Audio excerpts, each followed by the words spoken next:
Flop is a term that is often used to describe an uninteresting or unbalanced game with terrible controls.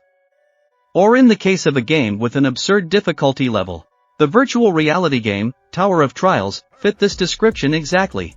After the launch of the game, Korean old men, each of whom considered it a hobby to outplay its creators, rushed to conquer the game by refusing to eat or sleep for 365 days a year. However, after 3 years, people realized that Tower of Trials was a game that was impossible to pass. A gatekeeper worthy of being called invincible.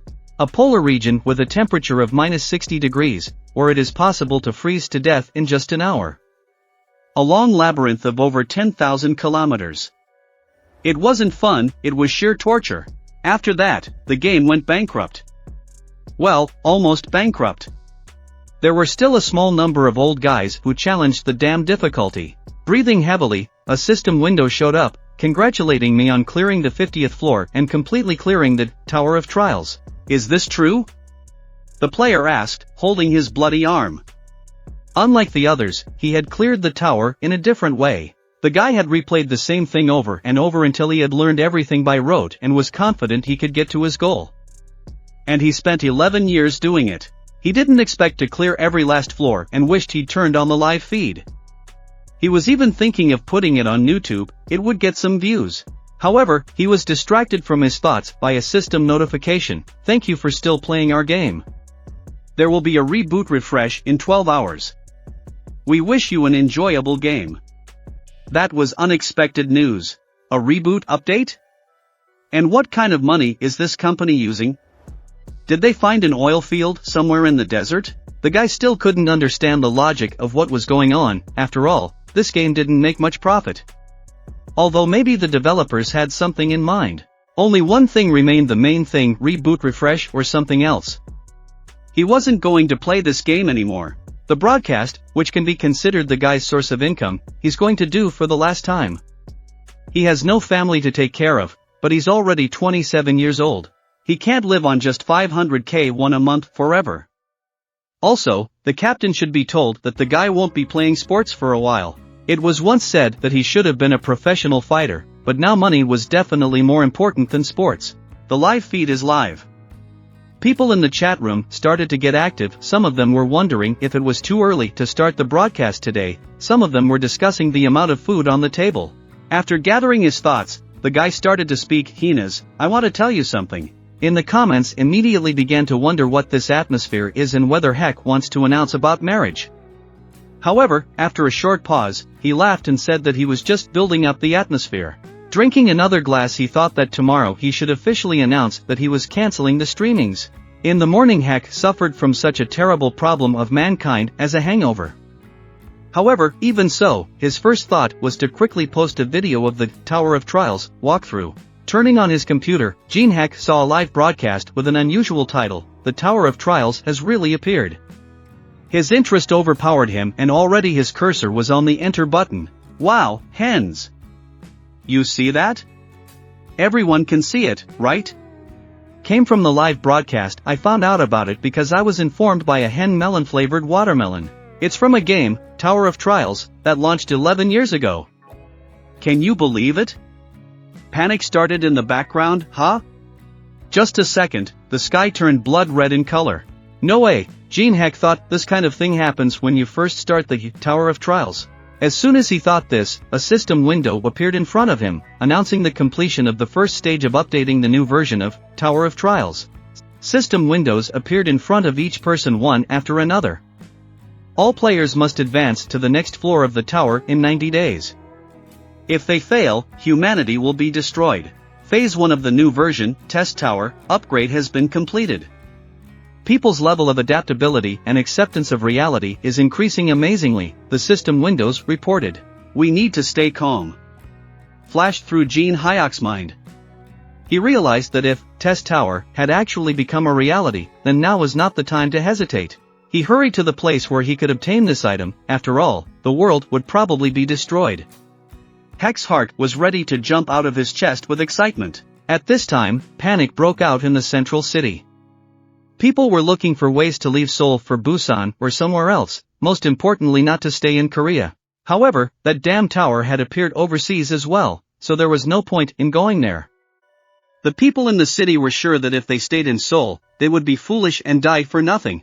Meanwhile, Jin Heck had already reached the subway station. He realized that now was not the time to run, now was the time to go forward.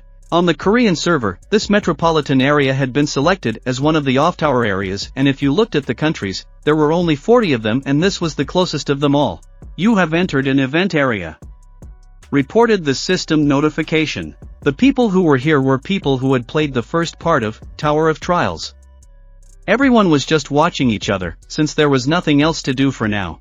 The number of items that were soon to appear here was limited, and if they were lucky, there would be around 5. You are Kong Jin Heck? The blonde-haired guy asked, turning to Heck. Haha. That's right, Kong Jin Heck. Wow, you came here too. That's right. You've been doing nothing but playing with toys all day and night, hiding in the corner of the room. The guy who addressed the main character was Paprika TV's BJ partner and 500k subscriber on YouTube, Lee Jong-soo. People like him are commonly referred to as successful celebrities. Along with this, Jong-soo is a representative of the company that Jin Heck was also a part of. Isn't this a good time for a live broadcast? Jin Heck sarcastically asked. However, he only received an oblique glance at the other players in response, which was accompanied by a rhetorical question about the appropriateness of such a broadcast.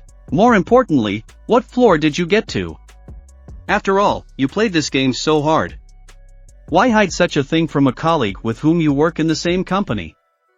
Let's share it, and we'll enjoy it together. Colleagues repeatedly ran through Heck's mind.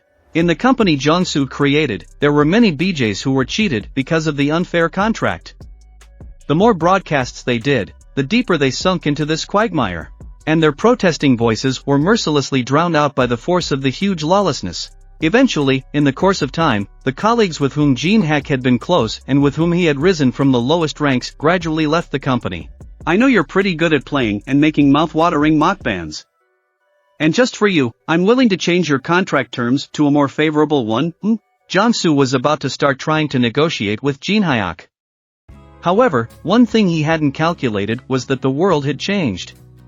So now Heck was able to punch Jong-soo so that 2 of his teeth came out. That makes me feel better, Heck thought. Almost immediately, however, he glanced behind his back. Gradually, he should start to appear. It was about the unusual tree that had appeared in the fountain in the center of the event district. The Magro tree was what the players in the area called it. Everyone marveled at the fact that it was just like the one in Tower of Trials. In his thoughts, Heck praised himself, making sure his memory was in order. The mangrove greed tree continues to grow. A system notification alerted. Immediately afterward, appetizingly ripe fruit began to appear on the branches. These wondrous and appetizing fruits have the effect of raising dexterity, strength, and mana stats. It was no doubt a good item, but there were only 4 fruits for the entire tree. Pretty cruel, flashed through Heck's mind as he realized what was going to happen. While all the players were trying to pick the fruit and fighting each other, Jong-soo was trying to convince Heck to team up and split the fruit in half. Sit tight if you don't know anything.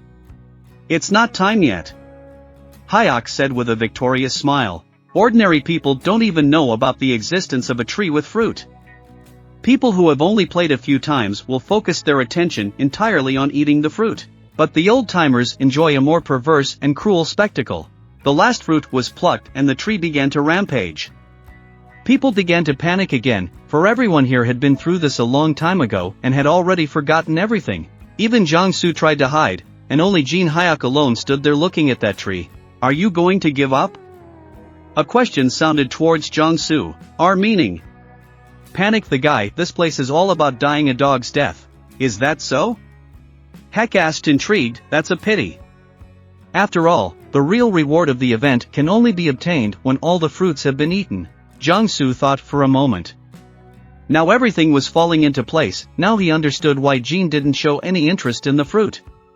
A plan emerged in his mind. Let's say your words are true. How are you going to proceed? We need to get inside, Jin Heck answered him. If we move next to each other, we'll become an easy target. So it's imperative that we approach it from both sides. He pointed his finger at the tree trunk. All in all, the plan was insanely simple. All they had to do was spread out the tree's attention. However, Jin Heck warned if even one of the two started to hesitate, that would be the end of it. However, Jiangsu assured him that everything would go smoothly, since he was also playing this game for a while. Now! Jin Heck shouted and started running along the routes, dodging attacks. However, as soon as he wondered where Jiangsu was, he saw that he was standing still. Jerk! Jiangsu shouted, "Who's going to listen to you? Here, or become the bait yourself." His plan was even more simple. He was going to wait for the tree to kill Jin Heck and himself, in the meantime, was going to collect the reward. What a relief! That your character hasn't changed. Jin Heck thought solemnly as he dodged another tree attack. The one who will be the bait will be you, standing there. As soon as he thought this, the roots that Jin had dodged headed towards Jiangsu, wrapping around him. The roots of the mangrove greed tree began to wrap around Jiangsu with renewed vigor. In just a few moments, the guy was almost invisible behind the roots. Jiangsu started begging Jin Heck for help. Why would I do that? Jin Heck smirked. If you want, you can report me through that wonderful lawyer. Jiangsu tried to say something else, but was trapped in a cocoon of roots and crushed to death. Have a safe trip, trash. Were Heck's last thoughts to Jiangsu. Left by 22 degrees and right by 35 degrees, the roots flew at Jin Heck with great speed. Dodge. It's not difficult. In the very next second, the roots collided and pierced through the tree trunk, exposing the heart-shaped fruit that was hiding under the bark. The core of a mangrove tree has appeared. There really isn't an ounce of error from what I went through in the game here. Heck smiled slyly. After all, knowing the exact trajectory is hard to let yourself be attacked. Jin Heck picked up the broken-off end of a root from the floor and aimed straight for the tree heart. The only disadvantage of this tree was that since it was an event monster, there was no experience to be gained from it. At most, it could raise the honor level for a day. Mangrove greed tree is using the skilled blood-sucking vine. Reported a system notification. Even though Jin Heck was an old man, even he would have a hard time dodging it. However, Heck thought, grabbing the root more comfortably and fending off the first attack, it's within my power to tweak the trajectory and change it as much as I like. There's no need to be frightened or worried. Reflecting the attacks one after another, Jin Heck changed the trajectory of the roots so that they would dig into the ground. After all, I've been through this many times before. Almost there. Flashed through Jin Heck's mind as he dodged the roots and approached the trunk. Suddenly, translucent turquoise butterflies began to fly out of the crown of the tree. Soporific butterflies. They release soporific pollen as a defense mechanism. The soporific pollen is inhaled instantly, and if one doesn't know the defense method, one can instantly fall under its influence. However, the method of defense is quite simple and Jin Heck knew it. The pollen wouldn't be dangerous if one simply held their breath. That's exactly what our hero did, because he reached the trunk without any problems, dodging the attacks directed at him and pierced the core of the tree. The tree began to wither right before his eyes, while a system notification informed Jin Heck that he was the first to defeat the mangrove greed tree. The guy hadn't expected that the capture pattern and timing study he had repeated so tediously would be of such use to him. However, he was once again grateful for everything he had been doing all this time. Within 24 hours, honor level will be recorded as your achievement. The system notification reported, followed by the next one, give me the player's name. No name. I will remain anonymous. Heck spoke to himself. He was adamantly opposed to the dissemination of his personal information. The guy realized that he would cause all sorts of interest if it was revealed that he was an old-timer. Apparently, the system doesn't allow complete anonymity. Such was the reaction to the system notification that Heck's face would henceforth be hidden by a mosaic and his voice redone. That means she compromised and hid my identity after all. Though I won't say there's no way to solve it later. The boy reached for the area inside the tree trunk. What matters now is this. It's finally in my hands. In the guy's hand lay a turquoise sphere that emitted a dim light. Tree core tree heart has been obtained. A system notification reported. If each tree fruit raises strength, dexterity, or mana by 3 points, then tree heart gives at least 12 bonus stats. Considering that 3 points are given for gaining 1 level, with Jin Heck's core, it's as if it will rise by 4. Honestly, I can't believe my eyes. There can't be an item with such a good return rate. Heck examined the sphere while twirling it in his hands. Moreover, even after going through 50 floors, there's nothing better to be found. The guy absorbed the sphere, after which his entire body was pierced by a turquoise light. After the light went out, Heck decided to check the status in the system window to see how well the loot was absorbed. After the summoning, a system window appeared in front of Heck, which had the necessary information for the system, such as name, gender, age, and level. But he was more interested in the field that was just below where the stats were described. Specifically, the line stat points available. Level 1 and 12 stat points available. Jin Heck was the strongest first level in the entire Tower of Trials. Just an hour later, the video walkthrough was posted online and immediately caused an explosion of comments. Barring a couple of comments in the beginning, everyone was sure that this news was absurd and it was all about luck or a simple method was used to kill the mini-boss. However, as soon as the video was uploaded to the network, all doubts instantly disappeared. Some loved it, some didn't. People who saw this video reacted the same way. Also, among all the comments, there were so many who offered exorbitant sums for cooperating with them. Was it that unbelievable? Heck was perplexed, although, of course, it's not easy to defeat Greed Mangrove Tree while being at level 1. But that's not to call it that amazing either. However, perhaps the reason for this violent reaction was something else. Other people had never reached the second part of the tower, and Heck was judging from his bell tower, once again forgetting that it wasn't advisable to do so. By the way, 1 billion, Jin Heck reflected. He had lived a hard life, during which he struggled to earn even his own food.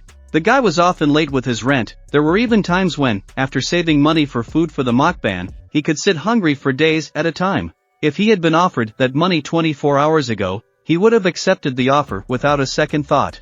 But right now, offer him even 1 billion, even all 10, he wasn't going to share the information he possessed. Right now, the most important thing was monopolizing information. While Heck was busy playing the game, the mana flowing out of the Tower of Trials filled all the neighborhoods in Seoul. It didn't really affect anything, but if anything was changed, it was the relics outside the tower, which later became sacred relics, not for real, of course. Sacred relics with abilities from the legends are in the tower. So now we're talking about replicas, or in other words, duplicates.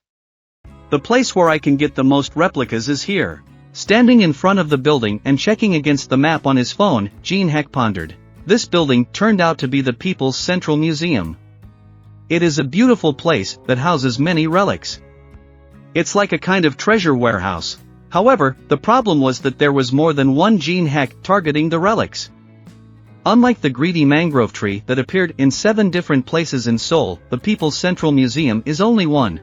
There will definitely be a lot of people gathering from all the districts wanting to get their hands on the relics, and there will clearly be old people among them. You have entered the event district. The system notified me as soon as I crossed the threshold of the museum. It was too quiet, however. At first, Heck thought that maybe he was one of the first to arrive. But no. The presence of others was hinted at by the burned corpse that lay among the ruins of one of the stands. As expected, Heck thought, looking at the burned corpse that lay among the ruins of one of the stands, someone still managed to come first. The world had changed, so the guy assumed that people would change as well. But the difference between expectation and reality was even greater than imagined. In 24 hours, people had become overly fearless and targeted the sacred relics stored in the halls of the Middle and New Age. The sacred relic that all the people who invaded this place want to get their hands on is the Tidoyeonjido map. They obviously don't want to look at the 8 provinces of the Republic of Korea.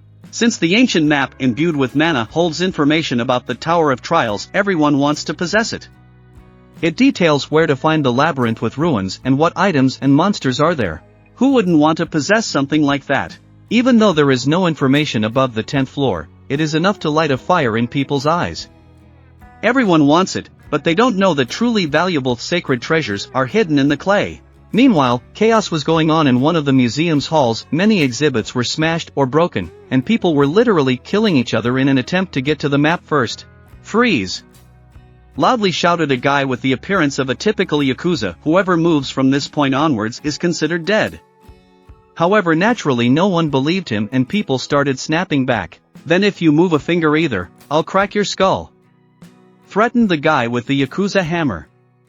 However, angering this guy was a fatal mistake. The Yakuza activated his personal ability, turning his fists into stone. The map is mine. Stay back. Threatened everyone in the hall by the Yakuza guy. Yours, you say? Came a voice, clearly disagreeing with that statement. An elderly man walked out to the guy. Ho ho. I can't agree with those words. The old man's name was Min Young Woo, which literally translated to let's live in love and friendship. Who needs to introduce themselves here? Understand the situation and hide. Began to shout at the Yakuza, who was clearly angered by John Woo. Your dried up neck I can wring like a shaking chicken head. The young youth is so crude with words. Not a tongue, but a blade. John W. reasoned. But tell me. Will you be quicker to wring my neck, or will I turn you into a coal? The old man smiled sinisterly and snapped his fingers, whereupon a light was lit above his index finger. Catch. Literally one touch of the fiery spark was enough to engulf the entire Yakuza in flames that burned him in a matter of seconds. Now in the place where the Yakuza had just stood was a corpse that looked strikingly similar to the one Jin Heck had seen at the entrance to the museum. This is a tongue-in-cheek disaster, this is tongue-in-cheek fire, John Woo summarized. Wow, fire magic is really hot, spoke the girl that just walked up. It's really good to see that I decided to cooperate with you. The girl's name was Lee Yuri, and she was retreating behind the statues from the Egyptian hall. He will be enough. The girl spoke, placing one of the statues of Anubis, the Egyptian god of death, on the floor. He will deal with anyone who decides to interfere with us. The girl activated her personal ability, and a 2-meter-tall humanoid with the head of a jackal appeared in place of the figurine. The person who moves will be considered his enemy. Question Lee Yuri's rule, understand? He will devour you, starting with your head.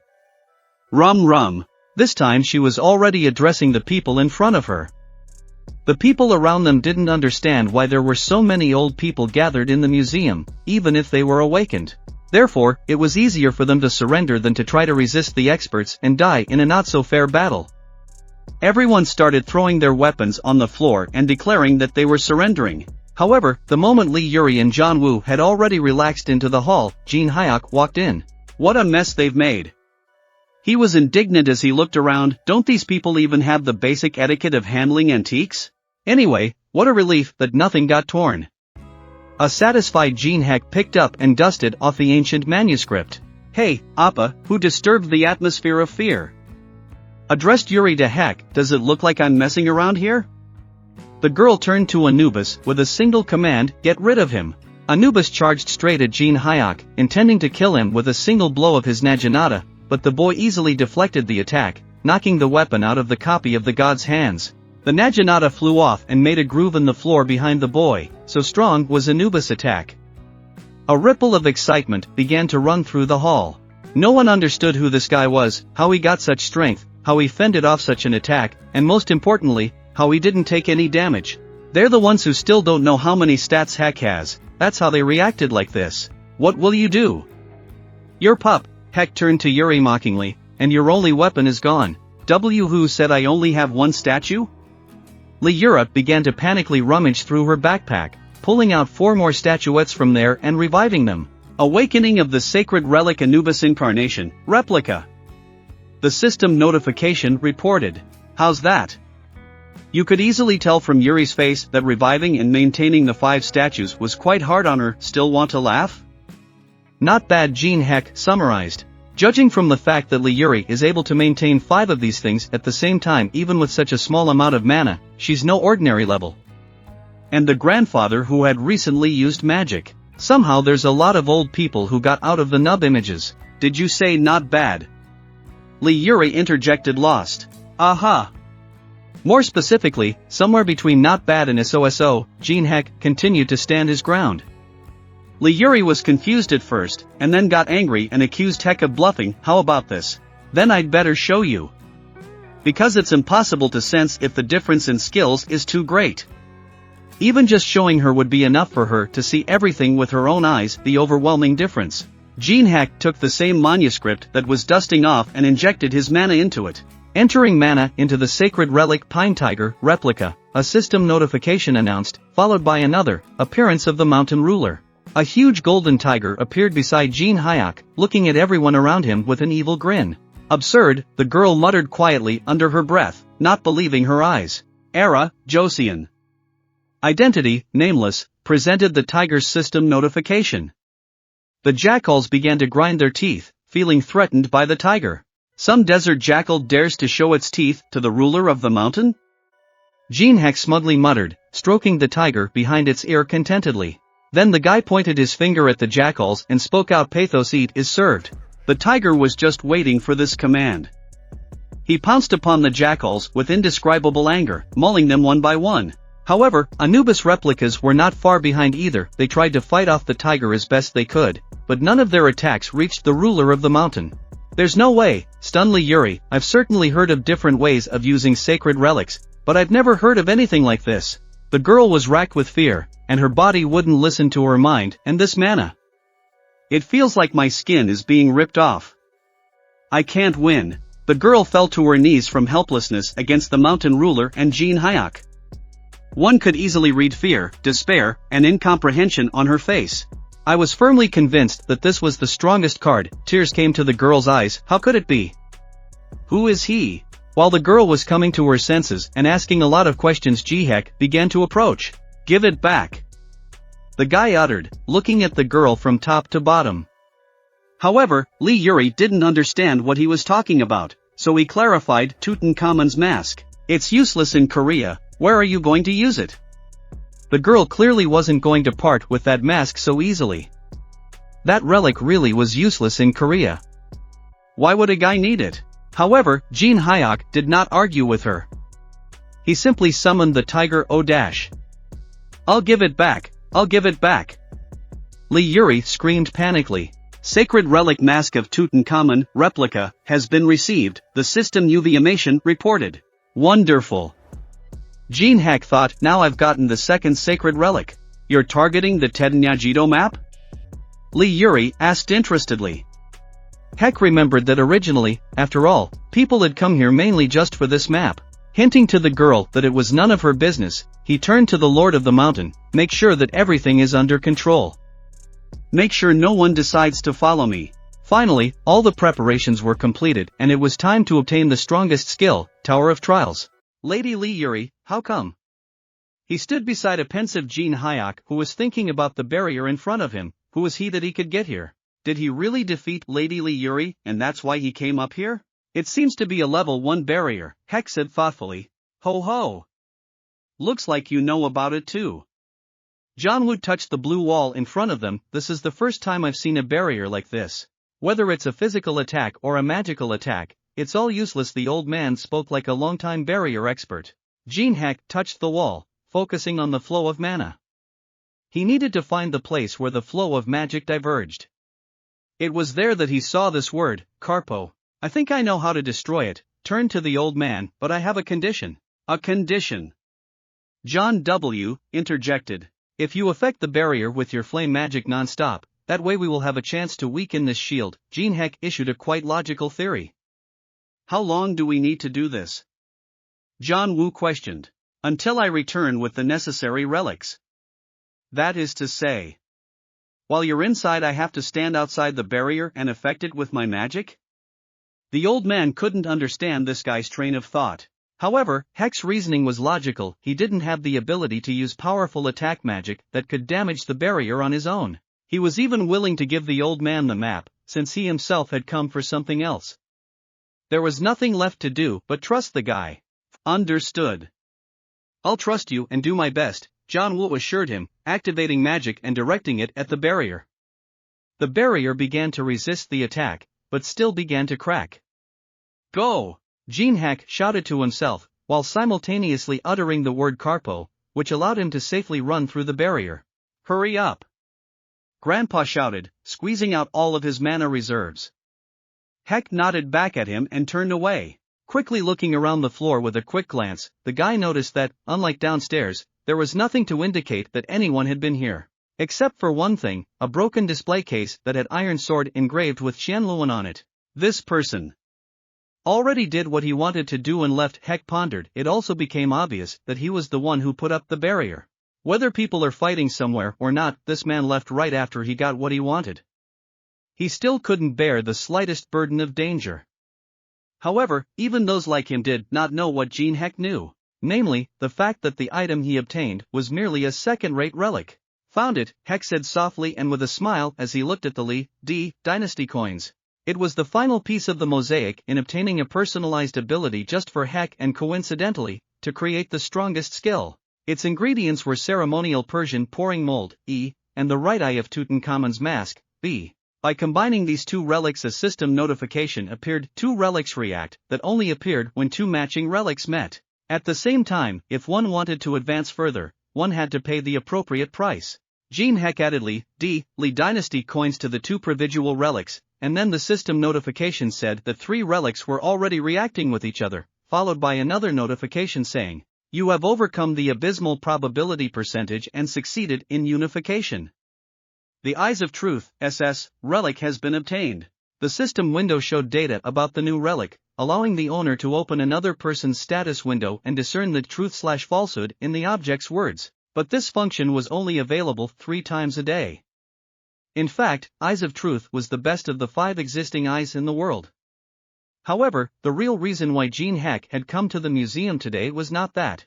Screen Quest: by combining 3 replicas below B class, you have succeeded in creating an item above S class. A system notification appeared in front of the guy, which was soon replaced by another. A strange fate has been achieved. Copy and save numerous abilities that existed in the world, creating more powerful skills from the saved abilities. This was Ji Hyok's personal unique weapon that he was going to use to become the strongest in the Tower of Trials. The special personal ability unification, Overrun, has been obtained. Another system notification, which was replaced by the following: the world memories are being formed. A system window appeared in front of Heck, with data about the ability. By completing a special quest, the guy could copy the personal abilities and skills of other people, which he could then save in the world memories. By combining the stored skills, he was free to create top-level abilities. However, in the case of a drastic level rise in the preservation conditions, certain details of the conditions could be changed. "Hey!" John Woo's shout pulled Hyok out of his own thoughts. "If you're done, let's hurry up. We're already running out of strength." Turning his attention back to him, Grandpa reminded him that Jin Hyok also had a test subject to test his new ability on. The guy decided to see what it would take to copy John Woo's skill. Copying conditions: Min Young Woo always hides his feelings under a mask. Make him show his true self, the system notification informed him. The thought flashed through Hyok's mind that it would be quite easy to anger the old man. Copy condition: Min Young Woo always hides his feelings under a mask. Make him show his true self, the system notification said. The thought flashed through Hyok's mind that pissing off the old man would be quite easy. "Hey!" John Woo shouted, "Hurry up. You don't have to use this skill anymore," Heck said coldly. John Woo didn't understand what the guy meant. To be honest, there wasn't much need to use it. What? What does that mean? Still didn't understand the old man. Then why did you tell me to do that? Carpo. Jin Heck said loudly, after which the barrier fell. In Latin, it was a destruction spell that made it easier to break through the barrier. It was the one the guy used to get through the barrier when he entered the room. The old man didn't actually contribute anything to the barrier's destruction. Did he really believe that his endless attack on a barrier that was impossible to break through would be of any use? Just a waste of mana, Heck pondered. In the end, that old man's mana was almost completely depleted. All this was done as a safety net, because now the guy was going to piss the grandpa off. Heck knew everything about the tower to the smallest detail, and therefore the map with information up to the 10th floor was completely useless to him. Even so, he wasn't going to give it to anyone. Bringing a lead lighter to the edge of the map, Heck was going to burn the map. With this map, anyone could find out all the information up to the 10th floor, so it was feared that Heck's advantage would disappear. In this case, the surest way was to get rid of that possibility. The entire map burst into flames and burned in a matter of minutes. This event absolutely angered John Woo, who immediately started cursing at Heck, promising to wipe him into powder. Condition fulfilled. You have succeeded in copying the fire element, B, skill, a system notification informed Jin Heck. The copied skill is stored in world memories. Reported the system notification. Fire element. Not a bad stat for the first copy, the guy thought, ignoring the old man's threats, which continued to pile up. However, when the grandfather activated the skill, Jin Hyok's patience broke. You don't seem to understand. You don't know why I burned the map, do you? After saying those words, the guy activated a new skill. Although it was only level 1, the difference between Heck and Janwoo was astonishing. Janwoo realized that Heck was far from a mere mortal since he had such a level. He was so not simple that he didn't even need a map. Old man, if you intend to continue to climb the tower in peace, you must obey me well. Counting Jin Heck, only 4 old men had appeared in the National Central Museum. Now that the challenge tower was a reality, the guy understood the general desire to reduce risks. But the guy didn't understand how one could get ahead of everyone else by doing such a thing. Be that as it may, the guy was determined to gather as many personal abilities and skills as possible. Just like that, Jin Heck had gotten a horse that he would be able to do whatever he wanted with for a long time. His road is still so long, so the first thing he decided to do was to gather the most necessary abilities. Of course he won't be able to monopolize absolutely all the ironic destinies, but it is in his power to gather the coolest and most important ones. Suddenly, the silence was interrupted by the rumbling of his stomach. There it is, my limit. It's time for rice soup. Walking into the cafe, he heard people's outrages. There was an incident at the National Central Museum in which at least 23 people were killed and more than 50 were found injured. The casualties include the critically injured, so the death toll will continue to rise. The instigators allegedly targeted relics kept in the museum. Reported the news broadcast. However, it's not just in South Korea, but also in the US, Europe, China, Japan. Similar incidents are happening all over the world. As expected, players in other countries weren't sitting idly by either. Making preparations to conquer the tower, let's take a look at the CCTV video taken inside the building. Footage of Hyuk and Lee Yuri fighting in the museum began to appear on the TV screen. It's hard to believe, but this is, without exaggeration, reality. The government is investigating the reasons behind the appearance of a building of unknown origin called the E-Test Tower. For the employees who can now use special abilities, a special unit, the Awakened Association, was founded. The government reacted faster than Heck had anticipated. Judging from the fact that they had formed the department from people who had already awakened personal abilities, they had decided to accept what had happened at the museum as something inevitable. It was rather unexpected. Jin Heck was sure that it would take them at least a few weeks for this to happen. Let's meet the participants and hear the details. The voice from the TV continued. My name is Han Sang-jin. I am the head of the Awakened Association. The reason I am here is to recruit awakened ones. It will depend on your level, but we promise that the pay will be in line with a 7th grade civil servant, and the minimum annual salary will be 60 million won. After a short pause, the man continued, of course, the people who appeared on the broadcast are the exception.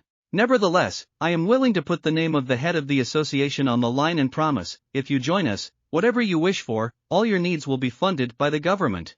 The people who appeared on the broadcast are the exception. Hesitated Heck. So in the end their target was me? They considered the guy a serious threat, however he wasn't going to be owned by anyone, no matter what price was offered. One experienced person had far more value than 100 similar players. And since Han Sang-jin also understands this, he tried to lure such a person to his side by beckoning him with a bank check. Han Sang-jin. Since he was entrusted with the position of the head of the association, does that mean he has a pretty good ability? A thought flashed through Jin Hyuk's mind. Or else, is it all because he's been playing Tower of Trials for a long time? Since that's the case, it would be glorious if it was a really good ability. Hiku was already impatient to feel the sweet taste of copying. Shifting his gaze to the clock, the guy realized that it was only a short time before the tower opened. At 7 p.m., when the hour hand indicated the new time, the Tower of Trials officially opened, greeting everyone with a system notification. People couldn't believe that the tower had actually opened and looked just like it did in the game, however it never ceased to amaze. In honor of entering the tower, 100 coins have been given away. A system notification alerted everyone who entered the tower. Coins are a currency that can be used in the tower. Dear players, by saving your achievements on videos and uploading them, for every 10,000 views you will be awarded 100 coins.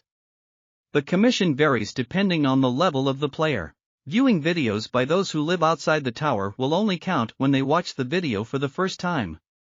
Therefore, please be cautious when choosing a video to watch. The live streaming function can only be used while clearing boss monsters to get to the next floor. Appropriate action will be taken if tampering of views and other illegal activities are detected. Here it is.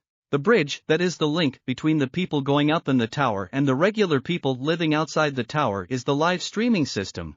Viewers watch player videos, wanting to see the end of the tower, and thus raise views.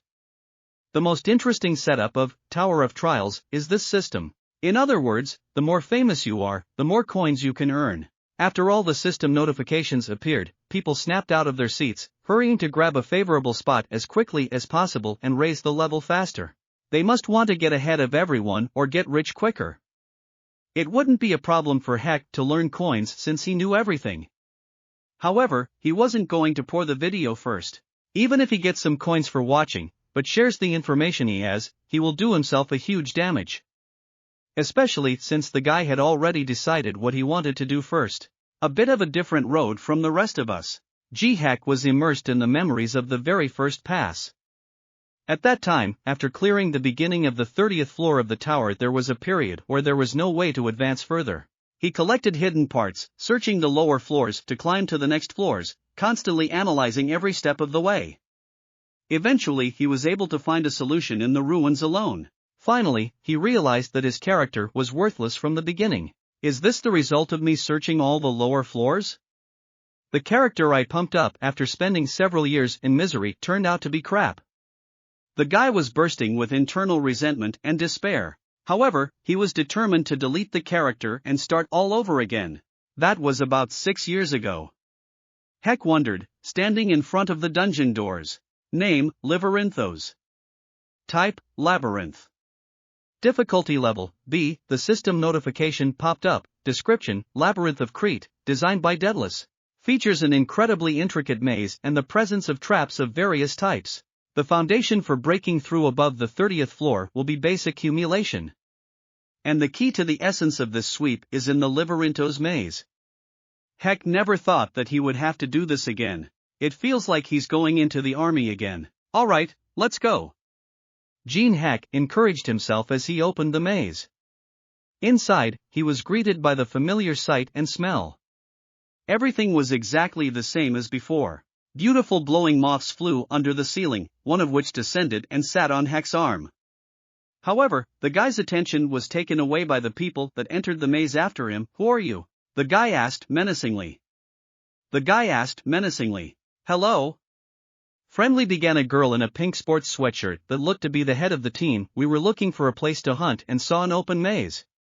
So we decided to go in before it closed. 10 minutes before the labyrinth invasion. A group of people had been watching Heck from the moment he entered the tower. They thought he knew something, so they followed him. They didn't understand why the guy went into the maze as soon as he entered, and even more, they didn't understand how Heck opened the maze door without a key. Let's go in too, said the girl in the pink sweater, for which she was immediately bombarded with angry comments from her teammates. If you have a head, try such a thing as thinking. We also know what the most important thing is at the beginning of the Tower of Trials, right?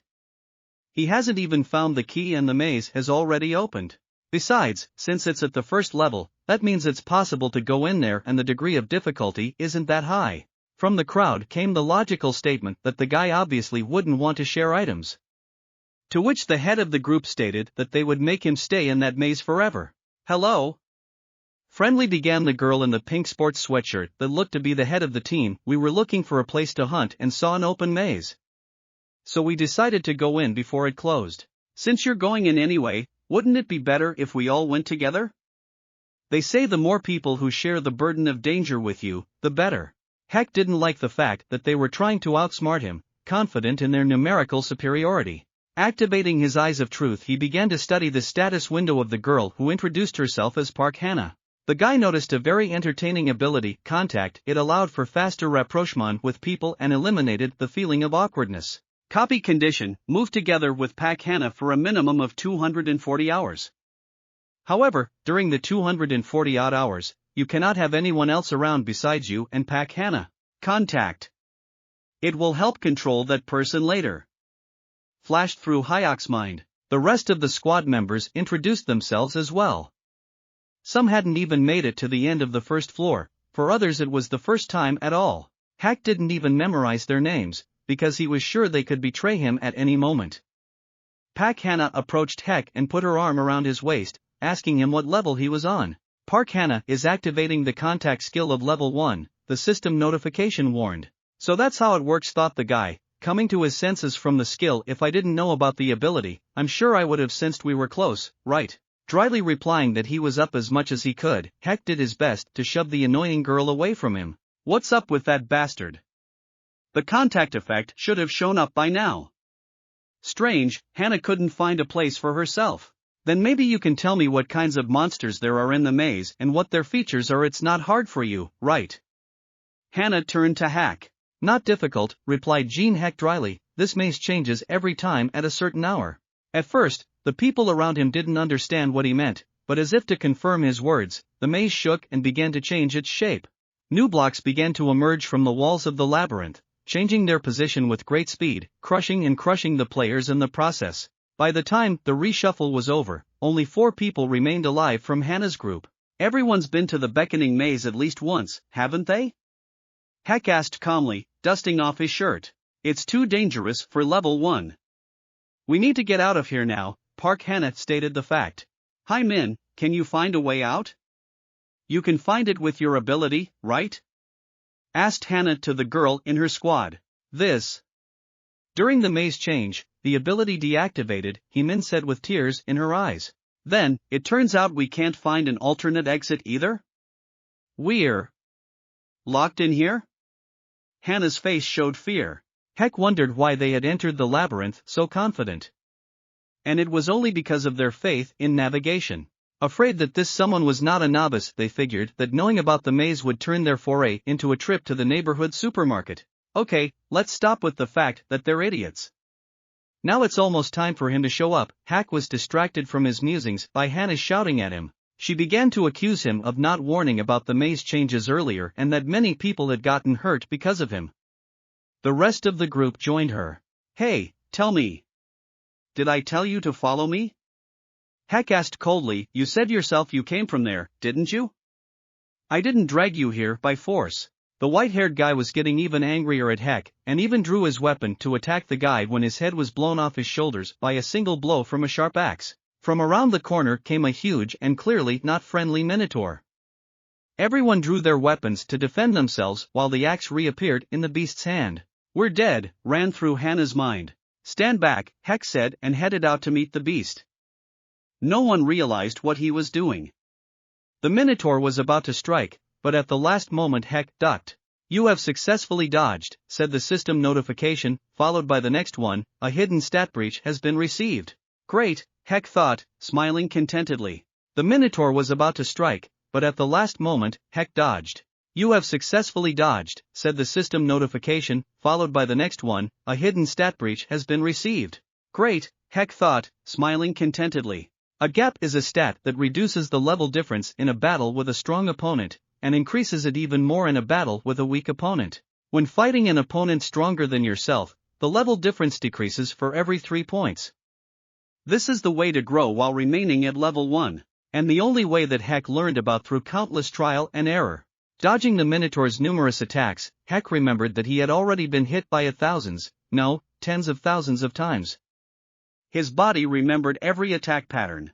Status breach increased by 0.05, the system notifications appeared one after another. No matter how powerful the Minotaur's attacks were, they were of no use if they didn't reach their target. Hannah's squad began to slowly realize that they were going to pick on the wrong person. Even Hannah herself realized how crazy she was, since she was planning to kill a monster like this and take away his rewards. Slowly, very slowly. Heck reasoned as he turned to the Minotaur, swinging it from side to side like that, and you think you can hit it even once? These words only made the monster more angry. The way to become stronger in a short time is simple. You just need to take a risk by placing a bet and putting your life on the line. After all, the reward is given according to the life-threatening danger. That's why Heck risked everything and at the last second dodged the attack that should have blown his head off. At the last second, you managed to dodge a fatal attack. The breach stat is increased by 1. Getting 1 stat point for a scratch is generally not a bad trade-off. Great! Thought Heck, but make a slight mistake and the situation becomes many times more dangerous. We need to slowly finish this. The guy looked at Hannah's team. Oh, look at them. Secondary characters willingly decided to remove themselves?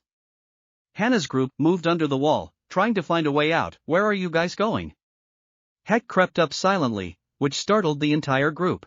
Especially when they saw a minotaur behind his back that was rapidly approaching. If you want to gain stats too, join us. Dodge its attack and you'll be given a hidden stat. It's easier than it looks. Just give it a try. Heck smiled wryly. Gotta share the rewards, don't we? The minotaur struck the square, but none of Hannah's team thought to dodge. Everyone froze in horror. If Jin Heck hadn't dragged everyone away at the last moment, this was where they would have died. Oh no, what will happen if you continue to stand here like this? At least bend over. And keep your distance, came the guy's mocking voice. He was clearly enjoying the helplessness of the players who had decided to finish him off. Am I right, calf? He never got an answer though. The maze started to change again, saving the players from the monster and giving them some time to rest. See you later, Heck threw to the minotaur one last time, smiling. The angry minotaur struck the wall with his axe, but it did not do any good. Meanwhile, the boys were catching their breath, panicking hysterically at their proximity to mortal danger. They had hoped that the minotaur would no longer pursue them, but Heck saddened them. The pollen of the glowing moths I touched recently is attracting the minotaur. It's quite possible he will continue to pursue us. When asked why he did something so reckless, the guy explained elementally, well, I have to raise stats, right? Every time the maze changes, I get a little rest to replenish my stamina and have fun, only for the calf to find me again. Isn't that a beauty? Hannah asked the perfectly logical question, then how much longer will you be doing this? To which she received an equally logical answer, until we get out of the labyrinth. Exactly 1 month. At such a statement, Hannah along with the surviving guy decided to move separately from Heck. However, they didn't know where. While Heck, who knew more about this maze than anyone else, naturally knew where the exit was as well. There seemed to be no way out. Hannah had to agree to go with her boyfriend. She was just about to say so when she was interrupted by Jin Heck. But no, is there anything in this world for free? Even car fare has to be paid for. Coins what you've got, lay it all out. The guy said, putting the knife to the girl's neck. Ah pa! Shouted the guy while killing goblins in one of the tower caves. This guy's video racked up quite a few views at a time, as everyone was wondering if he was really closing a dungeon without resting for 15 whole hours. The comments section was full of both spam to promote the video, and some stereotypical comments. Either way, however, they were promoting the video and making it more popular. Enough! Enough! Look, they ate it. The guy couldn't be happy with his friends. All the headlines on the bulletin board are all about me. At least I got some use out of fighting the yearlings to a pulp. The guy continued to peck away. We'll get 1,000 coins for this video. It's thanks to our combined efforts. Thanks, guys. I bet everyone thinks you did it solo. We edited it cool too. What would you do without us? The second guy began. They edited it really well. No one even noticed that the player has a lot of buffs. However, in the comments began to write that it could have been cleaned up in 5 hours. Of course, the company didn't believe it, and began to joke with the words life in this world initially assumes its monopolization by outstanding discoverers. The guys had no time to rejoice at their success, as they uploaded a new video on the Walk of Fame, which immediately attracted the interest of the whole community. World's first success in strengthening the subject by 10 times. The numbers of comments and views instantly skyrocketed, and the video took the first place in the Walk of Fame, displacing the cave closing video. 10 minutes ago. Heck sent the 2 newfound slaves off to gather moss for the recliners and something to make a fire, while he himself summoned the exchange, a handy platform for buying anything the lad needed. He was glad that he had gotten coins without much effort and could buy the things he needed for crafting. To many, they might look like trash that no one would buy: enchanted tarot cards, a shard of an old worn bronze key, a piece of a wooden wagon wheel, a bingo amplifier. But to the guy, they were some of the most important components of his plan. Thank you sincerely for your purchase, the system notification alerted. The most important thing about buying any item was one principle: the most important thing was knowing how to use it. So, by combining enchanted tarot cards, a shard of an old worn bronze key and a piece of a wooden wagon wheel, the guy received Wheel of Fortune, Goddess of Fortune, unfinished. This artifact elevates luck to its highest value for 10 minutes, but only had one use.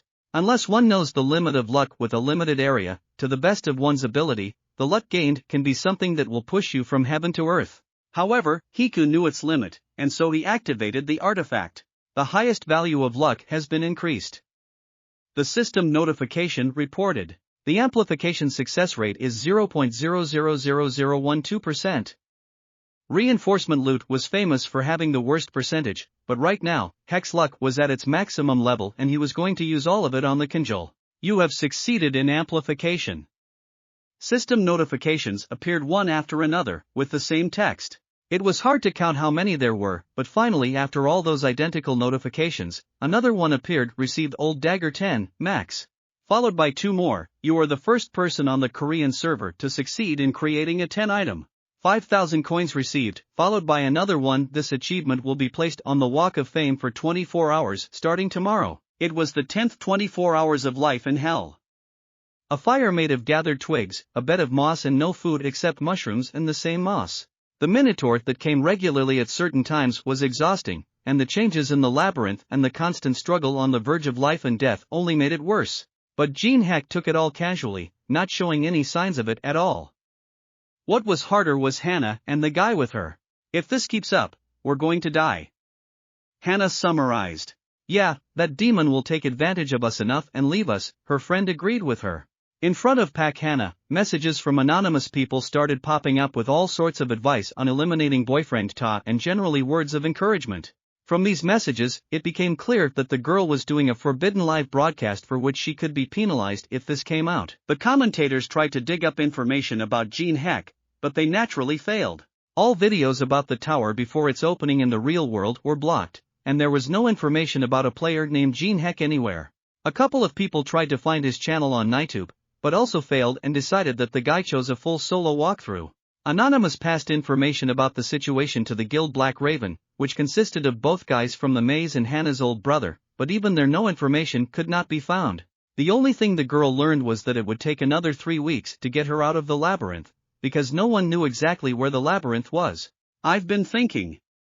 Hannah began, if we kill this freak and hold on a little longer before Appa comes to the cave we discovered, we can survive this hell and get out of it. The girl thought for a moment, but soon continued the thought, the only question is how to get rid of him. Isn't while he's asleep the best chance for that? Asked the boy sitting next to her. Picking up a heavy stone from the floor will get rid of it at once. Not many people can live with a fractured skull anyway. Isn't while he's asleep the best chance for that? Asked the fellow sitting next to him. Picking up a heavy stone from the floor will get rid of him at once. Not many people can live with a fractured skull anyway. The guy took a swing at Hayek, but was stopped at the last moment by Park Hannah. Wait. That man has the reaction speed of a real monster. Whether you attack head-on or sneakily, we're powerless against him.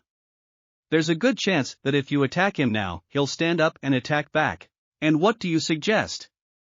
The boy hissed angrily, it's not like we can keep suffering. And who says we will continue? The girl started rummaging through her pocket, frantically searching for something. You know that my older brother is a member of the Black Raven Guild, right? He gave me something in case I find myself in danger. Hannah showed a sting that reeked of black energy, a deadly poison, 1 drop of which is enough to kill 100 trolls. The poisonous sting of a giant immature pumpkin wasp. If it's to be acted upon, it must be acted upon. In a way he can't resist. Fried moss and mushrooms again, Heck stretched out anguishedly. A wooden board served as a plate, and the chopsticks were made of mouse bones. It felt like the characters were making a survival movie. Park Hannah hinted rather bluntly that if a guy wanted something different, like a mouse or a moth, he would have to get that different first. It wasn't a lie in general, but the guy still called Hannah rude in his mind. Miss Park Hannah, would you pass the water behind you? Mr. Soul Sick, pass some mushroom with moss. Jin Heck asked the others. They gladly complied with the guy's request, additionally telling him to eat the mushrooms since there's still plenty of this nasty stuff. Have a nice one, the guy finally nodded, taking his food.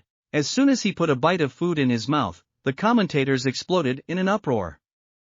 Some joked about the warmth in his mouth, others wryly asked if the food was good. The plate fell out of the guy's hands, and his mouth bled. However, for some reason, it wasn't everyone's expected Heck who got poisoned, but Hannah's friend Seal Sick. Literally in a second, his body darkened and started emitting an ominous aura around him. Assholes. Heck summarized, you thought I'd mindlessly accept food from your hands like that? You knew about the poison? Hannah asked worriedly. She was afraid that Hyun wouldn't do anything to her, for she realized that she was powerless against him. Yes. When I asked for a refill, I quickly changed plates when you were distracted for a moment. The guy opened the report window and turned to the anonyms that were chatting with Hannah and you. It's definitely illegal to secretly conduct a live broadcast. What are you talking about? Both Hannah and the commentators started to panic. Do you have any proof? Let's see, live streaming can only be enabled when facing a boss to go to the next floor. The guy started reading out the rules. In the event that view tampering or other illegal activities are detected, appropriate action will be taken. If no illegal activities are detected, the applicant will be fined. Apply? A system notification popped up. You should watch your facial expression while on air, don't you think? There's a bit too much visible disappointment on it. Park Han. The guy pressed the yes button in the system notification and a barrier labeled warning immediately appeared around the girl. Application has been submitted.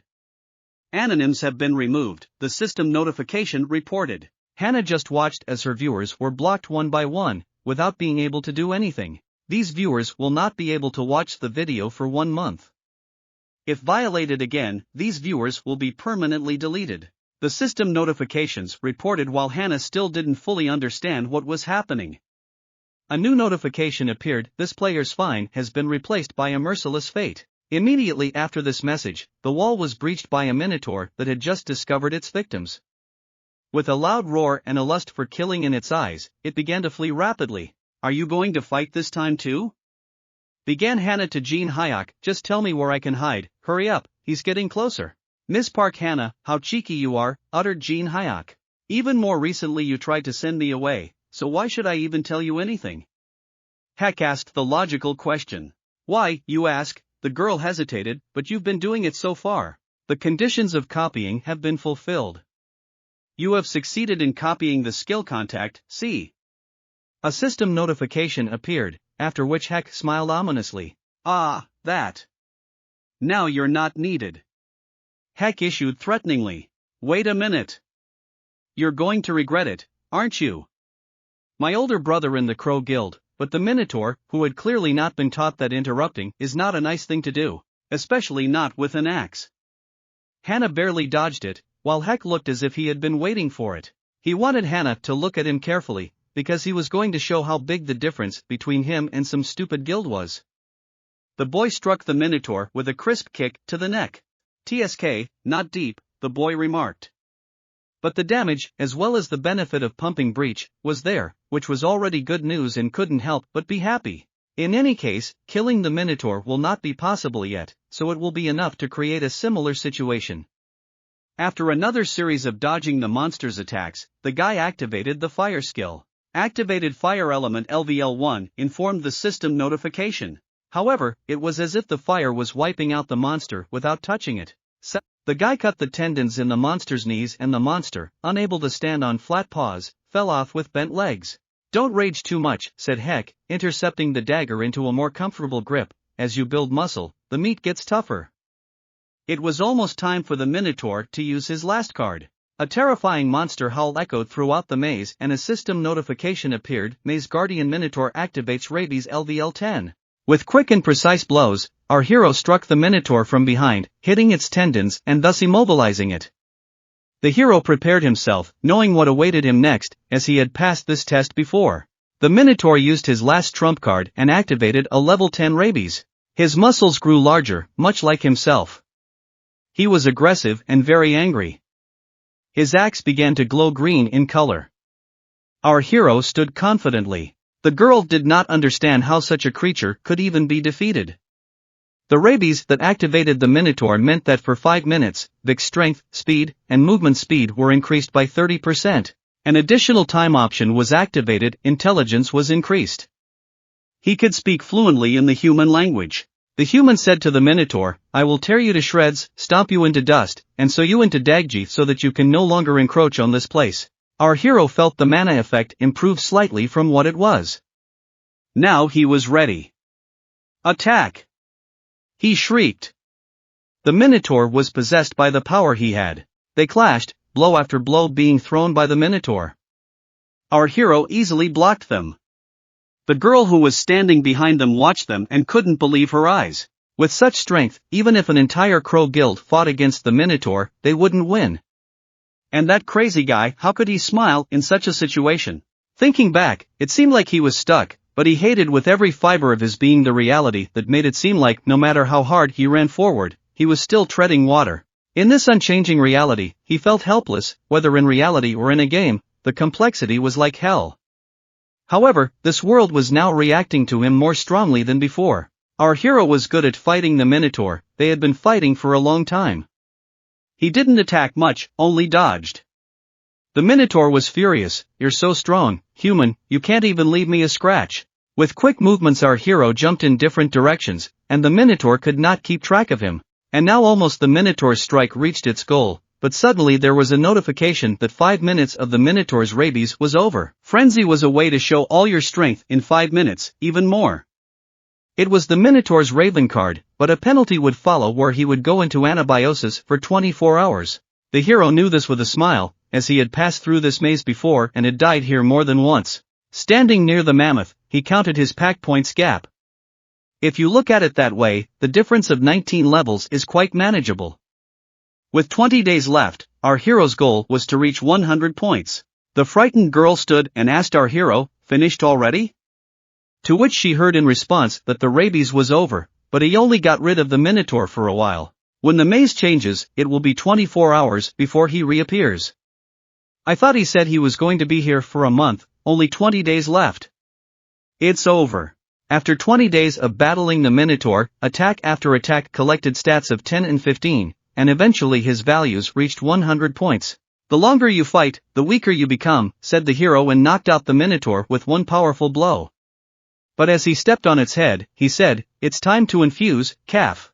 All that remains is to figure out what to do with you." From that moment on, our hero was gathering the interns into the company of old men, but the girl's soul had no desire in her eyes, which made our hero a little embarrassed. Therefore, he got a little angry. However, the girl immediately began to correct herself and said that she was very interested in it, and she had wanted to join something like this for a long time. The hero asked what she could be useful to the company in the future. "I have my personal contact skill," she quipped. "I'll be useful in running the company." But our hero already had that skill. "And that's it," he replied. She didn't give up hope, however, and suggested that she would never betray him. It was a total disappointment. She had already despaired, begging on her knees for him to keep her alive. It was then that she remembered the Brahma ring. Her elder brother had made a contract with China and as payment they would give him the ring. It was an interesting offer. The Brahma ring had fallen into the hands of the Black Crow Guild. It was the best item one could obtain on the first floor. It increased movement speed, provided resistance to magic, and also allowed one to restrain the mana of monsters. Be that as it may, she wasn't lying. The only thing left to do was to sign the contract. The girl, after hearing this, was able to squeeze out the words, "Do we still need to sign the contract?" The hero began to read the memories of the world and, using the skills of fire and contact, create the contract. "It's going to be a little hot," he said. The girl watched in horror as he pointed directly at her with his fiery hand. She thought the seal would be on paper, but no such thing. The hero thought otherwise. "Congratulations on joining the Black Enterprise intern." A level 1 soul brand was carved on the girl's face. Soul branding level acquired. It carves a brand on an object. The object branded must obey the skill owner's orders completely. Any actions that harm the owner are forbidden. In case of violation, the entire body is ignited and a horrific pain appears. The doors opened and our hero and the girl climbed out to the surface. "We're alive! We're alive!" exclaimed the girl with relief. The maze of the first floor was passed for the first time, so the guys would be on the honor roll for one day, and each player would be awarded 5,000 coins as a nice bonus. This will be a reward for the torment, the girl thought after seeing the coins, but the hero immediately cut her off by saying, "Trainee, get the dough here." At this point, no one had such a sum on their balance as our hero. At the last moment he told the girl to bring the ring in 3 days, to which she replied, 3 days, I can't make it that fast. But the hero didn't care, he just clenched his fist and activated the seal, and the mark of his hand began to ignite on her face. In a week's time, Korea's strongest guild, Tangan Guild, plans to defeat the third floor boss. The Tangan Guild is the strongest guild in Korea. Also fighting in the tower are the United States, Europe, and Japan, but the stakes are very high for Korea. So far, there is still no announcement from the Chinese about help from another country. Wouldn't it be better to try to capture the tower on our own? I believe that the Tangan Guild can do it without outside support. It was an interview on a large monitor in the center of the city. Our hero was walking with a girl and watched it. But he thought they were in such a hurry to act. Although not understanding what was there and how, he understood why they were in a hurry. They want to get as many good resources as possible. Each floor is given 90 days, in other words, there's no need to go to the third or even the second floor without reinforcing the rear. They wouldn't be able to handle the level of difficulty that would await them ahead, and there would be no second chance for humanity. The hero was already home, and he needed to gather information from the last month to find reliable information amongst the gossip and lies. He needed to go to people he knew and could trust. Through his phone he logged into the community of the Challenge Tower and in a search he found the guys he needed. The first was a guy with the nickname Bald Head, and a girl Wounded Fist. Kim, the guys are nothing like even their characters. And I played with them 2 years in a row. He never imagined that his first band would be set up like this. The hero applied the Eye of Truth and saw that the guy has no major flaws, and the magic is powerful and the ability is useful in large-scale battles. The girl, on the other hand, has the ability to fight in close combat. They turn out to have the same level. It looks like they fought together, although they got along quite well before. The conditions to copy their techniques weren't so easy due to the fact that they were longtime comrades. They needed to reach the 20th floor of the Challenge Tower together, and then the conditions would be met. Now it was our hero's turn to tell about himself. My nickname is Captain Zanid. Lowering his head he said, he was a little embarrassed. So why did I create such a nickname 11 years ago when I was 27 years old and I was live streaming on Paprika TV? So, are you a streamer? The guy asked. Not anymore, the hero replied. He was tight-lipped, but the guy said, relax, after all, we've played together so many times, and yes, we'll be more comfortable. How sociable they are. He remembered that there were those who wanted to betray and use him. He was so tired of being among hypocrites. Next to these guys he felt comfortable for the first time in the last month. This was how our hero found out what was happening while he was in the maze, the development of the main guilds of the world, the tendencies of streamers, and the Minecraft collective that was creating a factory and kidnapping people. Han, you've been missing for the last month or so you didn't take the test, right? The guy he was sitting with asked. But Han didn't understand what test he was talking about. Our company was riding in the car, and on the way a conversation arose about when the tower first appeared. A flood of players rushed inside. But from the second floor the number of deaths increased, so it was decided that those who passed the test would be able to climb to the second floor and higher. But there is not everything so simple, and the system cannot be deceived. So the confirmation code the head of the Association of the Awakened used to reduce the victims and collected people with powerful abilities. But in such a situation, the hero planned to use the created scheme of the association for his own benefit. After the association scheme was created, players who received a grade lower than F could not pass to the second floor. However, players who received a high grade were immediately invited to join the strongest guilds in the country. Therefore, there were 3 types of people gathered at the testing site: those who frantically wanted the right to enter the tower, those who met those who had obtained high ranks for the tower, and those who wanted to show off their power to enter to the entire world. Park Han from the Dark Crow Guild and Park Han Jin, the rising star of that guild, but the one walking behind was Kim from the Fighting Fathers Guild. But those who were there wanted to get rich and famous as soon as possible. I don't have time for that. I'll clear a path for myself now. The reporters are waiting for me, and I can't waste much time here. I came here because of you, so try your best before I get angry, he stated. Don't worry, we can handle it. They quickly began to disperse everyone.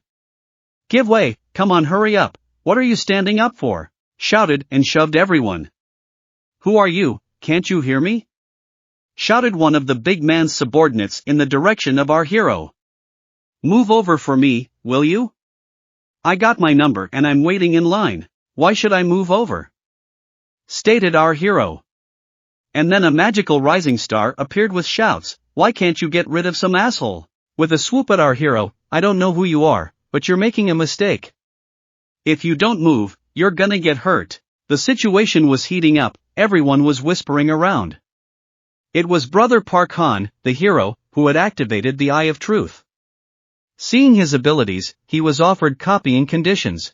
By raising the copy target's interest to the maximum, one could copy an ability, and by raising the hostility to the maximum, one could copy one skill. After reading this, our hero became inflamed. What? Just need to be provoked? The girl who was in the maze with our hero earlier saw her brother pointing his finger at our hero, but she didn't realize who it was yet. The brother turned away and said that there was one who had mistaken the shores. At that moment, our hero breaks the bully brother's finger.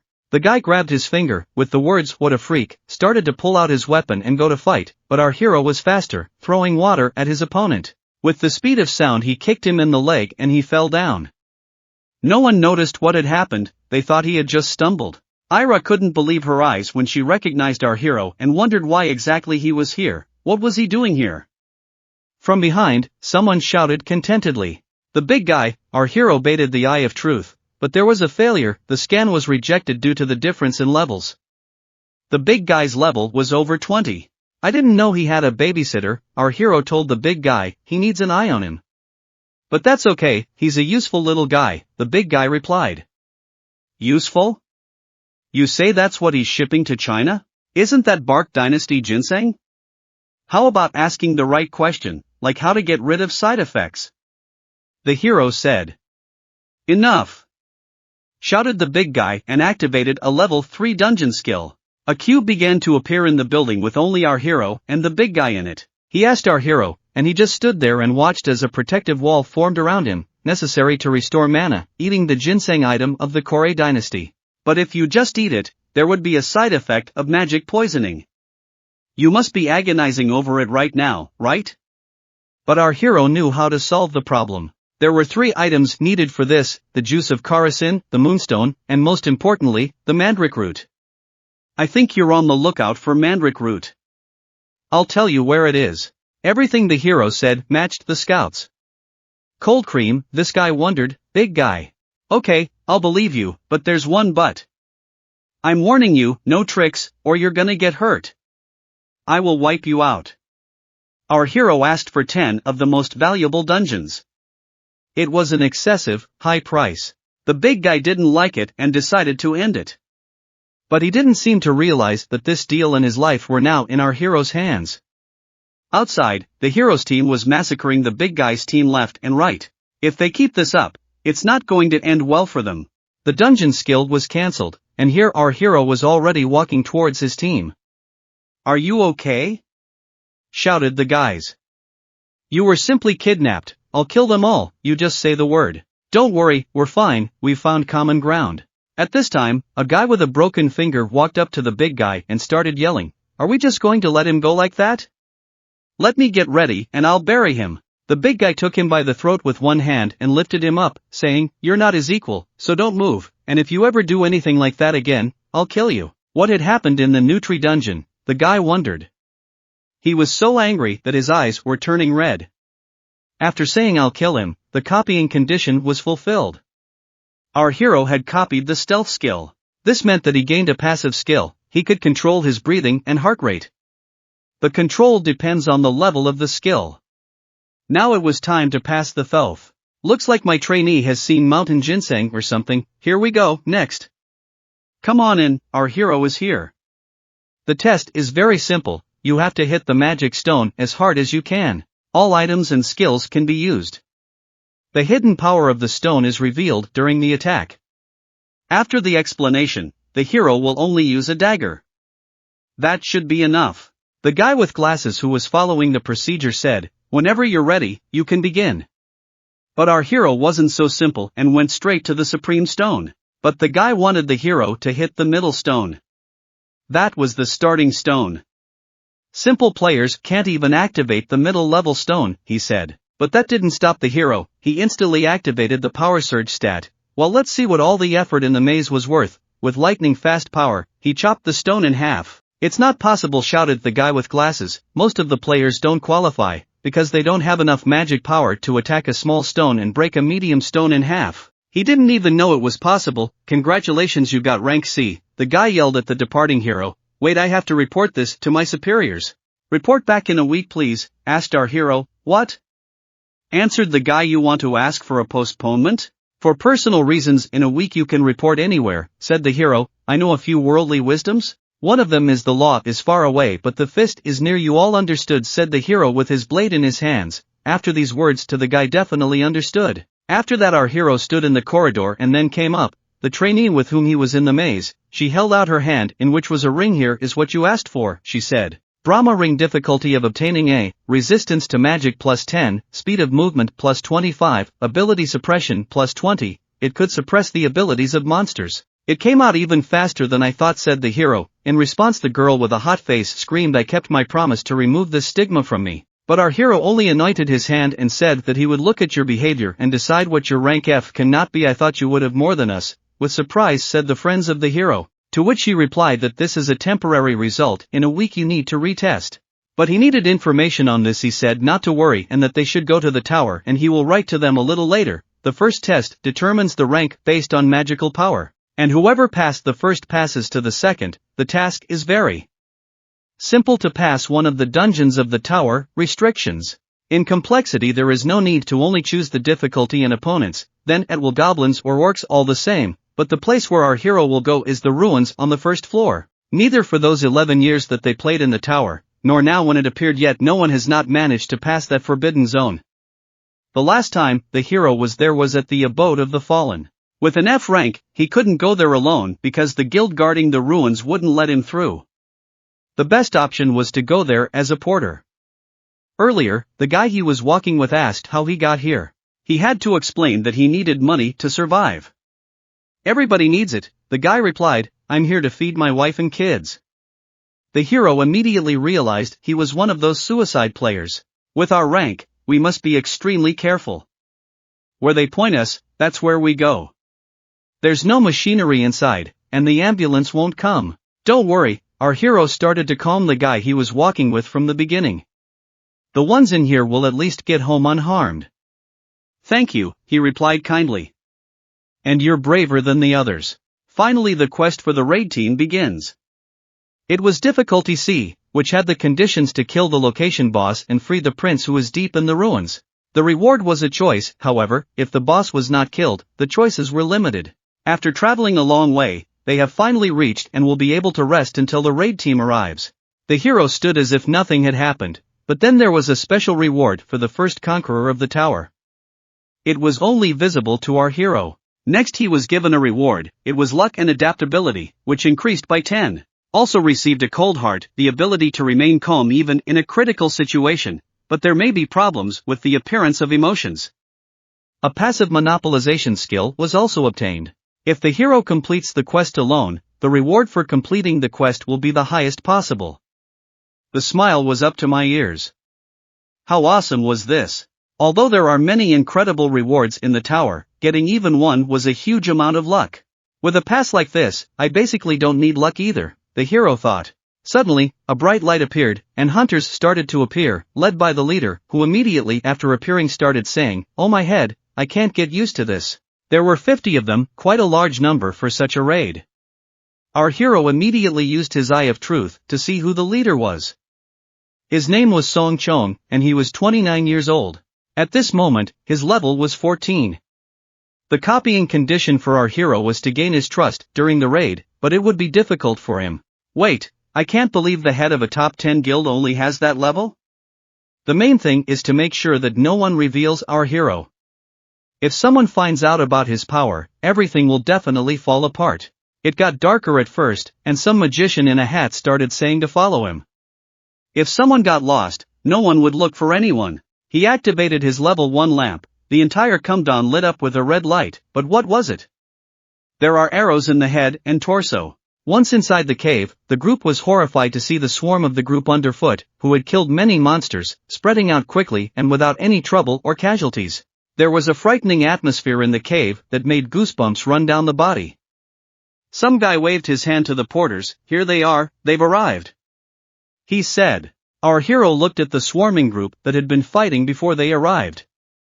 It was somehow strange that they had killed so many monsters without any casualties. The leader's strategy was somehow strange. What's frozen?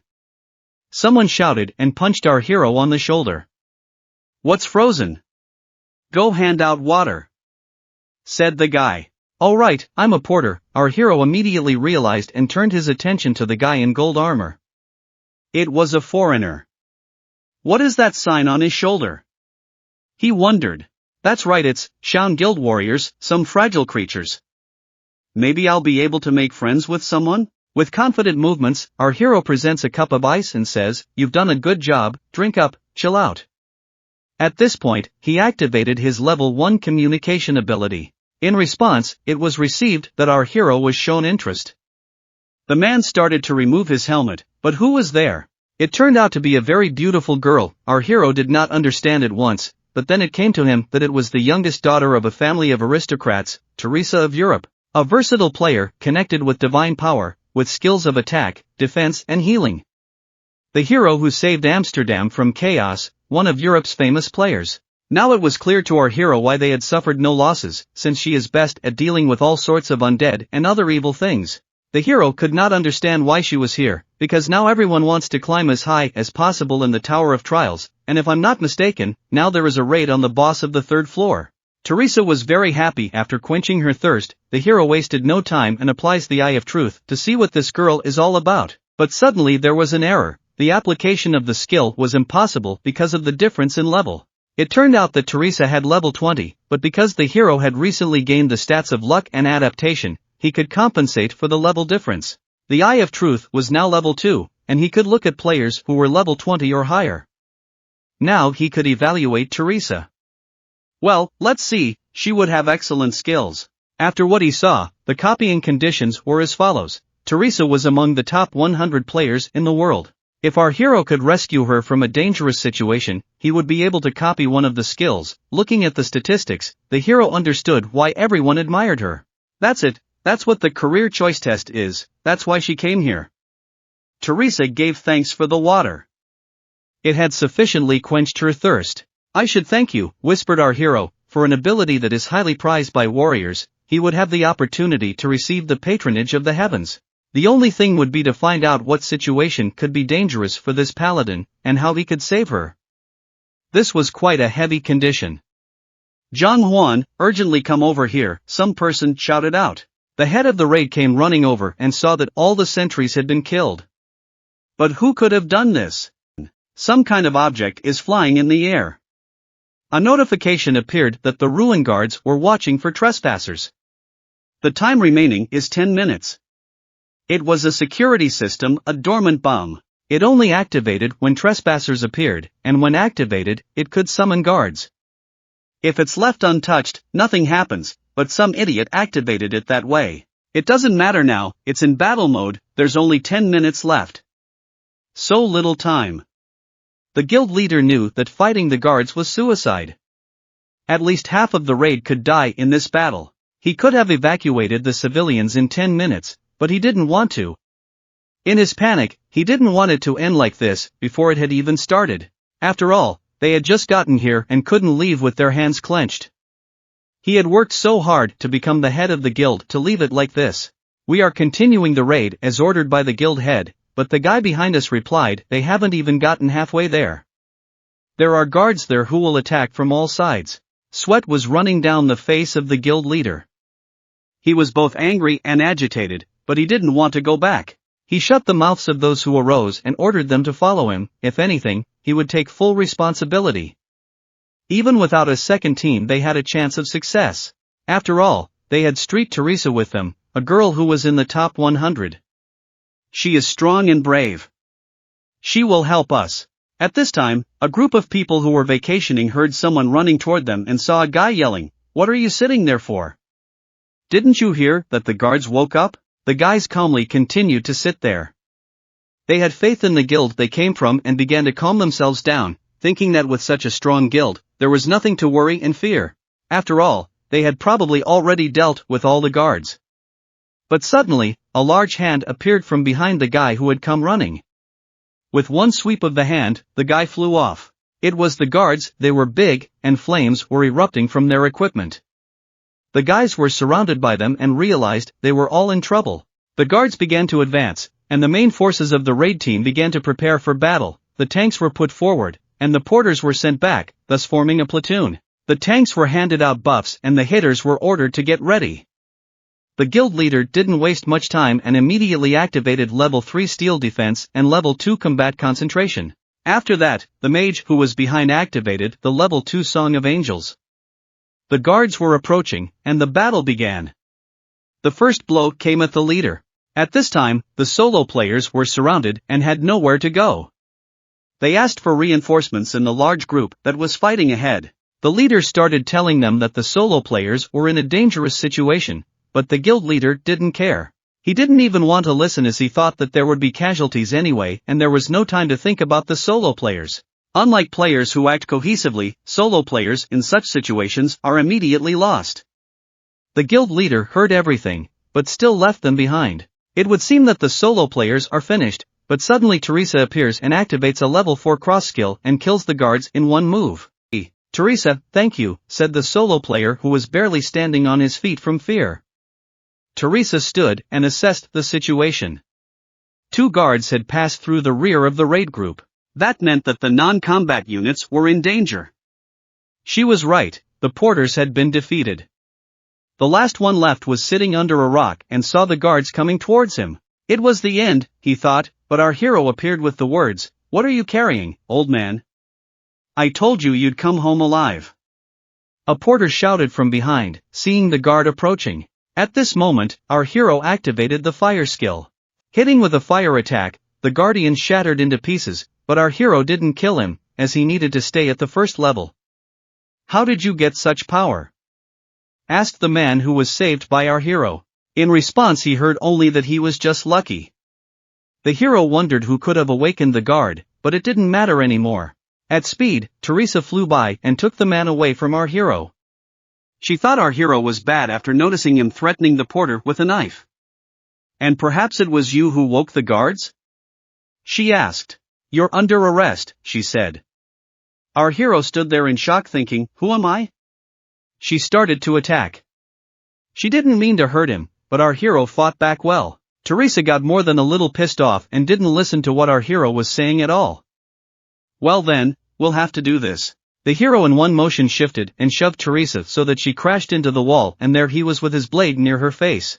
"I didn't wake the guards, and if I had to, I would have killed them with my own hands." That's when the peddler started yelling, "Miss Teresa, why are you doing this? He saved me." Teresa realized with a goofy look on her face that she had made a mistake and started apologizing. But the hero said it was okay. He realized his actions looked suspicious. "Your name is Jin Heck. What reason are you hiding your identity?" Teresa asked. "For the same reason as you," replied the hero. "To apply, you invited the Shaun Guild. You want to secretly obtain the Treaty of St. Peter for a profession quest. I, too, need some item that no one must know about." Our hero knew all the strategies for traversing these ruins. He offered a condition to Teresa. With her skills, she must help him, and the items he needed were in one place. "So, how's the concordance?" the hero asked Teresa. Later there was a conversation between Teresa and the head of the guild. Teresa suggested that they could continue on their own while she excused herself for a bit. But the head started complaining that it would be hard for them without her. However, Teresa said that according to our map, they still have 20 kilometers to go, and the strategy is known to everyone. Not having her won't change anything. Besides, according to the agreement, before the boss battle, all the squad leaders have the same rights, don't they? She asked. Here, the leader had no answer. He agreed on only one condition, that she would return before they reached the room with the boss. Teresa promised to join them before the battle started. She also asked to take one of the porters. "Do as you wish," the head replied. At this time, the porters stood aghast and whispered, "It's a one-way whitewash. Boys, the main thing is, don't look her in the eye, or she'll pick you out for sure." Someone raised his hand with a shout, "I'll go with you," replied our hero. The boys began to dissuade the hero that they knew for sure, if he went, he would die. No matter how beautiful Teresa is, don't go with youth. No matter what our hero says, they definitely won't understand. But if that's the case, then, when you were young, did you ever have that moment when you were on fire with an idea? Right now, it's the love in me that's giving out, he shrieked. Even if I lose my life because of my weakness, everyone was shocked to hear. And so began the journey of our hero and the young beauty Teresa. They went forward, but as it turned out, they didn't have far to go, and it was all because the hero knew everything about this dungeon. They stood on the balcony and saw a lot of unclean things walking around the sarcophagus. Teresa asked, "Is this the place?" And the contract of St. Peter was in that sarcophagus.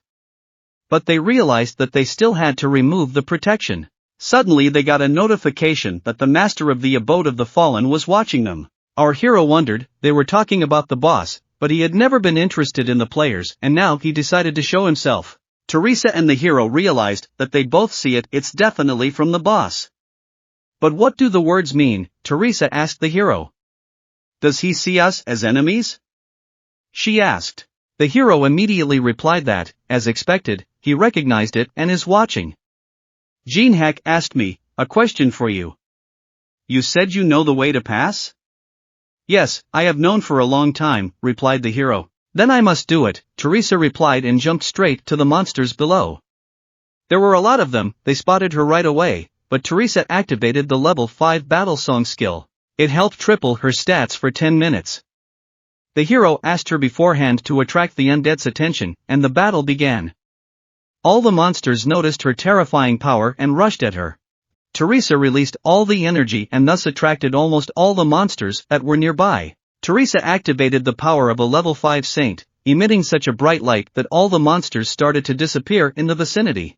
And so she swung her sword, chopping the undead in all directions until all the undead were gone and our hero began to take action. Thanks to her control over the mobs, our hero won't have to engage in battle and thus won't raise his level. A bright red lightning bolt flew towards the hero. The elite undead appeared, and thus the special dead rose.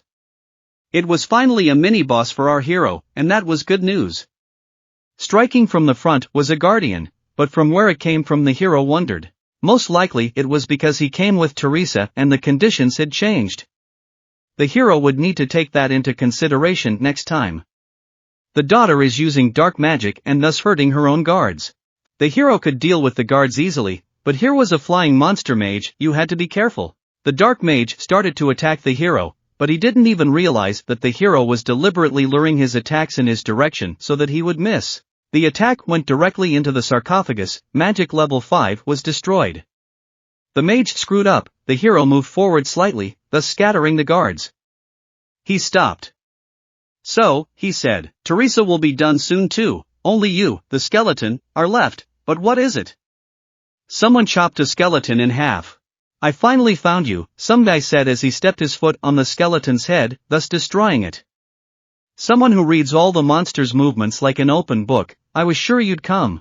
Long time no see, the guy said, pointing his sword at the hero, but the hero didn't even realize who was standing in front of him. You don't recognize me?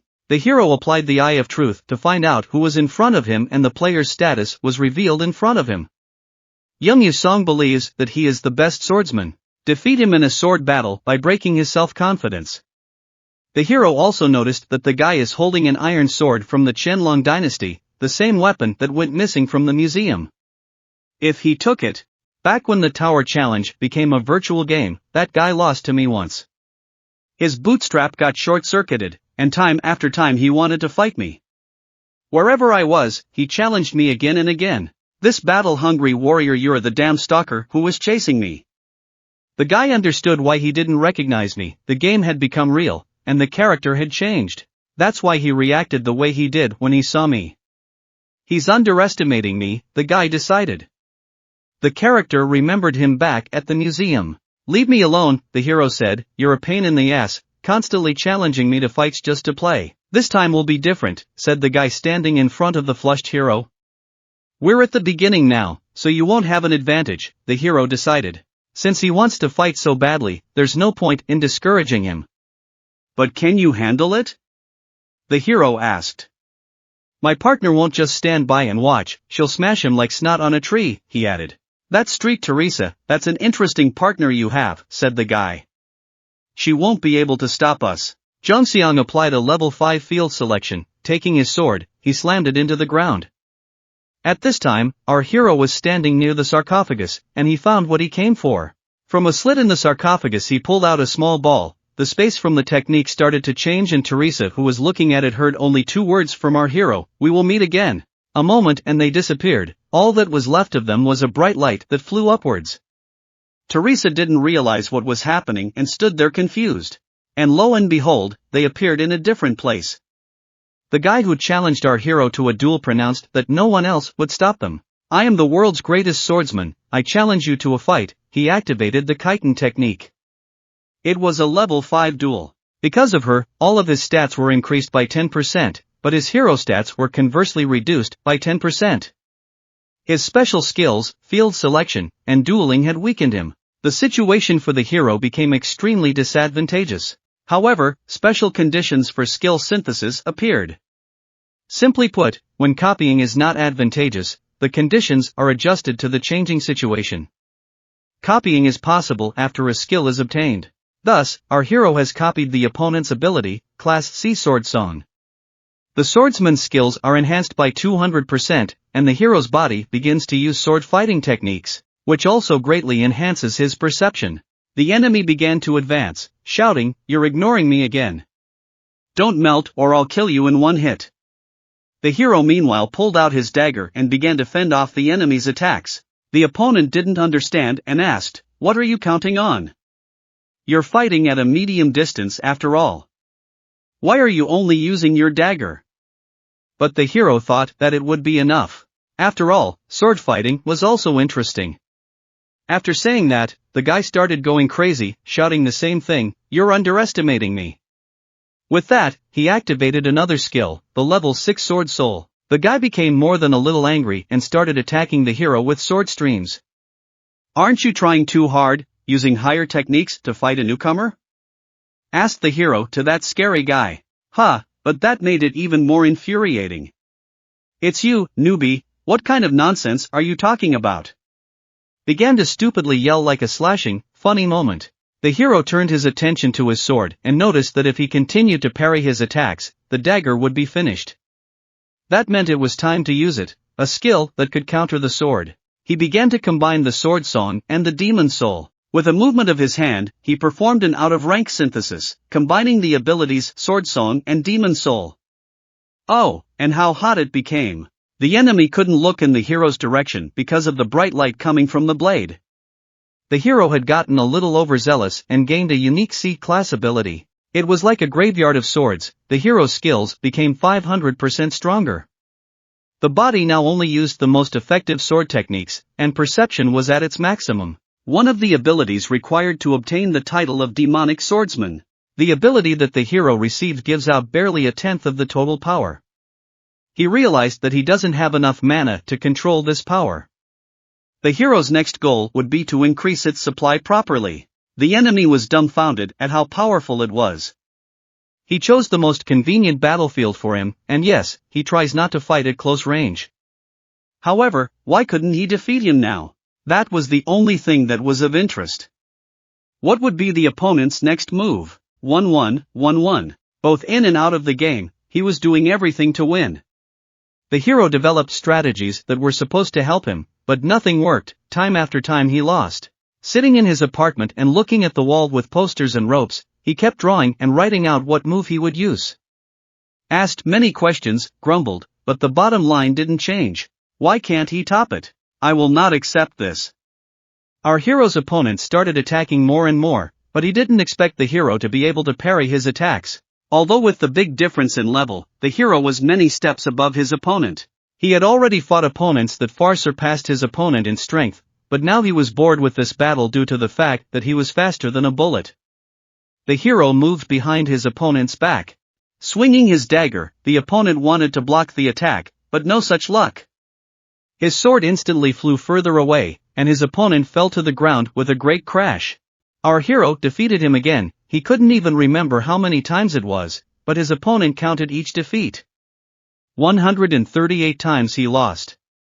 This battle was the 138th. Kill me, he said, but the hero didn't want to do it. Then there will be a 139th victory in the future, he said. You know yourself that the Tower of Trials is no joke. Even the strongest nerds sometimes die here by carelessness. Life is hard, any way you look at it. But we need strong players, and persistent ones like you even more so, the hero said and held out his hand to his opponent. The guy sitting on his knees couldn't understand what the hero was saying about him and whether he was a strong player. But the hero started trying to befriend his attacker for a reason. He needed another 60 days to copy the player's abilities once more. Why would he waste his energy looking for him when he can make sure the target to copy is always nearby? And the hero activates the ability to communicate. The guy, as he got up, immediately turned around and started walking away. In response, the hero started saying that he admits defeat this time, but wants the guy to remember that next time the outcome will be different. I'll wait with a smile, the hero replied. The effect of the battlefield selection skill was cancelled. By the way, I still don't know your name, do I? The guy said to the hero. And why would you? Replied the hero. But the lad did not like that answer, and to what was said he said, then I'll call you what I used to call you. Like before? No, don't you dare. Began to shout at the hero. Stinky, his in-game nickname, had been misinterpreted before. Teresa, hearing this, smiled. But the hero didn't really like it, so he decided to tell him his name after all. The squad leader heard one of his soldiers start to say that the scanning artifact had detected something unknown, and although he was sure that there shouldn't be anything left after they had destroyed all the monsters, they started to see an object moving towards them. As soon as they raised their heads, they saw an iron golem with a strange creature sitting on its shoulder. The squad leader, as soon as he looked at it, realized what the image was. It was a supreme vampire who descended from the goblin's shoulder and began to worship them, thus welcoming the dear guests who had come to their home. After he greeted the players, he began to say that his name was Belus, and he was accompanying the owner of these ruins, Lord, one of the blood relatives. The boys immediately bared their blades and pinned the vampire against the wall. Why did you come here? They asked. You didn't just decide to meet us, did you? The leader of the group asked. The vampire didn't like that and immediately surrounded me. What's with the ill-manneredness? He said. He arrived at them with a suggestion, either you follow me without bickering, or half of you will come with me and I will eat the rest. At this moment, he activated his blood plague skill. What's wrong with my body? Shouted the leader of the guys. The vampire was quite strong, with a smile on his face and red eyes. He captured everyone around him. Here we are shown another squad that was in another building. Tony was sitting and Teresa was using her level 5 Saint's power skill. With the ice tier, she could enhance magic when absorbed, but if she didn't apply purification, she could seriously injure or harm players. Obtained along with the demon soul, the ice tier is quoted and cannot be used immediately after receiving it. But thanks to Teresa's holy power, our hero had already gotten 12 stats, and everything worked out. Our hero was satisfied. After the invitation from the master of the abode, Teresa and the hero received the description, if you want to save the members of your group, go to the farthest room. Upon accepting the invitation, all monsters will deactivate.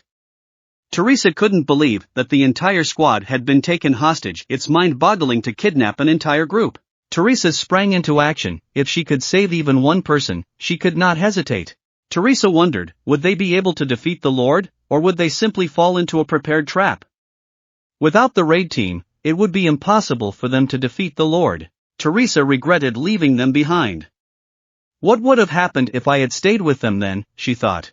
She had joined the squad as a paladin, she just wanted to protect the players, but as it was, she had made the wrong choice. The swordsman who was standing to the side had seen all of this too, but it had nothing to do with him. So he was about to go, but before leaving, he said a few words to Teresa. If you're having a hard time making a decision, then think about what I'm going to tell you. That man doesn't have an ounce of honor, he's simply selfish. He can't even recognize his opponent. That's why I hate him so much, but I can guarantee you, if anyone can defeat the Lord, it's him. I've told you everything, now I'm leaving and you don't die out there. Teresa immediately smiled. She appreciated that swordsman's advice. She approached our hero and said she would accept an invitation from him. But the hero questioned, will she overpower him? His services cost a great deal. But she didn't care, she was willing to pay everything she had just to save the squad. Our hero was in agreement, the quest was accepted, and the monsters that were on their way to the boss room went into hibernation. They approached the boss room, and there was such a volume of mana that Teresa felt uneasy. But the hero said that she shouldn't be scared. After that, they got a glimpse of the enemy. It's not always the strongest wins the battle. Teresa asked the hero if he had a plan, and heard that he knew what to do, no matter how it happened. She must trust and believe in him. They entered the Lord's room, where they saw many vampires standing in a circle, with Lord Alice Vaughn sitting on a throne at the very end. "Here we are at last," she said, "I was so tired of waiting for you." The hero immediately asked if the people she had kidnapped were alive. With a snap of her fingers, she said, "See for yourself." A squad appeared, sitting tied up and with their eyes closed. The hero looked at them and used his abilities, thereby realizing that it was the leader who had awakened the guards. Lord began to say that she invited the hero to visit her because of the smell that came from him. The sweetness she felt for the first time was the smell of his blood, which couldn't be compared to the smell of other people. It was a very sweet smell that turned her on. The hero is a bit dumbfounded as to why she is talking about the smell of blood. After all, there was never anything like that before when he was here. "Are you alarmed?" asked the Lord to our hero, to which he replied, "How can a vampire talking about blood be calm after hearing that?" The Lord began to reassure the hero not to worry and told him that she would enjoy him slowly. He would live for at least 60 more years, which meant she would be able to use it for a long time. The hero thanked her for her concern, but said he didn't want to live like he was an expensive lunch. With a quick movement, the Lord struck a blow that made the hero's cheek bleed. "Your opinion doesn't matter," she replied, "you just don't have a choice." "No one gave you a choice," she repeated. "Are you okay?" Teresa asked. The hero was scared. The hero began to explain that he wasn't just talking. He's willing to give the Lord something on sweet blood. Teresa didn't realize what the hero was doing. The Lord smiled and said that no matter what he sucked up, nothing is more important to them than blood, and no matter what he offers, her opinion won't change. "You confidently replied with a snide smile, hero, even if I offer you freedom." The vampires that were in the audience started screaming in one voice from hearing that. "How dare he say that? Yes, we'll tear you to pieces, you little bug." They were ready to attack the hero, but the Lord stopped them and told the hero that he had better back up his words with deeds before she finally finished him off. The hero began to explain that if he wasn't responsible for his words, he simply wouldn't have come here. Lord began to listen to his words and decided to hear him out after all. "My name is Jin Heck," the hero said, "and as the representative of the mains, I swear that I will set you free." The mains were those who turned their backs on the humans because of money, revenge, and personal beliefs. They prevented players from climbing the tower and helped the monsters in the mazes and ruins. The Lord was interested, he had heard of them, and when he saw our hero putting on his mask, he asked, "You mean you are one of them?" The hero replied that he had made the connection to the temple on the 27th floor and that it was here, and knew how to cheat the barrier that covered the ruins. All of this was told to him there in the temple. Teresa couldn't believe her ears, what that could mean, and more importantly, why he said he was a main and why everyone got excited when they heard about the temple. The Lord immediately replied, "Since you know about the temple, then it's not a bluff." The hero thought she believed him. She rose abruptly from her throne, and the blood that was at her feet began to rise with her. "What does it matter if you're a main or not? For centuries, the higher vampires have remained locked up here, so it's all just talk. And since she doesn't like talkers, he'll have to die." The Lord started to activate the blood orb skill. She decided to finish off the hero with the words, "Your blood smelled so sweet, sorry about that, die." 1,000 bloody swords started flying towards the hero who was standing in front of her, but suddenly Teresa appeared and activated the power of a saint, thus creating a barrier. Teresa held back the Lord's attack and ordered the hero not to come out. She believed her barrier would hold, but the bloody pikes and swords were very much in evidence. Teresa was putting her full weight against the Lord's usual attack. The Lord was starting to get angry. She hated everything holy. That's when she decided to activate the Blood Blast skill, thereby destroying them in one blow. Teresa didn't know how long she would last. The Lord's usual attacks were strong, but she believed it was a stab in the back. "Jin Heck," shouted she. Our hero stabbed her through with his dagger. The Lord, seeing this, smirked. The hero stood next to Teresa, who was lying on the floor bleeding. If I prove to you that this is simply not a bluff, will you believe me? How interesting, said the Lord, you betrayed a comrade who protected you. But that is not enough. If you prove it with something else, then perhaps I'll believe you. Teresa, bleeding, took hold of his leg and said her last words, we promised to save the squad members. Is this your plan? With that, the hero swung his dagger and finished Teresa off. The Lord was ecstatic at what he saw. Not bad, human, she said. Now I realize you're on my side. I trust you. Now you have a chance to explain yourself, said the hero. And began to explain, which would fool the barrier that was preventing them. He prepared a special spell. What I hold in my hands is the Brahma ring. And if we place your soul in this ring, we can cheat the barrier for a little while. Lord didn't understand. This was the first time she had heard of sealing a soul. The reason why the hero gave up all experience points and stayed at level 1 was because the soul traveling skill could only be activated by a level 1 player. The hero had traveled such a long way to be here, and to do this, he started to activate the soul relocation magic circle. He could only seal the soul once, and the recharge of the skill was 365 days. Everything was ready, all that was left was to get the Lord's consent. The hero stood in the circle with his arms outstretched and said that if in a minute this magic circle would disappear forever, if you gave your consent, the spell would work. It was up to you to decide what you would choose. The Lord stood and turned to her loyal servant, ordering him that she didn't trust him completely yet, so if he did anything suspicious, kill him and destroy the magic circle. The Lord had one last step to make. She was reluctant to put her life in his hands, but she had lived too long in confinement. It had been over 1,000 years. If not now, she may never get out of this dungeon. The Lord asked one last time, can she trust a hero? To which she heard, if you trust me, you will not regret it. The Lord extended his hand to the hero, who bowed his head in front of her, at which point the hero specifically applied the communication skill. The target immediately showed interest in our hero. I, Alice von Ataraxia, authorized the soul transference. After her consent, the process began to take place and the Lord's soul was imprisoned in the Brahma ring. The process was complete and the Lord thought she would be uncomfortable in the ring, but it turned out to be cozy. The hero picked up the ring and was pleased that she liked her new home. Fiction's new home, she said. Immediately afterward, the ability Heaven's Protection, activated and Teresa rose from the floor. Welcome back, the hero said towards Teresa. He knew of her skill that could bring back the fallen. Instant death being the exception, the recharge of the skill was 240 hours. Teresa slowly got to her feet and came to her senses. With a smile on her face she approached the hero. The hero began to turn his mask into a regular monochrome mask, as he didn't need it anymore. At this time, the Lord who was imprisoned in the ring began to resent how dare he speak to her like that.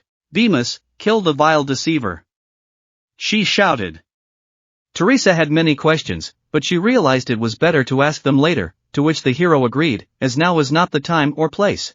Bemis sprang into action with the words, foolish humans, do you think you'll stay alive after betraying my master?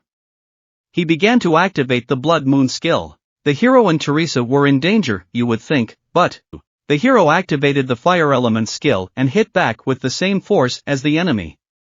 The hero then asked Teresa to take care of the squad members while he dealt with the vampires. Teresa used the cross skill to free the squad that was bound by the spell. She started with the guild leader, and after she freed him, he was happy to see them. The guild head asked what was going on with the vampires, and Teresa pointed to our hero who was dealing with them alone.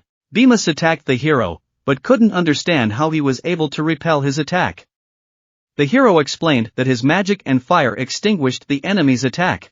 However, he did not yet realize that once their mistress, probably the guild leader, was imprisoned, the situation became more complicated. They had already lost. Enough talking, it was time to call it a day. The hero started to activate the unique ability Graveyard of Swords, but the vampires didn't want to give up. Meanwhile, Belmus activated the dark martial art skill and replied, shut your mouth, he said. You shallow blood belly. If I couldn't succeed in killing you with magic, I'll succeed with a sword. He ordered the entire ring to be smashed to free their lord, and the vampires began to attack, but they were so unsuccessful. They were nowhere near as strong as our hero. Meanwhile, the guild leader was standing with Teresa looking at all this, and asked Teresa, who is this guy? Teresa thought for a moment before answering and realized that if the character was still wearing the mask, then he didn't want to reveal his identity. She said that she met him by chance and didn't know much about him. The hero approached Teresa and heard her say that she was in pain. It was the first time she had died, so also at the hand of an ally, but they fused and that's what matters. She thanked the hero for keeping everyone alive. The hero had saved the life of the owner of the unique ability Patronage of the Heavens, and so the conditions were met. The hero had successfully copied her ability, which meant that the divine power would allow him to escape death. Teresa started to sob, but the hero said that it ended well and there was no need to sob. She didn't know why that was, but the tears were pouring out for nothing. Teresa asked the hero, "So it turns out you knew I was going to be resurrected?" To which he abruptly turned around and walked the other way. He said he was glad she survived. The hero offered to already take the relics and get the hell out of this dungeon, but then the raid group leaders showed up and started saying that the rights to the relics from this raid belonged to the guild. The hero got a little angry and said that he saved their lives, and he is also asking for relics. But the head immediately backpedaled and said he misunderstood and would pay him for them, in money or whatever. "You won't be shortchanged," he said. The hero didn't like the leader. After defeat, this leader still acts cocky, but if that's the way you want it, take it, but don't complain if the result doesn't satisfy you. The leader rejoiced and ran to the relics, and first lying first was a fragment of Merlin's staff. Although the large raiding party of grooms seemed to be held hostage, the chapter thought he could regain authority by bringing a good loot. The head touched the staff and felt as if he had been electrocuted. "What is this?" he said, seeing the cross on his hand. "What curse?" replied the hero. "Though Merlin's staff is a precious relic, it bears a curse. If Alice were to disappear completely, it would be safe. However, Alice is currently trapped in the ring. Aston, with me," the head said, and held his head. Teresa, seeing this, was shocked. The hero knew what was coming next, so he took Teresa's hand and said, "Let's go to the exit already." At this time, the department head and a bunch of press stood near the exit of the dungeon and waited for the raid team of grooms that was to return. The head of the Awakened Association stood near the exit of the dungeon and said that they had received a message that something should work out. The girl standing next to him interrupted him and said that the experts had reported that the raid would last at least another 3 weeks. The boss remembered the words of the guy who said that the takeover of the ruins would be over soon, but the boss didn't tell him to believe it. Suddenly, everyone standing there saw the notification that the ruins of the abode of the fallen had been cleared. The group began to exit through the teleporter. "Oh, it's the party guild!" everyone shouted. "Congratulations on clearing the ruins of the first floor." The reporters wanted to quickly learn about the strategy you used and who became the most valuable player of this raid. The raid leader who had all the hair on his head fall out after the curse and, yes, his eyebrows fell out too, that was the laugh. Everyone wanted to know what happened back there in Nutri, right? "Gentlemen," Teresa said, "the ruins weren't cleaned up by the Sun Chanhua raid. Did the Shaun Guild do that?" "No," she answered. "Our hero came out last and said that this person was compared almost alone, and we were in fact just watching from the sidelines." The head of the association immediately wanted to inform the leader. "Barely survived, we could have just died, but if not for that masked man, it would have been." The broken raid team was walking and thinking. The next day, the news was all about who the masked player was and where he came from because he single-handedly cleared the ruins, and all the guilds started commenting on the situation because he single-handedly cleared that dungeon. But at the same time, Jin Heck was making himself a tasty noodle and watching the news. He found out that it was going to be a topic of discussion, but he had no idea that it would get so big. Delicious noodles and watching all this news, and he knew it was going to be a topic of discussion, but he didn't realize it was going to be blown out of proportion. And it's a good thing he was wearing a mask and no one recognized his face. But the only one who saw her face was Teresa, but she promised to keep it a secret. So Jin Heck decided not to worry about it. And as soon as he'd eaten the rest of the news, he decided it was time to deal with the locked vampire sitting in the ring. And as soon as he put the ring to his ears, he heard Alice start to tell him how dare he put her in a dark and stinking pocket because he should have known who she was. Well, for a second Jin Heck got bored with her talking and he started twirling the ring around in his hands, and Alice started screaming at him to calm down because she was getting dizzy. As soon as she was quiet, Jin Heck stopped twirling that ring that was on the chain and started asking her if she had come to her senses. But she, who was sitting in the ring, started telling him to put himself in her shoes, think about it, and remember that vampires never forget a grudge. However, he didn't like what she said again, and at that very moment she realized he wanted to do it again and started ordering him to stop. But Jin Heck, with a horrifying smile, began to twist once more and tell her that she still hadn't realized who was in charge. So another explanation is needed, and he started spinning this ring at an unrealistic speed, saying that this is the carousel of death. After 3 hours, he put the ring on the table and Alice started telling him to stop because she was about to die. But at that same second, Jin Heck started telling her to stop roaring and finally went outside. He started to release Brahma from the ring, and that very second she appeared in front of him. As soon as she realized this, she began to say with a smiling smile that the time had finally come, and she would give him back this pain 1,000-fold. But what she didn't expect was that she was the size of a small child, and looking at herself, she couldn't realize what was going on. But Jin Heck first told her that he had only taken out and materialized a part of her, and now you could call her a mini version of Alice. Jin Heck went on to tell her that she could now only use 1% of her power, and even though he had put a restriction on it, it was still stronger than a normal vampire. But she started to sit on the floor, sobbing and saying, "What kind of life is this?" But Jin Heck started telling her not to roar, but to listen to what he said. "In ruins to me are empty words," she said, but she didn't want to hear it and started telling him to shut up, because this wasn't the kind of freedom she wanted. And Jin Heck said that he knew, for freedoms were unspeakable, and he would give her real freedom. But she didn't understand what that meant. And he went on to say that if Alice would help him, he would destroy those who had betrayed her and give her back her place as head of the Ataraxia family. And a little later, a new video was added to the honor roll, and right, who should have failed. However, the masked player who appeared changed the situation completely, and some viewers watched the video. Even though they already knew the result, their hands were still sweating, and some viewers were scared as he was standing alone in front of the vampires, and they lost knowledgeably from it. But some onlookers noticed that his movements and actions didn't look like a beginner, and his magic and sword techniques were of an incredible level. Our hero, who was reading all these comments, was already standing outside near a large building. Looking at this building, he began to realize that many kids, after all, had a lot of money. And, seeing such a big office, he realized that they did.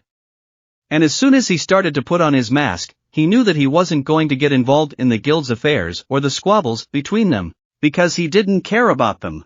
And as soon as he put his mask on, he kicked out with his foot the door that started to fly to pieces, and he didn't want to do it, but now he had no choice, for he knew that this guild wanted to kill him, and forgive, he wasn't going to do it.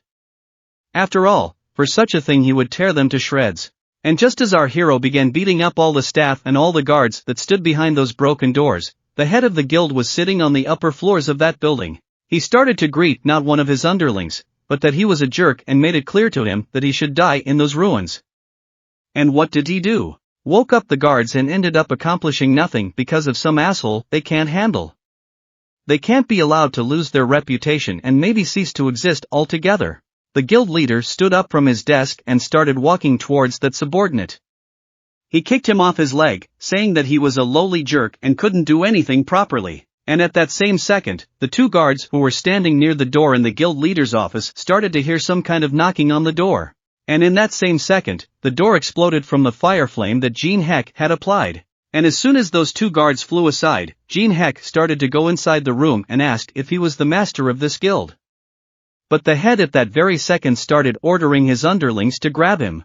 Suddenly, the guy that the head had recently beaten with his feet appeared. He realized that this was his only chance to restore his honor and his reputation in the face of the head, and he would be called Pak Ha-jen, Super Hands again. And just as he flew towards our hero with his dagger, Jin Heck suddenly took off his mask and said to that guy, "Hi." And as soon as that guy got confused, Jin Heck kicked him in the head, which made him fly into the nearest closet that stood near the wall. Suddenly, the guild leaders started yelling that they lost their position in the association because of him. If you think you can just strut around here like this, you're wrong. But as soon as Jin Heck heard those words, he sat down on the chair across from him and began to say that this wasn't what the guild master had to worry about. But suddenly, the guild master started to reach out his hand for the katana that was on the table, and in that second, he started to use his level 5 sword flash skill. As soon as he took the katana in his hand, he jumped up, stood on the table and started saying, my hero, that his sword is about to be his. And he's sitting so relaxed, and as soon as the sword almost touched our hero's face, the guild master's sword was snapped in half. He didn't understand how this was possible, or how he did it, but Jin Heck had checkers near him, and he started throwing them with amazing speed and power. Once he saw that the guild master had calmed down, he planted his feet that he was ready to start them not talking. And the guild master started shouting that he had come to take revenge because he had ordered him to be killed, and that was the only reason he had destroyed the building.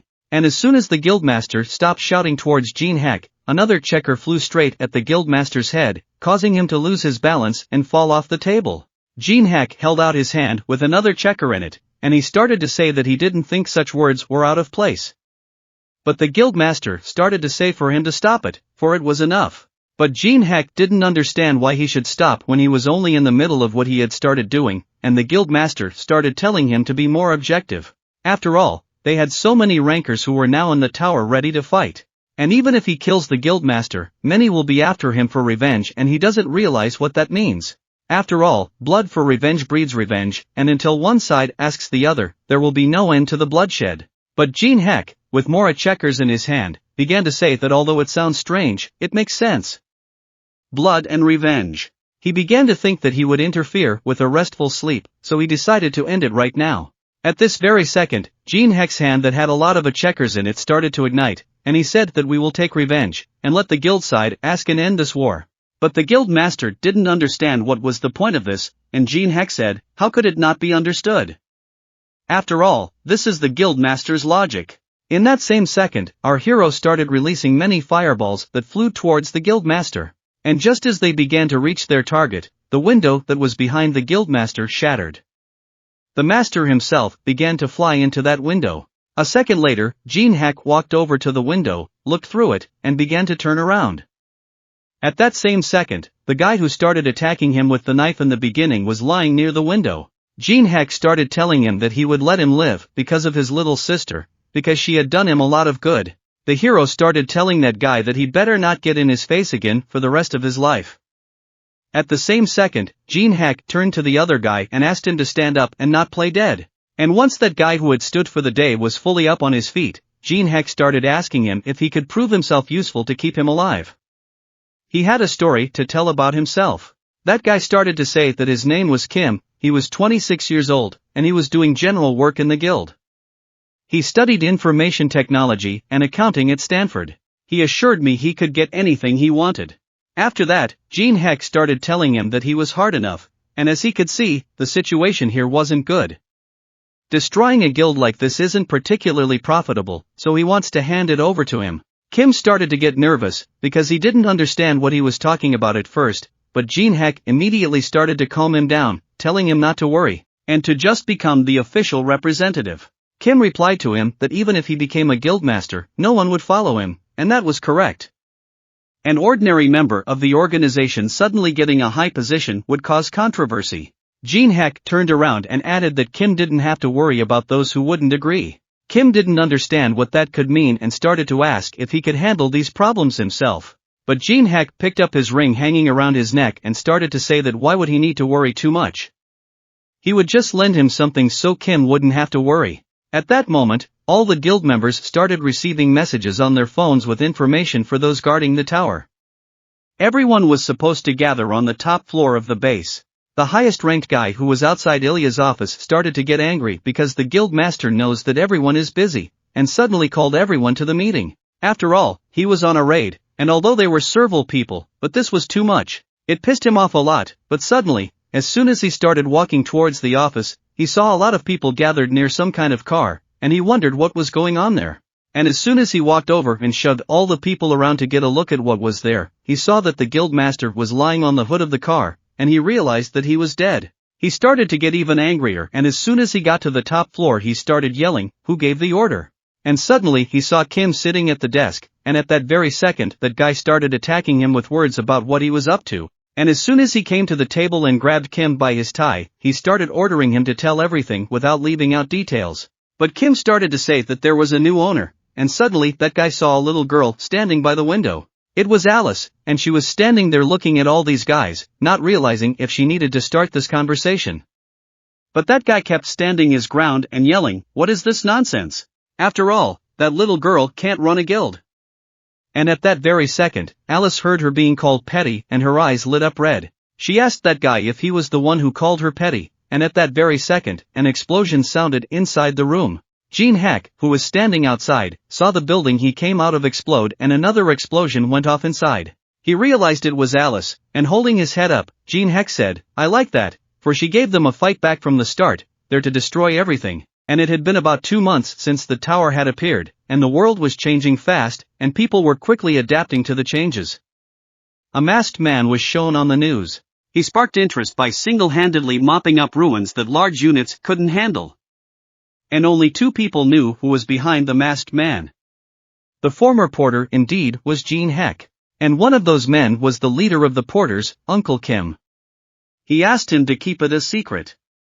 Teresa also made a promise to keep his secret. Now there are 2 people, the one with the mask and the one without it. In this way, it will be easier for him to act. A little later in the Awakened Association, all the preparations were finished and there were no more restrictions. Once inside the Awakened Association, player Jin Heck decided for himself that it was time for his power to come, with which he would do whatever he wanted and no one would be able to stop him. A little later, when Jin Heck received his certificate of being an Awakened One, he was assigned rank F. He began to look at this certificate, and it appeared to be quite simple to him. But at that moment, he heard someone call out to him. And as soon as he turned around, he saw his friends standing downstairs, and they started to say that they were pumped up a bit. Plus they noticed that the guys standing next to him said they knew him. So they talked for a bit and Jin Heck said he could officially introduce them. He started to introduce Alice and said she was a player from Northern Europe. But he didn't really want to tell them that she was a vampire, because that might cause a panic. The second was Kim, who had been appointed as the guild manager of the Black Raven Guild. He would be exploring the dungeons and helping them with pumping. Kim started to say that if they all knew Director Kong, he would help them in any way he could. And at this point he cried, for he began to compare to how he was exploited by the past guildmaster. Now for him to be treated like this was simply a reward, and Jin Heck started telling all the guys that if they needed anything, they should ask him. But his friends didn't understand how he was able to become the master of the Black Raven Guild.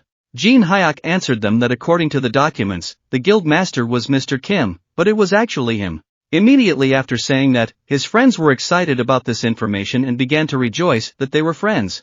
As soon as they approached Mr. Kim to talk to him, Jin Heck was alone with Alice and started asking her why she blew up the floor of the building. But she started to get nervous and replied that they were the first ones to start it and she didn't want it to come to that. But Jin Heck started telling her that in her opinion it was okay to destroy a building just because she was called a baby. But she started shaking her head and saying that after living thousands of years, you can't hold your own, and no one just dared call her that. And at the same moment Jin Heck told her that he understood and suggested that she go out and hunt.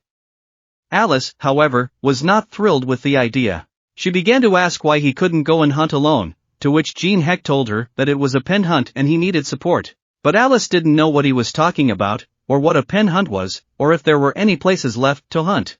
And Jin Heck started telling her that there were still places left, even though the 3rd floor had been cleared and the 4th floor hadn't been opened yet, and the most valuable dungeon was under guild control. And everyone thought that there were no more good places to leave, but Jin Heck still knew one more place. And soon he was already on the 1st floor of the Moon Lake Tower, and this place was known for having the most beautiful scenery outside. But for that reason, no one came here anymore, and as he walked along the beach, Jin Heck noticed that he hadn't been here for a long time, and the fate of all mankind was hanging in the balance, and there was no way to enjoy the views, so he thought. I'm walking down the beach, but Alice started to ask that it's scenic, right, but how does he want to get together to hunt here? And Jin Heck told her to just look, but she didn't want him to go into the lake, because she thought the water might get in the ring too. Decorating the calm moon lake, and there were 12 statues, but Jin Heck walking through the water started looking for just the right statue. And as soon as he saw the statue, he realized that it wasn't just a decoration, it had another function.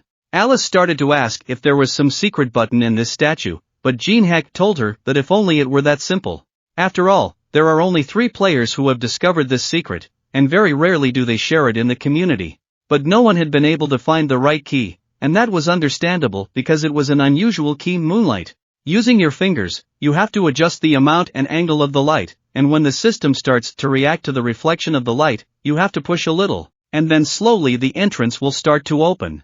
And just as the passage to the lower floor began to open, Jin Heck along with Alice began to walk inside. Once downstairs, the system let them know that they had gotten to the -1st floor of the testing tower. Alice began to look around, for she didn't know what could be underneath the tower. This was the kind of thing, and she hadn't felt it in a long time. It felt like forgotten freedom. Jin Heck, who came up to her, began to ask her how she felt, and was glad she had made the contract. But she turned around abruptly and started to say that she was willing to have a little faith. Walking down the stairs, Jin Heck began to apply heaven's protection and activated the sacred power, preparing for the second stage of unfreezing. Frozen tears, and his mana immediately increased by 18%. But he would only be able to use it again after 24 hours, and he only had 70 attempts left. He began to realize that after reabsorbing the icy tears it was easier to control Alice. And if you think about it that way, what does she think about their hands being in the tower? And while most know that the game has become a reality, Alice, who has lived for 1,000 years, thinks she is only part of the game. Jin Heck decided to ask her something, and just as he wanted to say something forbidden, his body started to change and his words were jumbled. He realized how it was happening, and what was concerning the tower was blocked. Jin Heck realized that this attempt was not in vain, for at least he realized that he could not discuss with those who lived inside the tower. At the same moment, Alice began to notice that something was approaching them. And as soon as Jin Heck turned around, he saw some strange tentacles that began to appear out of the darkness and move towards him. He used to call the minuscule first floor of the tower a spawning cave, and the reason for that was because a lot of monsters were hiding in those caves, in every corner. And wherever the player's foot went, they would immediately attack him, and tore him to pieces. And as soon as Jin Heck used his fire magic, he saw that a multitude and endless stream of monsters emerging from the abyss began to move towards him, and their number couldn't even be counted. After all, they were everywhere, above his head and on different sides of this cave. And one of those scarab beetles, who was level 25, started running straight at our hero. Alice, noticing this, started yelling, "What is that? Very nasty."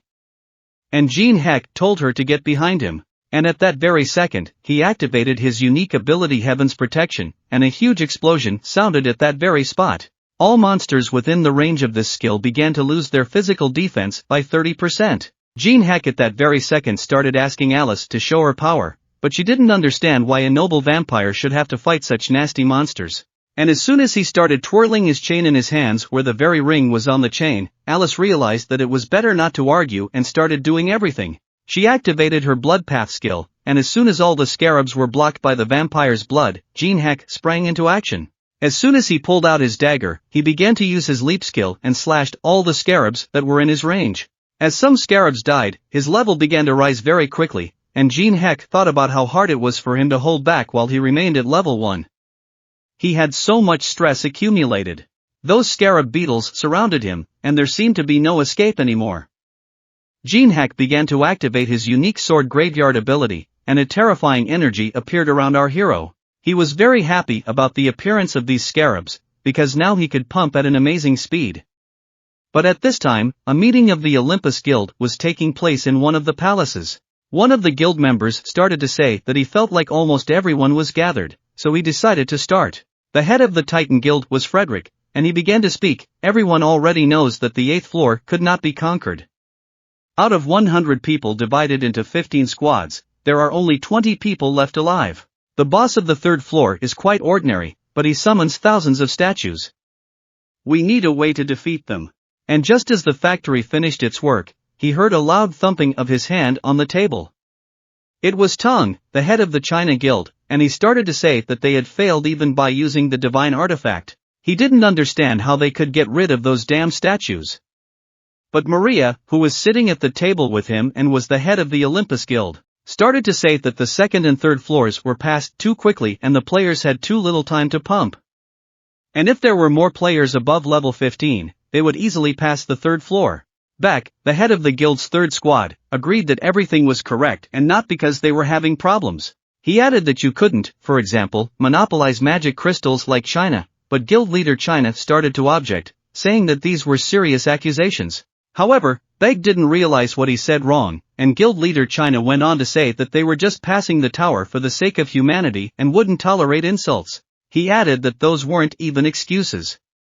But the guild leader Olympus ordered them to stop, because the only thing they needed was infighting. They all gathered to solve another problem, and yesterday he got a message from Maine. If they fulfill one condition, they will help them.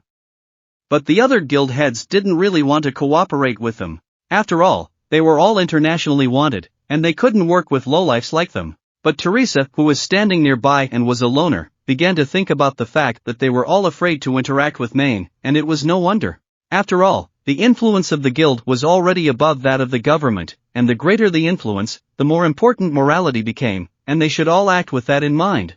But suddenly, the entire guild leader and Teresa heard some voice saying that they were all lowlifes, and they didn't like hearing it. The thing is good, and from the fire that was burning in the fireplace, some object started to appear, which attracted more and more attention, and the guild heads. And some strange man appeared who was dressed in black and had a hood over his head.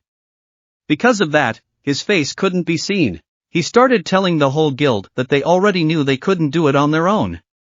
One of the heads started talking to the man. How the hell did Maine dare to come here? If he came here by himself, then he should be killed. Immediately after saying those words, he threw the table towards that mysterious man who had appeared. But suddenly that one was intercepted in mid-air and cut by some other player. That player started to say that he was agreeing with Mr. Beck for the first time. The mysterious man stood up and began to speak, all of you are hotheads. But after hearing the proposal, you will change your mind. You must cooperate with the group, because that's the only way you have a chance to deal with the third floor boss. However, the man who threw the table continued to shout that it was all nonsense. He believed that even by teaming up with 100 people, they wouldn't be able to deal with a huge army. But the mysterious man began to say that it was possible to create that number, and suddenly he began to use his skills as the guardian of the black graveyard. Right from the floor where all the heads were standing, some skeleton-like creature began to appear, and a multitude of skeletons followed him. A mysterious man, a mysteriously thundering warrior. There were a lot of useful corpses here, and as you can see, there were many strong ones among them, such as the necromancers of the Needle Guild of Olympus. Looking at all this, Olympus didn't understand how a necromancer could summon so many soldiers. But suddenly he saw the staff held by that mysterious man, and he began to guess what kind of staff it was. After all, it could be created with only 99% of the material. This staff of greed. If you combined the necromancer and the staff of greed, there might be a chance to deal with the third floor boss. But the girl who was standing next to her started saying that they were all carrying. After all, how can you mess with the bloody minds? And the guild leader, Beck, started saying that they know everything and Maria is right and it would be right to kill him right now. But if the public doesn't find out about the pact, then the game is worth the candle. The one standing next to her realized that there was no other choice now, because things had turned out this way. Collaboration with Maine is impossible. It felt like everyone in this room had lost their minds, and she thought about the fact that if player Jin Heck was here, none of this would have happened. And she began to think about what she could do. I mean, cooperate with them or not? Or was there no other choice right now? But suddenly, she saw a notification window in front of her that said there was a request for a video call from Jin Heck. As soon as she took the call, she saw Jin Heck, who started to ask how she was doing and if she was rocking slowly. But suddenly he saw some strange situation that was in that room where Teresa was. And that mysterious man heard Teresa talking to someone on the Izvestko video, and he started turning around in her direction, asking who it was. Since he had already raised his voice, he should show his countenance, and Jin Heck began to switch the call mode on the conference call. Suddenly, everyone in the room saw a mysterious guy who was wearing a mask. I didn't realize that it was that person, that unknown person who had cleared the first floor dungeon. The incredible player who had cleared the dungeon single-handedly and remained unknown to anyone had become the object of interest of major guilds from all over the world. They were eager to get their hands on this player. And so, this super rookie appeared in front of them. They made considerable efforts to contact him. Everyone concerned had their mouths dry with joy because of his unexpected appearance. But the mysterious man began to smile. He was curious. He too had heard about the masked guy, the one who had cleaned out the first floor dungeon, and he began to tell what he knew about the fact that there would be an attempt to capture a completely different boss this time. Jin Heck asked him if it was true that he wanted to defeat this boss who had settled on the third floor. The mysterious man replied that it was correct. He started to point out that there were a lot of conscripted soldiers outside the window. He decided that it would be enough. Also, the heads of the guilds gave their consent. But Jin Heck was surprised by this, and he began to ask the mysterious man if he was sure he could handle this single staff. After all, the heart of the holy prison formation was dipped in ale, and he had created it without these two items. But the mysterious man continued to remain silent and listen. Suddenly, the head of the Olympus Guild intervened in the conversation and asked if he had proof that this was the case. Jin Heck began to say that real staffs of greed have a red stone under the skull, and the open floors lack some of the materials needed to create a real staff. Everyone should take a close look at the summoned zombies. These soldiers are too weak. They can't even last a quarter of a day in the boss's room, and he thinks that in case of danger he'll just leave everyone behind and run away with the loot like a typical rogue. But the man's puzzled face changed drastically as soon as he heard this, and he started to say that Jin Heck is a cheeky guy. And at the same moment, Jin Heck started to use his staff of greed and said that they would all regret not accepting his offer, and would they all be just as calm the next time they met, because he would be watching everyone. And as soon as he finished, all the soldiers who were around and he himself disappeared. Guildhead Skirting stood there not understanding what they should do now, but Jin Heck explained to him that they could leave the third floor to him and they wouldn't have to cooperate with the miners. He's taking responsibility for the operation, and the head realized that what he meant to say was that he could handle it alone. And Jin Heck confirmed that's exactly what will happen. And the guild head standing in that room reflected that even if he didn't succeed, he would at least be closer to them, and unlike the main deal, this had no serious downsides, and one shouldn't miss such a good moment. And all the guild heads, as if the clutches had snapped, began to offer their payment as a sign of help. They kept arguing over who would financially support the mysterious masked player, but Jin Heck replied that he didn't need anything. After all, if they all restricted the entrance of other players and let him go through alone, then he didn't need a reward. But the girl didn't understand why he needed it. After all, what he said made them doubt, and they wanted information on what the reason was. And Jin Heck answered them that the reason is because he is just doing what he needs to do, but also for the sake of other things, for his co-workers and Teresa. As soon as she heard this, Teresa started to blush. But on the other side of the screen, Jin Heck was uncomfortable, as he didn't want to squeeze out so much mental pathos. And one of the guild heads began to tell him that he admired such camaraderie, and as a guild representative, he had nothing to add. After all, the masked player's words had touched him deeply, but Jin Heck realized that ordinary players would have asked for a good payment. But here, it was worth thinking about the prospects. After all, a player who sacrifices the reward for the sake of his comrades would be able to get much more than what he would have been paid thanks to those words. He's not allowed to conflict with girls, so he uploads this video, editing out the moments with Minecraft. And once the video was finished, Jin Heck started looking at his stats and realized that even though he had only been spawning for a day, his level had already reached 12 and things were going better than he thought they would. But suddenly he heard Alice's voice, and as soon as he turned around, he saw her running away from those bugs and started yelling that you can't leave everything on her.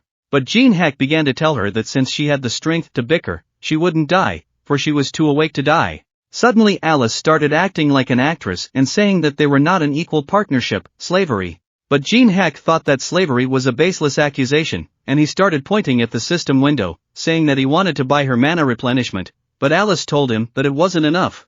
That alone wouldn't replenish her powers, and besides, if she ran out of mana, how would she help? Suddenly, her face changed and drool flowed from her mouth. She began to say that she must restore her mana in the traditional way. Jin Heck tried to step back and calm her down, but she came even closer and bit his finger, causing him pain. As she drank blood, Jin Heck became dizzy and wondered how much she had taken in such a short time. But Alice interrupted him, saying that she had recovered her mana, and asked what they would do now. Jin Heck replied that they had to stock up first, and as soon as the shopping was done, Alice started to say that he had bought some obscure junk, but Jin Heck answered her that although it seems like it, even junk is useful sometimes, and from now on we will have a lot of things to do.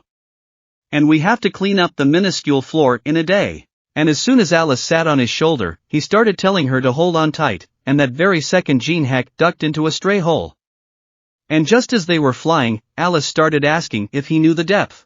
And since he just jumped like that without thinking, but Jin Heck has jumped into that hole over 100 times, so he definitely knows. And once Jin Heck realized that they were almost there, he ordered Alice to use his reverse gravity skill and they landed on the ground that very second. Alice started to tell him that he was so reckless and she didn't know if it was luck or skill at work, but Jin Heck didn't want to stand still. At that very second, he walked over to one of the torches, activated his element, and after that, he started telling Alice that everything was fine. After all, they had come to the right place, and such weak insects that are in this dungeon would not be able to defeat them. Jin Heck stood in front of the large stone statue and began to tell her not to make him stand up, let her better decide for herself. And you have heard, there was a hound running with a Chinaman in the desert, whose name was Anubis, and he had great power that ordinary players would never be able to handle. Anubis began to tell Jin Heck that he was the first man to come down here, and universal. He wanted to have some fun first, but he was nearing his death, and Jin Heck began to answer him that he didn't come here to chat, but was waiting for him to attack. After saying that, Anubis started laughing very loudly and said that magnificent Anubis would personally engage him in battle. Yeah, he's funny, but Alice flew up and said that he was very dangerous and she would try to deal with him. Jin Heck had better leave. Those words made Jin Heck smile that she cared about him, but he didn't care. He started to tell her not to worry, and that he was standing in front of a huge Anubis. He began to talk about the creature he had made a pact with. But it was entertaining for Anubis, and he began to activate his ability Anubis Judgment and ask questions. Jin Heck did he learn about Anubis from that vampire, and Jin Heck always knew he was using this ability on an opponent. When you answer his questions, the absolute negotiation of Anubis's court is activated, and the notification system has shown that the conditions of the occupation are to destroy Anubis's incarnation, the receptacle of his consciousness, and take him out. Jin Heck began to realize that if he took himself out of balance, he would gain the power through which he could ask questions and did not have to answer them precisely, short answers would suffice. He said that was right, because how would he know about this place? I began to ask a second question, why did he come here for the hive? Jin Heck answered that of course he was after it at the black market, they would give a lot of money for it. Asked the last third question, if he came here about her on his territory and if he thinks he can stay alive. Jin Heck said that if he couldn't win, the only thing left to do was to throw away all his belongings and die. And at the same time, all the conditions were met and Anubis Judgment began to activate, and all of the player's stats were reduced by 50% and abilities and skills were sealed for 1 minute. And suddenly, Anubis began to say that a representative would now be needed for the judgment, and Anubis chose a mantis that was standing nearby and appointed it as the representative. And the big mantis who was as usual on what to pretend to be a huge monster, and it without beginning said that he was going to pass judgment on him. But Jin Heck had a backup plan up his sleeve and began to tell Anubis that this was impressive. And at the same moment, he summoned a musical instrument and started saying that it would still be enough for him. It was a magical gramophone, and it plays the selected music once and cannot be turned off until the music is over. But it didn't understand without comprehension what kind of human music it was and whether it wanted to cloud the representative's mind. But Jin Heck began to answer Anubis that the mind should be given to him entirely. The perfect music he found by trial and error, and a rhythm that fit the attack patterns of the mantis perfectly. And as always one must follow the rhythm and control this battle. But he couldn't believe the fact that he was leaving the pot attack using the music. And it's definitely a failure, it's a precise calculation, and Jin Heck, although tired, he started to realize that about now it was almost 1 minute past, and he could use his skills again, and the restriction time was up, and he easily started to destroy that mantis, cutting it into pieces. But he knew that he wouldn't be able to destroy it completely, after all it regenerates in seconds, if he with a new passion his powers would come to an end. But that was the plan. Jin Heck began to speak. After all, right now he can't kill this praying mantis, but he can make it not want to live. And as soon as he began to cut off its large paws, the mantis began to scream with a terrifying scream. And Alice, who I was watching all of this, began to realize that Jin Heck was just playing with Anubis. Even though she knew he was powerful, he wasn't that powerful. And she began to think that maybe if it was him, he would help her exact her revenge. Alice's thoughts were interrupted by Anubis, who started yelling throughout the cave about what he was doing and why he wasn't fighting him. But Jin Heck, who was slowly approaching the mantis, began to say that he is the proud warrior chosen by God, the representative and the last stage. He is destroying his great warrior, the belief in his own invincibility. It is humiliation and provocation. As soon as he sat on the head of the mantis, the notification system showed that the representative of Anubis had been defeated, for the mantis could not win, and he could not accept it. And so, as he was fed up with it, he cut off his head. And right after that, his level increased and the notification system showed that the magic tome and the Duchy of Palantris were items that allowed one to learn ice magic after studying it. Jin Heck bent down to pick up this magic book, for he knew that such items could only be found in the middle of the tower floors. And he was only able to obtain all of these things because of monopolization. The notification system showed that he had obtained a level 1 ice creation skill.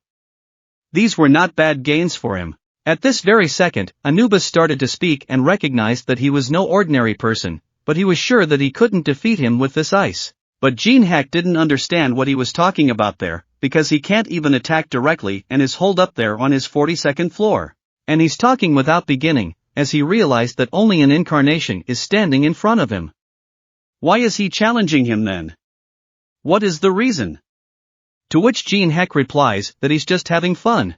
And right after saying that, Anubis starts losing his temper and saying that he is nothing more than some kind of fun for him. And at that very second, Anubis began to unleash the hive. It was a huge captive hive with countless insects living in it, and he began ordering them to kill this defiant man. As soon as the insects began to fly up, our hero sprang into action, attacking them with his ice magic, but he had fire magic in his other hand, and he began to combine skills. Once the merging was done successfully, he gained a new skill, daylight, and a bright light illuminated everything around him. As a result, all the insects started flying in different directions. When the bright light swept through all the insects that had flocked together in one pile. The bright beams of light scattered to different corners of the abandoned cave. This was the finest skill our hero could obtain, and its name was Daylight. This skill, which compresses and releases magical power, is highly powerful and also limits the enemy's field of vision. It gives more advantage in battle, and it, without a turn, began to think about whether he needed to change tactics, and he activated the chosen creature in the hive. The one he summoned began to butt a strong individual and flew towards Jin Heck. The hero began to apply level 1 ice creation, and he was able to destroy the large hornet that was rushing at full speed towards him. But that wasn't the end, because the chosen individual didn't die, but simply multiplied, and there were already several of them. Anubis started to say that no matter what skill he used, it didn't matter, but Jin Heck started to smile as he looked at his opponent's face, for he knew that he was finally able to get his hands on the enhancement pill that increased the size of objects by 10 times. And he threw that pill into the hornet's mouth with all his might, and the effect of the pill was to appear in 1 minute. And in the meantime, he started destroying all the other big hornets that were flying over his head. Suddenly he grabbed one of them and started flying on it. This caused Anubis to get angry and start yelling at his hornets about what they were doing. After all, they must kill that man as soon as possible. Hornets don't die, they just multiply, and this feature will drive any opponent to despair. After all, in horrible and absurd conditions, the enemy cannot assess the situation sensibly. Jin Heck, while flying on one of the hornets, jumped off it and started activating an obscure cube. It was an ability meter, sticky glue, forest web, snot of a two-headed ogre, and 4 items combine and amplify obscure abilities. This way, through endless repetition, one could understand the tactics and then intelligently assess the entire situation, and as a result, one can come to an unexpected decision. After all, the reinforcement pill began to act and, by the way, became an equal opponent for the boss with a huge army. It is necessary to maximize the number of these pills, and they endlessly multiply. Monsters help in this regard. Jin Heck was able to get not only a bunch of experience, but also items, as well as Anubis's excellent farm pile. The one was watching all of this, but couldn't understand what was going on and how he was able to prepare items for the merge beforehand. He also learned about the hive's ability and created a trap. Suddenly Anubis realized that he had been provoking him all along, and because of this he became even angrier. Striking with his big fist, he started destroying the hive. Our hero didn't like this, as he was just getting into the swing of things. Anubis started talking like a human and laughing that he was being treated with such disrespect. He couldn't believe that this was even possible, and pointing his staff at our hero, he started telling him that he owed it to him to survive and go up to the 42nd floor to see him. But Jin Heck replied to him that he might as well not yell like that, he was planning to do it himself. Anubis then decided that he would punish him for his disrespect. At that moment, the notification system showed that Anubis' receptacle had been destroyed and the conditions had been met. Our hero was able to obtain Anubis' judgment skill, the conditions for which were to ask 3 questions. After that, the enemy's strength is reduced by 50% for 1 minute and all skills and abilities are blocked. This skill can only be applied to one person once. If used more than once, Egypt will punish him. Suddenly, the notification system still showed that some of Egypt's gods were showing interest in him and some were feeling hostility. Jin Heck realized that Anubis had already managed to snitch to his cronies. Yes, and the gods had been quite picky before. And Alice, who had been watching this show the whole time, couldn't understand what had finally happened. But Jin Heck, looking at his stats, realized that this was the first time he had risen a few levels in this place, and he didn't know what was ahead of him. He decided to pump all the skills at once. As soon as Alice sat on his shoulder, he received a request for a video call, and he began to move her aside so no one could see her yet. And as soon as he picked up the phone, he saw Young Yu-sung and started asking him why he suddenly decided to call him. But Young Yu-sung started asking him in an aggressive tone where he is now, since he doesn't know the place. But Jin Heck answered him that it's none of his business and asked him again why he was calling. It was because he wanted to make him an offer, because in 24 hours, a martial arts tournament was going to start in the Awakened Association, and a rank and above players, including him, were invited. And they decided to have a tournament even though there are more important things than the third floor boss. Jin Heck couldn't understand why he wasn't doing it, but Johnson started to tell him to enter the tournament and fight him again, but Jin Heck didn't understand why he should go there, why he should waste his precious time on it, unless he had skills he could copy, but Johnson insisted that he couldn't refuse because he had a pass to the black market. As Johnson explained, the black market is not a place where players can buy something with coins, but a secret market where invited participants can purchase items exclusively with real money. The Tower of Trials had become a reality, and people were now holding such auctions. Jin Heck decided that he just needed items to go after the third floor boss. If this secret auction was for the rich, he might be able to buy a lot of good things. In addition, the notification system started congratulating him because his video was a hot new thing and he was already being discussed on a video uploaded to a new channel created by an unknown person where you could see Johnson in disguise and Teresa, as well as the leaders of the major guilds. He edited out the moment with MYN, and no one expressed negativity about the guilds. In any case, it's not favorable to conflict with such big guilds. Some viewers started writing their comments on what was going on and whether it was real that he wanted to go solo against a level 3 boss. Some thought he was just strong, but it turned out he also had a pretty good character. Everyone was on the hunt for the fact that he was single-handedly risking his life, and Jin Heck knew that people would react predictably. A player hiding under a mask was the center of attention, and an unknown in front of the heads of a guild that had failed several raids. He confidently declares that he will go it alone, and that can't help but be interesting. Considering that the same video can be watched only once a day, 50 million views is not a bad figure, because 100 coins for 10,000 views, so for 50 million views he will get 500,000 coins. If we take into account the commission, which is 90%, he will get 50,000 coins net. The commission is unbelievable, but the amount is still not bad. After he finished calculating how much he would get for that video, he felt a sudden urge to sleep. After all, he had been sitting and watching the players fight in the tournament, and he was sick of it. He wanted the damn tournament to be over already. The organizers had selected 24 players of rank AA and above after several failed raids of the third floor of the Awakened and Major Guild Association. They decided to widely distribute the footage of this tournament to show the village and the greatness of the top players to the public, to put on a show and lighten the mood. Even though not everyone watched YouTube, but this was an opportunity to showcase the players' abilities and a good way to lighten the mood. And at the time Johnson told Jin Heck if he agreed to fight, he would give the invitation to him. But Jin Heck told him to stop, because he hadn't reached AA rank yet and couldn't even enter the tournament. But Johnson blatantly started to ignore him and still said that the winner of the tournament has a choice. He can choose a replica relic from the National Museum. And he could also invite a player who wasn't in the tournament to fight him. But Jin Heck was somehow uncomfortable about this tournament, and Johnson started saying that this time he would defeat him in front of everyone. While watching all the players fight, one of them saw a strange creature behind his opponent's back. And then the ghostly creature appeared and started beating up the players that were in its path.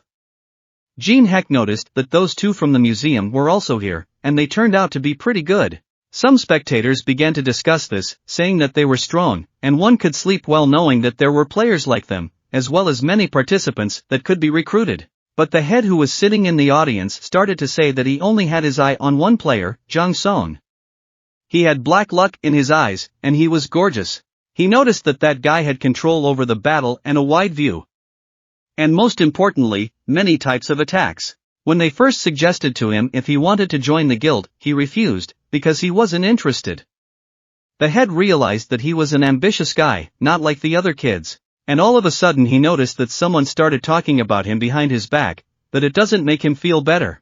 And he can't look at it anymore, because if he participated, he would handle everyone and make the one who refused to join the guild kneel. That was John Hen, a player who had a AAA rank, and the guild leader replied to him that he should not be thinking about the fights of this tournament, but about the upcoming interview, because he had invested in all of this not so easily.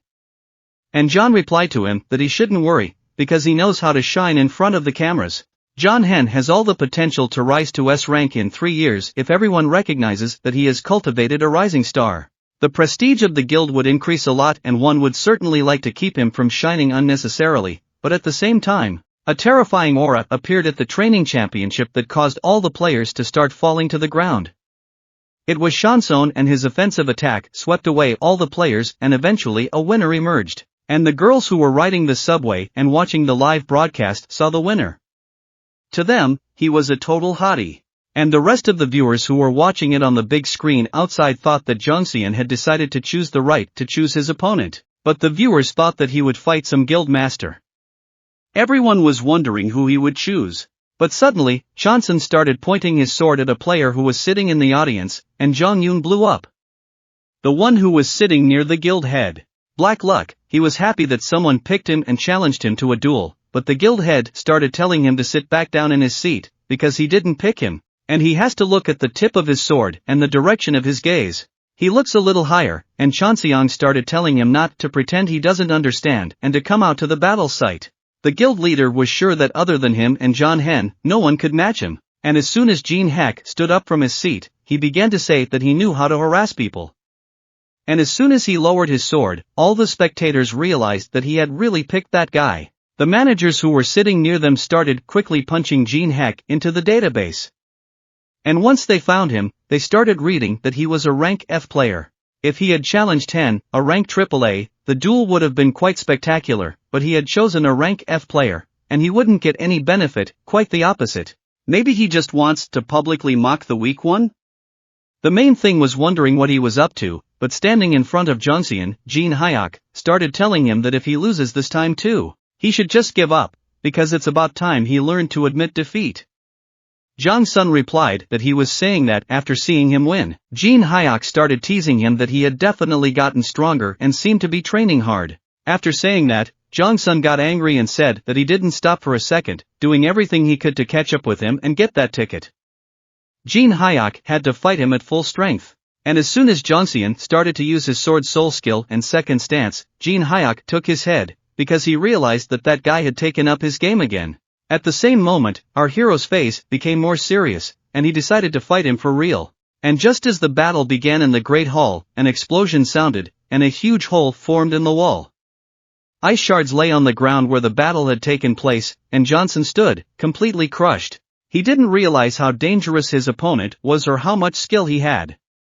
No matter how many times he fought him, he couldn't defeat him. As he fell to the ground, he lost consciousness from the injuries his opponent had inflicted on him. Jin Heck slowly walked over to him and began to take what belonged to him. Although he had promised to give this card to him, Jin Heck decided to just take it himself. After all, he would gladly take advantage of the invitation to the black market. The onlookers who were watching all of this couldn't realize what they had just seen. After all, it was a huge ice shell. In addition, they had yet to notice that there was some bright beam that appeared and blew the ceiling apart. Some viewers started discussing what one of them said as if this guy was a rank F, but other viewers didn't believe it. The video showed that such a low-ranked player couldn't fight that hard. Jin Heck started to approach the guys he hadn't seen in a very long time. After all, this was their first meeting since the day at the museum. He started to say that their first meeting was a little rough, but it was all in the past and he decided to get along with these guys. He could see that they wanted that too, because they kind of hated having an enemy like that. Jin Heck turned to Yuri and said that since they had already decided to live peacefully, she should listen to his requests and give him her number. However, she hesitated something and didn't want to give her number, but after that, our hero warned that if she didn't give her phone number, she wouldn't be able to deal with the consequences. After these words, she immediately started showing him her phone number. Let's go. At the same moment, one of the players abruptly jumped down from the hall and started approaching Jin Heck. He was confident in his abilities and started telling our hero that it was amazing and he thought that since rank F would fight, he would lose quickly. But he soon realized that he wasn't that simple, and Jin Heck started to use his eye skill that second and started to see the conditions of the buy that the object had a hidden intention and he had to figure it out, so he could copy the giant's hand skill. Jin Heck began to think about this hidden intention. After all, the system determines the object's intention and desire every time, but it was unclear to him. Isn't it beyond the capabilities of artificial intelligence? But Jin Heck started to raise his palm up and told our hero not to look at him. So after all he doesn't want to fight. Jin Heck started to ask, why did he come down then? And he started to answer, it's simple. Because they have the same field of work, and he thinks that they will have to run into each other often, and he will treat his co-worker well, with whom he will be standing shoulder to shoulder. He's just being polite. But Jin Heck saw that insolence and knew he was lying, looking straight into his eyes. The hero once again began to apply his eye of truth skill and saw that the system began to show that Jin Hyun's words were a lie. After all, behind such a calm face, there are dark feelings, anger, rage, hatred, and reporters who were just waiting for this. His hand reaches out to shake it, and Jin Hyun's ability is the strength of a giant. Jin Heck began to realize that this was what he expected from the head of the Dark Fortune Guild. Surpassing the rookie overpowered winner, he wants to defeat him in front of reporters and draw all the attention on himself. Our hero began to realize that he is reading him like an open book, and the notification system shows that he has identified Jin Hyun's hidden intentions, and the buy condition was fulfilled, and our hero was able to get a new skill, Giant's Hand. Now he will be able to use the power of a giant, due to which his grip strength increases, allowing him to lift objects that weigh 10 times more than him. When Tower of Trials was only a game, there was no way to copy this skill because there were very few users who possessed it. But now that the game was a reality, the skills that others were having a hard time obtaining were now available to collect. Jin Heck started to speak to that guy coming out. This was a greeting on behalf of the Dark Luck Guild. That guy started to reply that of course he agrees, since he doesn't seem to be a member of the guild, and started to suggest our hero to join them. With a smile on his face, Jin Heck said that if he joined, he would be given a deposit. Our hero began to smile and agree to those words, only asking for the amount. When they were about to shake hands, our hero decided to ask him one last question. Did he think he could defeat him with bare strength alone? And Jin Heck with a smile on his face with a look on his face started to say that of course he could. And at the same moment he began to activate the hand of the giant of the 5th level, because with this skill he thought that he would be able to defeat his opponent, who stood opposite him. But our hero started to activate Anubis judgment, and the strength of his opponent immediately dropped by 50%.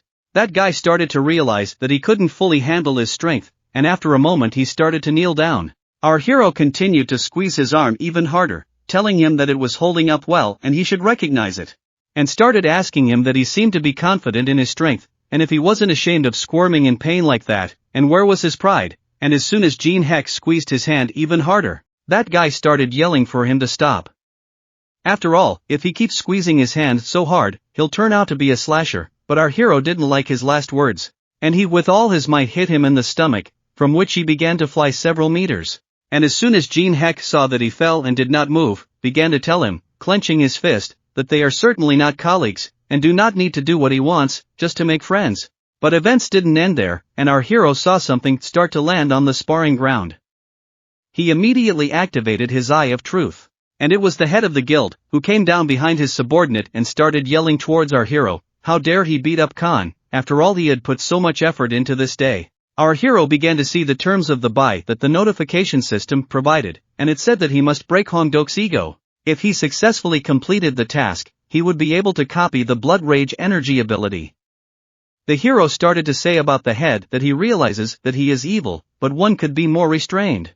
However, the guild head started to get even angrier and said why on earth should he restrain himself? Jin Heck began to reply to him that he had no plans to defeat the guild master just yet. After saying that, the guild master became even angrier and was already ready to attack. As soon as he jumped into the air, he began to activate his Blood Rage energy ability, and told our hero that they thought it was possible to overpower him, but at the same moment, Jin Heck activated his daylight skill and a bright beam of light began to shine straight at the guild master. The spectators who were watching this couldn't understand what was happening. After all, they couldn't see anything. And at that very second, our hero started to pull out his blade. As soon as he activated his power surge skill, he was given 99 points as the level difference began to shrink by 33%. The guild master began to realize that even his energy was reflected and thought about how it was impossible. After all, on the raid of the second floor boss, in the Divine Warrior raid, he was the leader of the vanguard. How could a mere F-level player consider himself his opponent? After all, it was ridiculous. And as soon as they clashed in a serious battle, someone started shouting for them to stop, and right after that, he activated his level 4 Arbiter skill and said that in a tournament watched by the entire population, they should show themselves trustworthy. After all, they were all awakened. That was head Han San-jin. And Jin Heck, looking at him, began to realize that this was the head of the Association of all the Awakened in Korea and the leader of the Awakened Association, Han Sang-jin. The guildmaster started complaining to the head, saying that he had arrived on time, and then pointed his finger at our hero and said that this guy had turned into a wimp after meeting a player from their guild. However, the head of the association walked past him with words to calm down, because this wasn't a show, but a tournament, and of course you could get injured here. As soon as the association head walked over, he started saying that he was happy to meet player Jin Heck and introduced himself that his name was Han Sang-jin and he was the chairman of the Awakened Association. To be honest, until 20 minutes ago, he didn't know anything. But the director in charge of the tournament, Director Park, had urgently contacted him and told him that he needed to come as soon as possible, because something incredible was happening on stage and there were many inconsistencies. So he rechecked the test results and started telling our hero that it turns out that he had influenced the examiner. Immediately after saying this, the chairman of the association started bowing and saying that he welcomed and congratulated him on receiving the 16th S rank in Korea. The association had mistakenly given him the wrong rank and they apologized, taking full responsibility. And as soon as the reporters and spectators heard about this player and the fact that he is S rank, they kind of griped and started running towards our player, urging the others to call out to those who are now in the conference room. And the head of the Dark Luck Association looked at all of this as the reporters started running towards that guy, and he didn't understand what was going on. After all, this tournament was supposed to be the stage for the Dark Fortune Guild. But that guy had simply trampled on them, and he decided that he had to take control of the situation. He started shouting towards the reporters, taking one by the arm, and started saying that he had to report that their guild was planning an attack on the third floor boss. But the reporter threw off his jacket to free himself from the guild leader's hand, and as he ran away, he started saying that next time, sometime later, let him contact him. And after saying that, the guild leader stood there as if he was a downed camel. I don't understand anything, and at the same time, our hero was basking in the glory. After all the reporters were chained to him and started taking pictures of him. And as soon as the guild leader turned around and left, for our hero, the notification system showed that all the conditions had been met, and he was able to obtain a unique ability, Blood Rage Energy. And a little while later, all the news and social networks began to discuss the fact that there was a new strongest player, and such a reaction of the public pleased our hero. He recalled that the chairman of the association began to say that he had heard that he was going to Las Vegas, and as an apology they could provide him with a plane. The next day, sitting on the plane, our hero understood why everyone wanted such a high ranking, because the attitude was drastically different. When he saw a woman start to come up to him and apologize for bothering him, he immediately afterwards got his delicious breakfast which she put on his table. And so, as soon as he started eating this delicious food, Alice started telling him to pay attention to that guy who was talking to the stewardess. She noticed that there was a weird odor coming from him, and he had a foul smell of blood. She doesn't even want to taste him, but our hero didn't understand why she was complaining. But Alice kept insisting that this is no joke, and that guy is not an easy man. After saying that, Jin Heck had a thought. After all, if Alice, who thinks people are bags of blood, says such a thing, then there really is something about him. And he began to activate his skill, the Eye of Truth. He couldn't believe what he saw. After all, the conditions for cupping were that depending on the degree of closeness of the subject, one of the skills could be copied. However, to maximize the degree of closeness, he would need to join the main association. And Jin Heck couldn't imagine that that guy was one of the mains. With a nonchalant face, he walks right in front of him, and it was quite hard to believe. But this is the moment, as that guy started passing by our hero and paid attention to him, he started asking casually if he was a player named Jin Heck, and the fact that he was ranked S in Korea. But our hero realized that it was not a mere coincidence, that he had gotten on that plane on purpose. And it comes out that after the news of receiving a high rank, it's not only the big guilds that are interested in him. And the hero started to reply that he had recently gotten a high rank. The guy started to say that he had seen him at a tournament recently and was surprised, but suddenly he started apologizing and saying that he had lost his manners somewhere. He pulled a business card out of his pocket and introduced himself that his name was Alex Jadro. He then proceeded to say that it was fate to meet, and whether the hero would like to have a drink with him. After all, in a long journey, nothing helps to pass the time like alcohol. And Jin Heck decided to play along and replied that he was right about that. That guy took out an expensive cognac and began to talk about himself, how his cosmetics business was progressing and what difficulties he had experienced with the appearance of the Tower of Suffering. But Jin Heck realized that he knew it was a smiling and telling from his teeth story about himself. It was just a ploy from Maine, for our hero knew who he was. Alex started to say that in truth he didn't come to Korea because of the cosmetics business, but he wanted to expand his business and do business with the awakened ones. But our hero didn't understand why he wanted to associate his business with the awakened ones. So Alex replied that he wanted to keep up with the times, but he had a problem. He started to say if Jin Heck had heard about the masked player, and Jin Heck told him that he kind of saw him suggest attacking the third floor boss and asked if Alex had anything to do with him. And Alex replied that they wanted to participate in the third floor boss raid too, but he got in their way and an unpleasant situation arose. Even though he said it was for the protection of his comrades, but he turned them down with the words that he had some things to do alone so they wouldn't get in the way. Jin Heck asked Alex that he seemed to know the unknown man personally himself, and Alex said that you could say that, but Jin Heck realized that he was just sitting there lying with that calm face. He continued to play along with him and started asking him what John Doe was. Greedy, however, and Alex replied that that's right, he's overly greedy, and so if he goes with them to the third floor to the boss's room, it would be a big help. Jin Heck started to reply to him that John Doe had said he would fight alone, and Alex started to reply that since rank S is given discretion, no one would hurt him, and thus Alex. And in addition, they will be able to get items from the third floor. Jin Heck thought about the fact that even the major guilds allowed John Doe to go through the floor alone. They would be blocking the entrance to the boss room, and Alex wants to get there through him. Isn't their request too serious? The hero started to ask Alex, after all he just got a high rank and they already want him to go against the decisions of the big guilds. But Alex started to answer that he is a businessman, and if he asks a lot, he offers a lot. And he started to show something strange in his hand and asked if he had heard of it. Even if you get an incurable disease, even if your heart stops, there was a medicine that could cure it. It was an elixir that could handle any disease. And Jin Heck wondered what the Magician Association had accomplished that they were able to get their hands on this rarest of things. For it interested him, and Alex started to say that this elixir is wanted by many and he will give him an advance if he signs this contract. Alex started to activate the contract with the dead man and said that this opportunity is very rare. But our hero, looking at this contract, calmly began to see that from the looks of it, it is an ordinary contract. But if you do not fulfill the terms of the contract, the curse will come, and with it death. But if you don't sign, you don't have to worry.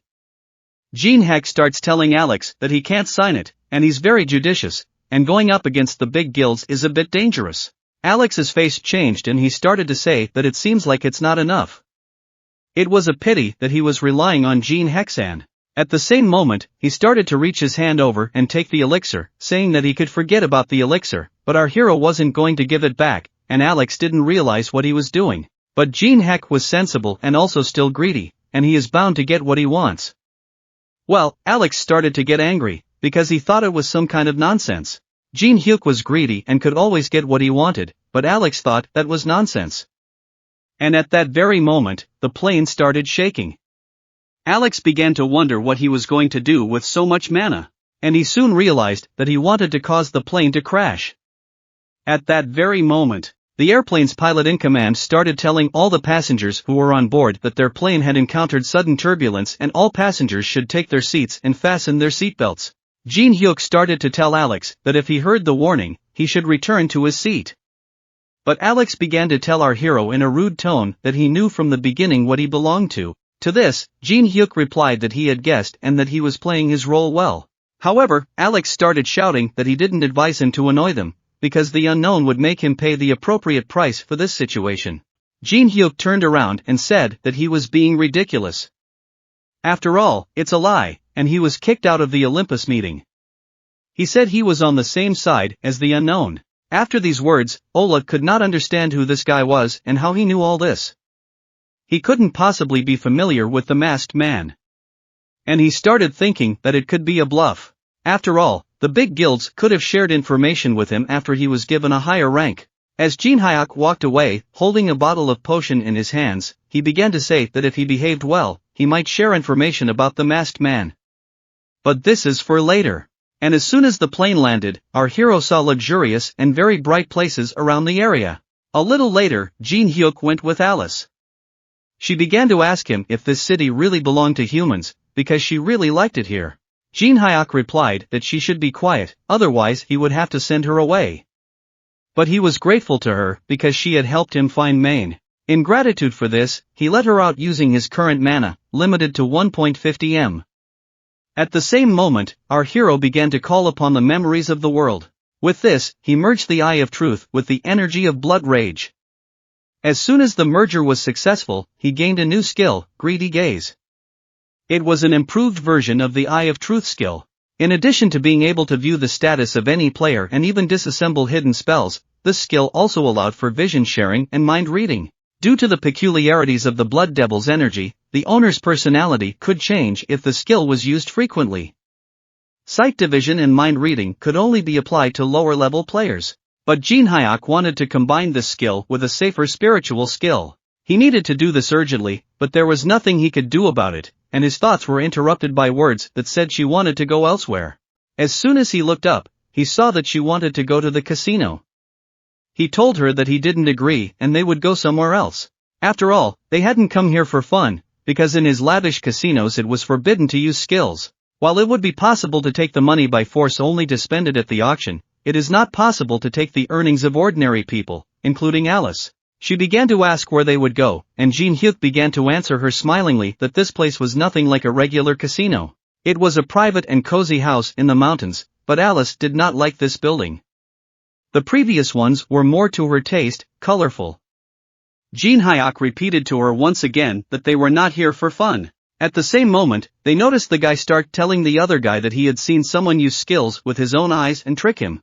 The other guy didn't want to hear it, so he kicked him hard in the face. He started to say that he had used the skills himself, and now he wanted to imagine things differently. At this point, Alice and Jin Heck started talking.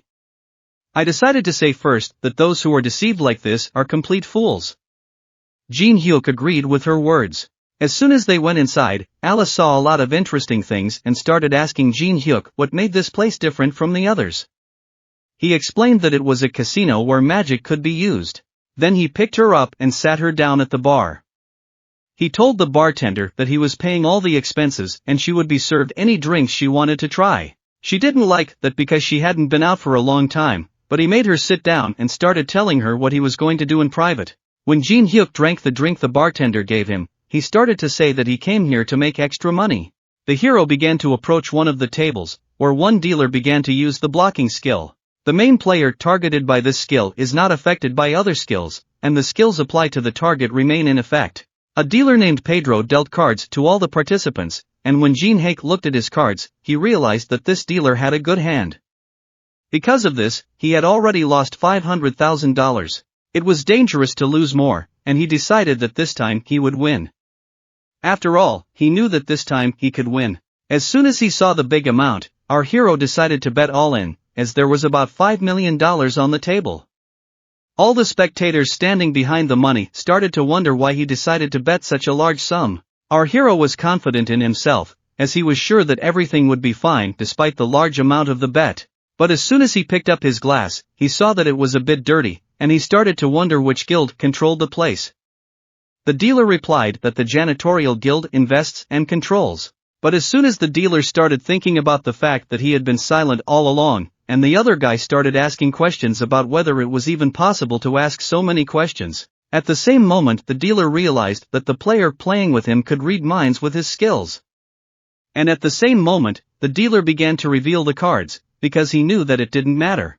After all, if he changes the cards at the moment they are revealed, he will not be able to do anything. So the dealer began to use his sleight of hand, switched the cards on his own, but he failed. After all, he saw that there was the same pair of coats, and he didn't understand how it happened. After all, he used the skill and switched the cards, and it was impossible.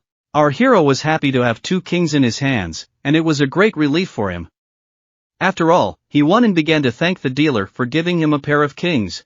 With the help of his greedy gaze skill, our hero was able to read the dealer's thoughts, and for him, this ability was quite good.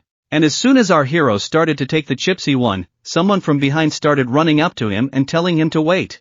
And as soon as they ran up, a man started saying that he didn't know what skills he used to get such a win.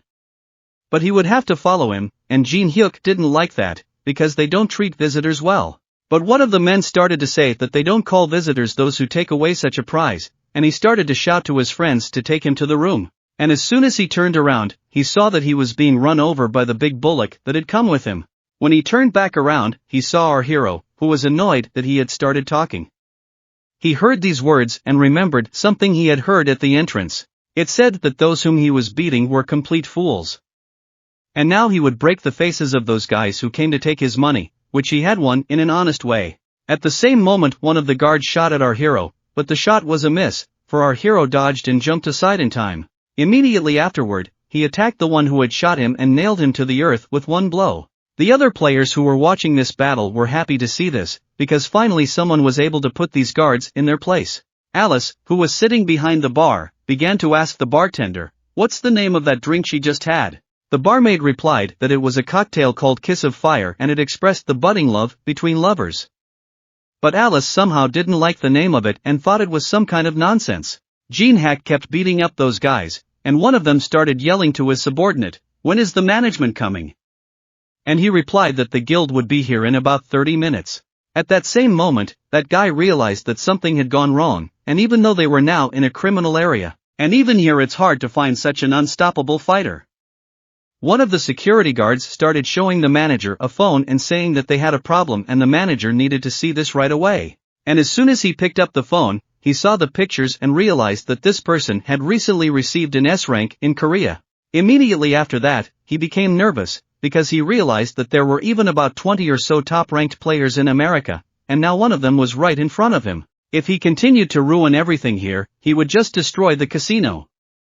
Immediately, the manager started yelling for everyone to stop. He started to take off his jacket and kneel down, telling our hero something that he apologizes for not recognizing him and acting so uncontactable. Jin Heck would have to apologize to them this time. But Jin Heck didn't understand why he suddenly decided to apologize, or if he realized he was wasting his time contacting him when he recognized him earlier.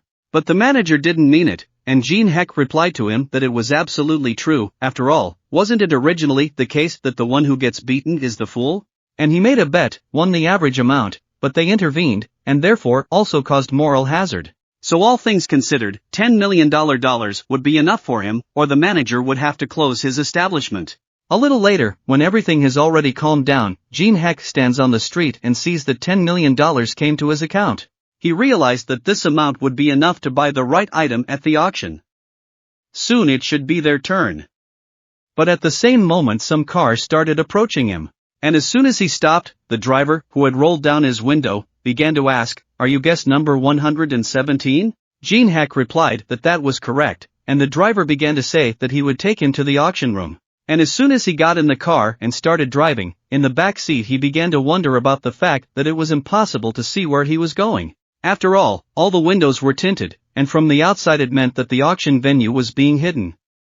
He was full of anticipation, and soon they finally reached the auction venue. The driver wished our hero a good time and started to drive away. And as soon as the driver pulled away, Alice started to ask Jin Heck if he had forgotten his promise, but Jin Heck started to tell her to wait. After all, he was purposely leading them to an inconspicuous place, and she should not be cranky. A little while later, as they continued to drive further and further away, Jin Heck started to ask if she liked the place they had come to. Alice replied that she liked everything, for it was a place fit for a noble like herself.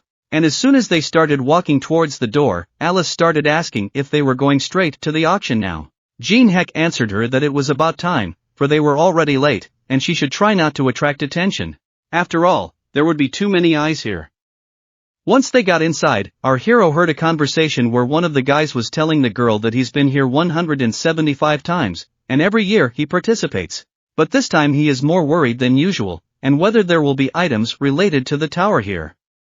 After all, according to rumors, this auction will feature an ichthyosaurus heart. This is all thanks to the appearance of the tower and magical energy. Many lost ancient jewels will be revived again, and he is all in anticipation, even if he won't be able to acquire at least a look at them. At the same moment, Alice began to feel some kind of malaise and covered her nose with her hand. But our hero did not realize what was going on. All this was because of that man, who began to tell our hero that he was glad to meet and began to introduce himself, that his name was Zadric. And started asking Jin Heck that he had probably already guessed that he was the teacher of that worthless fool he had met on the airplane. And our hero began to speculate about the fact that that guy even brought his teacher, but apparently he got a good smackdown.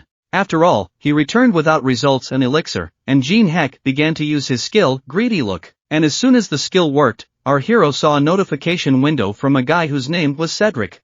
And by doing so, he was able to see the skills of the guy who had the Executioner's Wall ability and the Commander's Order. Jin Heck began to think about what he had envisioned. The guy's necromancy ability was awesome, and his skills were a perfect match. With minimal mana expenditure, he can use a lot of magic. That's why everyone wants to get their hands on this skill. Soon, another notification window appeared that showed the copying conditions. Cedric was very angry about his student's failure. Learn dark magic from him and get an A grade. Then you can copy the ability or skill. But these copying conditions didn't suit our hero, and he didn't understand what they were. After all, the system seemed to have clearly gone crazy. And as soon as Jin Heck approached Cedric, he began to say that he had gotten a rare item thanks to his apprentice, and the flight was interesting. To which Cedric replied that praise the heavens if that's the case, and he had come specifically to recorrect the information he had about that unknown masked man. This is a big problem for them, and Jin Heck, realizing that this old man is straightforward, started to say that they are in such a beautiful place now, and it should be discussed another time. But suddenly Cedric stopped our hero with his staff and started to say that he is sorry, but there will be no other time, because he needs to deal with the unknown masked man as soon as possible. But Jin Heck didn't like his tone, and with her hand she pushed his staff away, and began to say that he seemed to have missed the point where it became his concern. He started to walk away, and Cedric's student started to get angry about it. But the teacher stopped him and said that there would still be ways to deal with him. And as soon as our hero and Alice got a little farther away, Alice started to say that these stinky people are so annoying and maybe she should get rid of them. But Jin Heck started telling her to leave them alone, because it's not worth making a fuss here, and it's better that it doesn't, because he just came here to buy the items he needed, that's all. And as soon as they approached the main stage, they saw that the announcement of the start of the auction had begun. Jin Heck decided to go and sit in his seat to hear everything in detail, and the man on stage started to say that they were finally starting the 175th black market auction, and the first item would be a meteorite that fell on Arizona in the United States, and it has been emitting strong magic ever since the Tower of Trials appeared. This item starts at $100,000. As soon as it started, our hero saw that some people started raising their signs and wanted to buy this meteorite already for $200,000. But he knew that at the moment there was no craftsman who could process the meteorite, meaning there was no way to use this item right now. And this was an opportunity to buy it cheaper. He held up his sign and asked for $300,000 for the meteorite. And after that, Jin Heck relaxed, because he realized that he had gotten the meteorite for pennies. But at that moment, someone from the back rows raised his plaque and said that he was willing to pay $1 million, and our hero was surprised by this. But as soon as he looked up, he saw that old man with his student. And immediately thereafter, the bidding began. The second lot was a sealed catalog of all the hospitals for $100,000. Everyone began to raise their license plates and said they were ready to give $200,000 and even $250,000. Our hero raised his license plate and said he was ready to buy it for $300,000. But Cedric raised his number again and said he was ready to buy for $1 million. All the other buyers were shocked to hear such an offer from that guy again was unbelievable. They couldn't believe that he immediately raised the price 3 times. The lot was sold to an elderly gentleman named Jin Heck for $1 million. Jin Heck, who was sitting upstairs, began to realize that this guy wanted to buy the whole thing out. He had his eye on him and began to contemplate how he could outsmart him, conceiving a plan of his own. And the man on the stage began to talk about the next year, which was found in South America. It was a relic of the Mayan civilization. As soon as Jin Heck got up he asked $50,000 for it, and Alice started asking that he didn't even finish the description and decided to buy it. I'm not being unreasonable either, but she didn't even realize that Jin Heck had a plan. So Cedric raised his sign again and asked for 1 million. Our hero was not stopped by his actions, and Cedric raised his sign again saying 3 million, and he was taking it. And as soon as Jin Heck lowered his plaque, that lot was sold for 3 million to an elderly gentleman. And once the lot was presented, the plates were raised by only 2 people who haggled amongst themselves, and eventually a few artifacts were sold to Cedric and the man on stage. A speech began about how the next year was also great, for when Columbus discovered the New World, a magical book appeared, and Cedric's apprentice began to tell his teacher that he might as well back off already. However, Cedric slapped him in the face with his license plate and started saying that he's a complete fool and can't let that cocky guy get what he came here for. They don't want to suffer a loss as they have enough money and they should get everything that guy is aiming for. They blame it all on an unknown masked man. And the man on stage started talking about next year for the real connoisseurs. He began to introduce the first chessboard, and some people in the room began to whisper that it was a trinket. They decided to save their money for next year, which was the heart of their thesaurus. After all, they didn't understand who would give up such a board, since it didn't even have any figures on it. And at the same moment Alice noticed that our hero began to raise the plate and said that he was ready to take it for $50,000. But Cedric raised his plate and said the bid was raised for 100,000. They subsequently started raising their bids higher and higher, from 150 and the price went to the 8 million that Cedric requested. The other players started to think that there might probably be something they don't know about.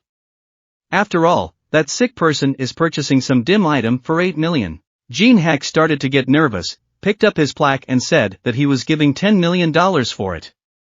And at the same moment, Cedric started smiling. And he jumped up from his seat shouting that he would pay $30 million for the board. For he realized that $10 million was our hero's limit.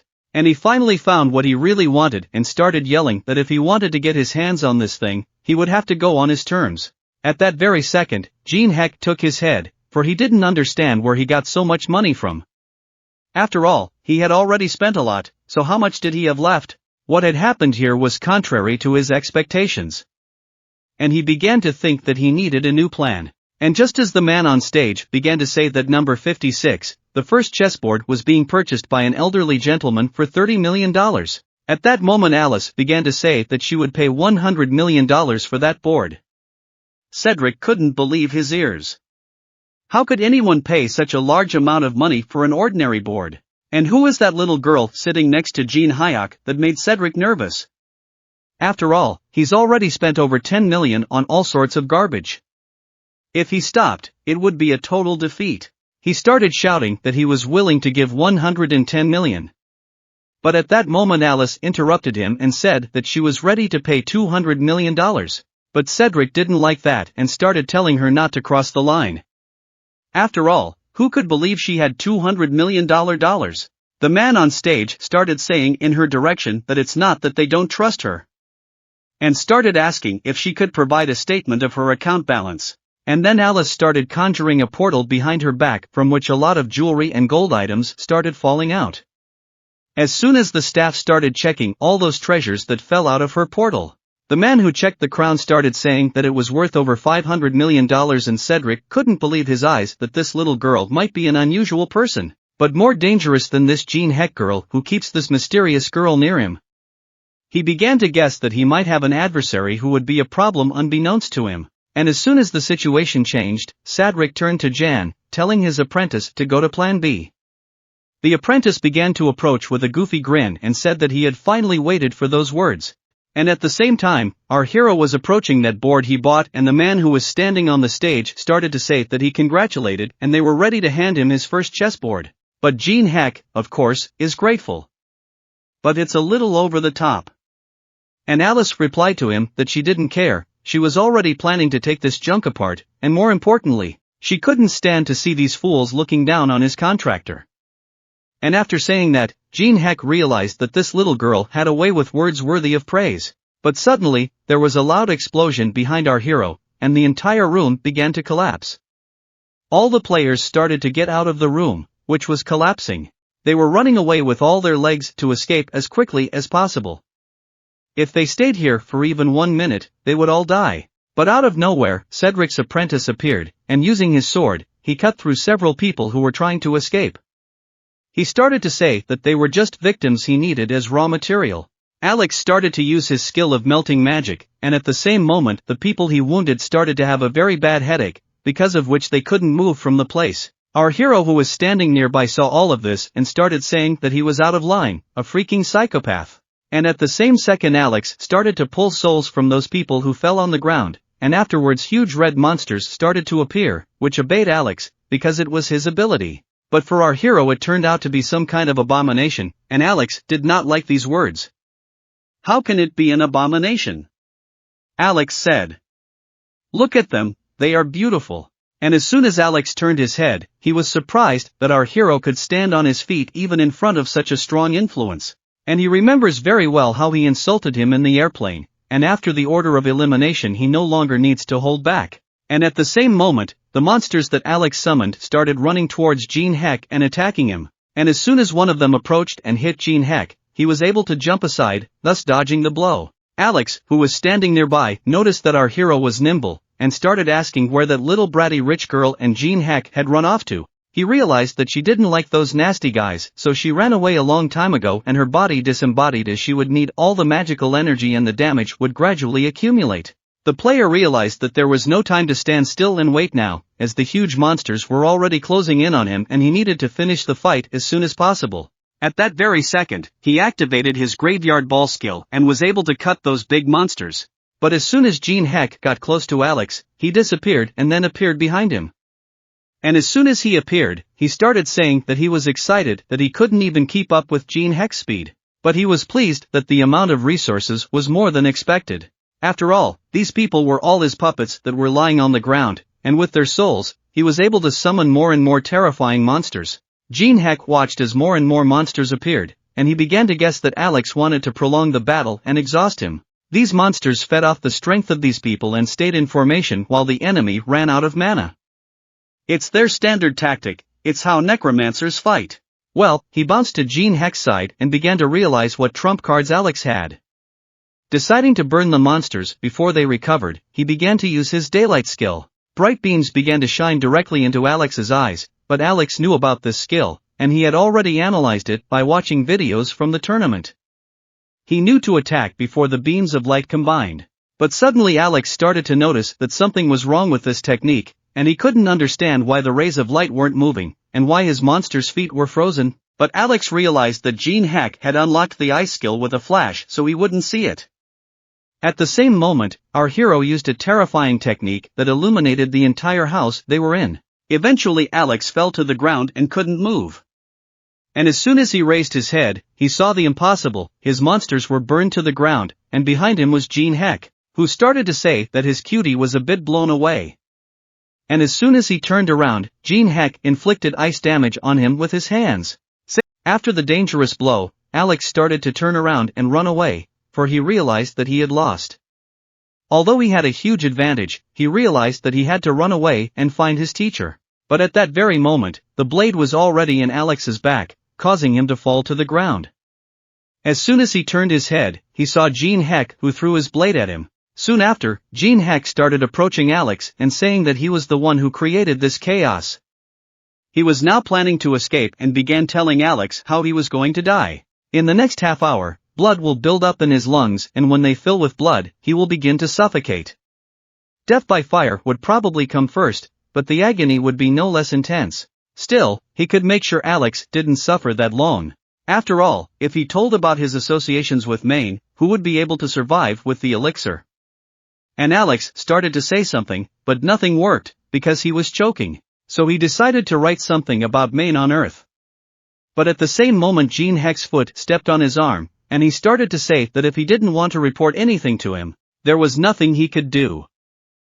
Alex, realized that he wasn't going to listen to her from the beginning, and I was going to leave. Jin Heck pulled the business card he'd given him on the plane out of his pocket and started to say that he didn't need it now and he could take it back, and also do him the favor of dying as long and painfully as possible. But after stepping a couple steps away, our hero noticed something interesting lying under his feet, and there was a safe created by Michelangelo and an ichthyosaur heart.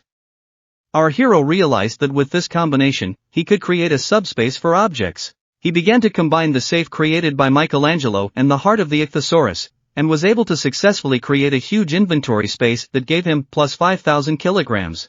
But suddenly his joy was interrupted by the gratitude that came from the man who was standing at his back. He started to tell him that he had saved them, and also saved the son of the visionary, but Jin Heck thought about the fact that he just needed those items, and now he would have to pay for them, because the host saw that he had taken them, and started to tell the host that he wasn't taking them for nothing. But the presenter replied that it was okay and he saw him before he passed out. He had saved their lives, including his only son, and he had no intention of denouncing him. And Jin Heck turned around and started to walk away after seeing how he was able to save the leading his son. He had a kind of strange feeling, after all, the fact that he was saving someone was the first time for him, and such a feeling was something he enjoyed very much. At this time, on the third floor of the Tower of Trials in the Cathedral of Hate, the girl began to enter a room that had a lot of traps. Because of this, she was very nervous, for they annoyed her a lot, and she couldn't understand why they put so many defenses here.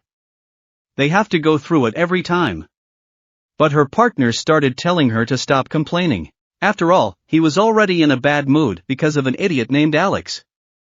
These words made the girl even angrier and she started to turn her head and pulled out her dagger, which she pointed at her partner. After that she started to say that she shouldn't worry about his mood, but suddenly some third character appeared and started telling all three of them to stop fighting.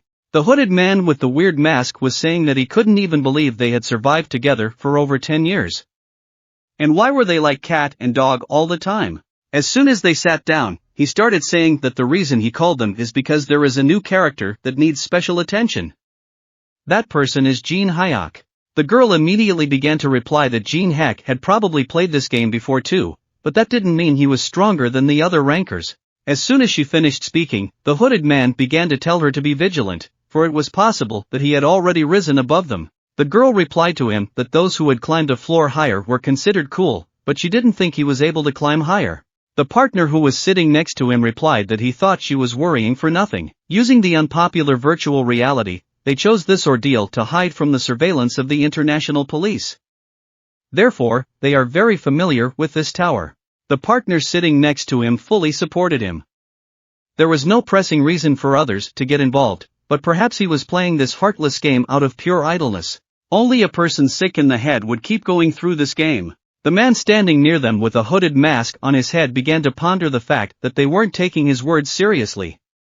But it pleased him that they at least understood each other. Still, he knew that Jin Heck could not be underestimated, and the threat needed to be eliminated. With a clap of his hands, he began to disappear, uttering, "Those of you sitting in the pew should follow Cedric and help him to avoid a fiasco this time." And as soon as that mysterious figure began to disappear, the two turned around and wove their way away. The girl said at parting that he was a very troublesome old man. At this time, Jin Heck's friends were practicing at their house, and the girl kicked her partner in the head with full force, causing him to fall to the ground. His helmet came off and started flying off to the side. As soon as he fell, the girl started asking if he was okay. He raised his hand and showed her with his thumb that he was fine. A little later, when they had already cleaned up and got out of the shower, the guy started calling for Nuna to come over to him and look at the video he had just turned on. And as soon as she walked over, he started saying that he was watching the guy in the mask and he didn't think he was that easy, but the girl took her head to the side, because she wanted to reach for the remote to turn on the TV, and started saying that he might just be bluffing like the other guys who were sitting near her. One guy who was sitting next to her started saying that it was possible, but there was something special about him. That spot in the video was very popular. The girl realized it was the Temple of the Tree of Man in the third floor boss room. And if you answered the 3 questions of the Tree of Man, he would give skill items as a reward. But the problem was the complexity of the questions the tree asks, and the video showed our hero standing near the tree. And the comments under the video talked about how some viewers started posting that didn't the entrance to the third floor close because an unknown solo could get through. In some viewers at the beginning appeared a question, and they were wondering how to get there unnoticed. And at this time our hero was standing near that tree, and it began to tell him that it had not had any visitors for a long time, and he had come here to give him riddles.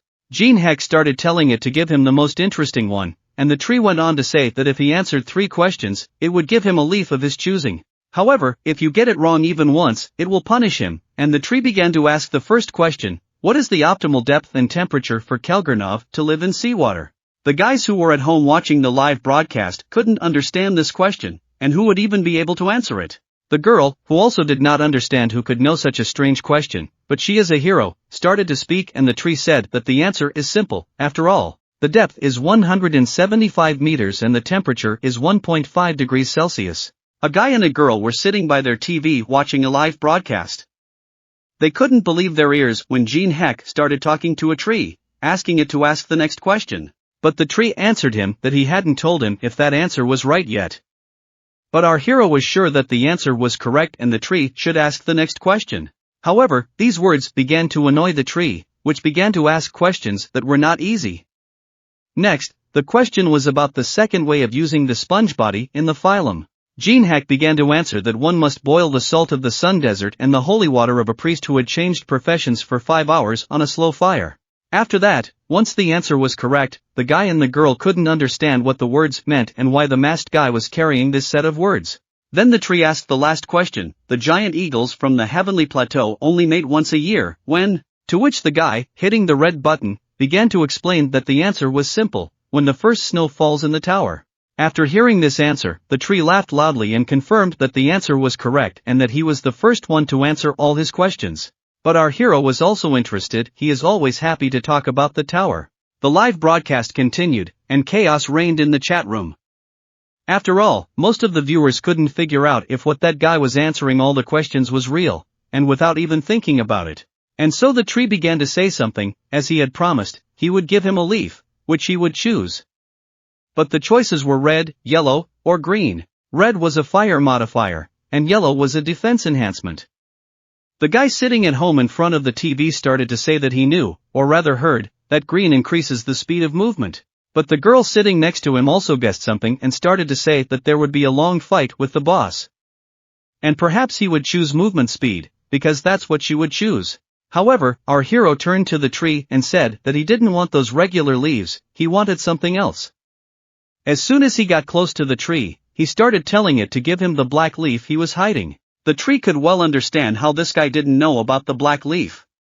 The girl and the guy in front of their TV couldn't understand what the black leaf was about either. A little while later, the tree started saying that he can't give him black leaves and offer him extra green leaves if he chooses red. After all, it would be more profitable than those useless black leaves. Jin Heck started to turn around saying that the great and honorable tree said that it would give him the leaf he wanted for correct answers. I mean, he's talking my teeth in. And at the same moment our hero's mood changed, and he began to say in a serious tone that this tree would not talk and give him the black leaves if he wanted to avoid being considered a dishonorable liar. The tree began to reply, what happens if the property managers find out about this? And at the same moment, the notification window showed that the Dwin had kept his word and Jin Heck was receiving his chosen reward. He received black leaves, and when used on armor or weapons, a special decomposition effect is added. When attacked, it deals additional damage equal to 1% of maximum health and target. Every 3 minutes, the damage is dealt only to the enemy and does not affect the caster. Our hero was happy about this, for the last piece of the puzzle was complete and he was ready to start his game. But at the same moment the big wooden monsters began to attack him, and our hero, guessing, decided to deal with them right here and now, for he had been ready for this all his life. You big monsters are no problem now, he thought, because he simply with one swing of his blade he would be able to chop them all to pieces. At the same time, in another place, there was one guard standing guarding the entrance to the 3rd floor. One of the guards tapped his hand under the other's shoulder and began to say, "Did you hear that the unknown masked man has already started rapping on the boss of the 3rd floor?" The other player replied that he started quickly and he didn't expect it to start so quickly and they could just sit this one out and then go home. Another of the guards started to say that there was no point in them defending the entrance, since only a crazy person would go to the 3rd floor at this point. But they had no choice, because they were ordered to, so they must stand on the defense, just do their job and listen to those who tell them to do it. After all, as a non-guardian, I knew that they probably had a plan of action. If it was too fanciful, nothing would happen. Well, at that very moment, dark energy began to appear near them, and the guards turned their attention to the one sitting next to them. They disappeared somewhere. And at the same moment dark energy began to appear near their feet, pulling them inside. And as soon as they were bound, a mysterious masked and hooded man appeared, beginning to tell them to let his power absorb and store their energy, for they needed everything. It was Cedric who was leading the group and heading towards the 3rd floor portal. At this time, on the floor itself, our hero was fighting huge stone statues. With ease he maneuvered between them, his mobility was impressive. He broadcast his game live, recording the events so that everyone at home could see how he planned to get through the third floor alone. Some commentators started writing about getting goosebumps. After all, would he be able to successfully tackle the boss in the final room? Other viewers noticed that they started watching the broadcast as soon as it started. They were now interested in the mysterious masked man. Our hero didn't care whether the viewers believed him or not. After all, he had already had so many difficulties, and he did not want to be distracted by nervous comments anymore. Walking up to the camera that was recording everything that was happening on the third floor, he began to say, "If you want to watch, watch. If you don't want to watch, you can leave." Many streamers encourage viewers to watch in order to increase the number of views. From the beginning, if you focus, you can do anything. Some viewers couldn't understand why he was nervous. Our hero knew that if he gave in to his emotions, a fandom would form of those who would enjoy that focus. And so it began. He progressed further and further, but suddenly he heard a loud sound coming from the moon not far from him. Immediately the thought occurred to him that there was someone else here besides him. From that moment, he began to complete his live broadcast.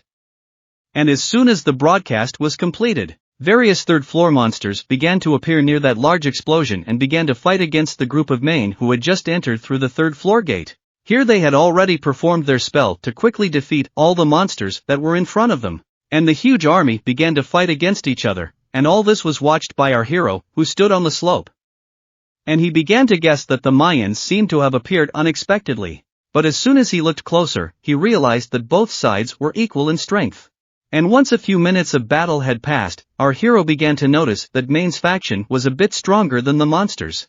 This was noticed by some of the sorcerers, who started telling each other that the blow was going to be directed at them. They needed to push a little more to complete the spell. At the same moment, ice projectiles started flying at the sorcerers, and they couldn't figure out where they were coming from. Soon they realized that it was a long-range attack from the enemy, and they began to unfold their shields to cover themselves from such strong blows. But they still couldn't figure out where exactly the attack was coming from. And as soon as the smoke cleared, they started shouting to their fellow skeletons that he was alone and needed to be eliminated quickly in order to continue the attack. And as soon as the skeleton archers started firing their bows, and the arrows were already flying towards our hero, he started moving to the side to take cover from the enemy's arrows. And at the same moment he activated his Heaven's Protection skill, and the monsters that the faction had summoned started to get out of their control. Some mages began to realize that they couldn't control him through the holy skill, and decided to focus on mind control. However, this didn't help them, and a large summoned mutant began crushing everyone, both outsiders and their own. As a result, they started scattering in different directions, and some of the mages started running away from there to report to their master as quickly as possible. Cedric saw everything, and our hero ran from side to side at this time, starting to come up with a plan. For teams had been created to effectively control the undead, and one of them had already been destroyed. If the first one was destroyed, the network would break and the control would completely collapse. Just as he began to run further and further away, he noticed a huge stone monster standing in front of him. He began to attract its attention with his fire skill, for he knew that this big monster with its speed would not be able to catch him. The main battle statue started running right behind our hero, who was running towards one of the main squads with all his speed. Noticing that the huge statue along with an unknown, masked figure began to approach them, they began to panic and were already ready to stop them. But suddenly our hero was behind the back of two of the mages and began to tell them that they would not be able to stop him. At that moment a huge stone monster jumped into the air and flew towards a large group of enemies. As soon as it landed on the ground, there was a huge explosion that caused all the enemy statues and mages of the mines to fly in different directions. At the same moment, one of the mages began to tell his master that the first team had also been destroyed. If this continued, they would find themselves surrounded. But Cedric understood everything, because he stood at a distance and watched the whole situation, seeing everything happening with his own eyes. He started yelling about what kind of enemy they were facing, and every time this guy messed it up. And just as Cedric got completely pissed off and started using his Pyramid Keeper skill, the other mage behind him started telling his master that if he used this skill, there would be no mana left to attack the boss. But Cedric didn't care and ordered him to shut up, for he decided to concentrate all his power on destroying the unknown masked man. He began to summon huge beings called guardians. As soon as they appeared, Cedric got down on one knee, for he was a bit overworked, and told his ward to come closer. At the same moment he began to draw the life force out of him with his black magic. At that very second, all the life energy started to leave the guy. And thus he became stronger, and he started telling that guy to hold still. Because if he flounders, the pain will only get worse. Our hero, who was watching this, couldn't believe that he was absorbing his comrade's energy. And as soon as the energy ran out, Cedric began to say that he was back on track, and he had been waiting for this for a very long time. Now he was ready to start the fun. After these words, the necromancer's army began to move towards our hero, and Cedric began to say that it was the most powerful of his armies. Her mummy soldiers can freely use bandages as strong as steel, wield both defense and attack, and he couldn't be stronger than the undead. He should have held them back to fight the third floor boss, but he wanted to finish off Jin Heck right now. And this game was worth that kind of waste. Cedric was willing to give anything to kill the masked scum. Standing not far from the battle was a couple who had recently been to the castle and had been ordered to help Cedric in the battle against the unknown masked man. They stood and watched the battle, amazed that for the first time they had seen Cedric put forth his best effort to overpower one man. In addition, it began to catch their eyes that the masked man was behaving strangely, and the guy standing next to the girl said that the masked man's plan to destroy the base was certainly good, but to stay on the battlefield after that was at least foolish. He had clearly misjudged the balance of power and would pay for it. After seeing the skeletons, knights, and death, he probably thought he could handle it, but that was reckless. Cedric had a lot of problematic abilities. The guy decided that there was no point in interfering in this situation. However, the girl's attention was suddenly drawn to the mysterious masked man, and she couldn't understand what he was doing. Jin Heck, who had dodged the necromancer's attack, began to remember the old times and the experience he had when the man told him that his sword was strong and sharp. But he was getting very tense, and his mistake was dissipating his strength. He should have paid attention to the rope that was in his hand. After all, a true master is able to strike a good blow using a minimum of force. He should have imagined it moving freely, like the wind, responsive and pliable, not constant. And at the right moment, he would release the energy of her movement, which would be able to do critical damage at a time when his life might hang in the balance. And just as that old man was finishing showing his technique, he began to ask Jin Heck if he wanted to teach him the spiritual art of sword Shohanamu. And at the same moment, our hero began to apply part of the spiritual art sword Shohanamu's skill, and at the same moment, the necromancer's energy began to be drawn into Jin Heck's spiritual energy. But that wasn't all. Our hero still began to apply the spiritual sword art skill that was rapidly growing, higher and higher, and he began to become even stronger. The necromancer who was standing nearby couldn't understand what the point was and why the vortex of his spiritual art was so strong that it was attracting everything around him. At the same moment, Cedric began to see a terrifying power in front of him, which began to transform into a fifth dance, a type of sword in which was the destruction of the soul. All of his necromancer warriors began to die and chaos began to happen around him. Cedric didn't realize what to do, but suddenly he began to use his double counting skill. He hoped that he could escape from this terrifying attack that Jin Heck was using. Cedric couldn't understand how that mask scum was able to obtain such power. After all, it had only been a year and a half since the world had changed. But his thoughts were interrupted by our hero's attack, which destroyed the staff he held in his hand. And thus his double shield was also destroyed, and Cedric flew off to the side, began to realize that he should quickly run away, because he cannot win in this fight, and started shouting, to the rest who were lying on the ground, for at least someone to apprehend the unknown masked man. He began to order everyone, but no one responded, because most were unconscious. And as soon as our hero came closer to him, he began to say that the apple does not fall far from the tree, because he is just like his student, and at first boasts of the advantage. And when they realize that he can't win at once, he runs away. Though he's already learned that from his mentor. And suddenly the kindergarten began to change what he remembers, these words that he just heard, and began to guess that this mysterious masked man turns out to be that guy Jin Heck, who began to tell him to say hello to his student. And at the same moment, our hero started to apply his fire element skill and massacred Cedric. And while it was burning, Jin Heck started telling him to tell him that he was worried that he would be bored alone. So he sends his teacher straight to him, and as soon as Cedric died, the entire necromancer's village started disappearing and all the summoned monsters he had summoned started falling to the ground. The mages who were standing near them and could understand what was happening to the summoned ones soon began to guess that it was likely that their warlord Cedric had lost. The monsters that were still on this floor began to massacre the remnants of the MYN warriors, who had nowhere else to go and were all surrounded. Especially without their strongest player, they had nowhere to go. A bit later, when things had more or less calmed down, our hero began to move on towards the boss room. He began to realize that applying soul destruction on this level was not an easy task for him, and he might even be a bit overworked. But it was a good thing that he had purchased a mid-level mana recovery solution beforehand.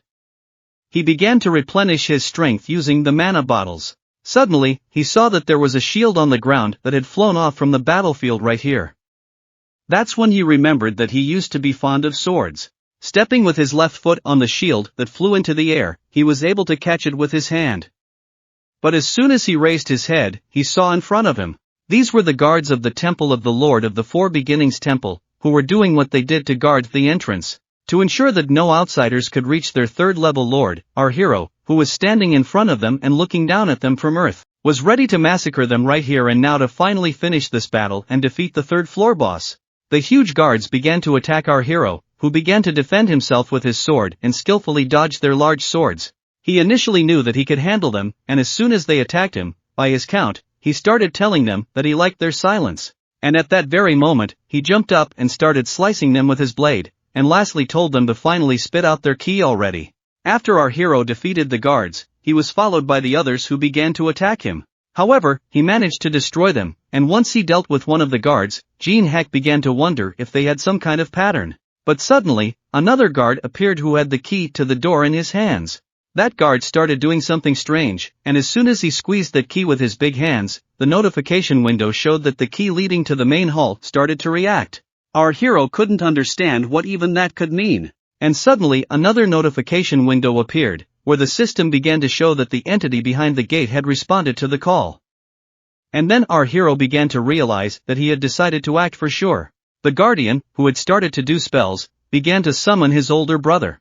And at the same moment the embodiment of Buddhism, the infinite state of all Buddhas, appeared. And the great many-armed Buddha began to say that it had been a long time since the four great heavenly kings had called her. And she didn't think that there would be a person among the visitors who would make a threat enough to use the real key, at the bottom of which Jin Heck started to answer her that all it would do was just destroy. But it was amusing to the Buddha.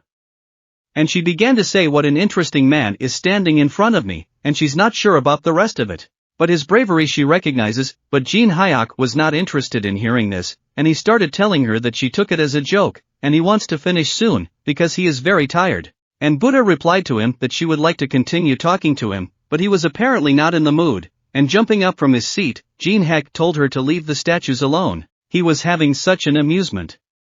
And at the same moment, the large statue began to have a weapon in each hand, and she began to say that every moment in life is the greatest gift, and he was too stupid not to recognize that, and could enjoy right now. If he could withstand her attacks, he would miss it. And that's why the moment. And as soon as the talking subsided, the large statue began to shoot out huge beams from its hands, which began to attack our hero. He was able to block one of them with his shield, but the impact was too strong, and he realized its immense power. When he was just blocking the blows, it felt like his body was crumbling, but he didn't know that he just had to be patient, for there would only be one chance to deliver the decisive blow. The statue standing at full height began to smile and said that he was able to resist the sonic attacks as well. And naturally it was becoming more and more interesting to continue this battle. Jin Heck began to activate his ice creation skill, and a huge block of ice began to appear in front of him, then flew towards the large statue. But she, using her hands, started to reflect everything that flew towards her, and after that, she was not happy that this kid started using Western magic. However, all of a sudden, the shield that Jin Heck had was flying towards her out of the smoke. She was able to catch it and retorted that he was foolish to try to attack her with such pathetic tricks. But suddenly, one of her hands started to light up with red flames, and as soon as she noticed it, she was angry that he was pulling his cheap tricks again. That blade he threw at her was useless, since she wasn't affected by the poison. Jin Heck stood there, realizing that it was called blood energy. If one wounded once, one could continuously deal damage. The statue answered him that it didn't matter, for such a trick wouldn't work on it twice, and it began to tear off one of its large arms and threw it to the ground, then began to ask our hero what he would do. After all, he had only taken one of her hands away. And as soon as that hand fell to the ground, Jin Heck started walking over to her, stepped on it with his foot, and started saying that she was right. After all, this obviously won't be enough to deal with her, and he knows he won't be able to use the same method on her twice. He began to reach down to the sphere that was sealed in the palm of that hand, and once he got it out, he told her that he knew if she knew that he had gotten exactly what he needed. At that same moment, the large statue began to realize that this boy had been targeting her hand with the gem from the very beginning. And as soon as she lowered her gaze to the ground, she saw our hero begin to bring together the grimoire, the principality, and the gem. And a moment later, the Golden Dawn of Lemiton was created. The description of this book was as follows. This book is magic written by the great Solomon. It contains descriptions of 72 demons and allows you to unleash magical abilities to the limit. Demonic abilities are not fully manifested, which limits the maximum growth of abilities. That was enough for our hero, and he began to use them. And just as his gaze began to act, he saw the conditions of the test. Avalokiteshvara hated Western magic to the point of being creepy. In the allotted time of 5 minutes, he must piss off his opponent using ice magic and create a beautiful statue for him. Appropriate music and attire are required to fulfill the conditions. And as soon as Jin Heck read the conditions, he couldn't believe it because it said, after all, if he got it right about the song and the statue, the system is getting more and more crazy. But he knew he could do it anyway. However, the statue that was looking at all of this couldn't understand what he was doing. So Jin Heck started to take out his playing instrument and said that although the conditions were strange, he couldn't give up. If we take the lower 25 floors, he can only get the mandala here. As soon as the music started playing, Jin Heck started telling her not to ask anything from now on because he's not aware of what's going on either. And at the same moment, golden hair began to appear on his head. The big statue started to get even angrier and decided that he was going to make a joke in front of her here. The large statue began to activate its mandala skill, and at that very second, a huge and powerful weapon began to appear in its hands. And as soon as the weapon appeared, she began to swiftly step on our hero, screaming for him to feel the pain that follows a million samsaras. But Jin Heck was already prepared for this attack, and he began to activate the ice creation with his book. A large block appeared right in front of him and began to serve as a shield. And once he successfully blocked its attack, he began to realize that when you pump ice creation, the result was just fine. Because of this, the large statue began to get even angrier. At the same time, there were 2 people watching this fight, a guy and a girl who had watched the previous battles. They were looking at all of this and couldn't believe their eyes. That guy with the big statue had turned on the music, and they could hardly believe that his magic had reached such a high level to overcome it. They wondered if he was sick or a genius. But the girl began to stare at Jin Heck and wondered, is that a wig on his head, or is that his real hair? After all, it looks like the kind that sells for pennies at the store. But her partner stood up and said that his actions could not be predicted, for he was an unknown who had defeated Cedric, and was now fighting a powerful stat. The power of this stat is huge, and it's hard to deal with even after reaching the 10th floor. She is called the second boss of the 3rd floor, and this guy is fighting her beyond the capabilities of ordinary people. The girl, after hearing those words, started to wonder if they could defeat him if they started the battle right now. But the guy replied that it would be difficult, and the girl decided to back off. After all, they wouldn't be able to pull it off if they only got the support of the leadership. But the guy disagreed with this decision and started saying that their place in the hierarchy, which they had defended so stubbornly, would be jeopardized. The girl turned around and asked what he was going to do in such a case. He replied that he was willing to take the risk and pulled out a coin from his inventory, saying that it was time to use it. And at that very second, our hero fighting the large statue began to notice that dark energy began to appear on the slope near him, and he realized that Maine had not only sent Cedric to fight him, but while he was thinking about the situation that happened on the hillside, the large statue was able to wound his leg with her lasers. And she started to tell him not to dare to turn away from her, and while crouching on one knee, Jin Heck started to use his fire element skill and told her that he was combing his hair so he couldn't concentrate and started to activate the ice creation again. And at the same moment, he started attacking her with his ice projectiles and telling her that he was even a little worried thanks to her. With that, the big statue started to get even angrier and started attacking him back. But it wasn't enough for that, so she activated her trap barrier after saying fool. A large dome began to appear around them, and now Jin Heck had nowhere to go. The large statue began to realize that he could only defend himself, and where had his confidence gone? And it started attacking with its lasers in different directions, causing its lasers to start bouncing off the barrier, flying in different directions. And at the same second, Jin Heck began to activate the ice creation once again and defend himself from the large lasers that were flying from all directions. After all, he was prepared for such a development. The large statue began to fold its arms and tell the hero that it was useless to resist. He was going to die now, and her large hands began to extend outside the dome, squeezing it. Immediately afterward, she activated a divine spear that appeared in one of her hands.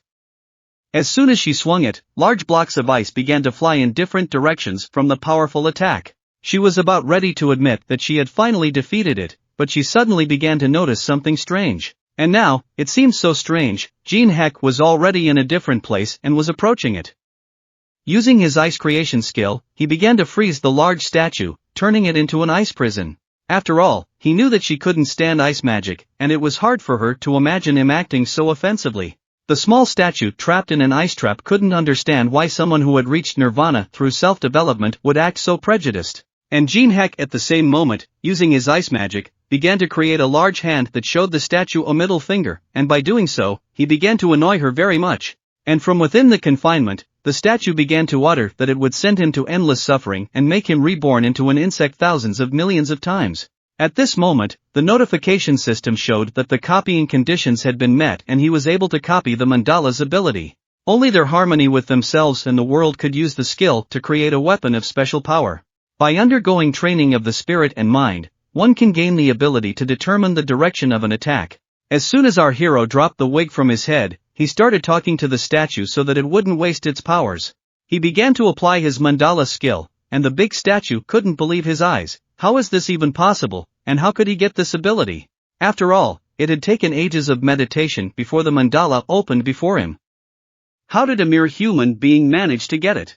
Jin Heck replied that he would make sure that the potential of her skill would not go to waste. And at that very second, he began to destroy her with his skills. As soon as his skill reached its target, she began to shatter into different pieces. Correct the text for errors, because right after that, Jin Heck's level started to increase and he approached the destroyed statue. He started looking for a key, and eventually was able to find and obtain a stone key, the description to which stated that regardless of the situation and his level, he could summon the boss of the area. However, this could only be used on the 3rd floor. Immediately afterward, our hero began to move out and contemplate the fact that he now had a problematic boss to defeat, and this proved to be more difficult than in the game. As he passed by the burnt Cedric, Jin Heck began to feel that he was a bit overworked, so he decided to spend stats on mana. As soon as he increased his mana from 71 to 77, he felt immediately better. On his next attempt, he decided that he needed to prepare to use X-ray mana, as it was always in short supply. And just as he was about to head to the boss room, he remembered that he had some things left to do. The Tower of Trials is a place with a special atmosphere. As night falls, the temperature drops rapidly and the aggressiveness and strength of the monsters increases. Therefore, at night, most players leave the tower or stop hunting, looking for a safe place. Our hero, as soon as night fell, sat in the forest and cooked himself a meal on the fire. It was a huge shrimp. It can only be caught in the river near the temple, on the 3rd floor of the Tower of Trials. As soon as he started to eat it, he began to remember that the flavor he couldn't enjoy before was incredible. He tried this dish again, and next time he might have to learn some cooking skill. But suddenly, he noticed a rustling in the forest and saw 2 people approaching him. It was a couple who had been following him for a while. The girl started to say that they might have to spend the night here, and she asked if they could join him before dawn. After all, they were supposed to leave before dark, but they never did. Jin Heck agreed and suggested that they sit down near the fire, for it was warmer here than in the deep woods. As soon as they sat down, the girl introduced herself as Milena and the guy sitting next to her turned out to be Lekaga. They were happy to meet each other. At this moment, Jin Heck started asking them what they had experienced and what difficulties they had to overcome. He had quite a lot of things prepared, so they could treat themselves. The girl who held out her hand was already ready to take that food and start eating. After all, she was looking at it, and it looked so appetizing. But the guy who was sitting next to her started to say that they appreciate such kindness, but they don't eat what a stranger offers, especially from a person hiding their face. Jin Heck started taking the food back and putting it on the ground. She decided to ask why they were bothered by this mask. After all, it is very popular nowadays. But the guy sitting across from our hero started saying that masks are worn when they want to hide something. Jin Heck replied that if they are uncomfortable, he can take it off. They are all, after all, sitting around the same campfire. The guide and the girl were surprised, but Jin Heck went on to say that it wasn't interesting to just take it off and suggested playing a game. After all, everyone here wants to get to know each other more, and it is necessary to ask everyone 3 questions. If everyone gave answers to his questions, he would immediately take off the mask. Corrected text: correct the text for errors, and just giving an answer to a question means that you don't necessarily tell the truth, and in any case you can't know the truth. The words of the guy sitting opposite our hero did not make it clear what he was up to. But still he came to the opinion that it would definitely not harm them. Not everyone agreed with this, and at the same moment the girl began to flip a coin, saying that then all this could be solved with a coin. And as soon as she flipped the coin, everyone realized that Jin Heck would be the first to start. However, he began to notice that there was a faintly visible magic in that coin. It was Caligula's coin, and one had to choose a target to infuse magic into the coin for 5 minutes so that one could influence the opponent's mind. The girl began to ponder on what to ask, me or the guild, though he probably wouldn't answer. Suddenly, she realized what she wanted to ask, so she asked our hero a question: are any of his comrades here? Jin Heck realized that it was a practical question, and she just wanted to know the number that might be hiding somewhere in the forest. He started to answer that he came here and says now the question is, he came and now he was on his way, and they seemed to be going to hunt the boss. But why were they only watching? After all, it was clear that he was fighting. The girl started to answer that they were waiting for the right moment to enter the temple. The place had a bad reputation and one had to be careful. Immediately after answering, the girl began to say that it was her turn to ask questions, and began to ask, why did the masked man come to the tower, for money or something? Jin Heck realized that if their interests aligned, she just wanted to get him on her side. And he started to answer, what he wants. I don't even know if he talks about what he wants, they can fulfill those conditions. And the girl replied, agreeing that if their interests aligned. After all, they are actually capable of many things, and our hero began to ask the last question. If they answered, he would take off his mask, as promised. And the girl was wondering what he wanted to ask last. And Jin Heck started to say that the last thing he was interested in was whether the main association really thought that the two of them were enough to stand up to him. The guys were immediately discouraged, and the girl started to say that it was as she thought, because he already knew their true colors. They had seen with their own eyes how strong he was, for he had tackled the large statue single-handedly, and she went on to say that he was suffering in that period anyway, and they realized that he had weakened too much, and as she swung her arm, she said that they had enough to straighten him out. And just as she swung her hand to fling with all speed towards our hero her coin, something happened. She stood there without moving, and she couldn't understand why that coin wasn't working. At the same moment, the hero started to get up and said that this coin was fine, she just couldn't use it now. After all, our hero had used their Anubis judgment skill back when they started asking questions. And their power was reduced by 50% and was blocked for a minute. The guy started yelling that they were unlocked and they need to go to plan 2 and apply skills, but the girl yelled back that none of her skills were working. Our hero, who had placed his food on a nearby rock, began to say that they were in such confusion. At the same moment 2 large pillars appeared, and the notification window showed that the gods of the temple were pleased with the offering. Our hero was to choose a subject to hold the judgment of Anubis. At the same moment, Jin Heck chose the totem pole of the great warlord who would be the victim's opponent. The girl who stood and looked up at the large totem from below could not understand what it was, for she had never heard of such a thing. There were 2 guardians of the land nearby, a great warlord from a huge warlord army, who were already approaching that couple to destroy them. That guy standing beside his partner began to wonder if the sacrifice had awakened the pillars. Which meant it wasn't just a turnabout, but a real manifestation of power. And at the same moment, he saw Jin Heck lay down and began to say that he was very tired, and it was better not to move rashly, because they wouldn't be able to escape anyway. After all, at this moment, the Afterlife Warlord started to activate the exit ban. But that guy decided to act for sure and told Jin Heck that if he killed him, it would be until the 2 pillars disappeared. But Jin Heck repeated once more for him not to move, because at this moment behind that guy, the great commander started to activate the warning. And as soon as the warning was carried out, Totem's big hand struck that boy with all its force. He lay on the ground, pinned down by the big hand, and couldn't move. Face was able to let out the slightest sigh from the fact that he had nothing to breathe with such a huge force that came from Totem. As soon as he pushed even harder, a huge explosion sounded and all that was left of that guy was a coin that flew out of his hand. The girl standing nearby began to shake with fear. After she saw what happened to her partner, the thought immediately arose in her mind that she should run before it was too late. And at the same moment that the totem was about to nail her, our hero stopped him and started telling the girl that they had already dealt with their situation. Now he could move on to the conversation and started to activate his stare, but immediately the notification system gave an error.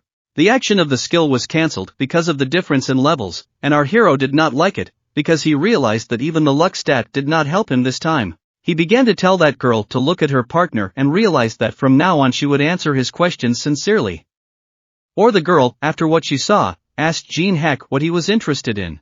He started to say that he had heard of the Minas, but couldn't understand why, if they didn't climb the tower, humanity would disappear, and why they were interfering with the players. And just as the girl started saying, "What if," this guy showed up. Turns out he was still alive and started yelling at his partner to shut her mouth, because you can't say that. But Totem, who was behind him, saw that guy start to move again, and with all speed he swung and finished him off. The girl who fell to the ground couldn't believe that her partner had been dealt with right in front of her eyes. Jin Heck went on to say to be true to an idea to the end is cool, but only at the right time and place.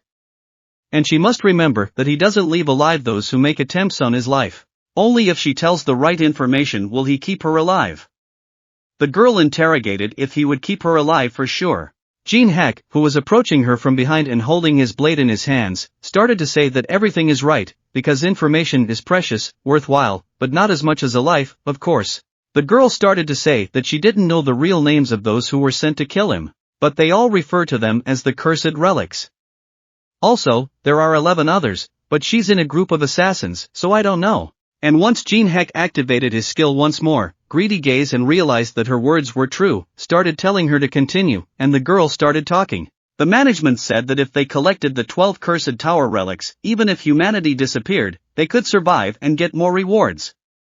She didn't know anything else about it, that's all. And as soon as she finished speaking, our hero once again verified with his skill that she was telling the truth, and began to think about the fact that this was all he could find out about Lancelot and the 12 cursed relics, and the purpose of the mines is to summon the devil.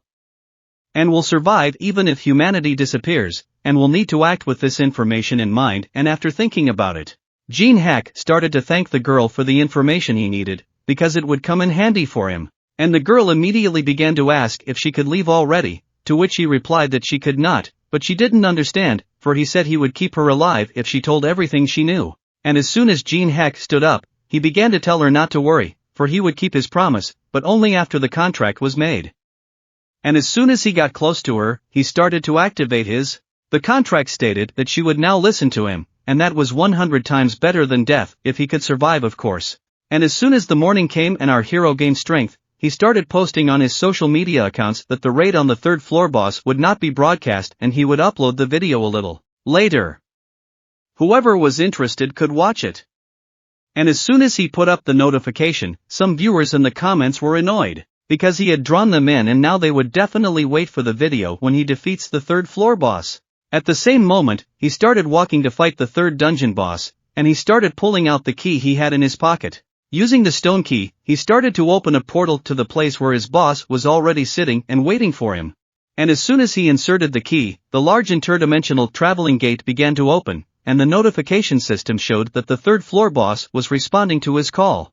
A large gate opened in front of our player, from which a huge stone statue began to emerge. Immediately behind the third floor boss army, the man that was the boss appeared and began to speak. Who dares to disturb him? At the same moment, Jin Heck began to activate his Greedy Gaze skill and began to see the characteristics of the third floor boss, whose name was Fly. The notification system began to show that copying conditions due to the level difference was impossible. Mukon, who was sitting on one of his large statues and drinking tea, began to say that many had tried to fight against his army, but only he had summoned him using the key. He began to ask, where is his army? After all, this fight won't be fair. And among the third floor boss consists of 100,000 stone souls. At the same moment, after those words that were said by the third floor boss, our hero began to take out a chessboard from his inventory. It began to appear under his feet. And at the same moment, magic chess pieces began to be summoned. There were 2,851 of them. Mohan, who was sitting on a large stone statue, looked on in amazement at what was happening. To him, this idea seemed interesting, because it was possible to replace an entire army with this method. He wondered what this little thing could do. Jin Heck answered him to wait, for he wasn't done yet. Their numbers began to appear, also 2,851 chess pieces. And they began to apply to the magic pieces. And immediately, huge chess soldiers began to appear. They began to grow several times taller and stronger with the help of these pills. The boss of the third floor was surprised by what he saw, and began to recognize our hero as being different from those who came before. After all, now the battle will become much more interesting. And a little while later, Jin Hyuk's friends were preparing the figures to fight the third floor boss. They were carefully polishing and preparing them. The old man, who had already been sitting for a long time, started to say to his partner Yuri, "Why, even though his formulations are sore, we need to prepare a few more pieces." But Yuri didn't understand, because if they were at least given a target, they would know how many were left. As it was, they were just told to make sculptures. The third girl standing beside them said, "There's no time right now." And as soon as she applied her magic saturation skill on the figurine, she began to say that there wasn't much left. After all, they had already made over 2,000 pieces. And if Jin Hyuk didn't like this demon, then they would be finished. And since that was the case, it would be to their advantage to be on his side. And they need to get to work fast. Once our hero's memories dried up and he was in front of God, he began to speak to him, wanting to hear a confession from someone who was just sitting on his third floor, hiding behind rumors and not even intending to come to him. This caused an uneasy feeling, but Mohan, who was the boss, didn't understand what was meant. A player named Jin Heck went on to say that if our hero had indeed defeated the weaker players several times and was now pretending like he was tough, he was stuck on the third floor due to his lack of abilities to advance higher. The monsters guarding the floors of the Tower of Trials use energy to protect themselves, and it's not just players who can't climb the tower and increase their power. Immediately after saying that, Mohan started laughing loudly and told Jin Heck that he thought he couldn't climb higher than the fourth floor because he didn't have enough strength. To which Jin Heck replied that it was alright, for he was bound for the third floor. Mohan stood up to his full height and began to say that you can think whatever you want, but the difference in army size and level of tactics is obvious. It was simply impossible to win with such forces. The third floor boss began to give orders to his third battalion not to start moving forward. At the same moment, our hero started thinking about the fact that his vanguard has 1,000 statues and he wants to see how they will react to this. And Jin Heck began to activate his skill. The first chessboard, the attack and defense of the chess pieces on the battlefield increased by 30%. And he began to give orders, the outermost pawns should take 3 steps forward, and the front row prepare for defense. At the same moment, the chess piece, a pawn, began to activate its wall of chess bills, maintaining the battle formation. They began to wait for the enemies to come closer to deal with them using excellent tactics. And as soon as they collided, there was a huge sound and the chess pieces that were in front started to move back little by little. Our hero began to yell for them to stand back, for at the same moment the other chess pieces that were behind began to fire their crossbows. The shooting game flew straight at the opponent, and as soon as the arrows hit their target, most of the statues began to crumble. Immediately afterward, the elephant chessmen began to activate their wave of fire, and a huge wave of fire flew towards the opponents, who began to fly aside and burn. Even stone statues couldn't survive such a bright flame that burned them, and Mohan was impressed that he had handled an advanced group in a second, and that was decent. But he began to order his second and third battalion to move forward. As soon as they moved from their position, our hero didn't sit still either and started ordering his figures and horse to attack the enemy's flank. And as soon as Jin Heck started to flank while sitting on his horse, he activated the wedge formation, and upon collision, the damage would be increased by 200%. He was determined to break through their formation faster than lightning. And just as the enemy figures began to turn around, they saw a huge army flying towards them and began to destroy them all. For a moment, Mohan thought about the fact that this guy he started fighting with was quite experienced at leading an army. After all, a modern switch to attack or defense requires precise and coordinated orders, and everything was planned. But the third floor boss couldn't figure out what the hole in his formation was, and it looked too appetizing, like a poison treat. Mohan started to activate his weakness detection skill, and the notification window showed him 3 options. The first option was that if the crown was destroyed, the figures would stop moving. The second option was that only the king or queen could possess the crown. The third option was that a king or queen without a crown would increase all their stats by 100% while in battle. He realized that if he destroyed the crown, he would have victory in his hands. Immediately after these thoughts, he started laughing out loud, for he realized why this guy was so cocky. And he thought he was making mistakes that even beginners don't make, but this wasn't the case.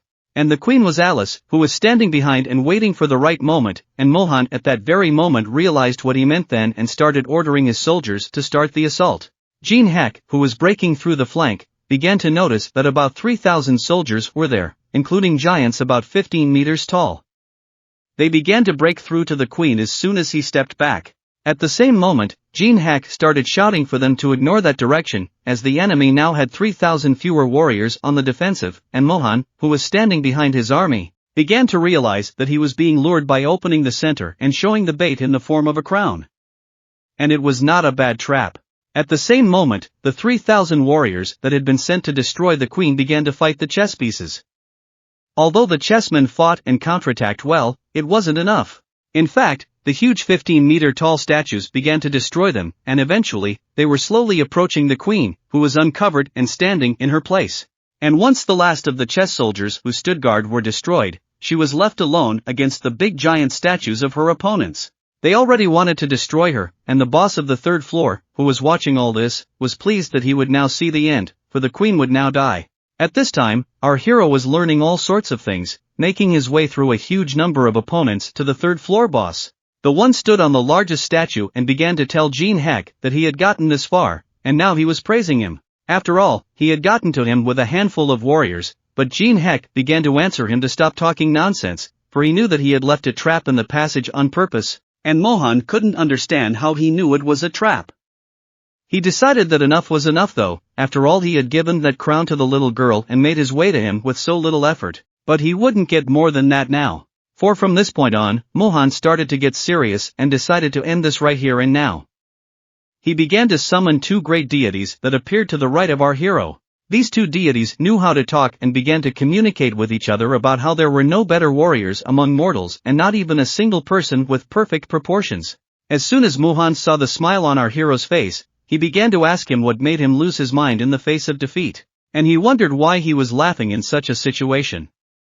But a little while later, before the fight even started, Jin Heck was talking to Alice, and she started asking him if he was really going in there alone, but he was wondering why she was worried. But she replied that she wasn't worried, because she saw that the third floor boss wasn't weak. And Jin Heck started laughing after saying that. After all, it was the first time she said that she thinks someone is strong. So he decided to ask Alice if she thinks that third floor boss is stronger than her. But right after saying that, Alice started to get angry and told Jin Heck how dare he say that he was comparing the Lord of the Night to that oakhead. If she hadn't been imprisoned, she would have destroyed him in an instant then. As it was, she didn't care right now. And lastly, Jin Heck started telling her that meant he could leave this plot on her, to which Alice started to say, of course, yes. After all, even in her current state, she could easily handle tens of thousands of these statues. And Jin Heck started telling the boss of the third floor that if anyone heard what he said about her, she would definitely get angry. And Alice started activating her blood spear skill and screamed that they were all insolent. After all, at least they realize who they're trying to kill. In an instant, using one of her strongest skills, she began destroying the 15-meter-tall statues. After her attack, they started flying apart, but suddenly Alice jumped up on the mountain and started activating her blood blast skill. And as soon as she finished activating the skill, after the only word she said was die, a huge blood blast flew towards most of the 15-meter statues. And as soon as Theslat ones were destroyed, Alice descended from the air and stood on their wreckage. The boss of the third floor, Mohan, couldn't believe his eyes at what he had just seen, for he thought it was impossible. And anyway, how could such a fragile girl have such strength? Our hero, who had already come close to Mohan, began to tell him that he, thinking that he would defeat the queen, let him come closer. It was his mistake, for she was beyond the teeth of such an ordinary third-floor boss. And at the same moment, Jin Heck began to activate his skill, Blood Rage Energy, and Black Leaf began to react to this Blood Rage Energy. After the fusion, our hero was able to gain a new attack modifier, Mind Destruction. He can now deal sustained decay damage and hit a target by orienting them, however by doing so he ceases to distinguish between allies and enemies. With full force, Jin Heck began to throw his spear sideways. And as the spear came closer and closer, it began to activate and all the enemy statues began to obey Jin Heck. One of the two large divine statues that were standing nearby began to obey Jin Heck and tell his brother that he didn't like him from the beginning with his smarmy face. Oh, and also, that press got him sick of seeing him, and with great force he punched his brother in the face. As a result, he started flying away and all the other statues started fighting each other. Muhan couldn't understand why his army suddenly started fighting against each other. His two tacticians were simply out of commission, and it was all because of one man. Everything was ruined. He couldn't believe that he was losing. Jin Heck sprang into action, approaching at close range, and began to tell him not to be nervous or he would look really pathetic. He then activated his ice creation skill, which made him able to cut the rear of the enemy army. Muhan didn't understand what kind of nonsense this was and how it was even possible. He began to apply a desperate move and ran away. But Jin Heck was already prepared for this and started making an ice bow with his ice magic. After all, he wasn't going to let go of someone who wanted to escape and thus escape from imminent defeat. The Muhan who was running away and shouting for his soldiers to stop Jin Heck as soon as possible. And immediately after saying that, one of the biggest statues of the third floor boss started to attack Jin Heck and hit him with his big fist. As a result, all the chess soldiers started flying apart like puzzle pieces in different directions, but that punch only destroyed all of our hero's soldiers. And Jin Heck himself was able to bounce to the side and began to activate his skill Mandala.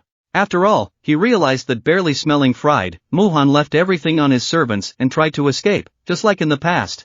And as soon as the ice creation and Mandala began to work in unison, Jin Heck fired his bow, and thus made a move and checkmate in his game of chess.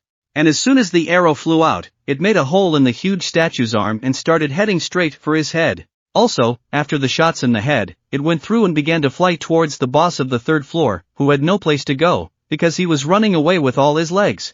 Well, she was much faster than our hero.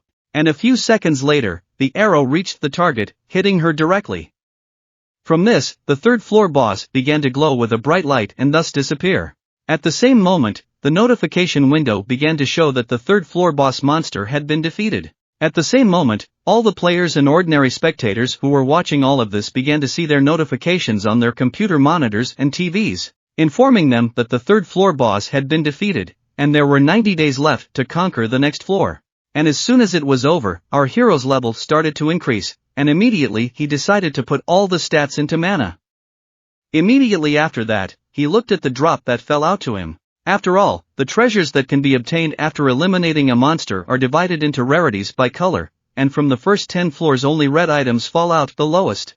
But suddenly, he saw that there was an orange-colored chest in front of him. Perhaps it was due to the effect of the monopolization skill that triggers when he gets the reward alone. And as soon as he started opening it, different rewards started falling out from the outside of the chest. And he was able to get a pink diamond, a paramount right, a soft grain, a living water, a sun family and a snail, and a spewing fire. Our hero was surprised at what he got. So many things, and he started carrying everything into his inventory. But the last thing that came out of the chest was very interesting. After all, with this he could safely pass the 4th floor. And Jin Heck began to rejoice as the monopolization effect was incredible. And Alice, who was standing beside him, still couldn't get used to the expression on Jin Heck's face. But she was still glad that she was able to help him. And a little while later, various guild members gathered in one of the rooms and began to discuss. What was interesting was that the masked man turned out to be a real hero who was able to overcome the 3rd floor completely alone. This was the beginning of the emergence of a new hero.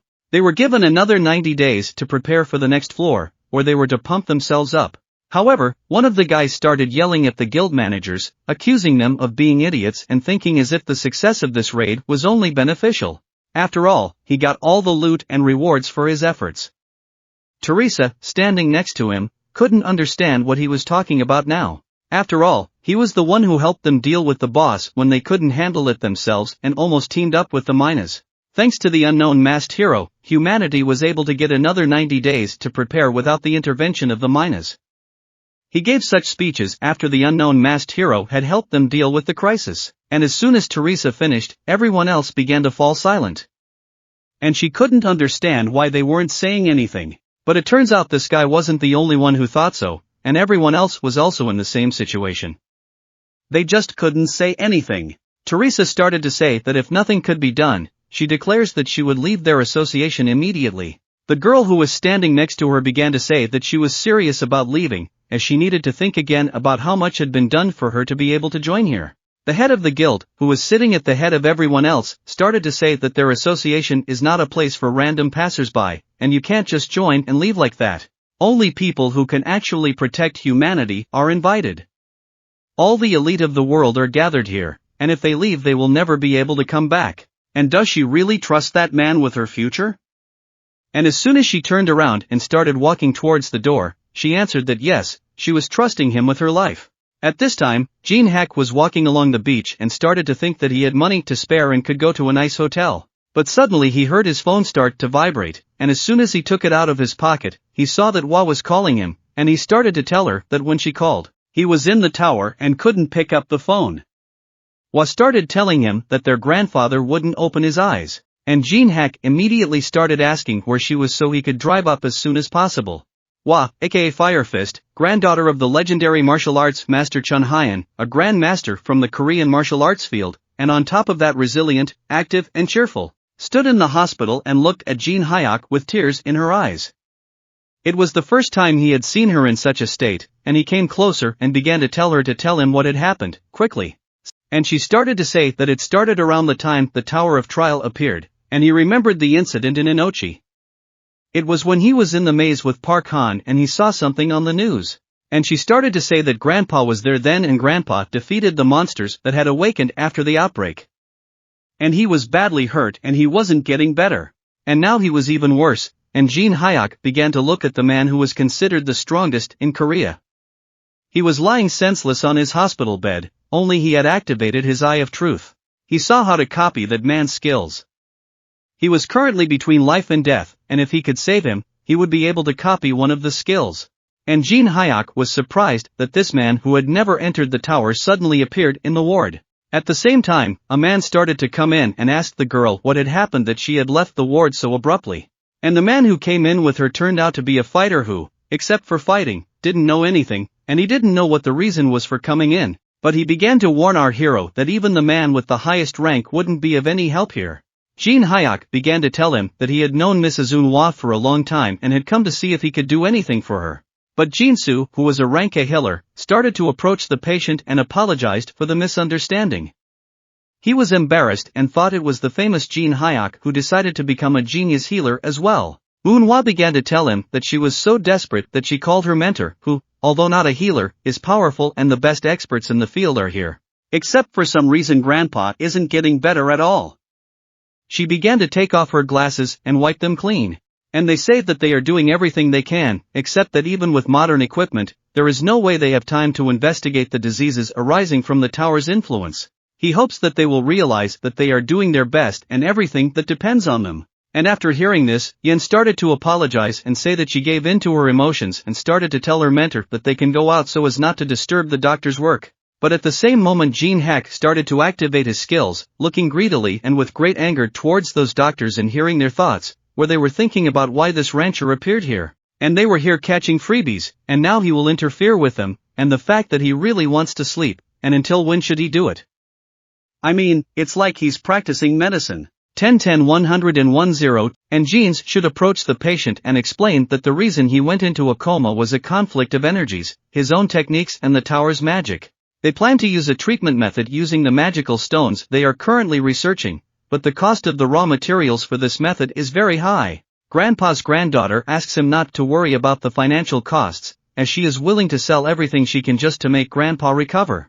She is willing to sacrifice money for his health and the rest does not matter to her.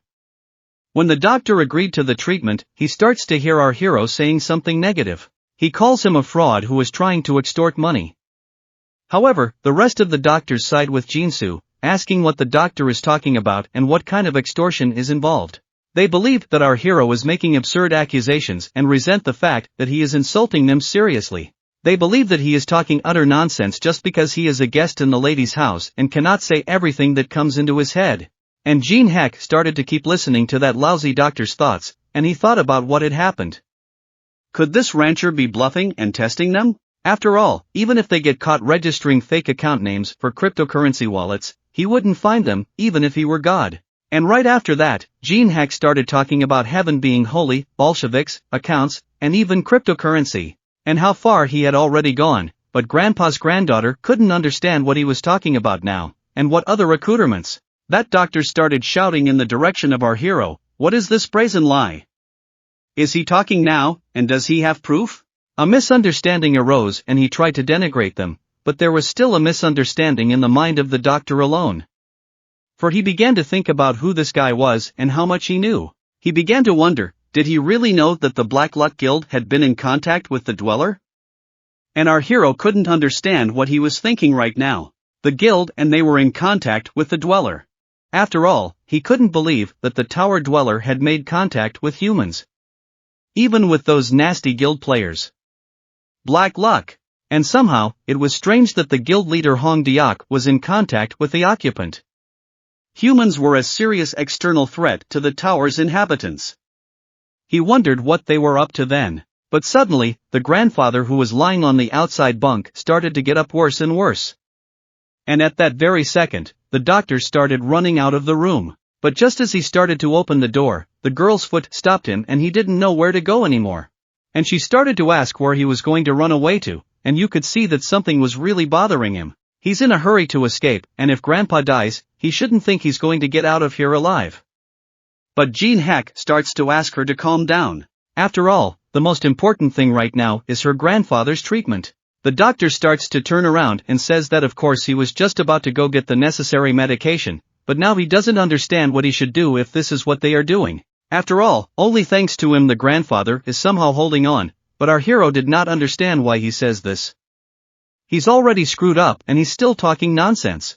And he began to tell his partner that she could hit him once, and immediately after these words she jumped up from her seat, and kicked him in the head with her foot, causing him to fall to the floor. At the same second our hero began to approach his grandfather and reflect on the fact that he was overwhelmed by his mom. Yes, and look, it's hard now, after all. The usual person has long ago gone to the other world, and he cannot leave him to die. The hero began to pull out an elixir from the inventory, and at the same moment the doctor, who guessed behind the grandfather, was surprised to realize what it was. Our hero started telling him that if he really knew what it was, then he also knew what the result would be. And even though he was going to use it on a special occasion. But he has known Hua for a long time. And besides, he can't miss such a chance and not copy the skill of someone like Yu Chen. Only he poured over his grandfather's body. His sickness started to leave and he felt good at the same moment. Our hero's partner, who walked over to her grandfather, couldn't hold back her tears. After all, she was so happy that at last her grandfather would recover. At the same moment, the notification system showed that the conditions had been met, and he was able to copy the heavenly flower cultivation technique. The description of the technique was that the technique developed by Yuchun was able to absorb magic from the atmosphere while using the mana recovery speed, increasing it by 30%. People using this technique looked young and old.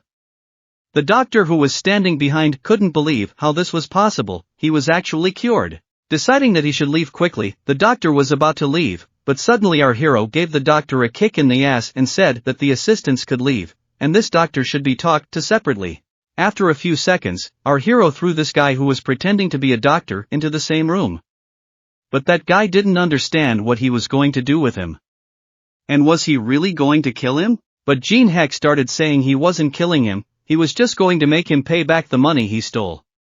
He'll let him go if he pays back the money he's stolen in the meantime. After all, it will be the most favorable offer for him and his partner.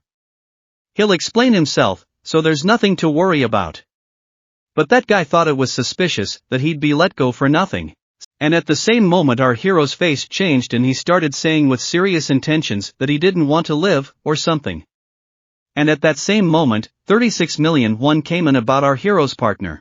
That was about $28.7 million. And all the people who were in the hospital started to see that the doctor started to run with all his legs straight into the street and screaming that he was alive. And our hero, who was standing on the hospital building, and Alice, who was sitting on his shoulder, started asking him what he was going to just let him go. But Jin Heck had a plan, and he asked Alice to follow him and find out where he was going in such a hurry. After all, even pushing these sixes wouldn't get much information, and they needed to find out where their base and leader were.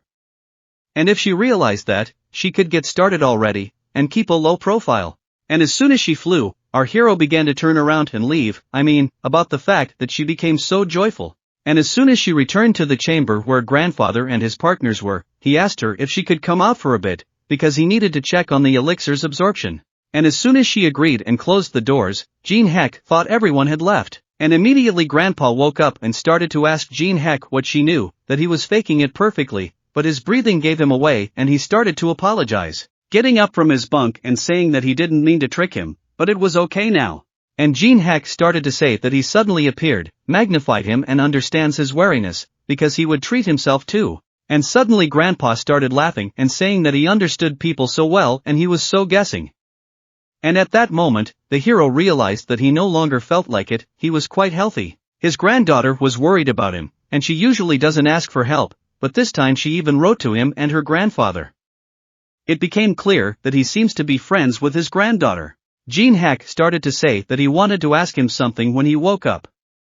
Grandpa immediately replied that since he saved his life, he was willing to answer any question if he could.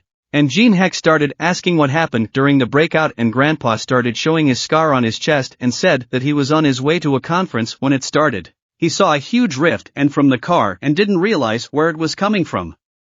Immediately huge creatures, or rather monsters, began to appear from the rift. The policeman couldn't do anything about it, but as soon as one of the monsters approached the policeman to deal with him, he was able to quickly run over and save the policeman from a horrible death.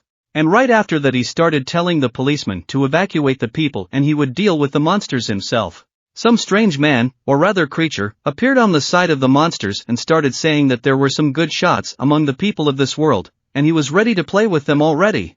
But soon, when Grandpa was able to deal with the huge monsters, he decided he could handle them too.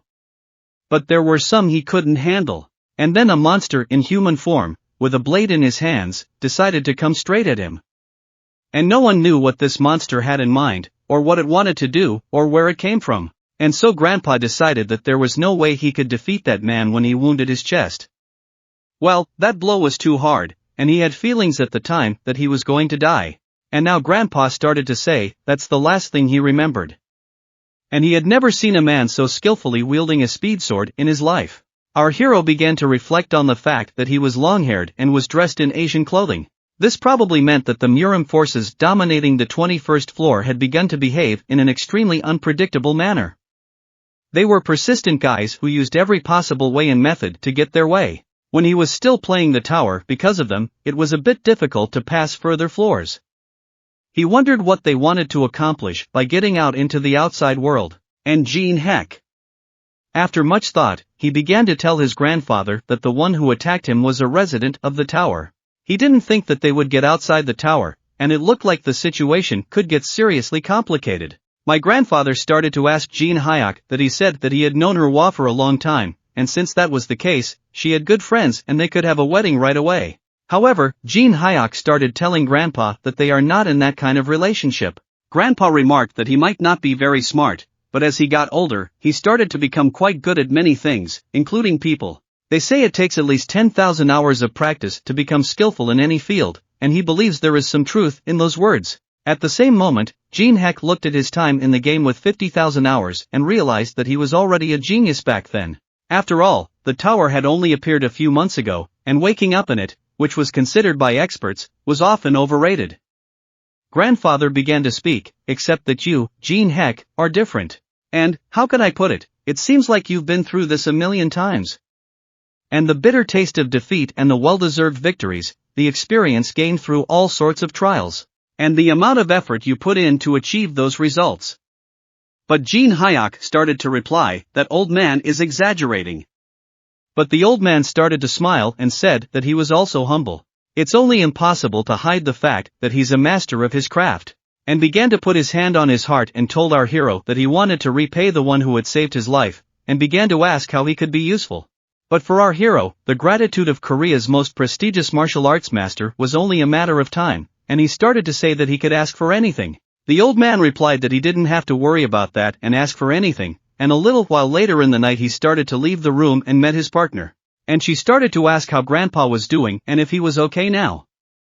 Jin Heck answered her that the elixir had penetrated the body and had begun to take effect. In a few days he would be healthy. After these words, our hero's partner was very happy and started to ask our hero how she could thank him for his help. But Jin Heck said that everything was alright, his grandfather had reimbursed him in full. And Grandpa at this time was in his room looking out the window. But the tears that rolled from his eyes let it be known that he didn't think that guy would ask him for it. And a little while later, Jin Heck walked out of the hospital and started walking back home. As soon as he took the elevator up to his apartment, he stood by the window and began to look out at the evening city, thinking about how money was a good thing after all. If you get to a good place, you can use money to feel like a king, to order any food you want. And as soon as Jin Heck's food was brought and he started eating it, it was like he was filled with life, because he hadn't felt such flavor emotions in a long time. That flavor was great, the food he was eating was directly melting in his mouth. Just a few months ago, he often had to settle for a quick ramen, and Alice, who was lying on the couch, began to tell our hero that he was an appetizing eater.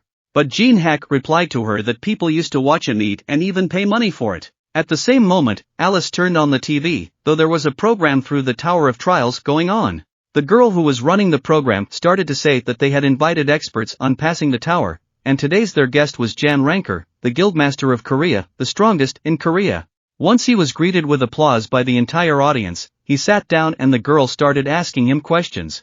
She asked what was the key point and he began to answer. The most important thing is to become strong as soon as possible. There are two methods you can use to do this. The first method is the most common and well-known, raise your level and skill level. What about the second method? Can we use coins? The girl asked what he meant, and he replied that it was about money that could only be used in the tower. And the guy went on to say that being able to buy useful and powerful items is unquestionably the best method for a rancher. And while the world's dominant currency used to be the dollar, the tower coins were now the main currency. The fourth floor opened thanks to an unknown, and only so far no one had entered it. Not the girl was wondering if he could explain why. The guy continued that it was because the third floor was being cleared, and whoever cleared the third floor would be able to get to the fourth floor the very first. The fourth floor was a special dungeon that needed to be endured and cleared from the attacking waves. The key to clearing it is to capture and hold the base.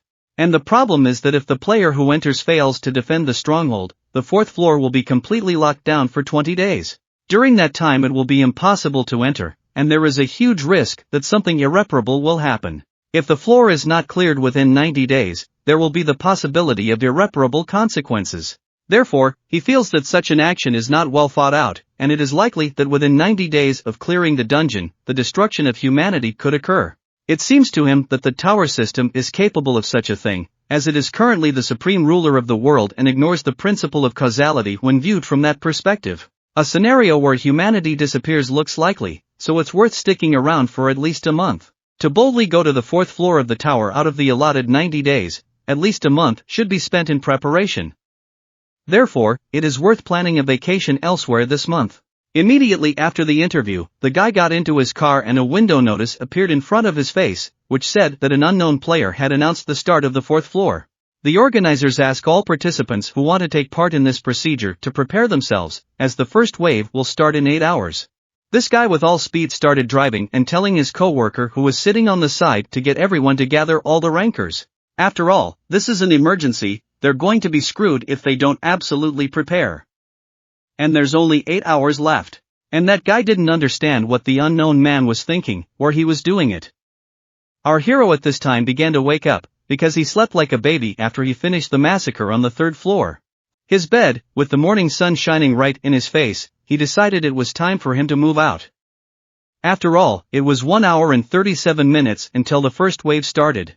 On the fourth floor of the challenge tower of 100 zombies, both regular and special, players can take it two ways. Build different kinds of defensive towers or choose a base where they can effectively hold the defenses. But, as a rule, everyone does exactly that. But our hero is ready to do things differently. Now he started to pass the fourth floor of the Tower of Trials first, while other players will have to wait 20 minutes to get here. He went ahead and felt that it was a bit scary here, as it always is. And time was very short, only 20 minutes, so he decided he had to hurry. And as soon as he approached the World Cup Stadium, he decided that this was where he would exercise his right to set up the base. And as soon as the installation was applied, Sanam World Championship Stadium was chosen as his base, and immediately afterward he began to sprinkle soft grains, plant 5 sun seeds, and apply living water. At that point, plant growth accelerated by 20%. And once the preparations were more finished, he decided that he needed to return. There were many players gathered at the starting area of the 4th floor, some were warming up and some were just standing still, while others were looking around the area and searching for places where they could take shelter or set up their base. And a little while later, Jin Heck was sitting on the high ground and looking at the fact that all the known guilds had sent their players to this place. But suddenly, he noticed 2 of his comrades standing below him. Also, Teresa had arrived at the place and they waved to each other as a greeting. But as soon as our hero's friends saw Teresa, they were surprised. But Jin Heck began to tell them not to be surprised, for it was he who called her, and began to apologize for the confusion. He had to act urgently, there was no time to explain, but one of his friends began to say that he certainly understood everything, and they responded to his request. Teresa, who was no longer restricted by anything else, came too, and as soon as she turned around, blushing, began to say that it was better to be with Jin Heck already than with that stupid guild. And at the same moment, the other players started to notice that there was a group of guys standing near them who were quite famous. And then there was Teresa, and some of them even subscribed to her YouTube channel. And now they get to see her live, and also standing next to her is new Korean star Jin Heck. And even though it was a little small, the players were here. Our hero started asking his friends if everyone had prepared well. The girl, started to say, well, but will it really be enough to deal with the huge zombie force and the waves of zombies here so strong that it's sickening? The guy who was standing beside her started to say that his summoning skill level wasn't high enough and it would be hard.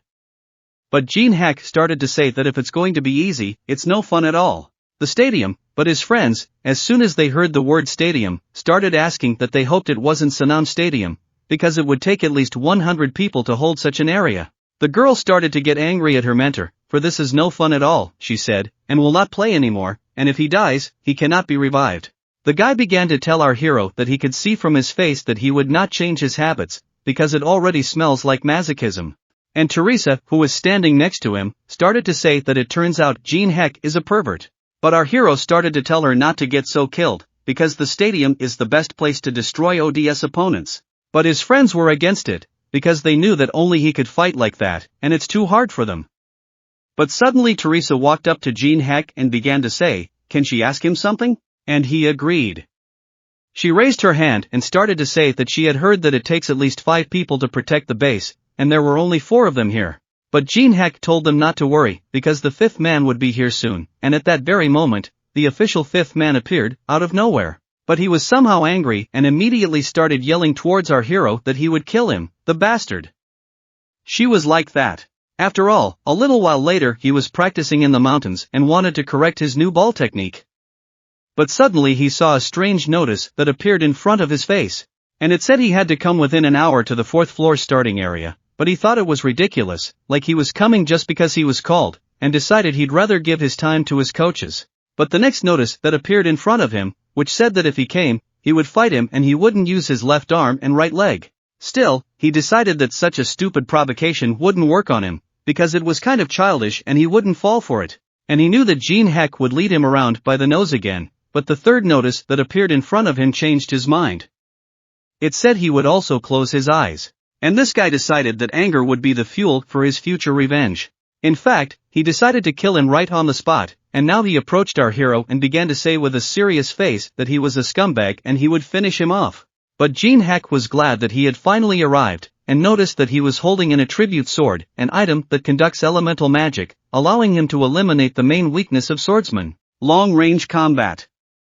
And our hero knew that he would choose that particular sword, because it was very easy to read. And that guy started telling our hero what those notifications were and why he asked if he would be afraid, because he didn't look like someone who would chicken out. And at the same moment, he decided to stand up and use his sword, saying that Jin Heck was very wrong.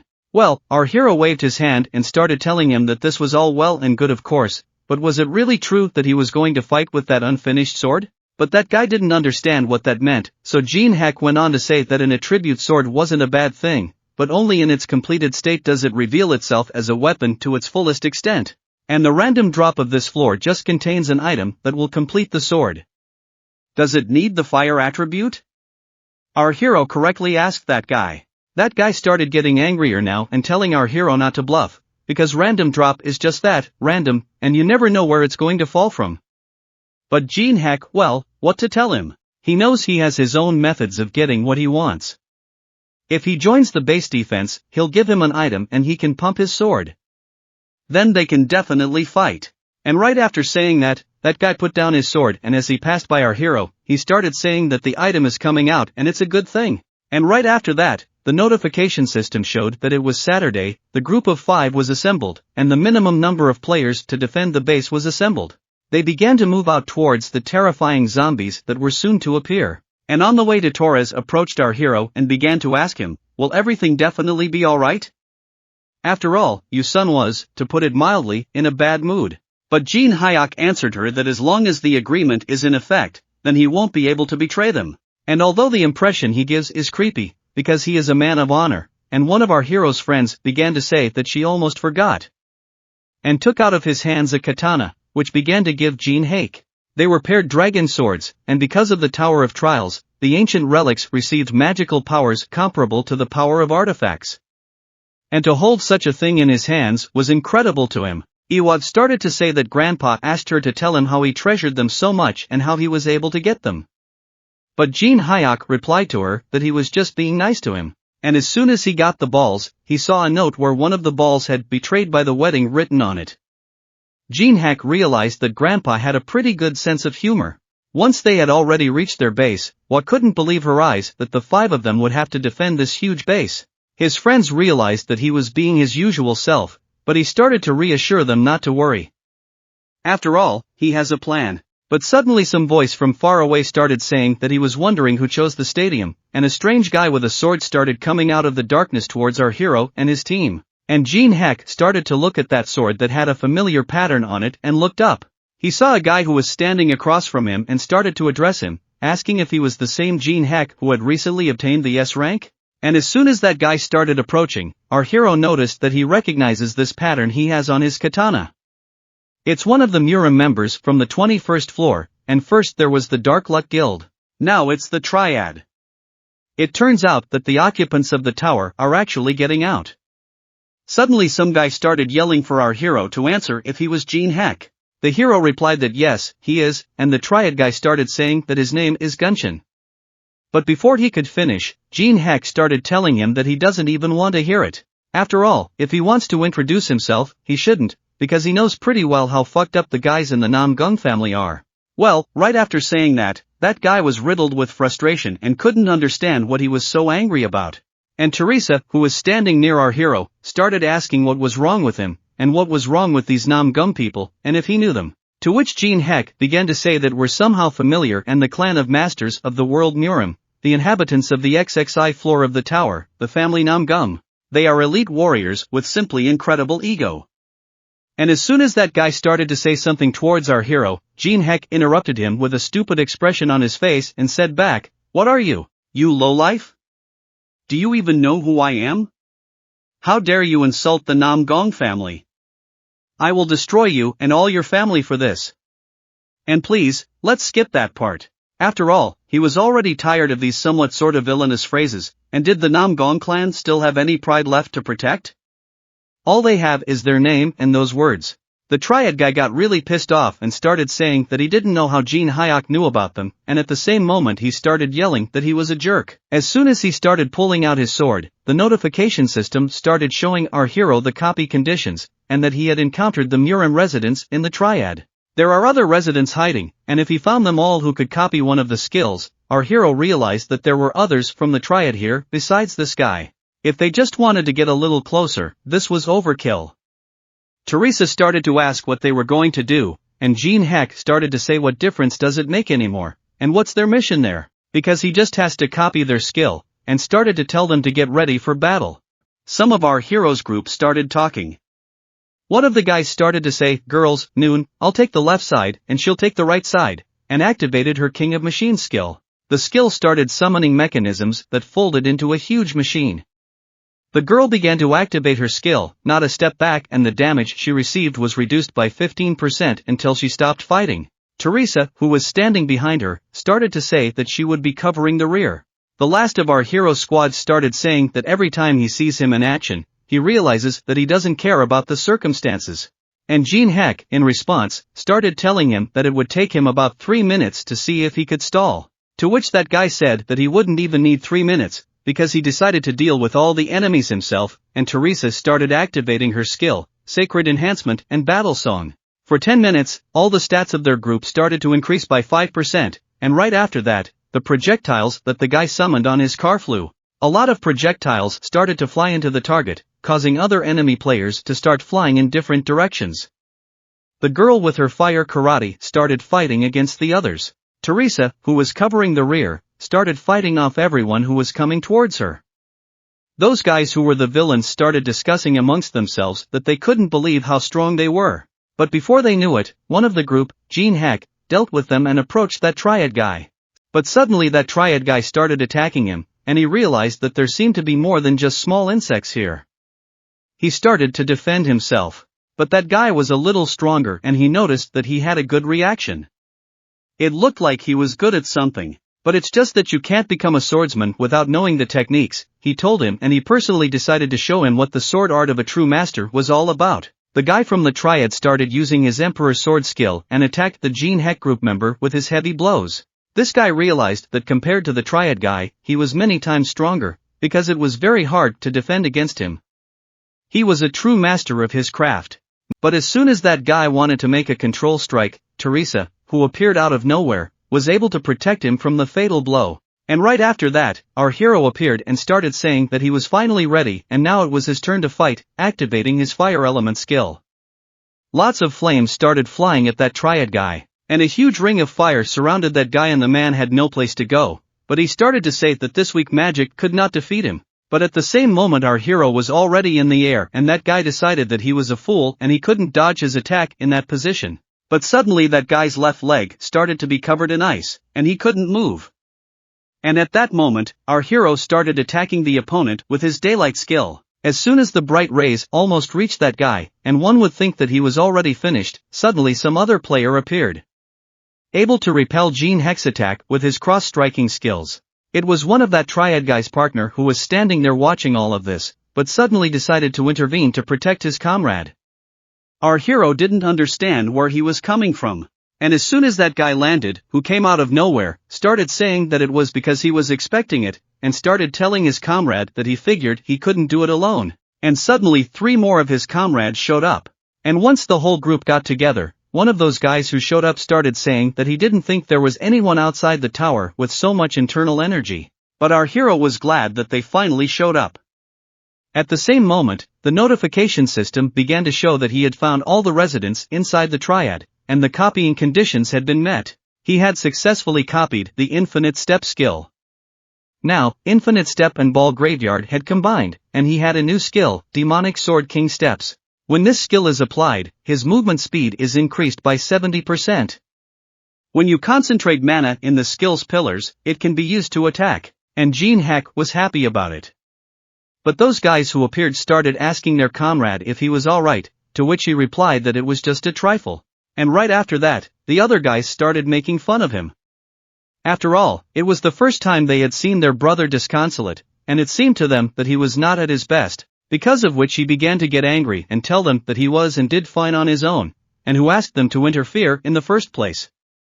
But they started to say that they didn't doubt his skills. Only he mustn't forget that the head had ordered to reach an agreement, not exterminate everyone around him. The girl who was standing next to him began to say that her brother's words were right, and if he was going to continue working with them, it was simply not worth fighting. The guy started to answer them that he already knew.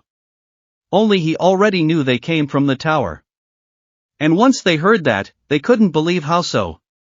And how could Jin Heck know about them? And one of the brothers started to say that regardless of their plans he should be killed, because he disliked him so much. But suddenly another one of the brothers started telling him to calm down, for he understands his feelings. After all, there is a large wave of zombies approaching from the right, and they only have 3 minutes left. As soon as Jin Heck started to leave, she started talking about them getting out of here quickly. After all, the stadium is their place and they should find another one. To which one of the brothers started telling him that they wouldn't have chosen this horrible place anyway. After all, they already have a base and a place that is much better than their huge outdoor stadium, and they should try to hold out. Then, after the first wave was over, they would return. One of the brothers started telling his comrade to hurry back to the base and organize the defense.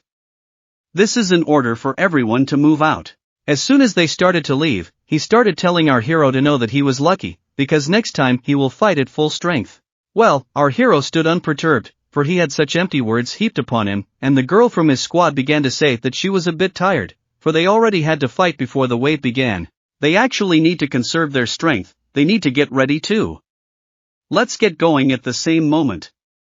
Our hero started to see that those guys have settled in a supermarket. There are strong walls, plenty of groceries, and an optimal place for a long defense. But, however, there was one drawback there, but that's just the way it is. And Jin Heck decided to move out, because at this time already a drone flew over the road and noticed a lot of zombies that were coming in their direction. The guys who were watching all this began to ask Jin Heck if they were sure they could fight them off on their own.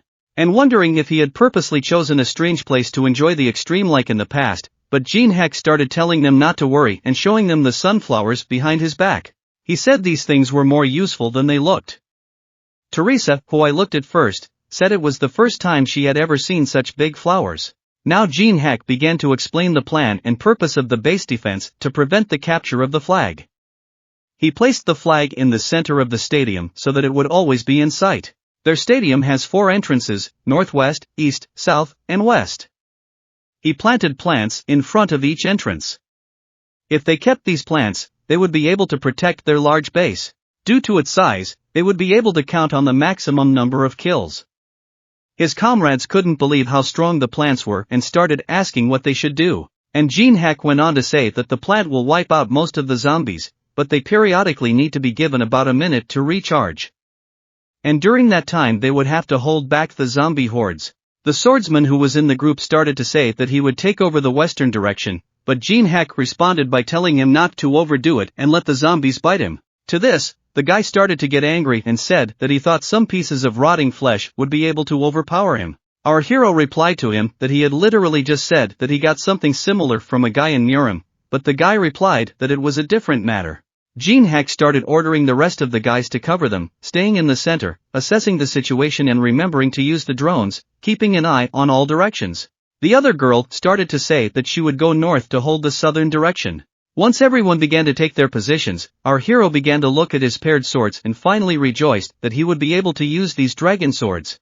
Once the preparations were over, the notification system showed that the zombies were already approaching. Everyone was already near their strongholds and was ready to fight to the end just to not miss a single zombie. And at the same moment, a huge crowd of zombies began to run straight at them from different directions, and the sunflowers began to emit sunlight, and huge fireballs began to fly towards the zombies that had infiltrated the stadium due to the heavy blows. The zombies started to fly off and die. And as soon as the huge explosions sounded, the girl who was guarding one of the entrances could believe what kind of power it was, because it was no match for ordinary defense towers. And as soon as the recharging of the flower began, she realized that it was now her turn to defend the entrance. Jin Heck, who was in charge, started telling everyone that the real battle was about to begin and they needed to hold out for a minute. As soon as he looked at Teresa, she began to remember that in times of danger, Jin Heck has always been there for her and they will get through things by trusting and having each other's backs. And she's doing what needs to be done for the sake of those who. After these thoughts, she took her incredible stand and began to apply her strong skills, because that's why she trusted Jin Heck completely this time. After a long battle, the first wave finally ended, and the notification system showed that the second wave would start in 3 hours. Some players were standing without strength, because they had a very hard time in the first wave. But there were also players who were supporting each other and started telling them not to overexert themselves and rest more, because the second wave would start soon. The Tangan Guild, led by John Wan, began to motivate their comrades to think about the items and experience they would receive. And if something goes wrong, they can just run away and be careful. At the same time, the notification system started showing that there would be a popularity vote, and the best moments from each team's bases would be broadcast. Some players have started to take notice of the supermarket, the base of the Triad Guild. They are said to be using a new type of tower to protect the narrow passageway, and they are doing very well. One of the players pointed out an interesting fact to their leader: there is a team that has taken Sanam Stadium and they only have 5 members. And as soon as he looked at his face, he was overcome with incredible amazement. The fact that 5 people were on such a huge base was something amazing. He couldn't believe his eyes. What he saw was new to him. After all, he didn't know what had to be done to plants to make them so strong. But plants were okay.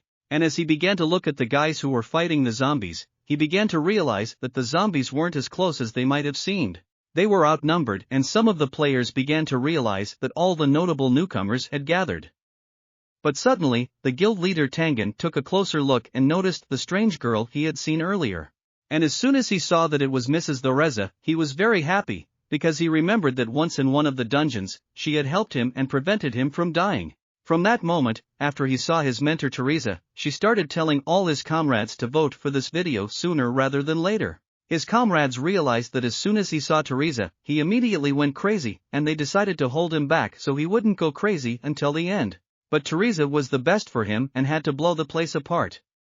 At this time, our hero looked at how the sun energy was counted, and he got 1,800 points of sun energy. He was very happy about this, because this energy could be obtained when killing zombies. It was needed to strengthen the plants, and then it would become much easier for them to defend themselves. As soon as Jin Heck noticed that he had 2 more flowers left, a stone plant and a berserk plant, he started saying to plant 1 cannon flower each in the east and south, and they should have an ice plant in the center and a stone plant in the west. I remained the last flower that Jin Heck was holding, but suddenly his comrade began to tell him that this plant could just be planted in the ground.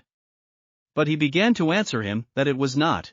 After all, if you just plant it like that, it won't grow in the right amount of time, and he realized that his friends were impatient, so he started explaining things to them. After all, they need a special fertilizer to grow fast. And as soon as he combined all the ingredients, the notification system began to show that the plant seeds began to shiver in anticipation. And they're licking themselves because of the incredible flavor they've never experienced in their lives. And once everything was ready, Jin Heck began to feed one of the plants with that amazing energy. He told it that it was doing great, and it needed to eat more and more to grow as fast as possible. But his friends were watching him at this time and started whispering amongst themselves that he was some kind of different person today, like he was crazy. How long does it take to turn into such a person? The other comrade of our hero was angry. After all, because of this jerk, he always loses. But Teresa, who was standing behind him and walking all the time, kept repeating that Jin Heck was a pervert. A little while later, Jin Heck started telling his companions that in general, if you give the plants fertilizer, they will grow quite fast, and they need to take care of them until the next wave. But Teresa began to wonder where he was going to go now. To which Jin Heck began to say that he needed to clean up the area a bit. But she still didn't definitively understand what he meant by cleaning up. And a few minutes later, he started walking out of the stadium and noticed that all the other players were busy gathering supplies for the battlefield and preparing for a long battle. But he knew they were fools, for it was all for nothing, for only prostatics prepare for a prolonged battle. And as he started to walk up to one of the buildings across from the supermarket where the triad was located, and as soon as he stepped inside, he realized that he hadn't been there in a long time, about 8 years. Oh, and there's also a lot of cobwebs in the corners, just like before. Yes, and the view was still the same, and he began to topple the tablecloth that covered the large mirror. Jin Heck wasn't surprised that the thing wasn't going anywhere either, and he began to proceed with the plan he had prepared from the beginning. And as soon as he touched the mirror, he began to pass through it. At the same time, he began to appear in the supermarket where the triad was located, and as soon as he came out of the mirror, he started to hear that some of the triad gang started to get angry. And one of them slammed his fist on the wall and started saying that he would kill Jin Heck so he wouldn't be alive. He would certainly not keep him. The girl who was sitting nearby started saying that she usually disagrees, but this time she thinks her brother's words make sense and they need to increase their influence. But it's not necessary to team up with someone who can't be controlled. But her brother was somehow surprised, because he couldn't believe that she finally took his side, and their new ringleader started to say that they had many secret meetings with people outside. But unlike Jin Heck, no one could reveal them. He wondered how he revealed their identities, and perhaps if he took him out like Han said, there would be no cause for concern. Come on, at that very moment they started to feel some kind of explosion and couldn't figure out where it was coming from. But the guy who ran in to see them started saying that something had appeared in the warehouse. And there was a huge flower that came from nowhere. Our hero, who was standing nearby, started saying that he had taken a housewarming gift. It was a red gourmet flower. And he started saying that he was sorry, but this flour set all their non-food that was in the warehouse. But the guys downstairs couldn't understand how he was able to get in here, and they started yelling at him that they didn't know what he was up to, but he should, for starters, stop right now. But Jin Heck didn't understand why he had to listen to him, and one of the Sangoon members started telling him that he was very brave, and though he realized what he was doing right now, our hero started scratching his ear and said that he was referring to the queen now. And as soon as all the Sangoon members heard the word queen, they couldn't believe how he knew about the queen. But Jin Heck, sitting on the big flower, went on to say that if the base, which was defended by over 200 people, fell before the third wave, the mistress of the fourth floor, the womb of the dead, nicknamed the queen, would emerge. And he kept thinking how he would fulfill these conditions, did not realize that they just chose this place as a base. And the girl who was standing at the bottom interrupted our hero and began to say that the queen cannot be defeated, even united, and why the one who knows about it wants to summon her. And Jin Heck with a smile on his face began to answer her, I'm just too lazy to mop up those fucking zombies 100 times, just too lazy. And as soon as he hit the flower, it started to rise up and said that he wished them a good death. The guys below started yelling back that he was a fucking creep, and suddenly appeared out of nowhere and said he wanted to come back and fight them and now he had to run away. But a few seconds later, the notification system started showing that the supermarket base had been destroyed. His comrades who were in the stadium started to feel some vibrations and couldn't understand where they were coming from. But one of the guys started saying that a supermarket was collapsing. This was the same supermarket and the base that they were fighting, the Triad had chosen it as their base. And they hoped it wasn't related to their comrade Jin Heck, but their intuition told them it was. And at the same moment, the notification system began to show that the conditions had been met, and the unique event began. At this time, there was a queen underground who began to hate the wretched humans even more and was ready to punish them. From that moment on, she began to join the battle. After a while, the notification system began to show that a unique event had begun and the boss of the fourth floor was traveling to them to punish the weak. All the players, including our hero's team, started to see the notification that the fourth floor boss was coming up to them. It was hard for them to believe how this was even possible, as all they had to do was defend the waves of zombies. While the others didn't understand the nature of what was happening, one of the squad members, Jin Heck, realized that it was the mentor's doing. It wasn't clear to him what he wanted to accomplish by this, but Jin Heck, who was standing on top of the building and looking at the stadium, began to tell himself that this was a wonderful place. The item he had gotten after killing the third floor boss turned out to be the solar eclipse stone, a divine relic. It is used in ceremonies, it can cause darkness by covering the sun, and enhances a skill with the darkness attribute by 100% while relaxing a skill with the light attribute by 50%. And at the same moment he began to apply it, and the stone began to activate.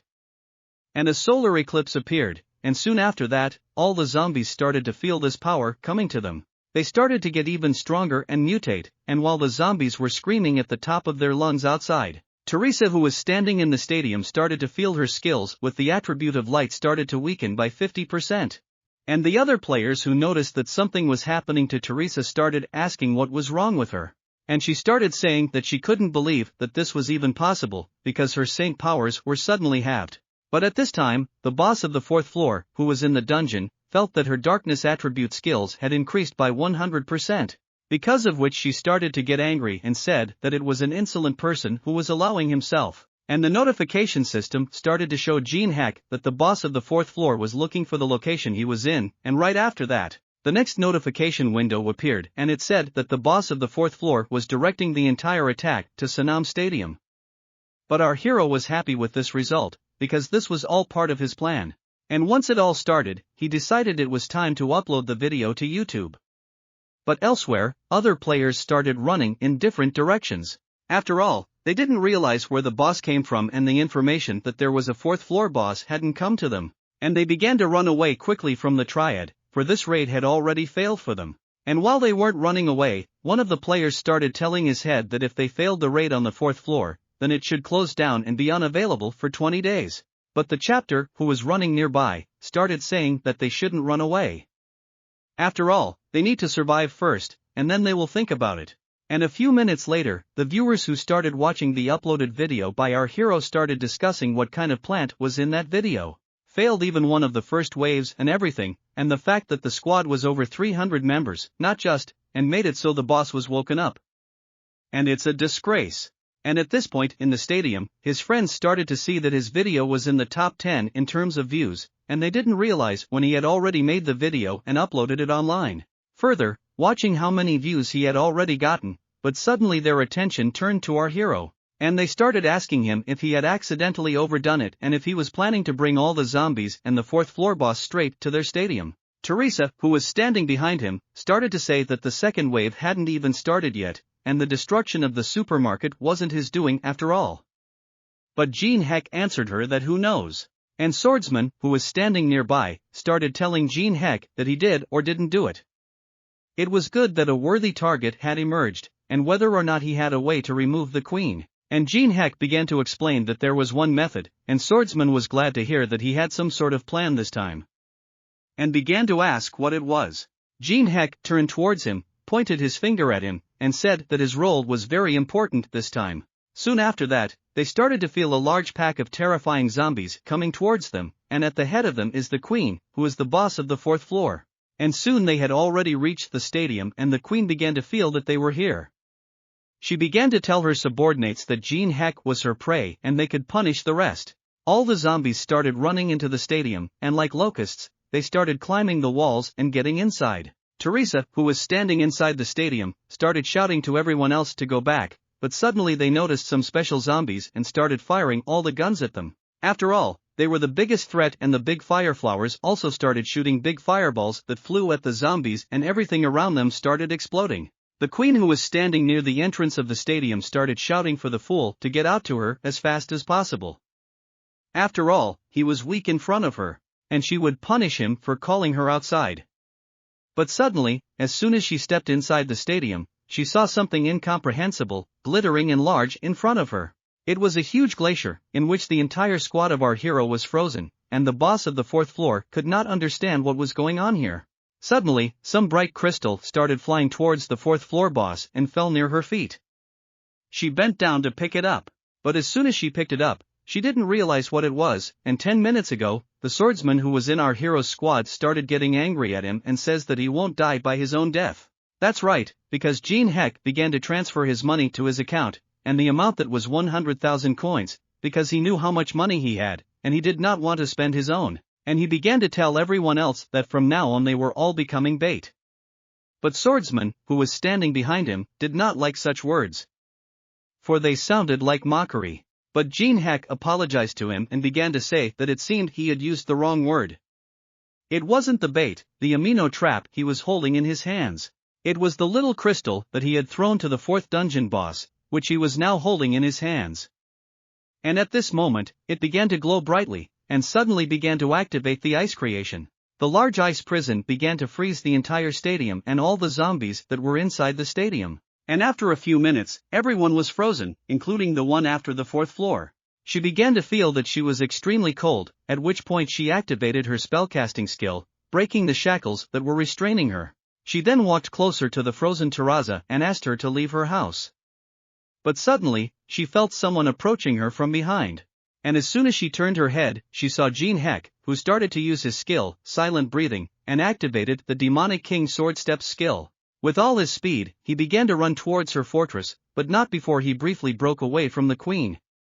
She started yelling at him that he couldn't go to her fortress or she would kill him. Pendragil is the womb of the dead, nicknamed Queen, and her level, skills, and deadly poison attacks make her the boss of the fourth floor.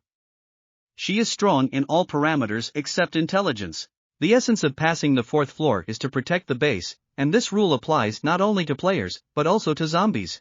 And now, since the queen is in the stadium, it means that her base defense is weakened, and Jin Heck was running at all speed straight into her lair to destroy it. But suddenly he turned around and saw that the queen started running after him, and he started to realize that somehow quickly she had figured out his plan. But it was already too late, because he had gotten off pretty well, and there should be enough time for everything he had planned. But suddenly, Jin Heck began to see that there were more zombies in front of him. Yes, mutated ones too. And they were waiting for someone to approach them. And at this moment, our hero sped up and began to activate his sword graveyard and heaven's protection skill. Swinging, he was already ready to destroy everyone in his path. And in an instant, all the zombies were cut in half and began to fall to the ground. And as soon as our hero was done, he noticed that he had a drop of zombie blood on him. And for him it was just as disgusting as the last time when he passed the test in the tower and decided to finish everything quickly, so as not to get even more dirty. After all, the flag he wanted to destroy and thus defeat the fourth floor boss was about to appear in front of him. But just as he started to get closer and closer to the flag, suddenly something swung and a big red wave swept over our hero's head. He realized that there was finally a guardian to protect the Butcher Queen's flag. But Jin Heck didn't want to just stagnate in place and started running straight at him, even though he didn't know how to deal with him this time. After all, the big guardian butcher was already looking straight at him and wanted to cut him with his big scissors.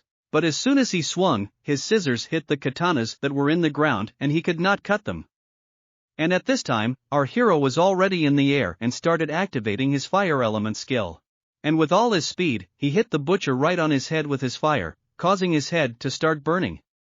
But Jin Heck knew that he just had incredible regeneration. But he only did that to limit his view, and attack from below with his strongest katanas that he inherited from his girlfriend's grandfather. Here our hero started to slash him with all his might, but Butcher was confident in his strength and in his armor. He began to tell our hero that this would not kill him, and at the same moment, Jin Heck was already at his back and started activating his mandala skill, telling him that he was willing to bet that he was about to finish him off with one blow. And there was a bright explosion, from which half the city began to glow with a bright light. Immediately, as soon as the light went out, the notification system began to show our hero that his level had been upgraded and he was able to obtain a vengeance-hungry soul scissors. Jin Heck, who was standing there happy about his 31st victory over the butcher, began to walk over to the flag and call it a day with these battles. But as soon as Jin Heck approached the flag, he saw a notification window in front of him, and he wondered what would appear there. And soon it appeared saying that the Black Hound was showing his presence and a representative of the Egyptian gods was making him a business proposition. Jin Heck realized that the Black Hound meant Anubis, and he thought he would sit quietly for a while after expending his energies on the minuscule first floor. And it was entertaining, and he started telling him to listen to his suggestion, and the Black Hound began to let out a prolonged howl. But our hero didn't understand what it was, or why he was angry now. He decided that he would just take the flag right now. At this point, the Black Hound was at a loss and started asking him to calm down, saying that the Egyptian gods want to see the logical conclusion of the battle, as do those guarding the same place. The aforementioned they cannot accept that the sweep of the fourth floor will be completed without a boss battle. Or maybe they just don't like the cocky little man, and Jin Heck starts asking them why, or if he should accept their offer. After all, he could just take that flag and be done with it, but the Black Hound began to smile suspiciously and offered Jin Heck a treaty. But it wasn't that simple, and Jin Heck began to realize that this was some suspicious generosity. A few minutes later, the queen was already running towards her kingdom, and as soon as she landed on the ground with a huge thud and raised her head, she saw that the flag was there. And she didn't understand why no one had picked it up. But at this point Jin Heck started telling her that she was asking why he hadn't picked up the flag. Got it and didn't get it in an easy win. All because just someone made him fight her and he already got an advance. So he can't take the flag until he defeats her. But the queen didn't understand what the advance was, or who told him to fight her. And Jin Heck is about pulling out a huge pair of scissors and says he's very happy because he got the advance payment. And immediately after the spoken words of our hero the queen began to summon her sword. From the position I was in, the stance she started to say that he would regret it. But the fact that he dared to come to her, Jin Heck wasn't going to just stand there either and began to activate the heavens' patronage. His skills with the attribute of light were weakened by 50% due to the effects of the solar eclipse stone, and he began to realize that even with the maximum leap effect, he wouldn't even come close to having enough stats to kill her. But suddenly, he noticed that the queen had vaporized from where she was standing and was suddenly behind him. With a superpowered attack, she hit him with all her strength so that half of the building near him exploded, and she was already ready to finish him off. Once the dust settled, she realized that she couldn't damage him and he was able to block her powerful attack. Jin Heck started to activate his mandala skill and prepare to fight, but the queen started to take on her face and tell him why he wasn't going to die, started to ask him to disappear. But immediately behind the quiet words came a huge shout, "Disappear!" And quickly, and with all her might, the queen began to attack. But our hero activated his skilled demonic sword King Steps and with all his speed began to jump sideways to the side, thus escaping from her attacks, all because his movement speed increased by 70%. Immediately after that, he activated his ice creation skill, and huge ice blocks began to appear near the queen. With that, she began to freeze in midair, and with all his strength, he struck her. Little did he manage to catch her with such an attack, and as soon as he bounced to the side, Jin Heck realized that it wasn't enough. Immediately after saying this, the queen ran at him, for she was very angry because of this cheeky little man. And as soon as she jumped up the mountain and wanted to strike with her big sword, our hero started to activate the ice creation skill, and her eyes started to freeze. Because of this, she couldn't see anything, only falling to the ground and holding her head. At the same moment, Jin Heck swung with full force and dealt another blow to her head. Again only hurting her slightly. Because of this, the queen became even more angry and started saying that the annoying little man had made a huge mistake by attacking her and started attacking him back. With the strongest attack, our hero began to fly off into the air, and the queen, who was standing on the ground, began to activate her skills, Funeral March and Huge Dark Branch. At the beginning they were rushing straight towards our hero who was in the air and couldn't dodge, and the Black Hound who was watching the battle started to cheer. But now we will see how before the battle with the queen, the Black Hound started offering a Jackal's Fang as an advance, and this item increased movement speed by 10% and attack power by 30%. Our hero was up for grabs at such generosity, but it still wasn't enough for him. And he would enter this battle if he agreed to his one condition. The Black Hound began to wonder, what are those conditions? And Jin Heck began to tell her that there was nothing special he would ask for. There's only one rank item, it's called the White Branch, and he should give it to him. White Branch is mainly used for medicinal purposes.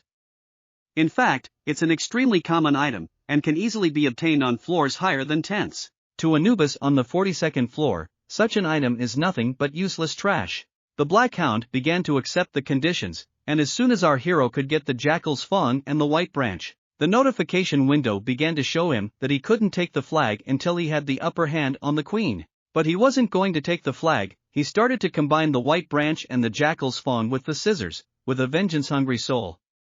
And once they united, he was able to gain immense power. For the unification was successful, and a scythe appeared in his hands.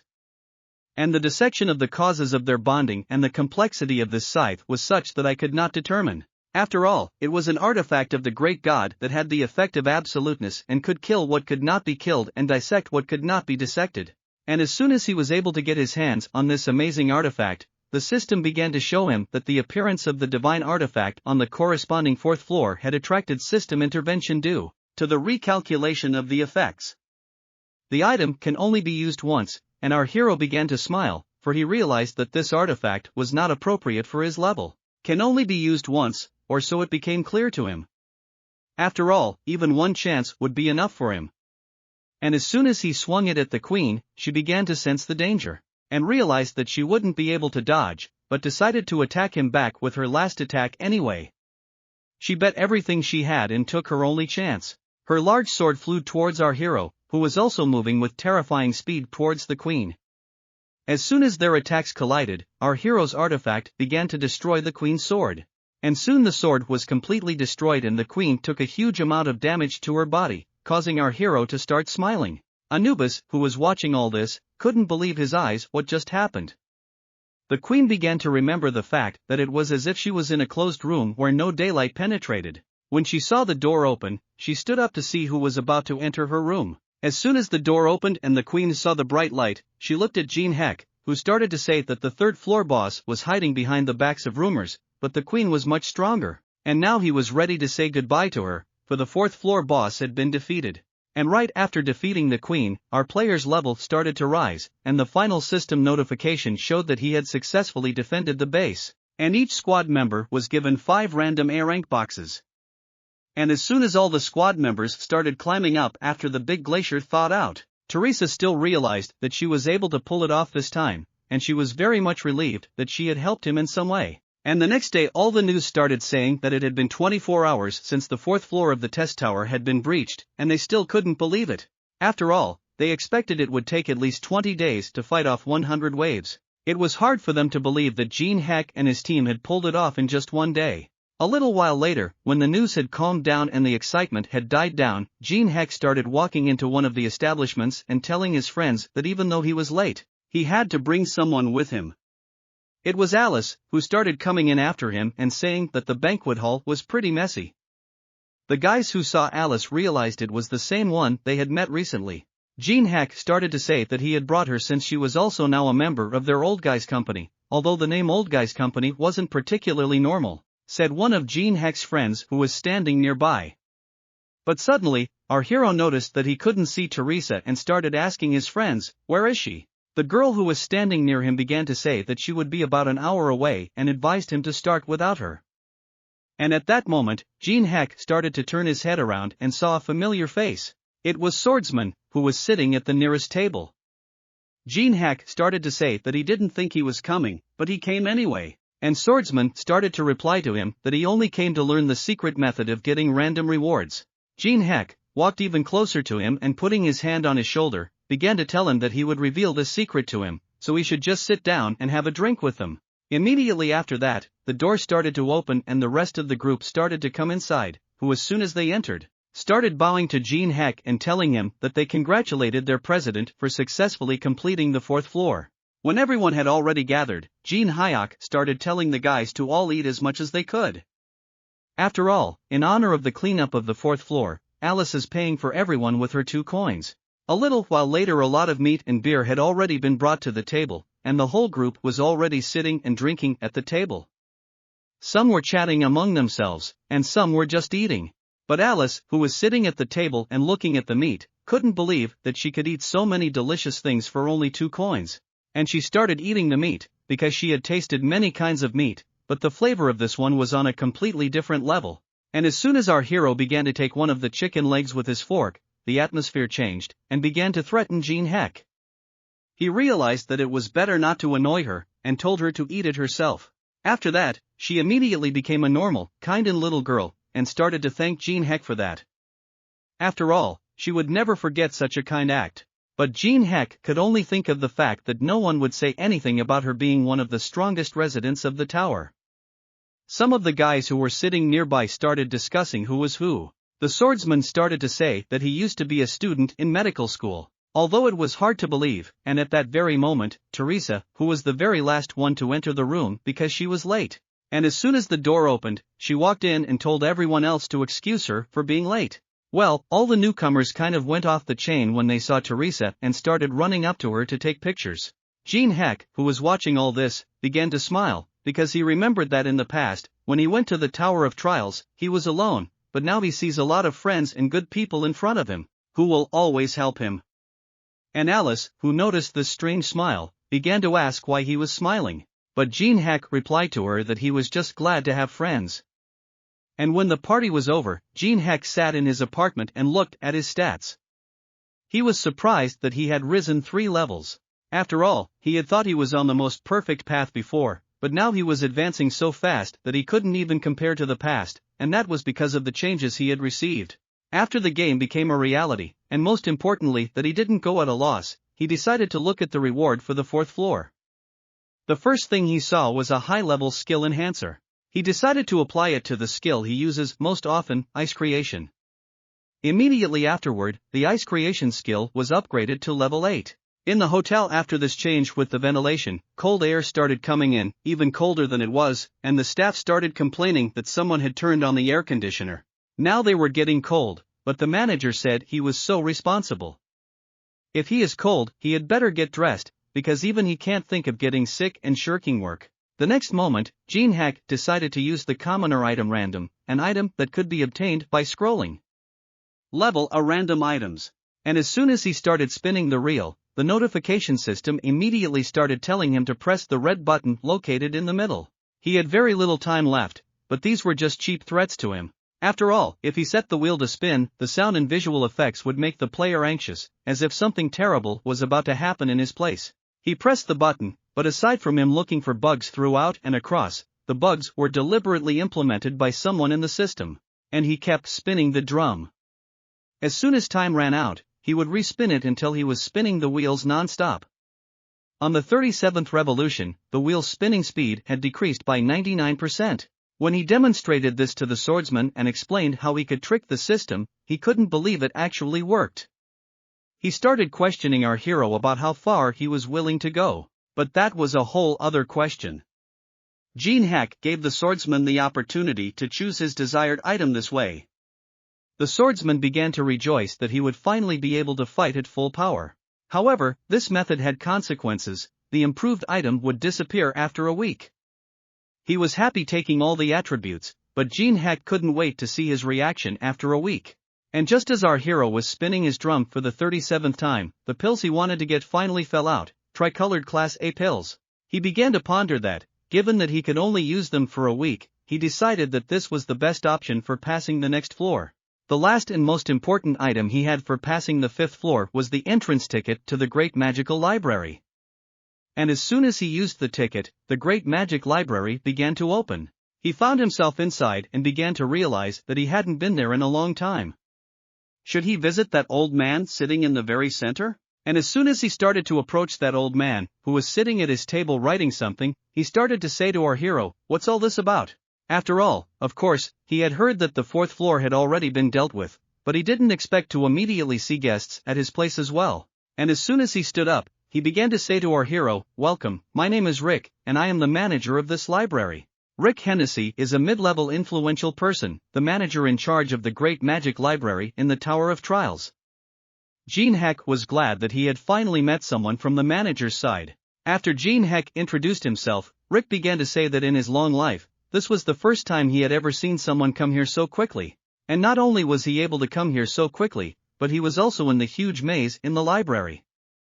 Found him right away. It's quite an interesting case, but Jin Heck started to reply that it was just that luck was on his side today. Once Jin Heck started to pull out one of the books, Rick told him that he could take any books he wanted, but there were no books here at the level he could read. To begin with, one must understand the rune language.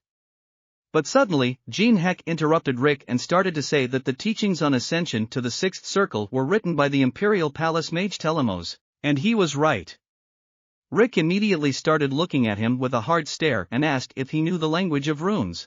Jin Heck replied that he by nature liked to learn new things, so he knew a little bit of everything. Immediately afterward, Rick wondered how a player who was just about to get to the 5th floor already knew the rune language. He started to ask if he could ask one question to Jin Heck-san, and as soon as the latter told him to feel free to ask his own questions, Rick started to wonder about the fact that he understands exactly how he is different from the other players, and at the very least in the fact that he managed to get here. Only he feels like he has some kind of special support behind him. And right after these words, the Anubis court was activated and our hero started to say that it was true. The Egyptian gods were behind him and thanks to them he was able to get here and get information about the tower. But Rick couldn't believe how this could be possible, because he can definitely feel the energy of the god Anubis, which means he is already showing interest in the players. But Jin Heck started to say that he felt like he was a valuable player to them since they blessed him. But soon the notification system started showing that since no target had been chosen, Anubis' judgment was being deactivated. And then Rick started saying that a worthy person needs to be treated accordingly and started worshipping Jin Heck. He said that he seemed to have underestimated his dear guest and began to apologize profoundly. And as soon as he bowed, Jin Heck began to contemplate what this Anubis would see. He was sure his neck would seize up. Too bad he can't see with those eyes. Eric went on to say that he would give him one of the books as a gift to prove his apology. So Jin Heck asked Rick again if he could really choose any book he wanted? To which Rick replied that of course he could, because he wanted to give his precious guest a precious gift. And in that case Jin Heck started to say that he would take that particular book. But Rick interjected, "Is our hero sure? For surely it is a good grimoire. However, it is written in an ancient rune language, so except for those who lived in this era, no one can read it." Immediately after saying that, Jin Heck began to read the book, saying, "What am I, a black dragon, writing? This is to commemorate becoming an ancient dragon for 1,000 years. He researched methods of breaking the rules of the world and blah blah blah. Anyway, the book is written by some lizard with 8th grade syndrome. And he'll take it." After saying that, Rick started apologizing again and laughing loudly, saying what you'd expect from someone blessed by the gods. And clapping his hands 3 times, Rick began to fade away, and lastly said that from now on he would watch him, Mr. Jin Heck. I will look forward to the day they meet again. In the meantime, some guy was running away from those who ran after him, for it was horrible. The 5th floor seemed like a world with a dead civilization, and in this dead world, there were some strange fanatics who were trying to catch ordinary players, and the ones that were left were just fanatics mad with blood. The place turned out to be one big mental institution. And the news started showing that this hospital that everyone was talking about really exists, and they're talking about fanatics. And they didn't seem that threatening, but everybody was wondering why they were running away. They fought them. But the guy who was able to escape them started telling the news that he was going to fight them back using skills. However, there was a big obstacle on the 5th floor and there was a ban on using skills. He couldn't even summon his inventory. So this time, he offers them a special discount of up to 20% on the return stone and sells it for only 5,000 coins. And at this moment, Teresa started to turn off the live stream she was watching on her phone and told him to take her to the 5th floor with him. But Jin Heck began to answer her that he couldn't do that. And Teresa became unclear as to why he was saying that. After all, she began to explain that it was already clear that he was going to go to the 5th floor, but she couldn't let him go. However, Jin Heck didn't understand where she got such stubbornness from. On top of that, she had become so assertive, and he still repeated to her that he couldn't. No matter how much she asked to go with him, he would be able to sneak in on his own. Therefore, she must stumble. But right after saying that, Teresa took Jin Heck by his arm and started saying that he should promise her that he wouldn't try the impossible. And a little while later, Jin Heck was sitting in his car, holding the hand that Teresa had recently held onto, and remembering her words about not trying to do the impossible. And it amused him, but at this moment, the notification system began to show that he had been sent a gift as aid from the Cladium Kingdom. And the Cladium Kingdom were enemies of the Murim power and Jin Heck was able to obtain Muddy Smell, which was a skill that allowed him to hide his own scent, breath, and even signs of presence. Thanks to the support of the higher powers, he couldn't imagine being given the ability to conflict with players of interest like Murim. He decided that he would make the most of this skill, and a little while later, he was able to enter the 5th floor of the Tower of Trials. He will now be able to start his walkthrough from a random location, since the use of the skill was blocked. He is given a random F rank item, and he only has one rule: survive and escape. But right after the bans, the notification system started showing that since he owns the Macedrian Grimoire, one of his higher skills has been unlocked and he can use Greedy Gaze. So he grabbed that book from the library and decided that he would keep it, because he would still need it in the future. And a little while later, he started to notice that a lot of players couldn't get up from the floor, because everywhere was dark. Most of them didn't realize where they were all going, and some of them didn't understand why it was so humid. Jin Heck realized that those who were at the same starting point had already begun to stay. And just as he decided to leave all the newcomers here and quickly move on to the next level, the notification window showed that a tracking scroll had activated on his hand. And the movement to the location of the Svetka object began. And at the same moment Teresa appeared, who was able to teleport straight to our hero. And as soon as she appeared, she started saying that she wasn't sure if he would keep his promise. So she followed him to help him pass the 5th floor of the Tower of Trials.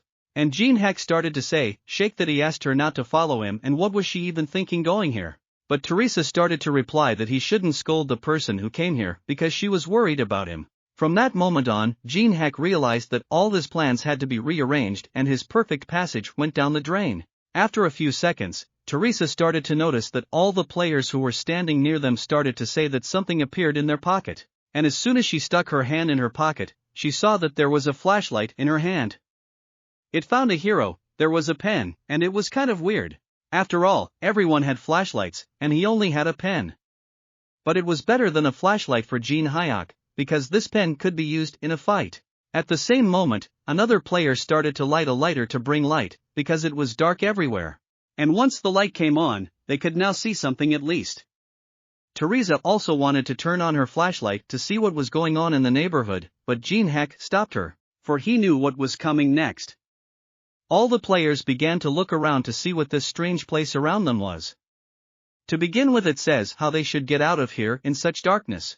But as soon as the lights came on, the other guys in yellow suits started to notice those players who had a lighter in their hands. They started yelling that they were victims and moving towards them. As soon as the players realized that they had made a mistake, thus giving themselves away, that strange cult started yelling for everyone else to grab them quickly. And while there was a commotion, our hero and Teresa hid behind a nearby rock and watched everything from the sidelines. But suddenly Teresa called Jin Heck and asked if they should save those people. But Jin Heck started to answer her that since she had followed him, she would have to listen to his instruction and they should avoid unnecessary disclosures right now. Besides, Teresa is not ready for a direct frontal assault right now. But Teresa started to tell Jin Heck that he wasn't underestimating her too much, and she got her things ready too, starting to pull something out of her pocket. And as soon as it was needed, 2 stones appeared from her pocket, and Jin Haku began to tell him to take a look. After all, she had also bought a displacement stone for him. This item is needed on the 5th floor. But as soon as Jin Heck saw those stones, he realized that she had made a mistake, and he felt ashamed that such an amazing girl was so stupid. And at this time, the other players were holding back those yellow-masked guys, and while some of them were holding back the attack, others started saying that at this rate of events, they would soon break through and everyone would have to pay to defeat them. But a girl standing nearby began to extract a stone of return from her pocket and said that she was going to leave this place. At last she added, "Have a nice day, you idiots." However, suddenly that stone in her hand started to fall apart. That girl didn't understand why this was happening. All the other guys who had this stone had the realization that it didn't work. No one gave any money for it, and at the same moment the door the players were holding exploded. All of this was caused by a huge man in a strange mask with a hammer in his hands. Due to fear, they started to fall to the ground, for they didn't understand how they could defeat such a big man without their skills. At this time Teresa, who was holding the stone of return in her hand, saw it fall apart in her hand. She could not think it was a trick. But our hero knew it from the beginning. How could anyone believe what's on TV? There are only crooks out there. Teresa was upset by this, for she had bought 2 stones to give one to Jin Heck. But at the same moment some strange creaking started behind her back, and she began to feel that some man was at her back and wanted her. Just as she started to tell Jin Heck that it was time for them to leave, that weird guy with the funny yellow mask on his head started yelling that the sacrifice for their god was ready and started waving his arms. But it wasn't that simple, and with the whole family, at that moment there was an explosion. It was the other countries that had already walked in on them and began to surround them. Faggot and Jin Heck realized that they seemed to have been exposed. Those strange guys in yellow masks started saying something strange. They were saying that some god wanted a sacrifice of holy blood, and together, they should realize the king's rebirth and eternal happiness. But Jin Heck didn't even want to listen to this. He took out his pen that he had in his pocket and started to use it, thus attacking all those strange masked guys. One by one they started falling to the ground, and as soon as Jin Heck finished beating them up, he started saying that someone else wanted to give him another sermon. But those guys started cowardly with fear and started backing away. But just as one of them took a step backward, he walked into something strange, and just as he began to raise his head, he saw that health guy with the mask and the hammer on his shoulder. It was the deputy who came here at the strange sounds. That masked guy started to tell him that they were just scared, and the deputy grabbed his head with his big hand and threw him aside. At the same moment, Jin Heck started saying that she had played hide and seek before, and pointing his finger at that deputy, he started saying that this big-headed guy wanted to play with them, so she shouldn't hit him. And as soon as the deputy swung to hit them, Teresa along with Jin Heck started running away and playing hide and seek. And at this time, in one of the rooms in this room, a mysterious man was standing by the window, and his yellow-masked servants started to stand behind him and bow. The man who was the ringleader began to ask them what was wrong with the victims. The man began to answer that they were successfully catching them. Immediately after that, the masked man who was standing near the window began to say that the god wished for more victims and began to rejoice that now that the tower had opened and how many ignorant players would come to them. The promised time of his rebirth had come. But suddenly that guy started saying in his head that he should look at the monitor screen that showed Teresa along with Jin Heck running away from the deputy. They were newly discovered victims, and it was the first time the head had seen the deputy in such agony. After all, they were far too agile for the victims that had gotten here.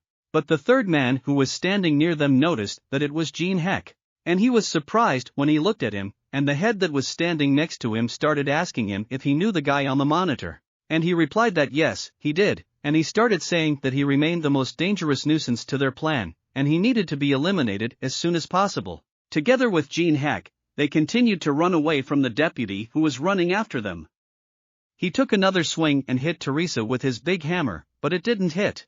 And as soon as Teresa bounced off, she started saying that he had incredible speed for such a body and he was not like those ordinary believers. The deputy kept swinging, but it didn't work. He couldn't hit our heroes once, and Teresa started telling Jin Heck that a fight with a big-headed man is impossible right now. They need to keep their distance first, and Teresa has to lend him something for a while. As soon as they were able to run around the corner and thus get a little distance, they decided to split up. The flashlight that Jin Heck had taken began to shine directly into the deputy's face. And he couldn't look long at that light, for it was too bright. And his patience crumbled, and he struck his big hammer with all his might toward the light. And as soon as he raised the hammer back up, he saw that it was an ordinary flashlight that was lying on the ground. Now he wondered where the two who were running away from him had gone. At the same time, Teresa and Jin Heck were hiding not far away and watching the deputy. After all, this way they could buy some time to devise a plan. Jin Heck started to speak so that she would listen to him very carefully, and he pissed that big one off. But Teresa didn't understand what he meant.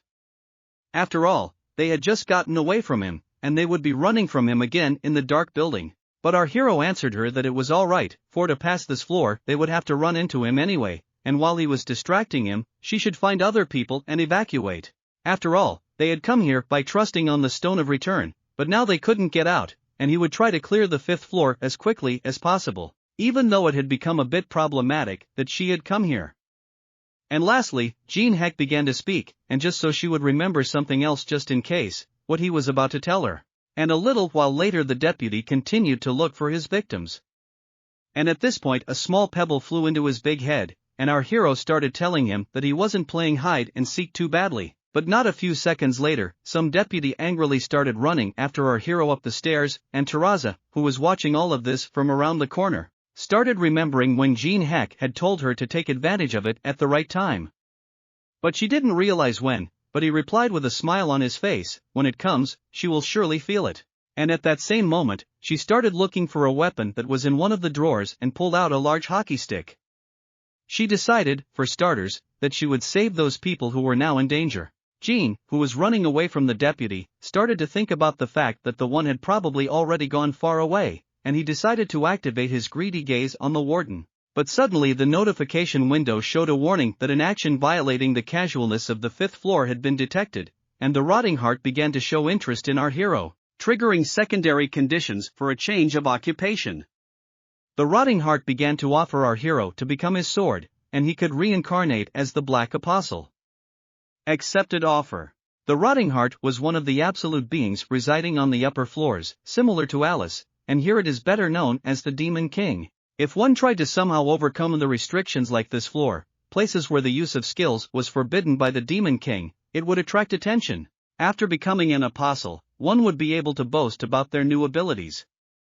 However, it would have to be paid for by serving the Demon King for the rest of his life. However, our hero knew that how can a tiger fall before some gang, and with a flick of his hand to his left, he declined the offer. The notice window began to show that the rotting heart was furious. The deputy, who was running after our hero at this time, began to feel an incredible strength. And at the same time, a tremendous pain engulfed his head. At this moment, something happened to our hero, for he began to receive the Demon King's curse for the sinful act of refusing his offer. He had become a target for all demons, and the curse would last until his death. Kneeling down, Jin Heck began to feel a great pain in his chest and began to spit up blood. He realized that it was painful, but the believers in front of him heard Jin Heck say that they would stand like that and watch. And they were able to get close, and a little while later it was shown that some of the players were able to be caught and tied up. These players who were on the ground, bound, began to think that they had made a mistake and began to ask the believers to keep them alive. But the believers were pretty much crazy and started mocking the players, telling them that they were a sacrifice for God. But at that time Teresa appeared with her hockey stick, was already in the air and wanted to strike the believer who was holding the girl. As soon as she approached him, she hit him with all her might, causing him to lose his balance and consciousness. And while she was fighting the rest of the believers, she started telling the other players to take care of the others. But the other players, who were sitting on the ground shaking with fear, started saying that there was no point and they would die here anyway. They wouldn't be able to get out of here. Teresa realized that they were all terrified. But at that moment, one of the believers had already swung at her, but she successfully blocked his attack by parrying the blow. Then she kicked him with her foot with her chin, causing him to fall to the ground. And right after that, Teresa started telling the rest of the players who were shaking with fear not to give up. After all, they would all be able to get out to safety, and so they should grab their weapons and go up, because her comrade at the same time was now mopping up the 5th floor. But not everything was so simple. After all, at this time our hero was unconscious, and the deputy who carried him on his shoulders was walking along with him, and behind them were crowds of worshippers who were looking at all this. A little while later, those players who managed to get caught were locked behind bars. And they started shouting that they were all going to die here and they shouldn't have come to this damn place. But all of a sudden one of the believers struck the bars with his sickle and told them all to shut up or they would be sent to be tortured. And once he had silenced these players, he turned around and addressed his higher-ups to continue their conversation.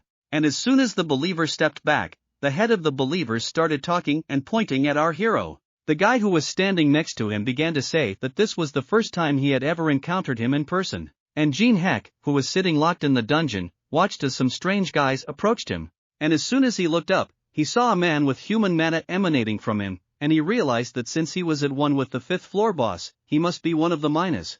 And at the same moment, he started to activate his greedy gaze, but the notification window showed that the status window could not be opened because the target was using high-level mental barriers.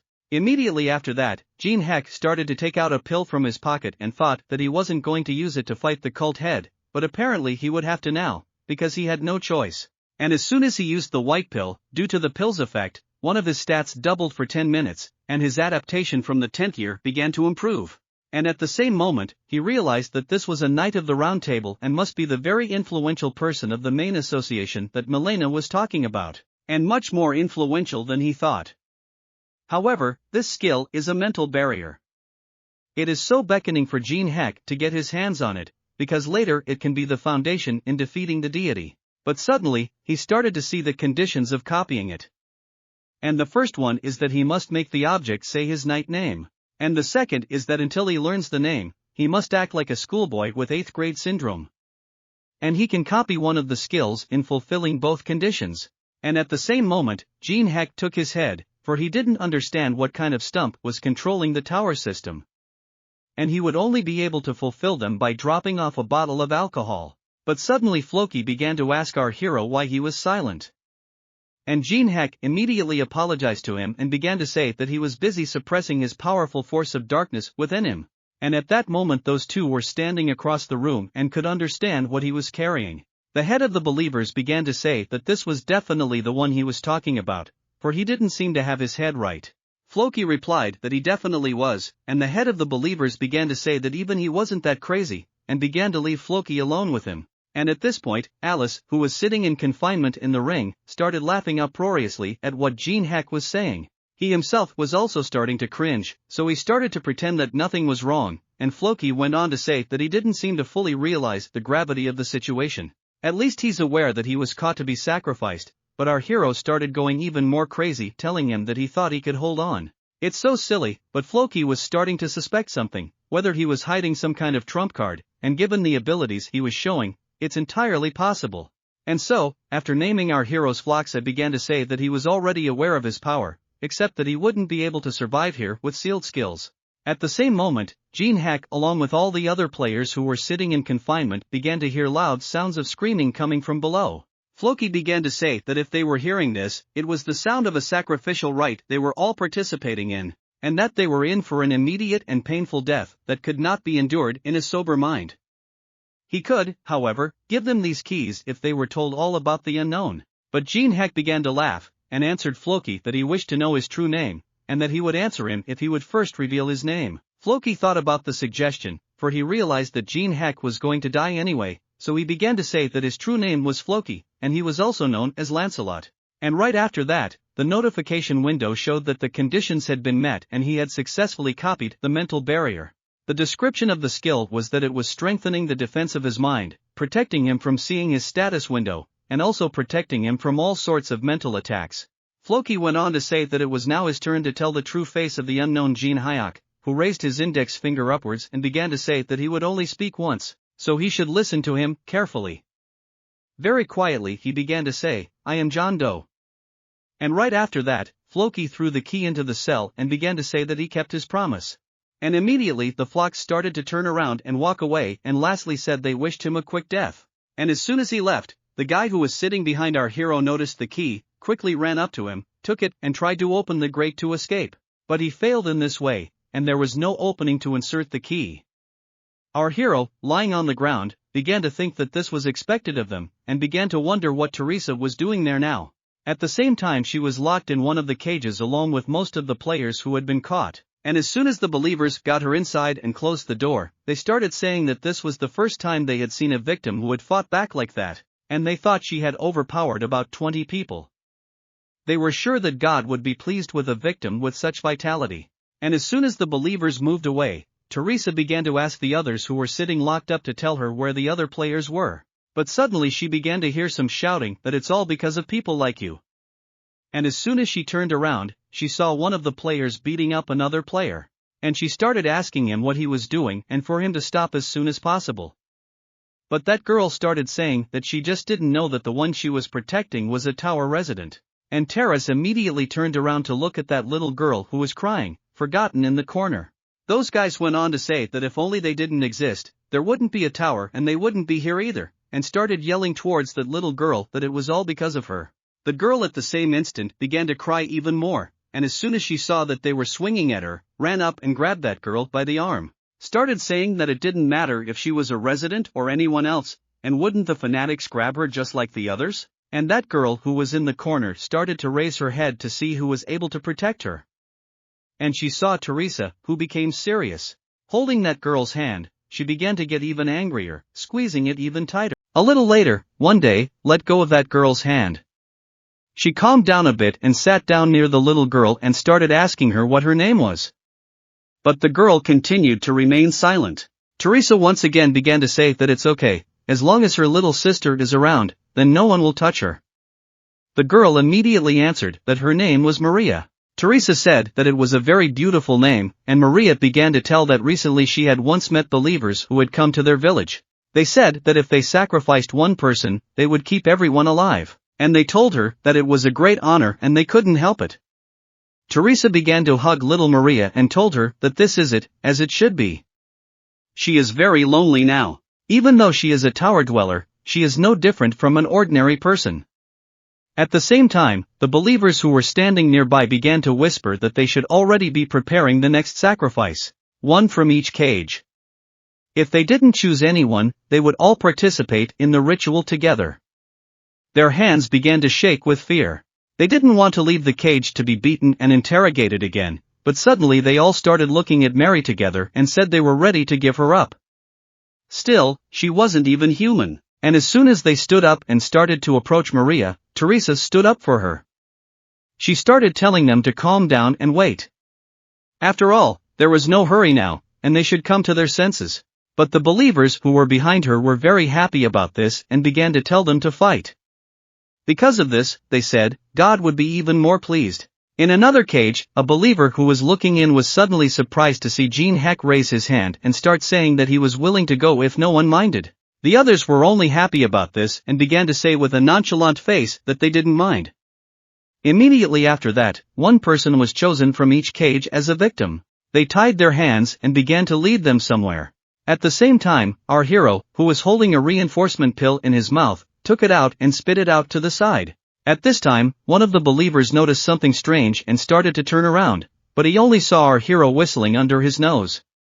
He turned around and walked on. Jin Heck began to reflect that now everything necessary had been prepared.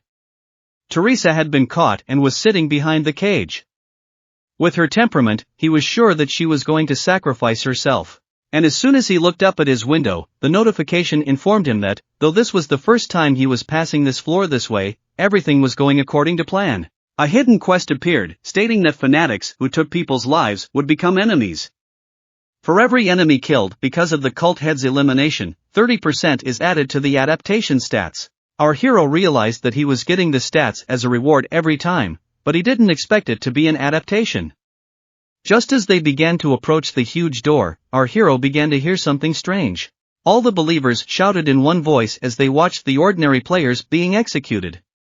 They shouted that their god was weak, and led their cries with the words glory of the rebirth. Our hero realized that there were many of them gathered here.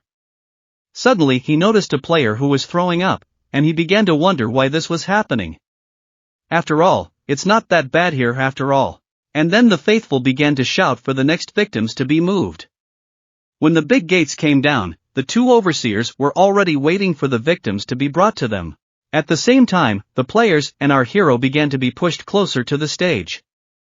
And as soon as their hands were untied, Jin Heck heard strange words from one of the believers with a microphone in his hands. He began to shout that the most majestic sacrifices give God the greatest joy, and this majestic sacrifice would emphasize the completion of their ritual. Pointing to the huge statue on which Teresa was hanging, he began to shout that she sacrificed herself for a child she didn't even know. It was the greatest act, and her blood would adorn the completion of their sacrificial rite. Our hero saw that Teresa was badly wounded, and it made him angry. He started to say that he was going to end this floor by getting all the stats. But he doesn't care about that now. He decides to kill all the believers on the 5th floor. At this moment, he activates the fire element, and his ingenious plan begins to take effect. The fire flies towards the pill he recently spit out. The pill begins to activate and his fire becomes even stronger. Huge flashes of fire begin to scatter in different directions in the room he is in. The other believers don't realize what is happening. They don't see that this is a real skill. It was impossible to use the skill according to the commandments. At this point, our hero pulls out his dagger and throws it towards Teresa. Teresa, hanging nearby as a victim, manages to avoid the blow. The dagger crashes into the iron ring that bound her. She frees herself and falls to the ground. Our hero jumps up and catches her, placing her on the ground. He checks to see if she's breathing. Her breathing is still there, but her wounds are furious. He pulls out another pill and says he doesn't care about stats or anything else. He intends to kill all the believers on the floor. He drops the pill into his mouth, biting into it. Dark energy begins to spread through his body and a black barrier is erected around him. This barrier engulfs the believers. They see nothing, as if black smoke has enveloped them. At this point, our hero pulls out his blades and activates his sword graveyard skill. The believers, who were in the black energy, could not understand where to go, for everywhere was dark. Suddenly, one of the believers threw his weapon to the ground, knelt down and prayed that the great god of darkness would answer their call. At the same moment, the other two believers also knelt down and began to pray all together for the almighty and great god of the demon king to lead them together. But at the same moment, they turned around and began to look in the direction where the incredible energy was coming from. They began to rejoice, for they thought it was the energy of the demon king god, and they happily got up from their knees, not thinking that he had answered their prayers. But things were much worse than they saw. It was our hero who at one point straightened them out. And the notification system showed that the boss had been destroyed and his adaptation stage improved by 0.1. Immediately after that, enemy number 2 was also destroyed, and the last believer didn't stay alive either. When our hero approached him, he died. In the midst of everything on the ground, Teresa was lying on the ground and began to come to her senses. And remembered that in the dungeon, the other players sent this little thing first. And it's not like she's even human. But Teresa didn't understand how they could say that. After all, you can't do that, after all, she's still a child. But the other players started to get angry about this and said that she's just an NPC and she should be given to them 3 times. But suddenly Teresa swung her foot and hit both players. They flew off to the side of the grid. She went on to say that they seemed to think that without skills, she was just an ordinary weakling, but they must not be mistaken, for she is worthy of all of them, even if they pounce all together. But the one player who was on the ground and fell from our heroine Teresa started to come up and told her that she wanted to say that she was going to choose her own victim. To this Teresa replied that that was right, she was the one who was going to pick the victim. That player started to say that she pretends to be so kind, but in reality she is just like everyone else. At that moment, Teresa turned around and saw Maria standing behind her. Mary stroked Teresa's head and told her that she would be back again. She then turned to the believer standing behind the cage and said she would go as a sacrifice herself. The believer smiled and said he was surprised that the sacrifice had caused the sacrifice itself, for it was worthy of God. But now the believers who were then lying dead in the room. Teresa gradually began to come to her senses. And as she opened her eyes she heard words to the effect that she was again in such a situation after having tried to do the impossible.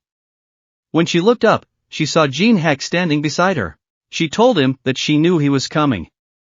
Jin Heck released her hands, which were bound with huge chains. Once they were up, our heroes looked at the notification window and saw that he had only received 23 adaptations. Now it was up to him to deal with the head of the cult and get out. At this point, Teresa needed to go somewhere for a while. A little while later she was near the locked cages, freeing the players and looking for Maria. As she approached the cage where Maria had recently been sitting, she saw her alive and rejoiced. She ran over and hugged her, expressing her joy that she had survived. After showing Mary to our hero, Teresa began to explain that this was Mary, the resident of the tower. The believers had captured her, and they wanted to make her a victim or a believer. Our hero listened to Teresa's story, unable to believe he was wasting his precious 10 minutes on such a thing. But suddenly he saw Mary and realized that this was definitely the tower's resident. Walking up to her, he asked her name again. Mary confirmed that her name was Mary and explained why she had not become a believer, for she had been sold as she had no parents. If there really is a God, he is the creator of this hell full of despair. If this was this God's plan, then he is definitely a freak. After saying that, Maria began to cry. Jin Heck told her that he didn't know if his words would comfort her, but they were similar. He told her about himself, how he was thrown into an orphanage, and that life without parents is hard. Teresa couldn't believe that Jin Heck was starting to talk about himself. Maria said that it was still true that the god of the cult still existed anyway. Jin Heck replied that it was true and they should go get rid of the cult head. He activated the soul brand on Maria. She became his partner. When Teresa told Jin Heck to wait, he didn't hear her and they should go get rid of the cult head. At this time, the effects of the ancient grimoire of Diana's brand had ended. All the hero's skills were blocked again. The cult head sat in his room, thinking that happiness and God's power awaited him. But at this time, our hero was walking down the stairs with Teresa and Maria. He started saying that the cult head is completely different from the other fanatics, and although he can't use skills like them, he's just as strong as the deputy. Tri started asking him if he could overpower him with skills like last time, and Jin Heck told her that of course he originally wanted to, but the time for using skills had passed. One could, of course, try to use an artifact like in that past case, such as a vase that devoured uncleanness, an artifact that killed the enemy with a spell with absolute precision. Teresa was already despairing, because she realized they weren't going to win. But Jin Heck started to say that he would take the first hit, and there is a cooldown between uses of the spell, and so her role here is most important. She should definitely overpower the head before he uses the artifact again. And once they got to the huge door that looked like a large safe, Jin Heck started asking if they were ready. When Teresa and Maria nodded, he started to open the door and told them to remember everything he said. Then they would surely be able to get out of here. As the door opened, the cult leader sitting on the floor began to turn around, and began to say that the people who had messed up the ceremony had come to see him personally. It was quite interesting, but Jin Heck asked where his partner had gone. The cult leader replied that he had just left and got what he wanted. Jin Heck thought about how smart he was, leaving apparently to kill him right there. The cult leader started to say that he didn't know how he was able to use the skills while ignoring God's restrictions, but he would definitely sacrifice him to God and make him repent for his wrongdoings. At that moment, Teresa saw that the cult leader was holding the artifact that Jin Heck was talking about. Literally a second later, our hero ran towards the chapter. As soon as Teresa approached, our hero kicked the head of the cult with his foot with all his might. He immediately wanted to hit him on the head, but the cult head successfully blocked his attack. Jin Heck told her to cover his mouth with her blindfold, and Teresa was able to do so by sneaking behind his back.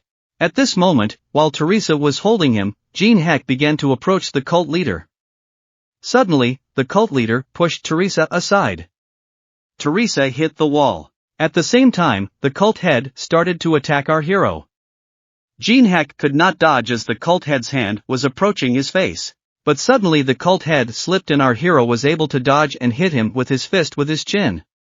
The cult leader started holding his face and saying that it was very painful. Jin Heck, who was standing nearby, began to say that he had fought monsters bigger than him with his bare hands, and if the cult leader thought he could defeat him in hand-to-hand combat, he was wrong.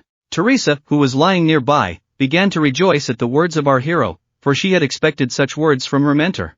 But the head of the cult, as if he had gone mad, began to shout that he was glad that now he would be killed as a sacrifice to his god. Suddenly he pulled out an artifact and said that now our hero would be the first sacrifice. The artifact began to ignite with a bright flame directed at our hero.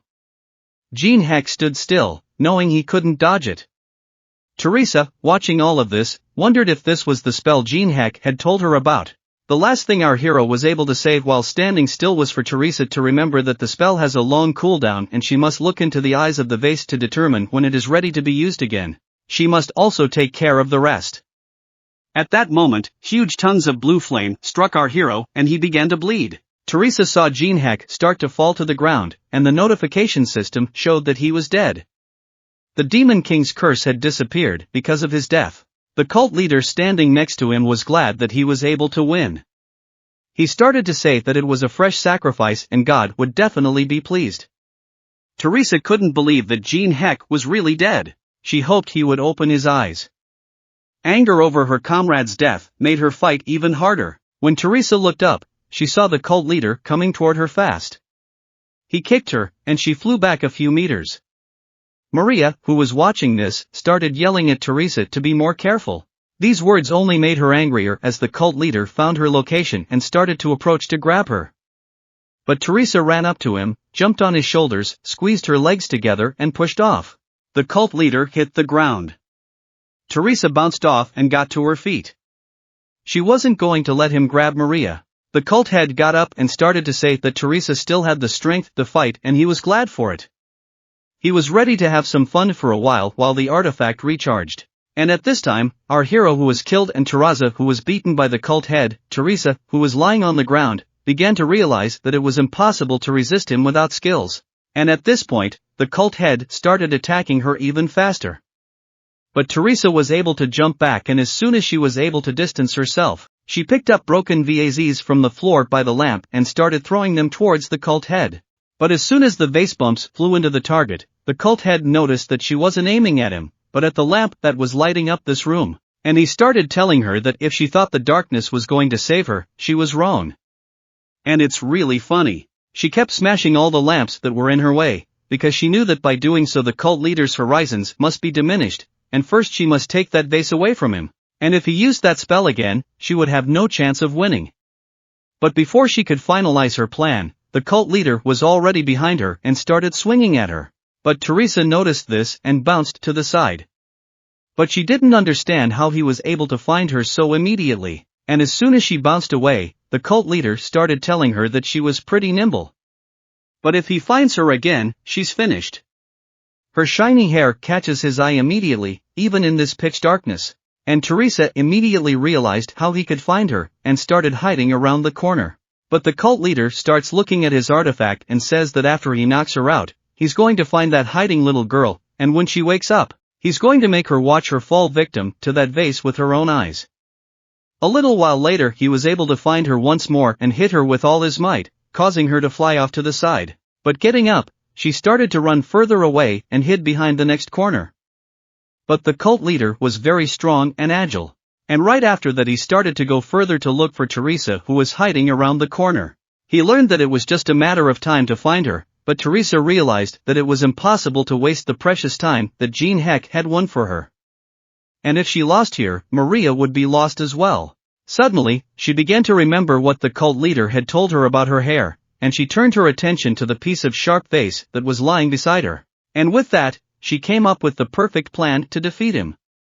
And the cult leader, who was walking down the corridor and repeating the words "Glory to our Lord and glory to eternal happiness," suddenly noticed Teresa's hair around the corner and was ready to come over and crush her. But suddenly he changed his mind and began to say that he would keep her alive if she would swear that she would become a believer, and he would make her a saint of the god of the Demon King, so he can bring the little one with him. But as soon as he rounded the corner, he saw Teresa's hair tied to the rope, and he was surprised that he'd been tricked. And Teresa was already behind him at this time and, with all her might, running to retrieve the artifact. For she knew that compared to Jin Heck's sacrifice, her hair was worthless. But the reaction speed of the cult head was high. And Teresa realized it as soon as she approached him. After all, he was already swinging at her. But suddenly, a large vase flew at his head. It was Maria, who was sitting on one of the crates. And he realized it was the little girl who'd ruined everything for him. Teresa had already grabbed the artifact and bounced away, and as soon as she stopped, she thanked Maria for her help. But the cult leader standing in front of her began to ask her what she was going to do now. Was she going to sacrifice herself? But Teresa, who was holding the artifact, was already ready to straighten him out. For she remembered the words Jin Heck had told her to learn a few words, Betrayal de Amarios Teo Pabaritio. But she didn't understand what it was, so he began to say that it was a spell in the language of the runes, and she could use it at the proper time. When it came, she would surely feel it. And now she realized, holding the artifact in her hands, because now was the right time. And began to speak those words. After all, she realized that Jin Heck had known this from the beginning since he was able to trust her. But the cult leader began to shake with fear after hearing those words. After all, he didn't understand how she could know the ancient language of runes. And Teresa answered him that it was told to her by an old man who is the strongest in this tower of trials. And as soon as she finished the spell, blue tongues of dark energy began to fly toward the cult leader and devour him. But he, in turn, began to weep furiously. After all, he couldn't believe that this could happen. After all, he thought that the demon king god would be able to save them. And at the same moment, the notification window showed that the boss monster of the 5th floor had been defeated. And as soon as the second one threw the artifact on the ground, it ran up to Maria and started asking her if she was injured. Maria replied that she was fine, and right after that, they started walking over to Jin Heck, who was lying on the ground. And as soon as Teresa leaned over, she started telling him that she had made it. And he could get up now. And started apologizing for going with him without his permission. And she won't do it again. And so she begs him to wake up. And suddenly a notification window appeared, saying that the influence of the demon king god was gone. And due to the absence of the boss monster, the restriction on skill usage was lifted, and the patronage of the heavens began to activate. And he would be able to resurrect once if it wasn't instant death. And at the same moment, he began to rise. And Teresa along with Mary were very much overjoyed at this. And as soon as Jin Heck got up, he started to say that dying, however quite painful. But looking at Teresa, he asked why she was crying again. After all, it was the same in the maze. But Teresa, hitting him on his chest with her fist, started to say, what can you do? If the tears are flowing on their own. But after the punch, Jin Heck started saying he was still in pain, and Teresa apologized to him. Because she had forgotten that he had just been resurrected. But Jin Heck started to tell her that the hairstyle looked good on her. And right after that, Teresa started to show the notification window and asked, why haven't they gotten the message to open the next floor yet? Although they had already defeated the boss, but Jin Heck, who was standing and pointing at the door, started to answer, because the conditions for clearing the 5th floor is to escape from it. And in other words, they have cleared the 5th floor, and if they go beyond that door, they can open the next floor. This floor has another highlight. Jin Heck started to speak while looking at Maria, and the highlight of the 5th floor is the monster boss's place. It can be transferred, and since the condition of the sweep didn't include eliminating the boss, whoever picks up this artifact will become the new master of this floor and the ruler's seat. Jin Heck began to charge Maria, who was standing beside him, and for she remembered that he had promised her that she would live in a world without a cult leader. And as soon as Maria took the artifact in her hands, Jin Heck began to tell her to live her life as she wished.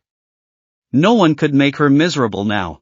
At the same moment, the notification window began to show that the floor ruler's position had been transferred, and to match the ruler's rank, the body was gaining instant improvement. Teresa, who was watching all this, began to marvel at the fact that Maria had grown up to become a grown-up girl in an instant. Immediately, Maria jumped up to Jin Heck and knelt down and began to say that she, Maria, the ruler of these desolate places, was assuring him that all of the entities here, including her, would follow his will. The notification window began to show that Maria, the ruler of the 5th floor, had sworn her assurance, and he was the first to be able to receive allegiance from the monster boss. For that, he was registered in the Hall of Fame. But Jin Heck placed his hand on her head and began to speak, let her smile never leave her face. As soon as he finished, Maria jumped up and walked over to Teresa and started hugging her and telling her that she was the best sis ever and should visit her more often. When Teresa agreed, they started to leave the 5th floor and the notification window showed that the 6th floor test tower was open.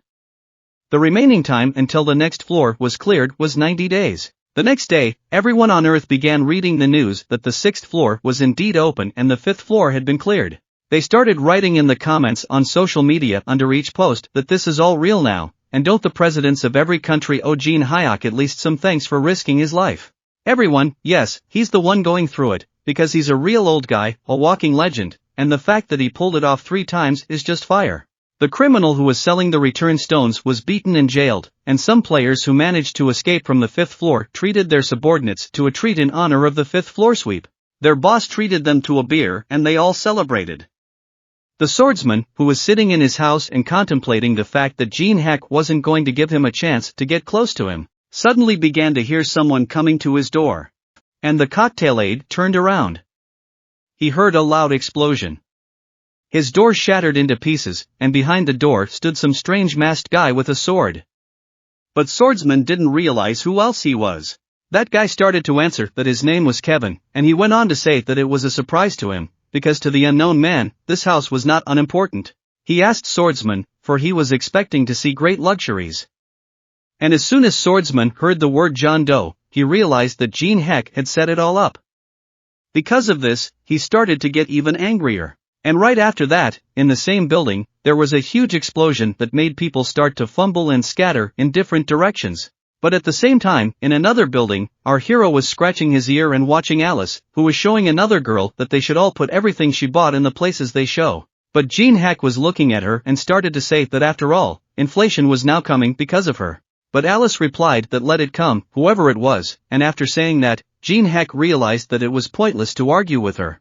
After all, even though he had allowed Alice to enjoy a civilized life as payment for Maria's tuition, though it was more like she was just taking retribution. And a little while later, Alice was explaining to Maria how to live like a boss and stand like a boss. And the schedule for a boss to have, she was teaching Maria the basic knowledge that every ruler should have. Sort of like leading in baseology. And Jin Heck was confident that he could reap the rewards of that in the future. But despite his stats, he began to realize that he was getting stronger and faster than he thought. And considering the points gained for the hidden quest on the 5th floor, as many as 78 of them, and even the Rangolia that raised his stats through the dungeon, should be around level 30. If you add another jump, a player with characteristics better than him cannot be found. And the item he received as a reward for passing the 5th floor, he didn't expect to receive. It was something he couldn't even imagine. This mirror shatters boundaries, it can enlarge and connects to any desired location in the Tower of Trials on the first 10 floors. And though this mirror has a 90-day recharge, the time to use it is 30 minutes. As the player grows, the floor allowed is added. Similarly, the time of use increases, and only one companion is allowed. Although Jin Heck realized that he still had a lot of things to prepare, he began to take out his phone from his pocket and call the person who was in charge in his guild. And as soon as he picked up the phone, he started to ask what his director was calling about, and Jin Heck started to say that he had a matter for him.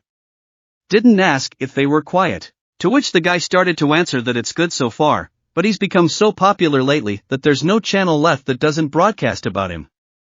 A lot of people come here just because of him. Right after that, that guy started asking how he could help him, and Jin Heck replied that he would send him a list and he should book everything there. Also get him a meeting with the Battle Fathers Guild. And a little while later, when the meeting was scheduled, our hero was sitting in a cafe drinking his milkshake. The guy sitting across from him, who was from the Battle Fathers Guild, started asking our hero if he had taken enough of a break. After all, he had been waiting a long time for his call. Jin Heck started to say that this wasn't the first time he had seen each other since that test, and indeed, a lot of time had already passed. Jin Heck, looking at that guy, realized that it was good for them to have strength after all. After all, he was as proud as a peacock during the test, and now he had become so polite. But Jin Heck started to tell that guy that he was apologizing for that Mandrake incident. And he was busy mopping up the tower. That guy started to reply that he understood, and Jin Heck could relax. After all, he had come to see him after all. But Jin Heck went on to say that as an apology, he would like to change the terms of the contract. And he heard that their guild owned 10 dungeons and the ranking system was on the 3rd floor, and so, why don't they give them to him? And it turns out, instead of giving him 10 dungeons on the 1st floor, give him 1 and the rank system on the 3rd floor. But that guy started to get angry and told our hero that he will never tell him the promised recipe for the antidote. But also raises the conditions. To what our hero with a smile on his face began to answer that it is so. This guy started asking on what grounds Jin Heck decided to change his offer.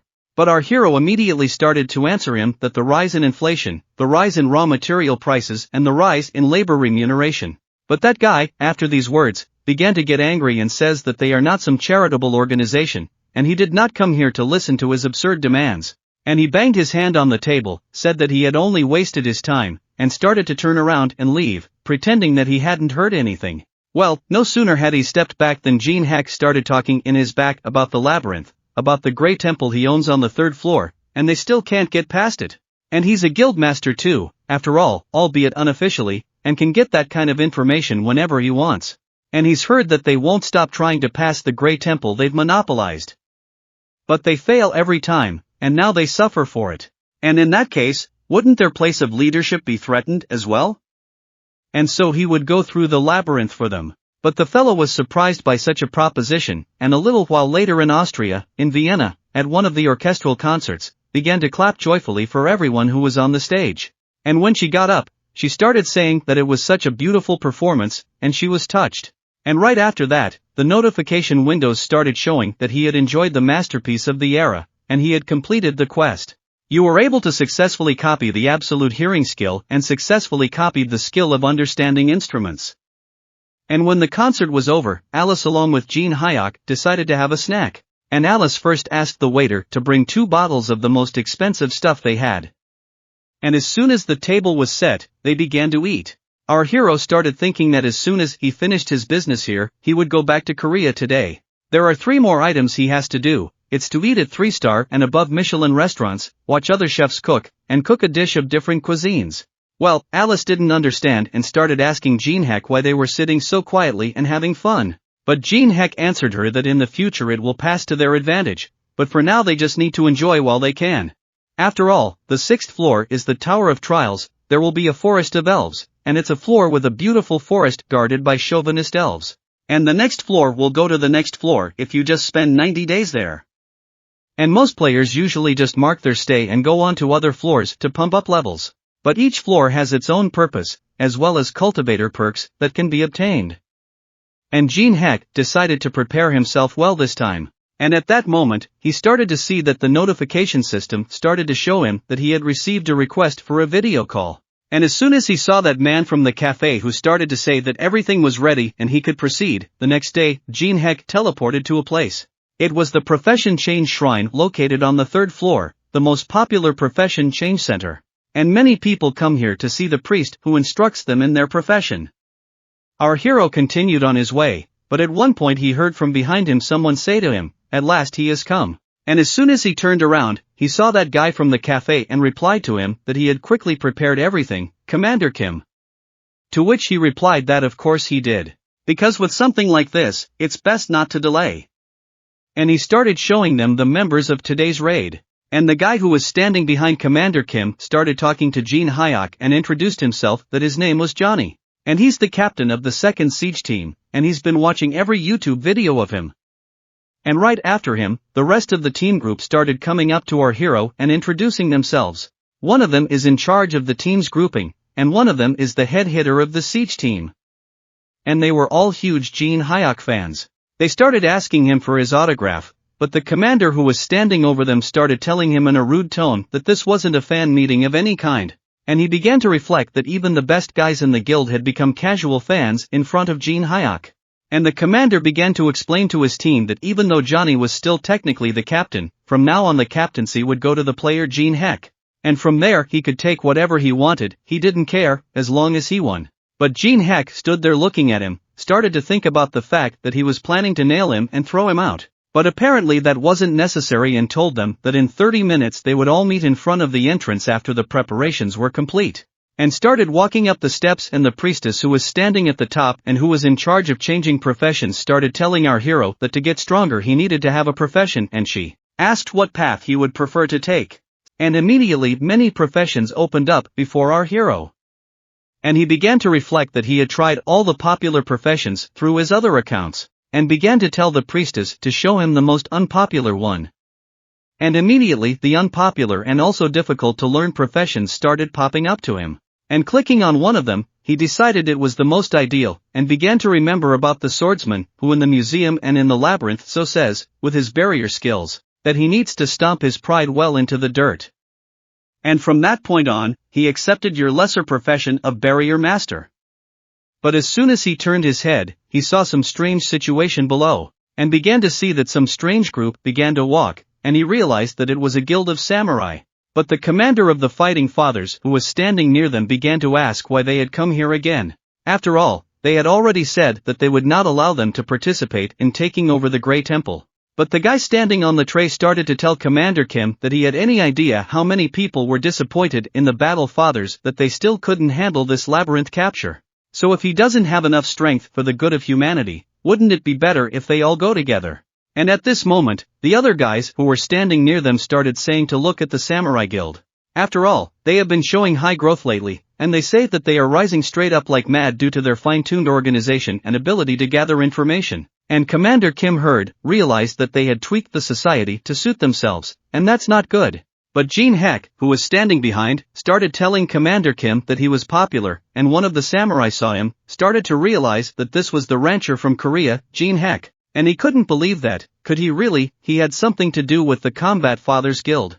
And as soon as Jin Heck got closer, he began to say that as he listened to them, he wondered what they were saying, that the Combat Fathers Guild was failing due to lack of strength. But as he looks at it, they are no different from them. Immediately after saying that, one of the guys who was standing behind him started saying to our hero that he was a fool and what he had just said. But the head of the Samurai Guild stopped him and started telling him to calm down, because the S-ranker is now standing in front of him. And started to reply to our hero that he wanted to say that they were weak. And Jin Heck went on to say that it's not that they're weak, they're not even up to par. And the Samurai Guild guy started saying that he deeply doesn't care what he's saying, and they have a strength that's not comparable to theirs. After all, they have an old man behind them who made it to the 30th floor in the Tower of Trials. And as soon as Jin Heck heard the words, that there's an old man behind them who made it to the 30th floor of the Challenge Tower, he thought about it, because it could be a problem in further passing. And now he realized what it was. No wonder they had grown so fast, and that samurai went on to say that they had information about lands that no one knew about. With it, they can prepare in advance for all the traps or they can prepare the necessary forces for conquest. Using this information, they will be the first heroes to save humanity from the Tower of Trial. But it's also nice to get rich along the way.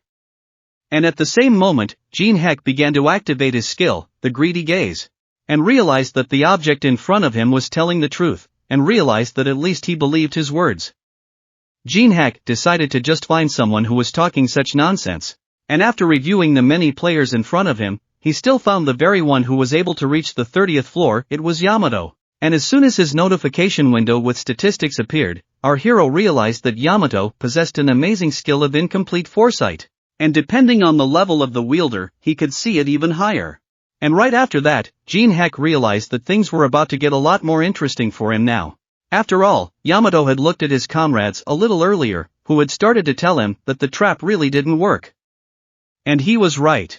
But it was true that no one knew yet that he had the ability of incomplete foresight. And he thought that if he hid this skill, he would get an even better reputation. Although, in the end, he was sure of it. After all, if no one found out that it wasn't a lie at all, then everything would be fine. But suddenly Yamato began to notice that Jin Heck was looking at him in a strange way, and it made him a little embarrassed. And Jin Heck started saying towards the samurai who was standing across from him that he didn't even know who he was, but he must be very strong since he had climbed as high as the 30th floor. And there is no information about floors higher than the 10th yet.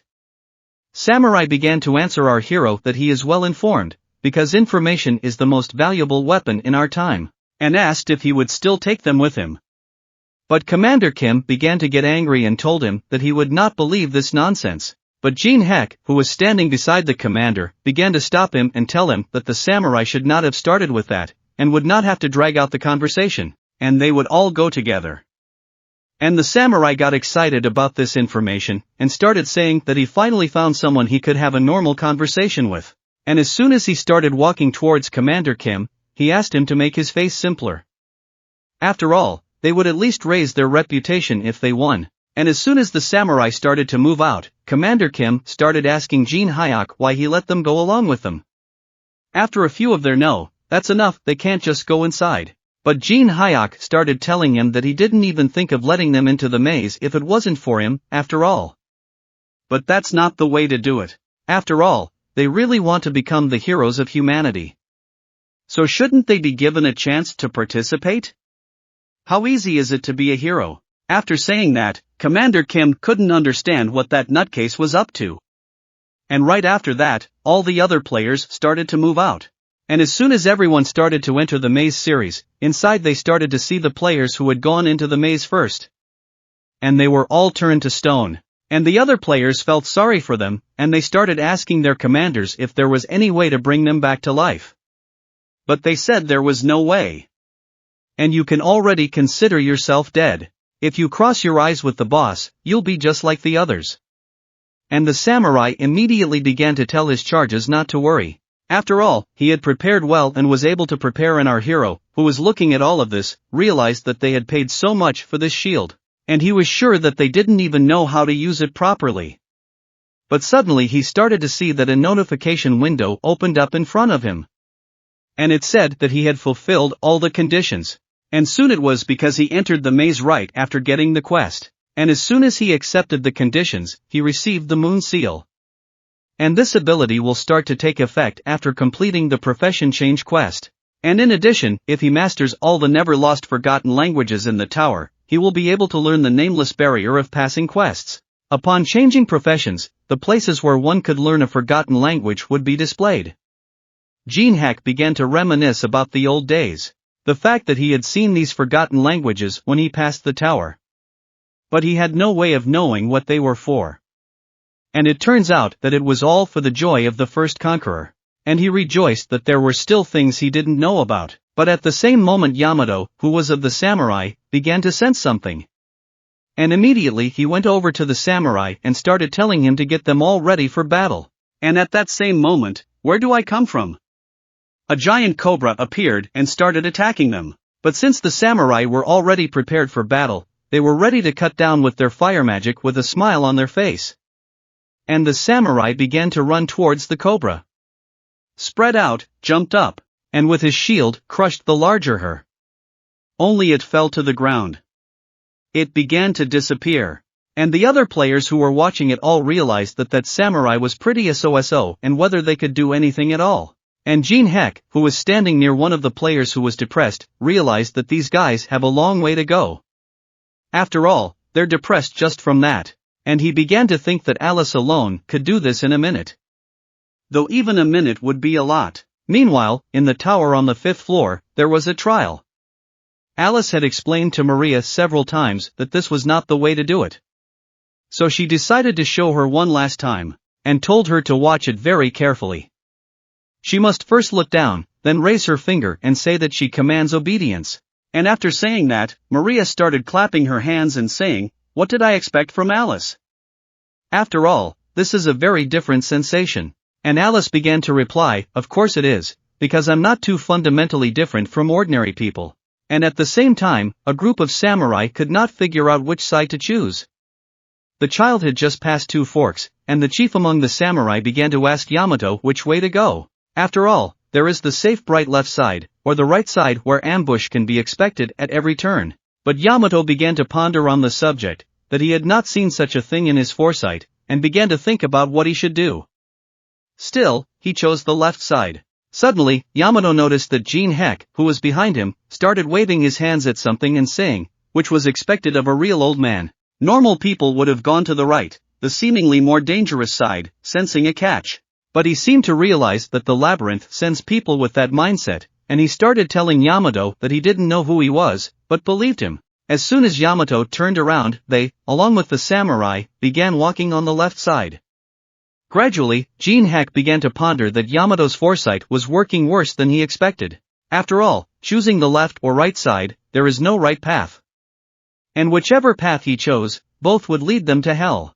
As they moved forward a bit and chose one of the tunnels, Yamato noticed something strange in front of them. They were laser-like objects, and they began to approach them. But Yamato started telling the other samurai that it was just a normal trap and they shouldn't worry so much. Suddenly more lasers appeared, and some players activated their mana introduction skill, starting to create a barrier around them. They hoped to block the lasers if they approached. But as soon as the lasers approached, they broke through the barrier and injured one of the players. The entire squad began to panic, and the samurai captain urged everyone to use more mana. Yamato, who was standing next to him, had to hide behind him, for he was the most valuable among all of them. Yamato, who was kneeling down, started to feel nervous about coming here because of Jin Heck's boyfriend. He thought about how he might not be seeing the full picture. But suddenly, when he turned around, he saw our hero start to put up a barrier around him. And at the same second, the imperfect physical barrier began to activate, and Jin Heck was able to fulfill the first condition of the quest. The huge lasers that were coming towards them could not penetrate this imperfect barrier. Simply, the lasers started shooting off in other directions. The players who were under this barrier could not understand what it was.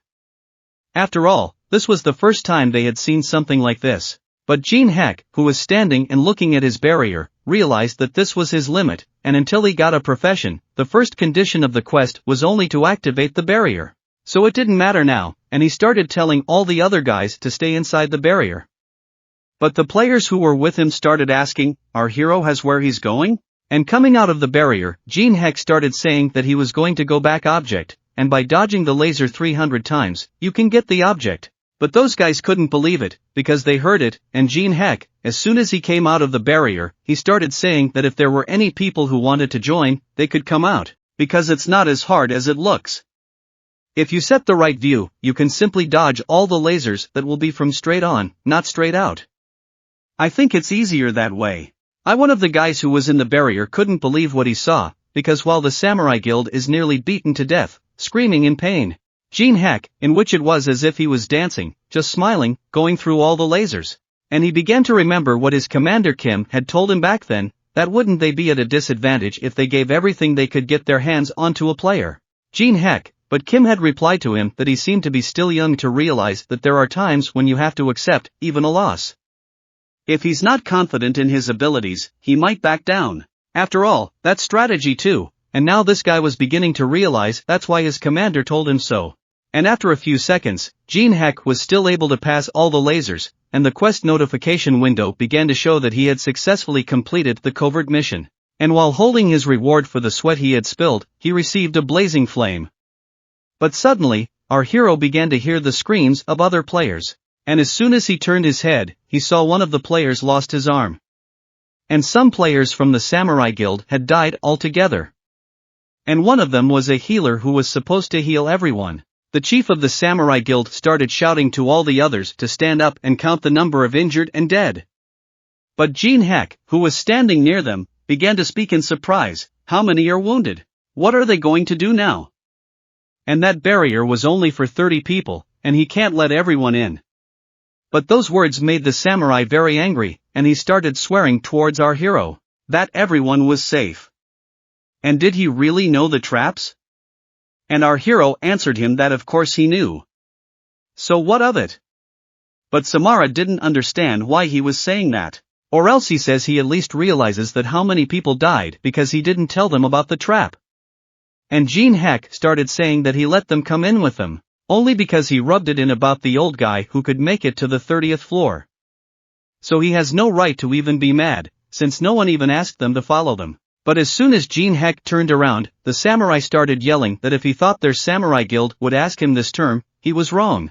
But Jin Heck, smiling, started telling him that it was ridiculous and he didn't think it was the right time to say such a thing. And at that moment, the notification window started showing our hero that he had met a special condition, and at least 50% of the raid must be killed by traps, and he must get the coveted flame. And it awakens in the guards of the Grey Temple. And at that moment, the samurai, what they saw, and could believe their eyes. For before them was a huge cobra that was devouring the fire. And Jin Heck, who was standing near them, began to tell them that they should not relax. After all, it's only just beginning. If they wanted to tell him something, they should survive first. And right after that, the huge cobra stood in front of the samurai squad who were already ready to fight. And the notification window showed that it was a snake, a favorite pet of the jellyfish, its very body composed of flames. This makes it impervious to all physical attacks. And the samurai guild that was standing around began to realize that they hadn't had time to build up yet and already needed to fight. But Jin Heck suddenly started telling the samurai that since he now understood his position, he could give him his artifact. The samurai started to make a fool of himself and pretend that he didn't understand what he was talking about. But Jin Heck told him again not to be a fool, because he was talking about the shield and it would be better to give it to him since he couldn't use it properly. But the samurai panicked and began to say that he was talking nonsense, because no sane man would give his artifact to another man. And Jin Heck turned around and started saying that there's nothing more to be done here. Activating my ice creation skill, started to say then he will take it from your corpse. And at the same moment the flame-eating snake started to activate the fire spear, and a huge fire spear flew towards the samurai who started to hide and group up. The main one of them realized that this was a straight tunnel and there was no point in running here as well. He activated his shield and started telling his partner to hide behind him, and huge flames started burning everything in this tunnel. But as strong as that samurai was, in the end everyone died, and no one could stand up to the achromatic flames that came at them. That artifact that had fallen from the samurai's hands was lying on the ground. Jin Heck walked over to it, began to understand it from the ground and said that he had told him that he was using it wrong and what good was an artifact if its owner was brainless. As soon as our hero picked up the shield, the notification window showed that it was a Perseus shield and its difficulty to obtain was very high. The description for it said that it was a sacred artifact used by the mythical god Perseus in the fight against the jellyfish, and the shield's power increases in proportion to the owner's power level. The last one to survive was Yamato. He started telling our hero who he was and how he could act like he knew everything. But as he turned around, Jin Heck began to tell him if his foresight that he was so proud of was no longer helpful. But Yamato answered him that it was impossible. After all, how could he see his skills and which one is connected to this tower? After all, there was no way he could see his future. And as soon as Jin Heck began to say something, behind him was that big fire snake, which began to spew its flames at him. Our hero didn't get confused and started to turn around, activate his ice creation skill, and a huge glacier appeared in front of him, blocking the fire that was flying at him. And once the fire calmed down, our hero got angry and started to turn around on that snake. He said that when people were talking, it shouldn't make so much noise. And a huge glacier started moving towards that snake, causing the snake to completely freeze in the ice prison. Yamato, who was watching all this, couldn't believe his eyes. But Jin Heck began to tell further that he was asked how he was connected to this tower, and he began to say that he was actually the exiled god of the tower, an absolute being that ruled the upper floors of the tower. And that's what it was. Yamato couldn't believe it. But suddenly he began to think that this was why his abilities were beyond human possibility. And suddenly Yamato started bowing to our hero and saying that he didn't mean to dare to be so rude to God, and he had committed a deadly sin. But our hero started smiling and thinking that if he was really God, he would be prancing around here going through the floors. But immediately he got serious and started saying that he couldn't say that he was cast out in a human body. That's why he has that look now, but he thinks he seems useful. When he will conquer the upper floors, Yamato immediately went up and started to say that he is thankful that God thinks highly of him. Jin Heck immediately walks up to him and nudges him, telling him that he agrees to conquer the tower with him and be chosen by God. After all, this is that once-in-a-lifetime opportunity. Yamato started to thank him, and he is extremely honored. He will try his best. But Jin Heck started to say that as a sign of proof, he will leave a mark on him. This mark would burn him to the ground if he betrayed him. Once the soul brand was activated, Jin Heck continued to say that it wasn't the time to reveal himself yet, so he'd better keep it a secret. And if he understood, he should nod his head. Once he nodded like that, he went to do what Jin Heck told him. And at the same moment, the imperfect physical barrier that our hero had created began to deactivate. Those guys who were behind the barrier began to walk up to Jin Heck and see that he had defeated the monster, destroying all of her samurai single-handedly. They started to thank him for the fact that they were able to survive because of him. But the guy went on to say that only one thing was unfortunate: there was no help from them. Jin Heck interrupted him and started saying that it felt good to thank him, but it was too early to say that like it was over. After all, what lay ahead of them was not for those who would easily accept the death of their favorite pet. Everyone began to prepare for battle and not look at who was approaching them. The guy, who didn't fully understand what he meant, started to rephrase what not to look at. And at the same moment his head started to be turned in his direction by someone, and as soon as his head turned the other way, he saw a strange creature looking him in the eye. And as soon as he realized that it was a jellyfish and it wanted to start turning into stone, that very second the jellyfish destroyed him and started saying in a sassy tone that the people gathered here were not only invading her temple, but also dared to touch her baby. And just as she started to get even more angry, all the players started to feel so much magic flying towards them.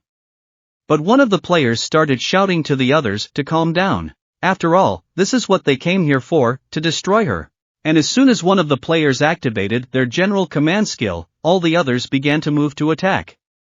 Their fear resistance and morale increased by 20%. The girl standing next to her began to activate her lightning discharge. As soon as one of the lightning bolts reached the jellyfish, she began to yell at it to watch where to aim. Swinging her tail, the jellyfish began beating up all the players, saying that she wasn't an idiot who only had the petrification ability. With only a few people left on their feet, the girl began to realize that she couldn't see anything with her eyes closed. She started to ask the others if they were okay, but the jellyfish was already behind her and started swinging at her to finish her off. Just as her big arm reached the girl, a huge shield hit her in the face and she flew off to the side. It was our hero who flew to the aid of the regular players at full speed and was able to hit the jellyfish with full force. As it flew aside and crashed into the nearest wall, all the other players started to get to their feet. Jin Heck, who was standing in front, began to tell her squad that the jellyfish was his target from now on. And once the other players left the tunnel and left Jin Heck alone with the jellyfish, it was strange to her that Jin Heck could look directly into her eyes and not thereby turn into a memory. But once our hero was able to activate his greedy gaze skill, he became immune to petrification, and sarcastically responded to her because she was too weak. Medusa began to tell him back that he was too brazen for a human, and at the same moment, she began to activate her skills including the power of harmony. Her magic attack power increased by 30% and her movement speed decreased by 15%. With huge screams, the jellyfish began to shout at him that he would die so easily and melt into pieces. In fact, at the same moment, her snakes that were on her head started spewing acidic solution that flew towards our hero. But Jin Heck activated his demonic sword king step skill, and started jumping from one side to the other with ease. His movement speed increased by 70%. Straightening up, he started to tell her how she was going to kill him when she herself could barely crawl. But as soon as he spoke, the jellyfish began to activate its skill-eating wind. In this strike, with full force, she began to reel in on our hero. But no such luck, our hero used his artifact to block her attack. In fact, the sacred artifact began to answer him to the call of his master, and physical protection and magical protection began to increase by 30%. Medusa couldn't understand how this was possible. After all, she had used even the power of Orgone, but her blows didn't go through. It was a second before our hero was able to touch her with his 2 fingers. From that moment, the sealed player barrier, the last condition to finally become a barrier master, began to activate. He needed to quickly lock the boss monster into the barrier. And once that happened and the jellyfish was captured, our hero rejoiced.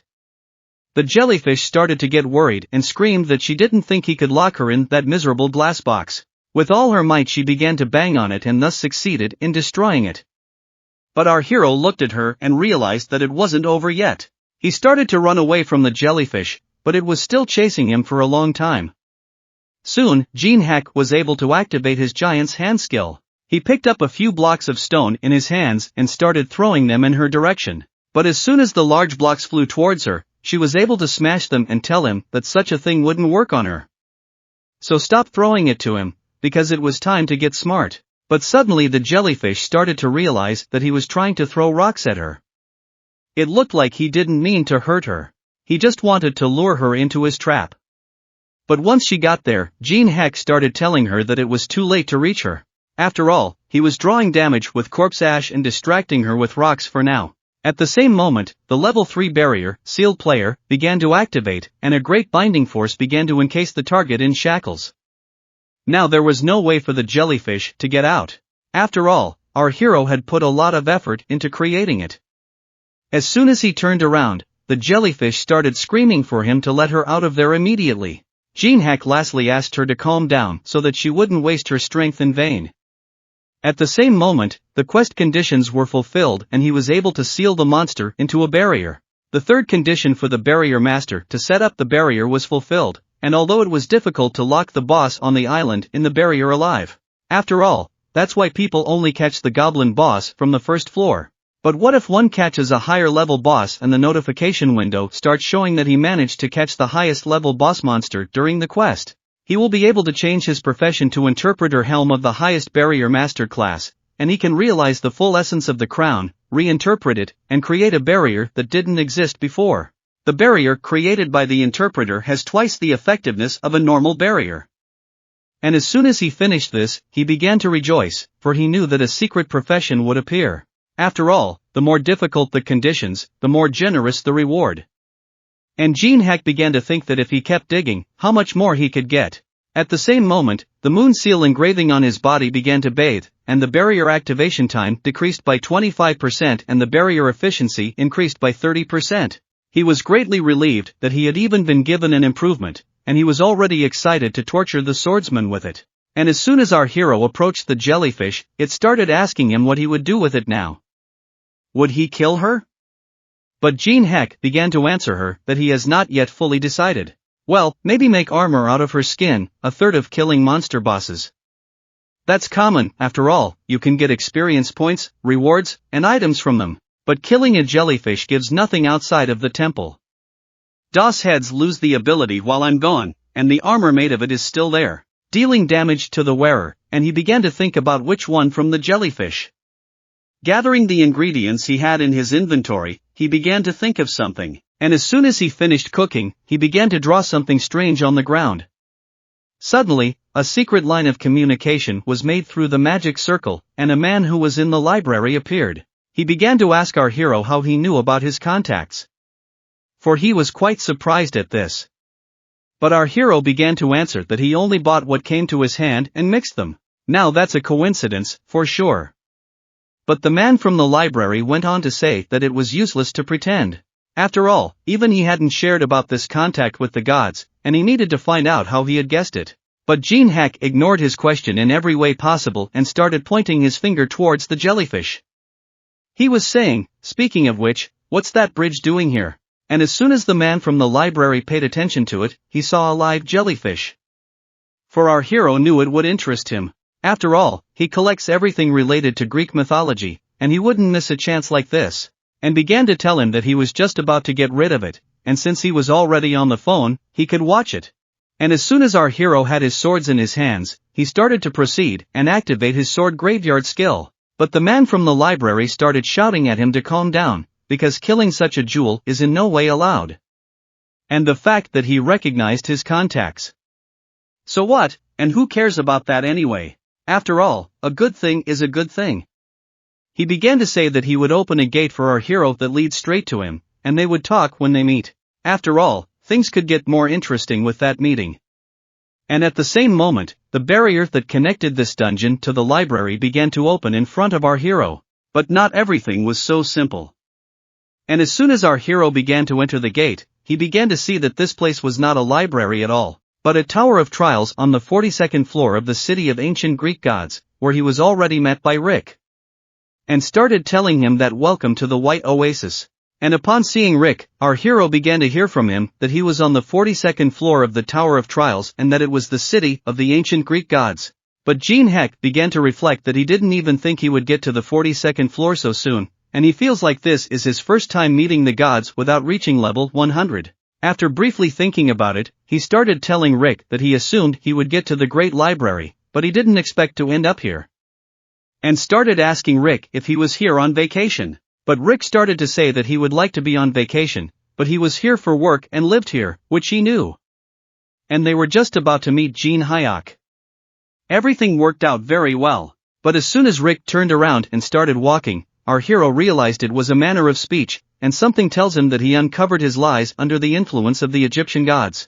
And a little while later all the other creatures who were on the 42nd floor began to see that a man had appeared among them. But of course they had heard the humans enter the tower, but they had no idea that they had gotten to the 42nd floor so quickly. And as soon as Rick stopped, he started asking Jin Heck if he knew what was in front of him, and that a sphinx used to stand here.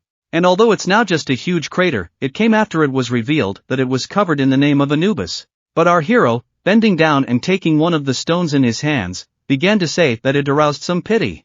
After all, he had heard that this statue had high artistic value, and Rick was surprised that our hero was not afraid of the absolute beings who had great power and ruled the upper floors. Jin Heck began to answer him that he didn't even know if he should be afraid of them. After all, this isn't even the 50th floor.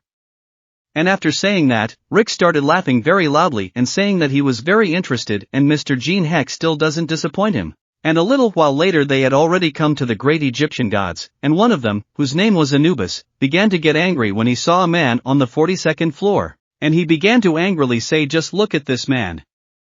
For he, Jin Heck, had insulted him, Anubis. And now standing in front of him, but Osiris, who was sitting next to Anubis, started laughing out loud and telling Anubis that he looked so funny when he was angry. And Rick Hennessy started to worship the gods and greet them, but Jin Heck, who was standing behind him, started to say that he didn't actually come to see Anubis, he was tricked into coming here by this guy. But after saying that, Anubis got even angrier and started yelling that Jin Heck was a damn cheeky man. And with all the anger, Anubis wanted to stomp our hero with his big foot. But suddenly there was a barrier under his foot and Rick started saying that Mr. Jin Heck came here as his guest and he is not going to break the laws of the tower in front of him. And after saying that, he calmed down and sat back in his seat. But Osiris couldn't stop laughing and saying that Anubis was so funny today. And at this time, Rick, who was standing downstairs, started to reflect on the fact that Jin Heck didn't even flinch, as if he already knew the laws of the tower. But suddenly he started saying that since he couldn't kill him himself, he would do it according to the tower's rules. So he began to summon a warrior. It was the guide of the dead, the strongest warrior the 6th floor player could stand up to. Summoned the guide of the departed, and Rick began to realize that there was no way to win with Jin Heck's current characteristics. He wondered what he would do in such a situation. And immediately, a notice popped up in front of our hero. If he could last more than 5 seconds against the Anubis warrior, he would let him take one item from the treasure room. But after saying that, Jin Heck began to smile suspiciously, for he realized that he only needed to hold out for more than 5 seconds, and that was it. At the same moment, he started to enter the stock exchange and bought a royal bloodline there. Even though 2 million coins had been spent on it. And as soon as he activated his heaven skill, a door was created at the same moment. Jin Heck accepted the challenge to duel, and at that very second, he activated his demonic king sword step skill and struck the Anubis warrior with all his might. And at the same moment, the notification window started showing that extreme changes in stats were fatal, and the damage increased by 1,500%. And the Anubis warrior was defeated, and the proud Jin Heck started walking and saying that he didn't even need 5 seconds. At the same time, God Osiris, who was watching the battle, couldn't believe that the man from the 6th floor was able to defeat the Anubis warrior.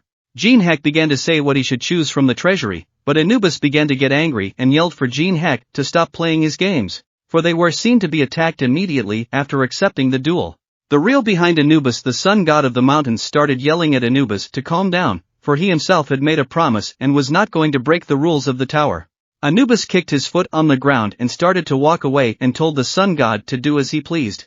The sun god apologized to his guests and began to say that he would show them the treasury if they would follow him. And as soon as they arrived at the treasury, the sun god began to show them everything that was in that treasury and told them to choose whatever they wanted, for a promise is a promise.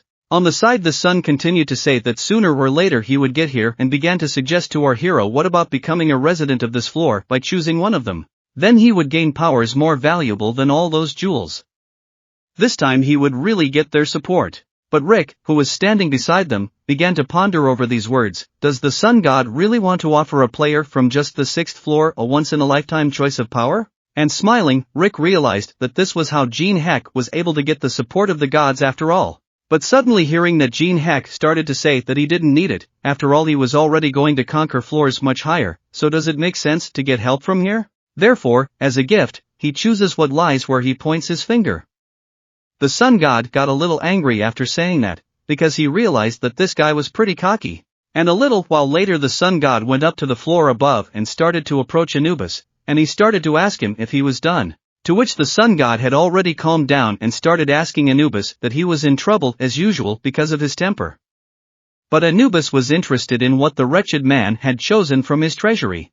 And the sun god began to say that he had chosen the black ancient egg. But Anubis wondered if he knew what he was choosing.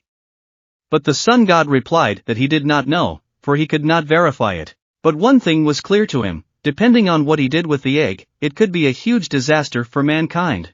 But a little while later, Alice starts telling Jin Heck why he chose the ancient egg, because he himself knows that if you hatch it wrong, there will be a lot of problems if he can survive. But what is Jin Heck going to do if the city disappears? Where will she be able to buy new things then? But suddenly our hero moved Alice back into the ring. But that made her angry, because she asked him not to move her back. So suddenly our hero's face became serious and he started telling her to wait there, For as he looked at that egg, he started saying that for the first time in how long he should concentrate properly and started pouring his mana into that egg. And as soon as Jin Heck concentrated to put all the mana he had into the egg, he began to remember that the only thing he knew about the ancients was one phrase said by the wacky adventurer Fessus. That delicious mana was the key to success. And at the same moment, our hero began to activate his skills: Fire Element, Glacier Creation, Heaven Patronization, Heavenly Flower Cultivation Technique. The ancient egg began to absorb mana from the air. It was very tempting for the ancient one, and little by little, the egg began to crack. And at the same moment, the egg began to glow with a bright color. And a small ancient creature appeared in front of our hero and started looking for the mana that Jin Heck had just tasted. He began to gather all the remaining mana to give it form.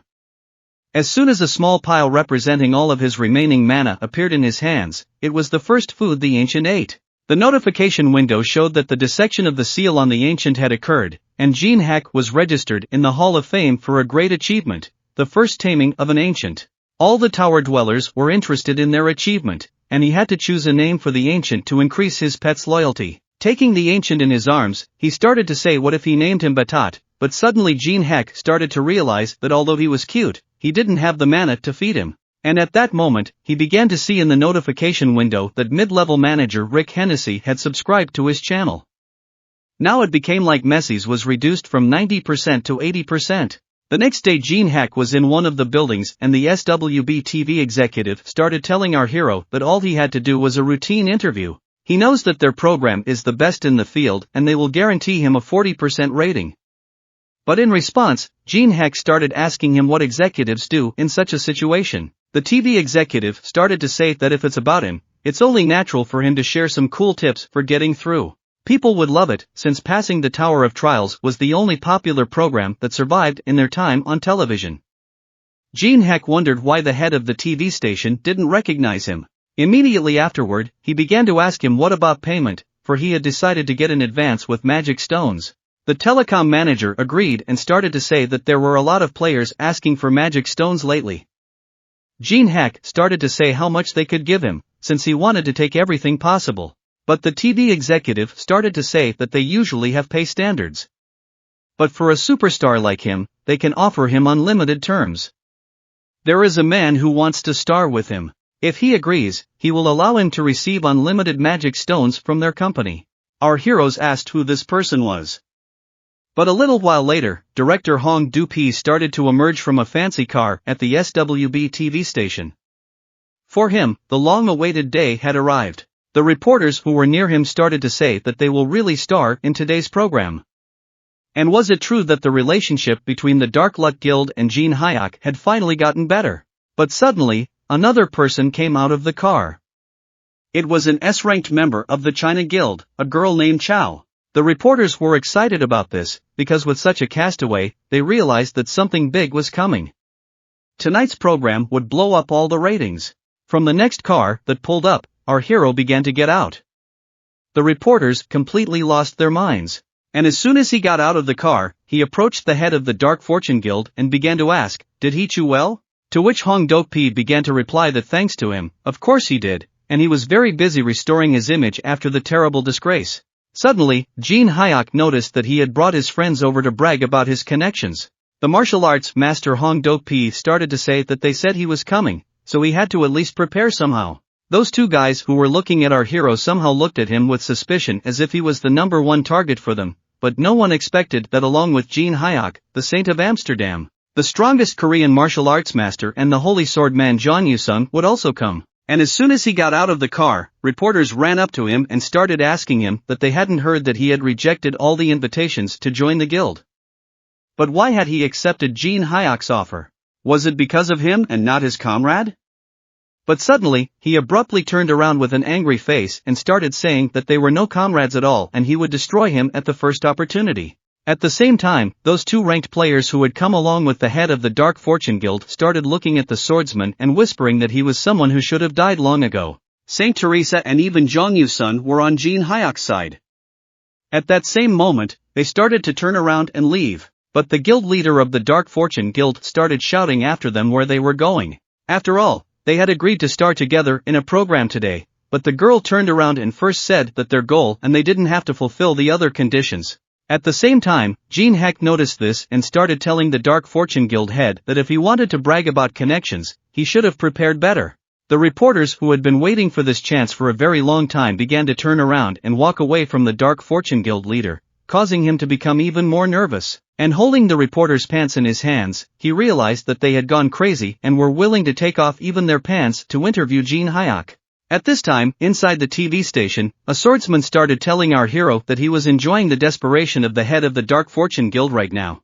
Our hero started to reply to him that he is grateful that he came, but he should stay out of his personal life. To which the swordsman began to get angry and replied to him that he was not prying into his personal life, and he was angry that he had lost his home because of him. But suddenly our hero felt uncomfortable, because he remembered that he told the Manas that he was unknown, and because of this his apartment was trashed. Started to say that he had no idea what it was about, so he didn't wallow. And he only compared 16 videos of him that he made. You can tell right away that John Doe is you. And Jin Heck started to ask, no way? To him, the guy who was expelled from the main association. And how did their fight go? The swordsman replied that Kaiwan was quite strong, but compared to his duel with him, then it was very easy. That was all he said. At the same time, the martial master asked Teresa what their relationship with Jin Heck was like. She replied that they are just comrades and he is the person she trusts the most. But the martial arts master told her lastly that she would have a hard time. But that was beside the point. And a little while later, the recording started and the TV host started saying that they had some special guests on their program outside the Tower of Trials tonight. And first she decided to talk in the direction of our hero about how he was gaining popularity because of his incredible passing speed, and she started asking if he might have any special tips. To which Jin Heck started to say that one piece of advice is don't stop trying until you succeed. After these words, the host of the show began to comment on how impressive the previous story was, and asked the characters if they could talk about the third floor. Jin Heck replied that simply avoiding the dangers on that level was enough. The host then asked about the fourth floor, and Jin Heck similarly confirmed that it was also important to be able to avoid dangers here and take some time. Shortly thereafter, the manager of the TV station showed our hero this report and questioned how it was possible to allow such a story to be shown on TV. He realizes that not airing even one episode could cause serious damage, completely ruining the reputation for which he is responsible. Moreover, he comes without shame or conscience to get paid. After fulfilling all the contractual requirements placed before him, Jin Heck took the initiative to politely ask the TV station manager to rise from his seat without disturbing the plan of action. Despite this, the manager began to object, arguing that such ideas were unrealistic. At that moment, Jin Heck resolutely took the sleeve of the TV manager's suit and addressed him with a serious expression. He talked about John Su and asked if the manager knew who he was. Seeing the pictures spread out on the table, the manager realized that he was talking about his brother, the current director of the streamers. They were the ones who kept the streamers in fear with oppressive contracts comparable to slave shackles. One day the streamers banded together and came to the office to protest. Jin Heck was also among them, and through this experience he learned a lot about life. He realized how important it was to be able to advocate in order to avoid being dispossessed. At a time when they were suffering from fraudulent contracts, the superintendent spoke out to them, carrying a bitter meaning. There was no problem with the contract, and Jin Heck began communicating with the manager, emphasizing that he was still confident in his words. After all the arguments made, our hero together with the manager headed towards the safe where the magic stones were stored. After opening the door and going inside, the manager said that this was their company's magic stone warehouse. According to the terms of the contract, unlimited use of these stones for 2 hours was granted. However, Jin Heck was dissatisfied that he only had 2 hours to do everything. The manager explained that this restriction was spelled out in the contract, albeit in small print in the corner, and that Jin Heck could use the stones for his own purposes. This would trigger an anti-theft spell, so trying to add the stones to his inventory would be futile. The manager began to ponder what he had left to do other than absorb the stones. However, the average time to absorb even a low-level stone was 5 minutes, and no matter how many he absorbed, the amount in 2 hours remained negligible. In the end, the manager suggested the possibility of going to the staff since the entrance here was strictly controlled. When Jin Heck turned his gaze to the 2 female employees standing nearby, he noticed that one of them was holding a cell phone with the camera on. This made him realize that the manager intended to undermine his reputation if he used force to obtain the stones. In response, he agreed and explained to the manager that although he only had 2 hours, he would make the best use of that time. The manager, as he left the room, wished him luck and informed him that he would be back in 2 hours. He asked the guys there to take care of Mr. Jin Heck. After the door closed, our hero said hello to them and brought to their attention that he had something amazing to show them. After a while, the manager sat in his office looking at the photograph. However, after offering his condolences for the accident in which his acquaintance had died, he put the photograph in a basket and as he left, he began to reflect on the fact that life must go on. He pondered why the one who had passed even after death continued to haunt him. It would be at least somewhat comforting if he could somehow reduce the expenditure of magic stones. However, the manager was interested in how to get rid of Jin Heck. He began to ponder the possibility of bringing in journalists to create a scandal around the matter. He decided to take it up as soon as he got out of this predicament. As he approached the safe and began to scan his retina to open the door, he turned to our hero with a smile on his face, asking if he had been able to use the stones in the allotted 2 hours. However, upon closer inspection, he discovered that none of the stones that were previously in the safe were there anymore. The smile from his face instantly disappeared. The female employee who was with our hero was sitting on the ground with him and looking at the yam that was on the ground with amazement. This yam had gotten on the ground after being devoured by the magic stones. Jin Heck, who was standing nearby, began to question the manager about whether they had more magic stones. The little guy just really likes to eat, and after everything he saw, the manager fell to the floor, stunned from the shock he had experienced. Our hero began to mull over the idea that this might be his well-deserved retribution for the dirty deeds he had been pulling without knowing his place. And he realized that this payment would torment him for the rest of his life. At the same time, our hero noticed a notification appearing on the screen, which described the characteristics of the batot, its mana consumption during battle and the fact that the experience gained in battle is shared between pet and master. Jin Heck began to realize that the yam was very powerful, and he didn't have enough mana for battle. After all, he only has 80 mana, and if he summons the yam into battle, it will only be able to last for 5 minutes, if not less. Now all he has to do is strive to improve his skills faster than he planned. And at this time, there were 2 players in one of the houses, of which one was practicing. He had already managed to form an alliance with important allies. In response, she heard about a mysterious man who acted even faster than they expected. He thought that the swordsman was feuding with Jin Heck, but the girl noticed that he was reacting aggressively, but was having a hard time complying with his requests. That was enough to consider him a supporter of Jin Heck. At this time, the man started to say that nothing can be done anymore and everyone should be labeled as potential enemies if they are not on China's side. At the same time, Jin Heck began to question the swordsman about how he took what he had been shown. This mirror was a destructive tool capable of expanding in size. Its specialty was that it was capable of establishing a connection with any desired location in the test tower within the first 10 floors. The mirror has a recharge period of 90 days and is limited to 30 minutes of use. Only one companion is allowed, and as the player's progress increases, so does the available floor. Eventually they move to the Tower of Trials, more specifically the 6th floor, which is located in the Elven Forests. At this time, the swordsman approached our heroes, asking them about a way to increase their strength. He shared his intentions of becoming stronger and even wielding a powerful artifact that he intends to conquer. This begs the question, why didn't he try to solve this on his own? Jin Heck countered this comment by emphasizing that he cares and is interested in swordsmen. His desire is to help swordsmen become stronger so that he can bravely defy difficulties again. The moment our hero began to activate the mirror, swordsmen began to inquire about which floor they were going to continue on. In response, our hero informed him that they were heading to the 10th floor, known as the Warrior's Haven. This floor housed the warrior guards protecting the boss. Their numbers amounted to about 21 people. Jin Heck asked the swordsman if he could handle it. The swordsman replied that it was worth a try, except if the stone immortal, who was the boss of the 10th floor, awakened. Jin Heck continued by saying that what they would do is this: if they could get rid of all those guards and hold out against the boss for a minute, he would accept his challenge to duel. From that moment, the swordsman confirmed his agreement, started moving quickly towards the guards and shouted back to our hero that he would definitely fulfill his promise. And as soon as the swordsman began to attack, the warriors began to rise and answer him that this is a holy place for warriors, and only those who have been given the right can be here. But the swordsman didn't care, and he began to shout loudly for them to shut up and leave his path.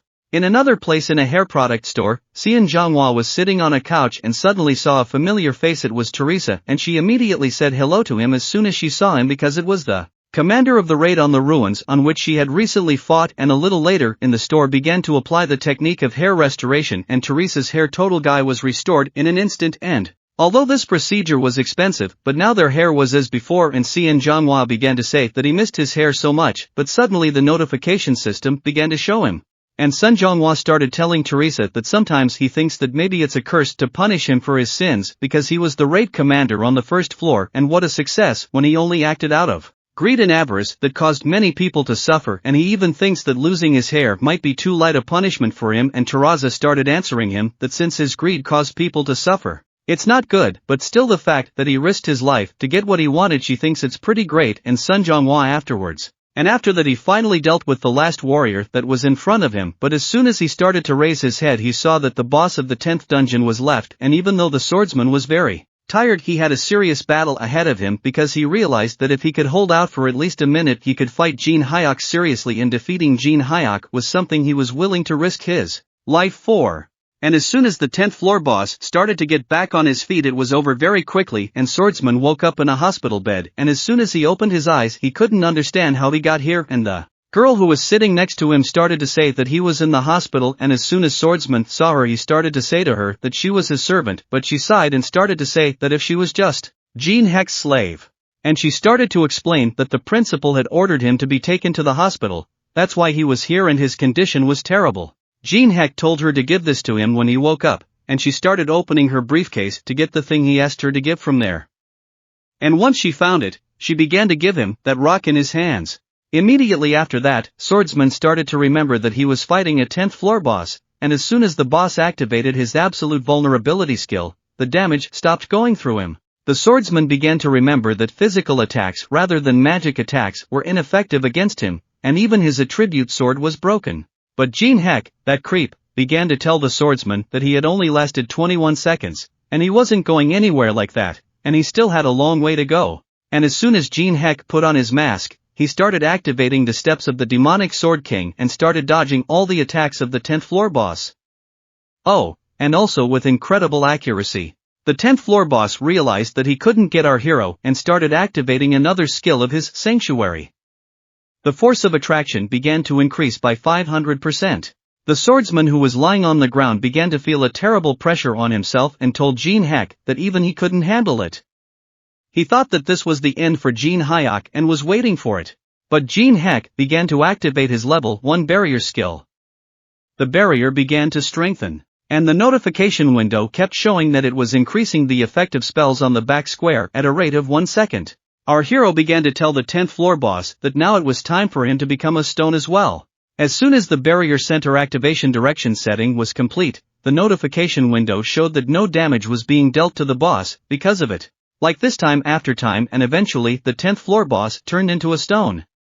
The swordsman who was lying behind our hero couldn't believe that Jin Heck had defeated the boss. That's the last thing he remembers.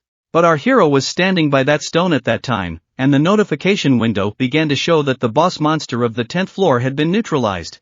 The remaining time to mop up the next floor was 90 days, and the conditions for occupying the immortal giant stone had one of the absolute abilities, invulnerability. Our hero defeated the boss and was able to copy its ability.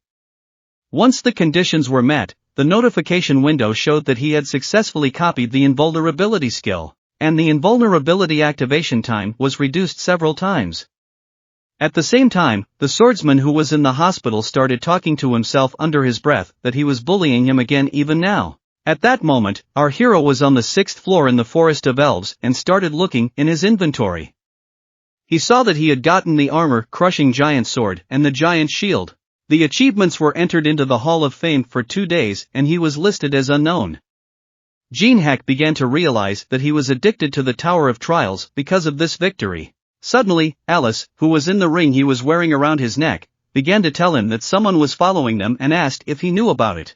Jin Heck started to answer her that he was aware of it, but she didn't understand why he wasn't doing anything about it, since it wasn't like him. Jin Heck explained that the place they were going to hated outsiders and they wouldn't get anything out of this battle. That guy who was watching our hero started to say that Jin Heck was heading to the elf forest on the 6th floor. At this time in Beijing, the China Guild and a player named Liko was standing in front of his boss. The boss began to tell them that not only did Jin Heck take the 5th floor, but he was also somehow able to get the 10th floor. He expressed his displeasure and disappointment in their actions. Immediately after saying that, the head of the China Guild, Gongchong, swung his sword and severed the left ear of the player in front of him. He began to say that the player was pathetic and he had not performed any of the errands properly. He expressed his displeasure and remarked that he always had to intervene to get something to move forward. But all of a sudden, a hitman ran up to that guy and started treating his head wound, asking the guild leader to leave him alone. But the guild leader started saying that next time he won't get off with one ear and should remember that when he looks at the wound. He doesn't know for what reason Jin Heck stayed on the 6th floor. But they would be better off now, as everyone should head to the 6th floor and regroup, and burn Jin Heck along with the forest and all the witnesses who can see it. On the 6th floor in the elf forest, the guy who was watching our heroes heard the guild leader's last words to keep Jin Heck in sight. As soon as the call ended, that masked guy continued to watch. But suddenly, an elf girl appeared behind his back and was already ready to finish him off. Everyone knows that the elf forest is one of the best resting places in the tower. After all, just by being there for 90 days, the 7th floor will automatically open. So many people come here to rest, but some players don't know the rules of this forest. One of the girls started yelling at the other players not to go further, because it's the territory of the elves and it's very dangerous. But that guy continued to go further into the bushes, because he saw a little horned rabbit there. But the girl didn't like it, and she ran up to him and started pulling his ears farther away screaming, "Staff hates strangers.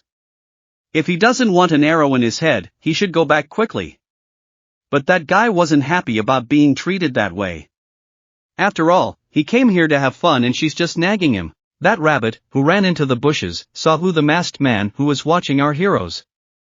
The elf girl who had finished him off jumped back into the tree and began to watch, behind our hero, who was walking quietly on his own. But she wondered who he was, since he was being watched. And it didn't look like he was up to anything. Suddenly she realized that he was probably lost. After all, only the experienced can get out of this forest, and he would never find his way out. But our hero took a deep breath and realized that he had to go left. The elf girl, who was sitting in the tree, could not believe that he knew this road.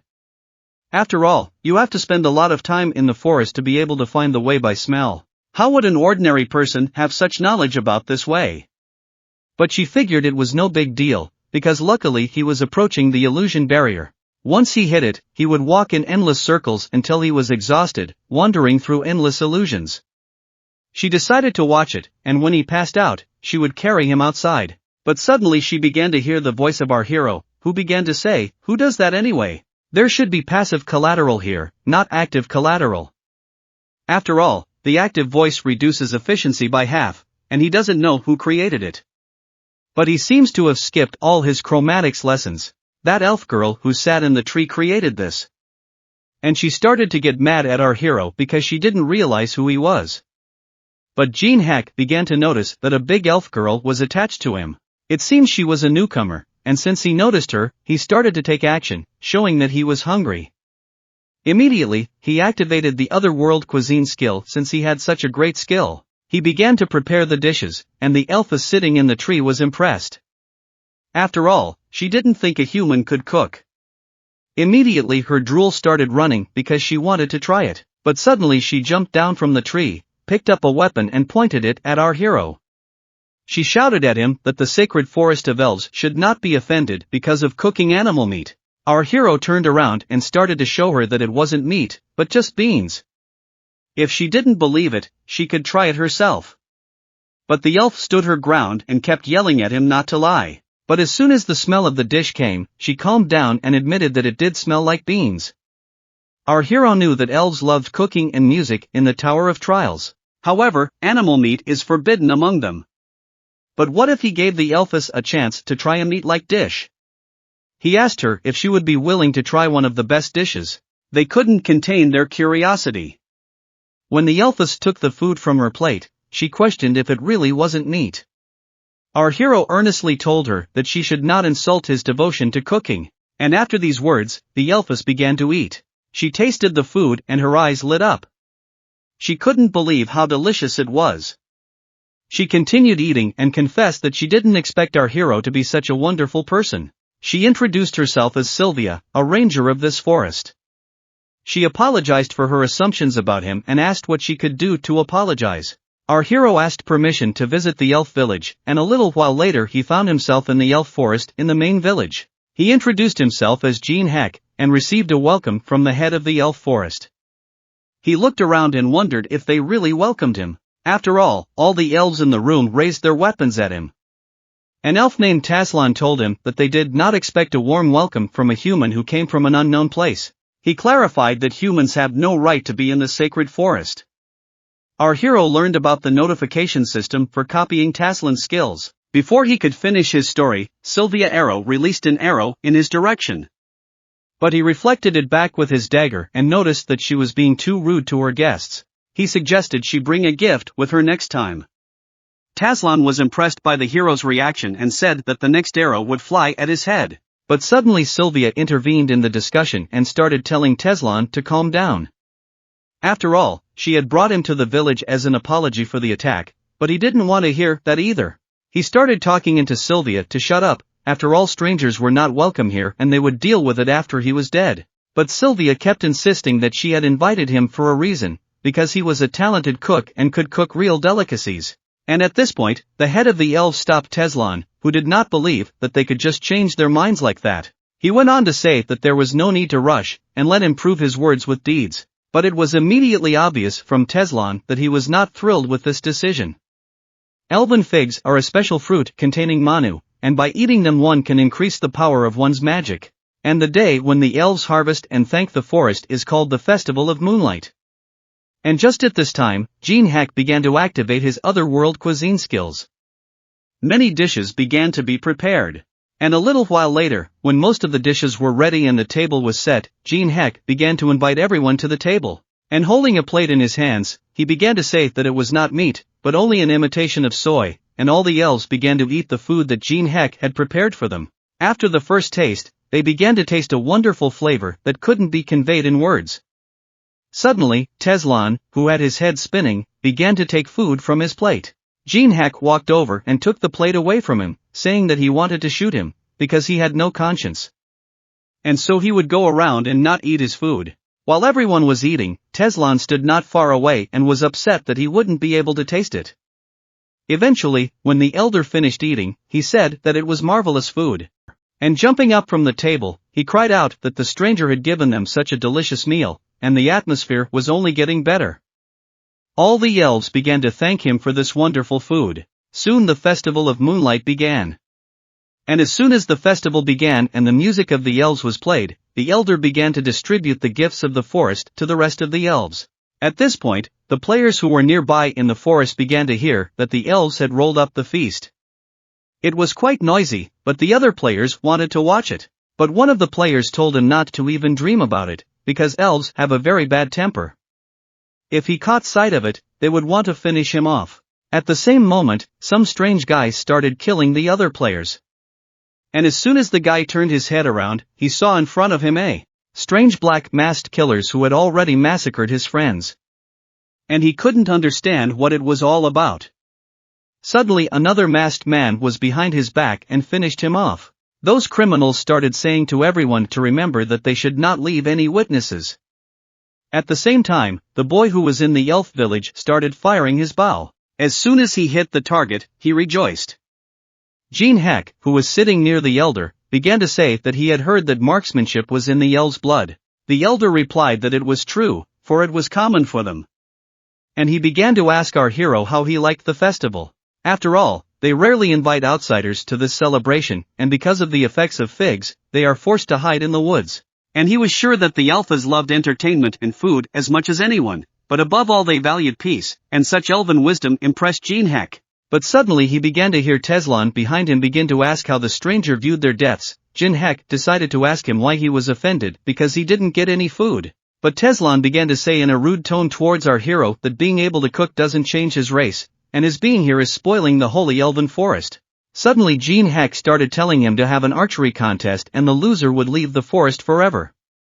To which Teslan got in over his head and started asking our hero if he was sure of defeating the elf.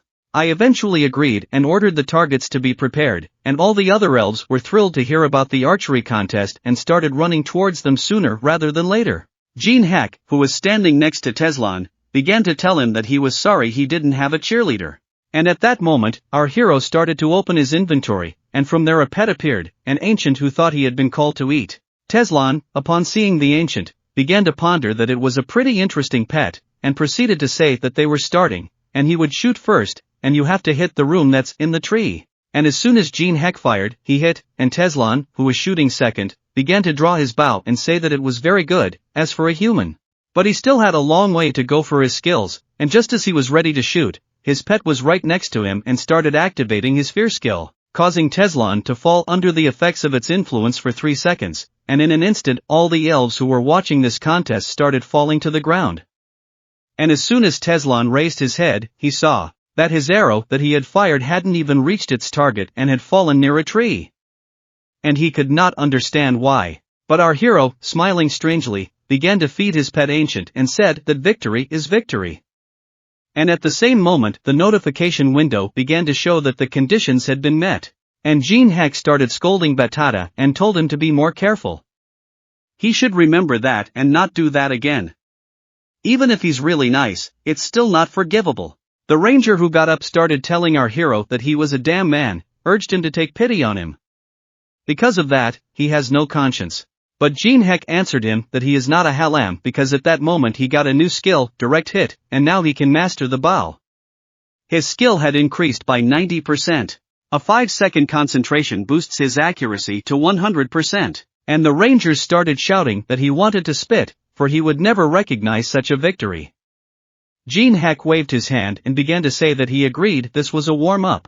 Now he was ready to have the contest all over again if that was what he wanted. As soon as they got ready to shoot, Ranger started saying that he would execute him on the spot if he failed again. Ranger wasn't thrilled that they had lost so much time. At that moment, he activated the direct hit skill and fired. The arrow reached its target and hit the center of the circle. The rest of the elves were delighted with their ranger who was masterful with the bow. Sylvia approached our hero and asked him to stop before it was too late. He should apologize to Teslan so that things could be settled. He's better than both ranger and human at archery. But for Jin Heck, this was more than a test. He started to say that since he was the best among the elves, it was interesting. He then activated the ice creation skill. A large block of ice began to rise up from the ground with a target that he had to hit. The ranger couldn't understand what he was doing. Jin Heck explained that he was increasing the difficulty to match his level. He then started generating blood rage energy and released a scarlet magic shot.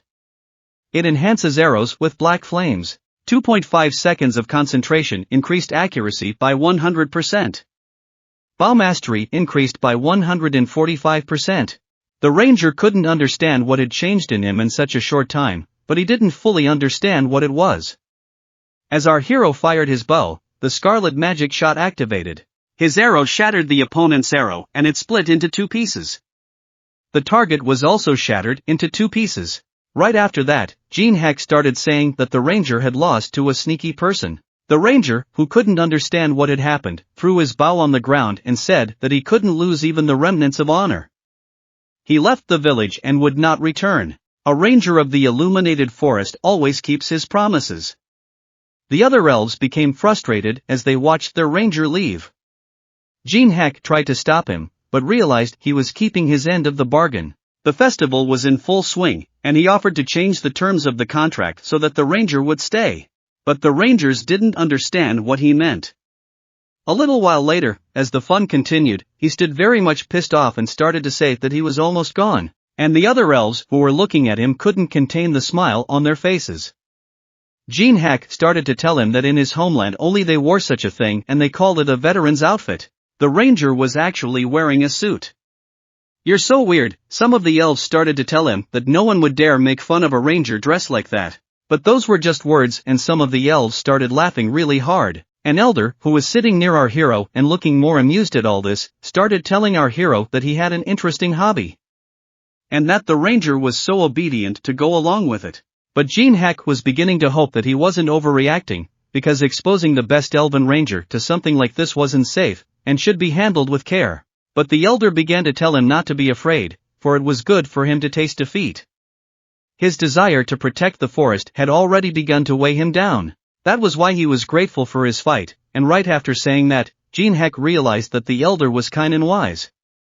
So he suggested to him, should they extend their punishment? To which the elder began to reply that it was necessary to harass him once. The opportunity arose, but suddenly someone's screams began to be heard from afar. It was one of the elves who started running towards the elder and shouting that everyone was in danger. The elder, upon seeing him, realized that it was a member of the outer garrison after all, and began to ask him what had happened. The wounded elf began to say that the outsiders had started an invasion, and masked men had appeared out of nowhere and started killing everyone. Their rangers, though they fought as hard as they could, but they couldn't fight them off. After all, the invaders were very strong, and even high-ranked rangers were not a hindrance to them. At that very second, the other elves jumped up to the wounded man and started telling him to save his strength, because he wouldn't last long in that condition. At the same moment, the elder began to get very angry and shouted for everyone to get ready for battle as soon as possible, and to dismantle their weapons, because the invaders had probably already surrounded the forest. And everyone must defend the forest, and without sparing his strength and life, the ranger began to shout to the others that there was now an urgent gathering of a resistance unit, and the high-ranking rangers should go after him. At the same time, our hero, who was standing near all this commotion, began to get angry to the point where the air began to change color near him. The other players started to run away from those who were attacking them. One of the players, who was lagging behind another group, began to say that he couldn't run anymore and needed to stop and rest. And as soon as he stopped and turned around, he started yelling to those who were chasing them that they were just players, but they wouldn't listen. And one of the masked men massacred him in an instant, for they had been ordered to leave no witnesses. And he began to tell his other companions that everyone in this forest should disappear. And they proceeded to destroy everyone who got in their way, both regular players and elves. But suddenly arrows flew from the attackers and they realized that the enemy was already near them, but no sooner had one of them said anything than an arrow flew straight into his head and he fell to the ground. They were high-ranking rangers, and as soon as they came down from the trees they could not believe their eyes at what they saw before them. After all, their mother's children had been brutally murdered, and one of the rangers began to say that he had failed to protect them, and so they would have their revenge. And he went on to say, so that everyone would remember that if they met any survivors, they should evacuate them to the center of the village. There they would be protected, and any enemies they spotted they should finish them off mercilessly and avenge their brothers and sisters. And as soon as everyone heard the order, Jin Heck appeared and began to say that revenge was good, but he had a plan. While our hero was telling the rest of the elves the plan, the players from the China Guild who attacked the village were moving further and further away. Suddenly, they saw a notification that Sector 16 had lost 2 signals. I didn't realize that the elves started to retaliate, and the girl started ordering all the units that their main target was Jin Heck, protected by a barrier, and he wouldn't be able to call for outside help. And they must send more scouts to the village, and they are obligated to discover the target. After accepting the order, the rest of the squads began to follow the instructions and act, for their forces totaled 150 men. And there are 3 people with S rank, and they start advancing deep inside. Although one squad will definitely detect Jin Heck, and after receiving the coordinates, they will gather all the forces and attack the target. And no matter how strong he is, no one will be able to resist 3 of their top-level arms at once, and they are sure that he will disappear soon, and won't leave a speck of dust from him. But suddenly the girl who was moving through the trees noticed a hand that was reaching for her, and in an instant the mask was torn off her face. It was our hero who stood waiting for them on the branch. And that girl began to fall to the ground, and following this she heard the words of Jin Heck. He said thoughtfully that he was still wondering who the fools were that had attacked the village, and it was the China Guild, taking their chances near the TV studio buildings. And he went on to say that he hoped they would pay for thwarting him. But the girl began to smile, for she didn't think he would come to them himself, and began to tell the rest of the squads that the target had been located. And as soon as the second squad began to advance toward her, they didn't notice that the elves who had gotten close to them started attacking them and saying that where were they going, because they were their targets today. But the players from the China Guild weren't too happy about the alphas that had arrived on the battlefield, and at the same time, Jin Heck was fighting against the other players. And he began to activate his skills, Graveyard of Balls and Demonic King Sword Steps. And in an instant, he massacred several players, and the girl at the head of everyone started shouting for them to keep their distance and scatter. And as soon as the other players started running in different directions along the tree branches, our hero activated the ice creation skill and they were all destroyed in an instant. The girl, the one who was in charge, started hiding behind the trees and realized that he was much stronger than in the video and they could be interrupted before help arrived. She started to decide how she could do that to tighten up the timing, and at one point started calling out to Jin Heck and telling him that she didn't know what he was forgetting here, but she thought Jin Heck was here. He answered her, "What business is it of yours, and stop stalling. You can just walk up, attack and be done with it," but the girl started to reply that they are wiping everyone out and narrowing the ring of encirclement while he is here, then the others are already carving up the villages, and when it is destroyed, the coveted item will disappear from this world. And as soon as Jin Heck heard that they wanted to destroy the village, he began to smile. The girl who was behind the tree began to ponder that if what he wanted was in the village, he would return to protect the item and then they would have a chance to regroup. But even the hero continued to stand her ground and smile. It's not like she cared about the village, but he didn't want it to be exterminated. He realized beforehand what they were up to, but their plan is an unusual church, because at this time in the village of the elves, those guys who attacked her couldn't believe what they saw. Right now it was Alice floating in the air. And she started telling them that she didn't care about the elves, except they interfered with her partner's plans, and at that very moment she started activating the blood spear skill and lastly said that it was enough to kill them all. Those guys who were on the ground started to cower with fear, because they didn't see Alice waving her hand and telling them to disappear. And at the same moment a huge bloody replica started flying at those guys and ripping them apart. They couldn't understand where they could run away and take cover from such a powerful attack, but there was nowhere to run. After the bright explosion, the girl who was talking to our hero started to see in her notification window that the players who were in the village started to disappear. And the group that was in the village was defeated in an instant, and they all lay on the ground. But one of them managed to survive and started asking for help from his comrades to run to the village. But before he could even finish speaking, Alice finished him off and started saying that she was bored somehow, and she couldn't even call it a warm-up. And as soon as she got down on the ground, she started telling the rest of the alphas who were hiding behind a tree that whether they could make alcohol for her. And that girl who was with our hero started to see in her notification window that the name of the destination player was missing, and she couldn't understand if the main force had been destroyed, and how he was even able to do it. That Jin Heck started to approach her, shrieked for them to create a circle of blood demon, and in an instant a multitude of players from Guild China started to surround Jin Heck. She in turn began to activate an injection of psychotropic poison, and thanks to the poison, her troops began to gain resistance to fear. And at one point they went crazy and started attacking our hero without any fear.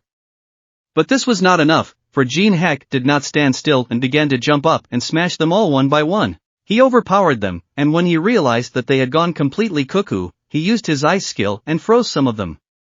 But others still ran in his direction to destroy him. And the girl, who kept hiding behind a tree like that, watched the madness as our hero smashed her squad.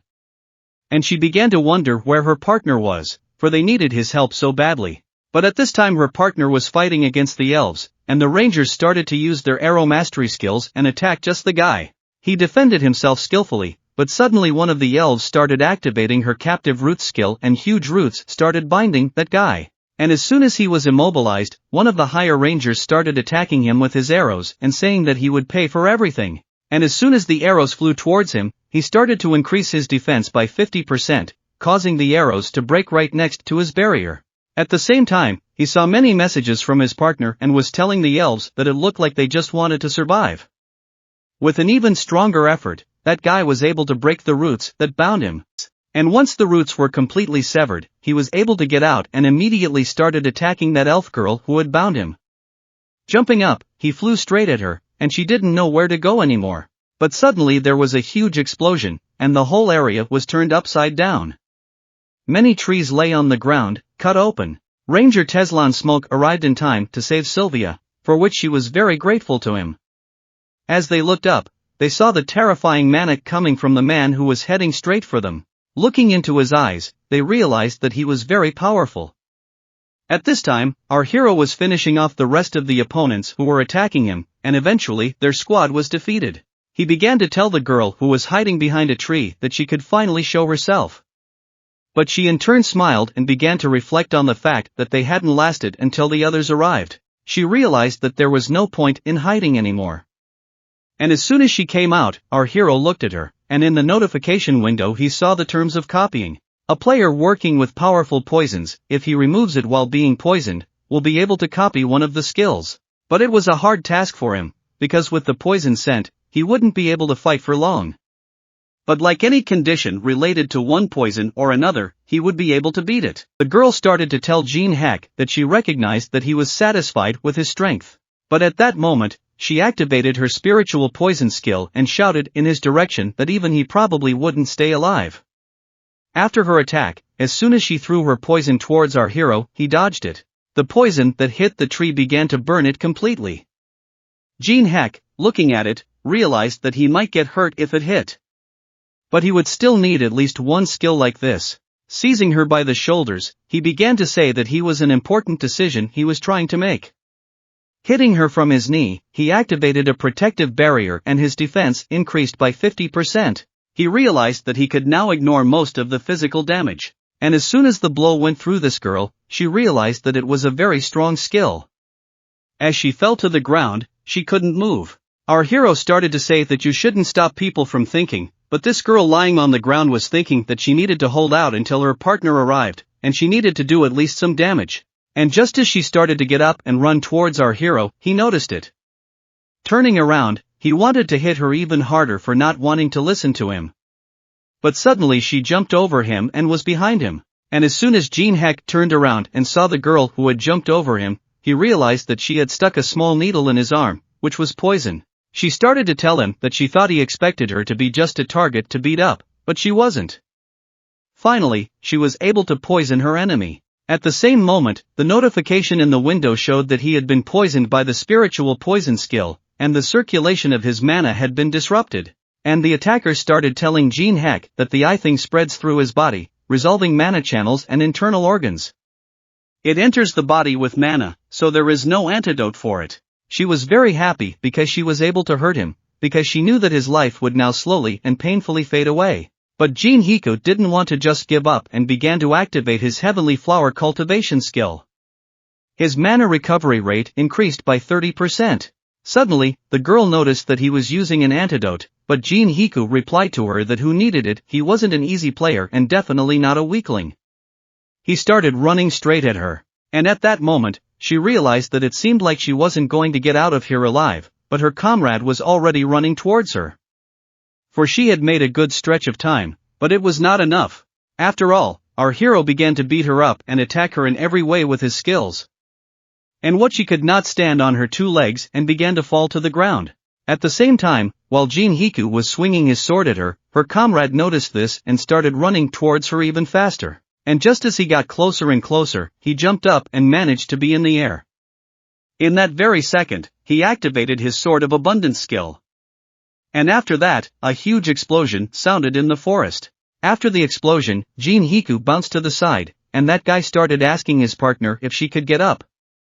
But our hero noticed that since he was here, the Rangers had lost after all. And looking at his opponent, he had the notification window open again with a copy condition. That guy is secretly in love with his commanding officer, and to save her, he's using the most devastating attack. If he can defeat him without getting injured, he will be able to copy one of the skills. After this notice, Jin Heck began to ponder the fact that the Sword of Plenty is useless against the Sword of Souls. Would eradicating evil be useful? And in any case, what would happen to the system, and how could it know about other people's feelings? And at the same moment something strange began to happen to our hero, as if he were a flicker, some kind of glitch. He couldn't understand what it was. At this time, those two attackers were standing there looking at him. They couldn't understand why he was starting to act strange. Until they had the chance to do so, and started thinking about regrouping. That guy started asking his partner where the others were. Was it really just the two of them? The girl nannied while getting up and started telling him that in that case, he should listen to her carefully. After the battle with Jin Heck, she realized something. They wouldn't be able to defeat him. Another strong player. That guy couldn't figure out if Jin Heck was really that powerful. The girl started to smile as she got up and told her partner with a smile on her face that she didn't think that they could return to the triad, and all that was left was to continue doing tasks. As soon as she stood up, she kissed her partner. It was at that same moment that our hero began to come to his senses. With a shake of his head, he noticed that the couple in front of him had started kissing. He began to ask them what they were doing here, for it looked very disgusting. As soon as that girl started to stop kissing her partner, food came out of his mouth. That smoke meant that she had activated her psychotropic poison injection skill. He gained resistance to fear due to the effects of the poison.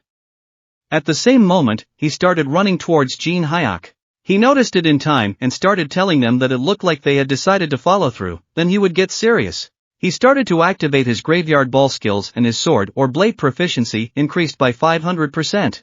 And at the same moment, those two started using their skills, a form of colossal sword, a second technique, and a colossal split. The girl started using snake strike, and the two of them decided to finish off our heroes. But Jin Heck, in turn, began to activate the ball dance, the haunting soul, the 8th technique, which was one with shadows. After a few minutes of battle, the communication disruption barrier that was enveloping the forest was shattered, and a huge resolution reigned over the battlefield. The guy who had attacked our hero first was badly wounded, and he began to crawl towards his partner, who was also lying on the ground, slain. And at the same moment, Jin Heck saw a notification from the system that the 1000 poison and eradicate evil skills had been copied. He could now control 1000 poisons and had the detoxification ability. The extermination of evil skill was also copied, allowing him to select a target within a 10 kilometers radius, with its location displayed on the map, as well as a visible route. The copied abilities began to be stored in the world's memory. Turning around, Jin Heck began to walk away, saying that the 8th technique was still hard for him. It looked like his entire body would be sore tomorrow. He began to think about what he should do with the China Guild now. After all, this was how their guild's attack on him ended. A quarter of the elven forest was burned, many elves lost their lives. Teslan lost and was seriously injured, but thanks to Sylvia being by his side, his life was out of danger.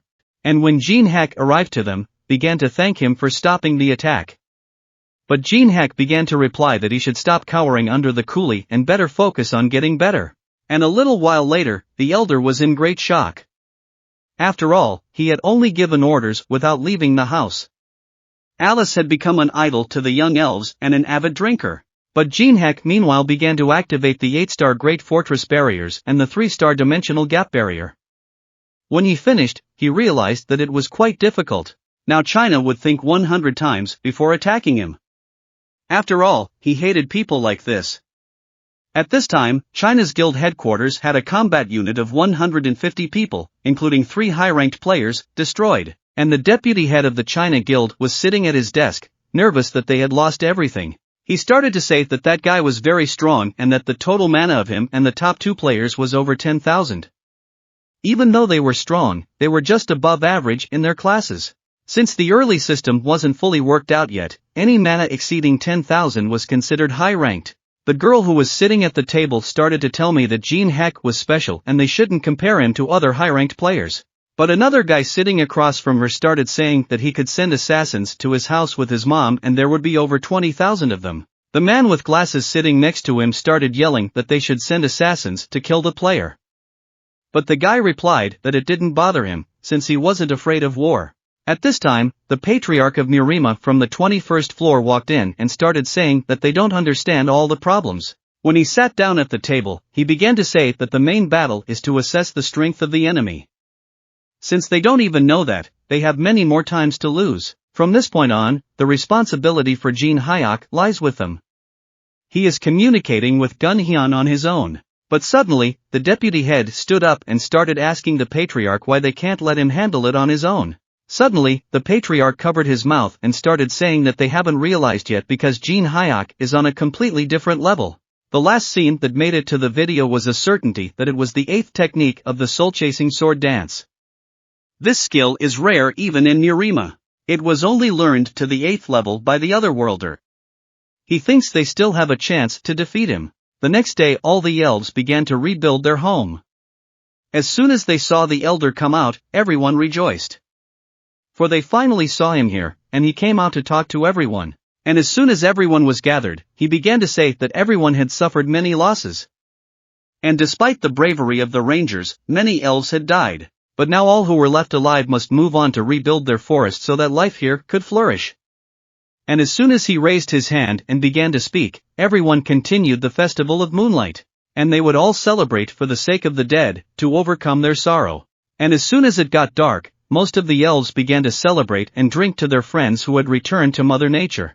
Of all the companions, our hero began to activate his otherworld cuisine skill and cook a lot of delicious food for all the elves that were in that forest. At the same time, the elder was watching him and started saying to who would have thought that a companion randomly met in the forest would help them all so much. And as soon as Jin Heck finished his food, he began to invite all the children who came near him.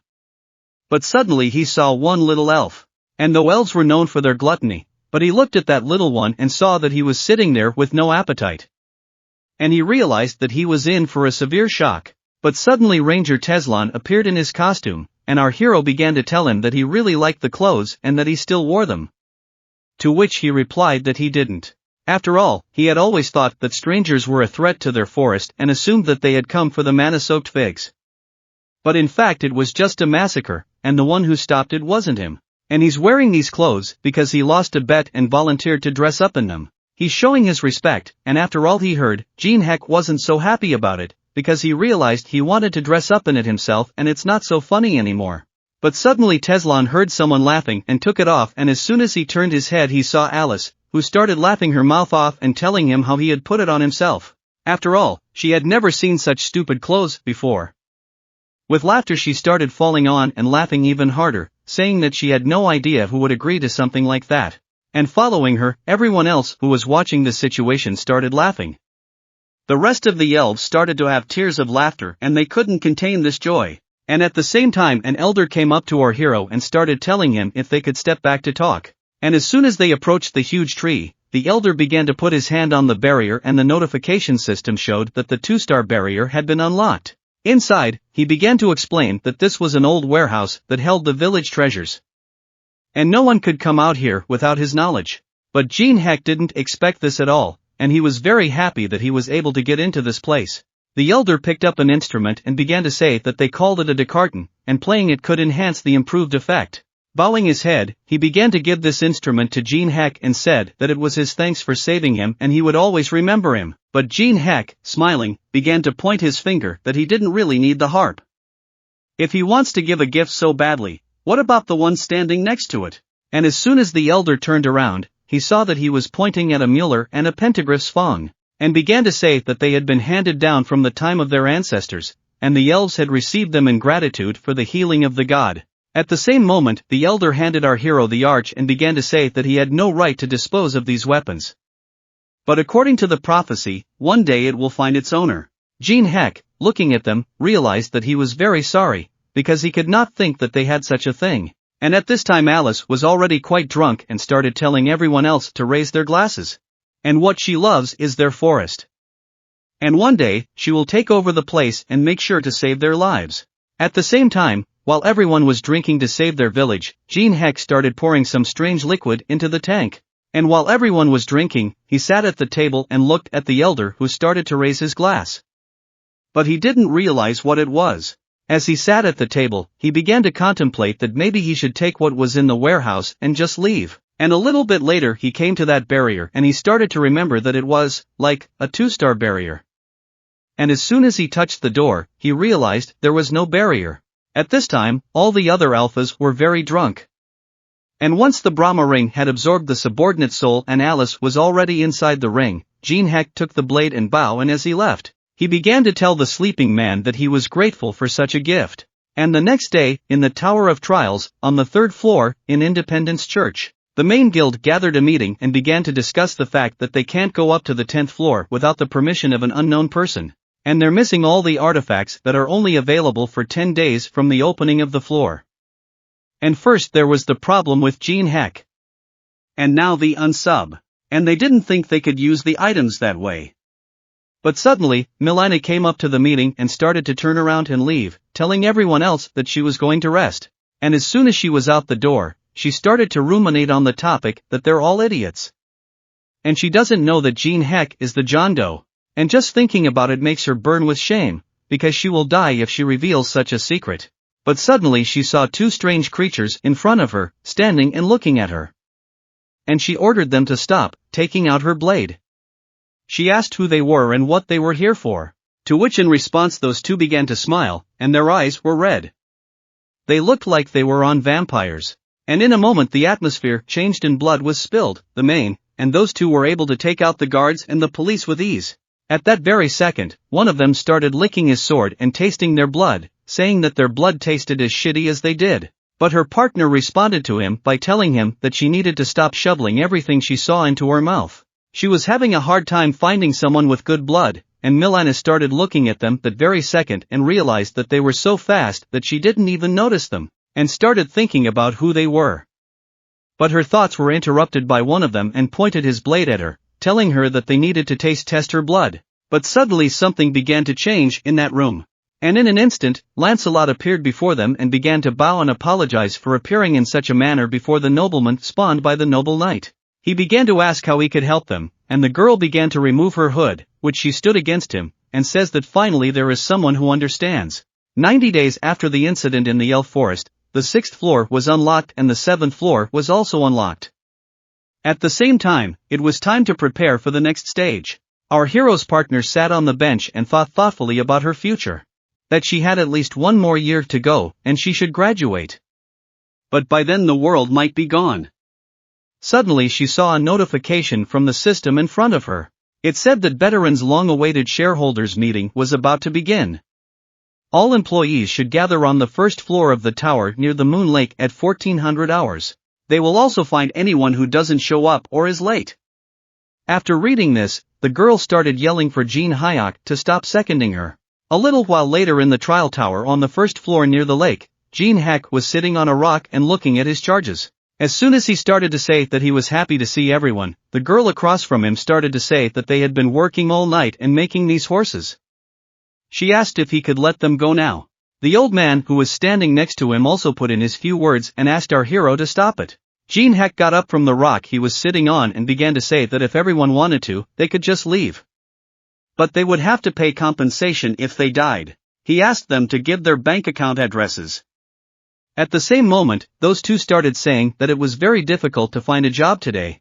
They were so grateful to Jin Heck and happy that their employer was so kind to them. When Jin Heck realized that no one else wanted to leave, he started to say that they could all move on to the topic of the meeting. First, they should have an opening round, let each of them tell the latest news. When he clapped his hands, it started. Kim started talking about being the chairman of the Black Crows Guild workshop.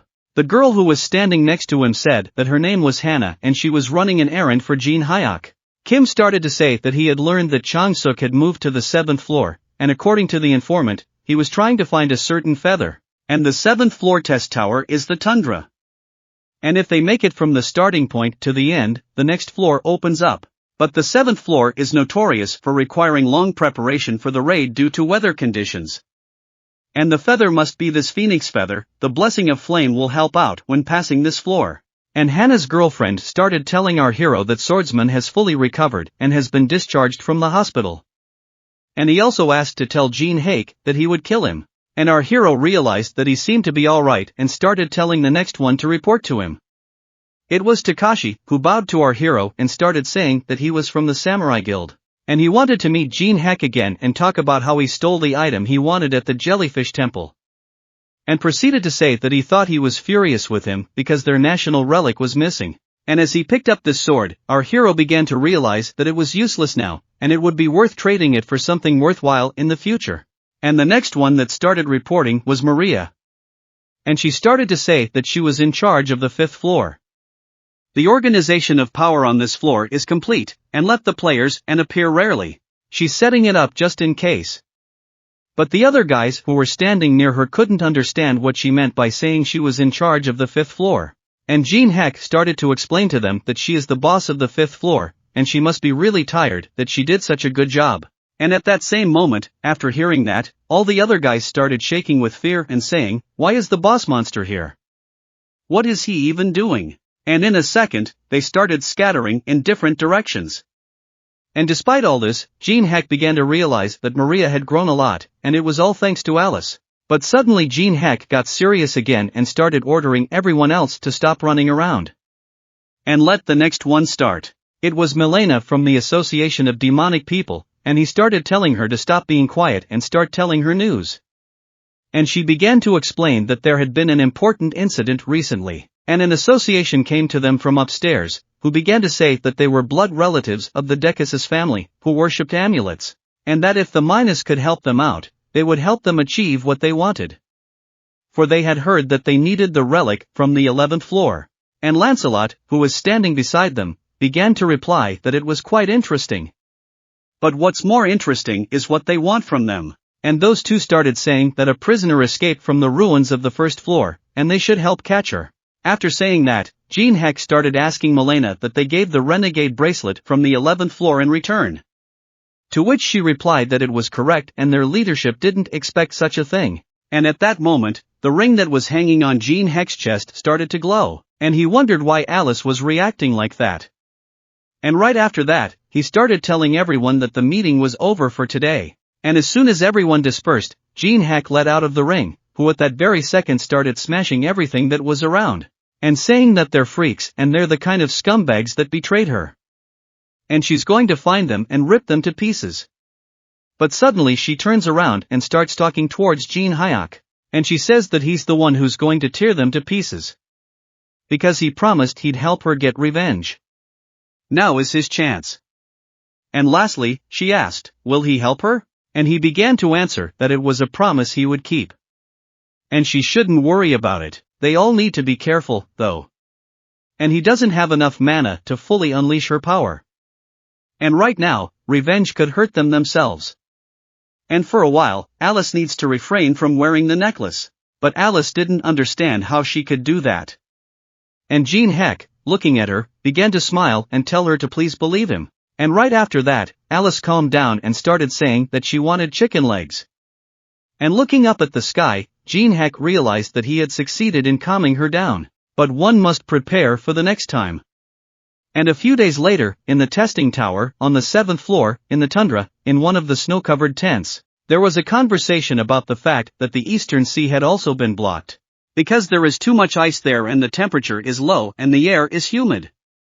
And there's no way to build a fire. And besides, the path to the gate is not visible because of the blizzard. And the second attacking section of the guild, Tangan player Sok, looked at the map of the area and realized that this has been going on for too long.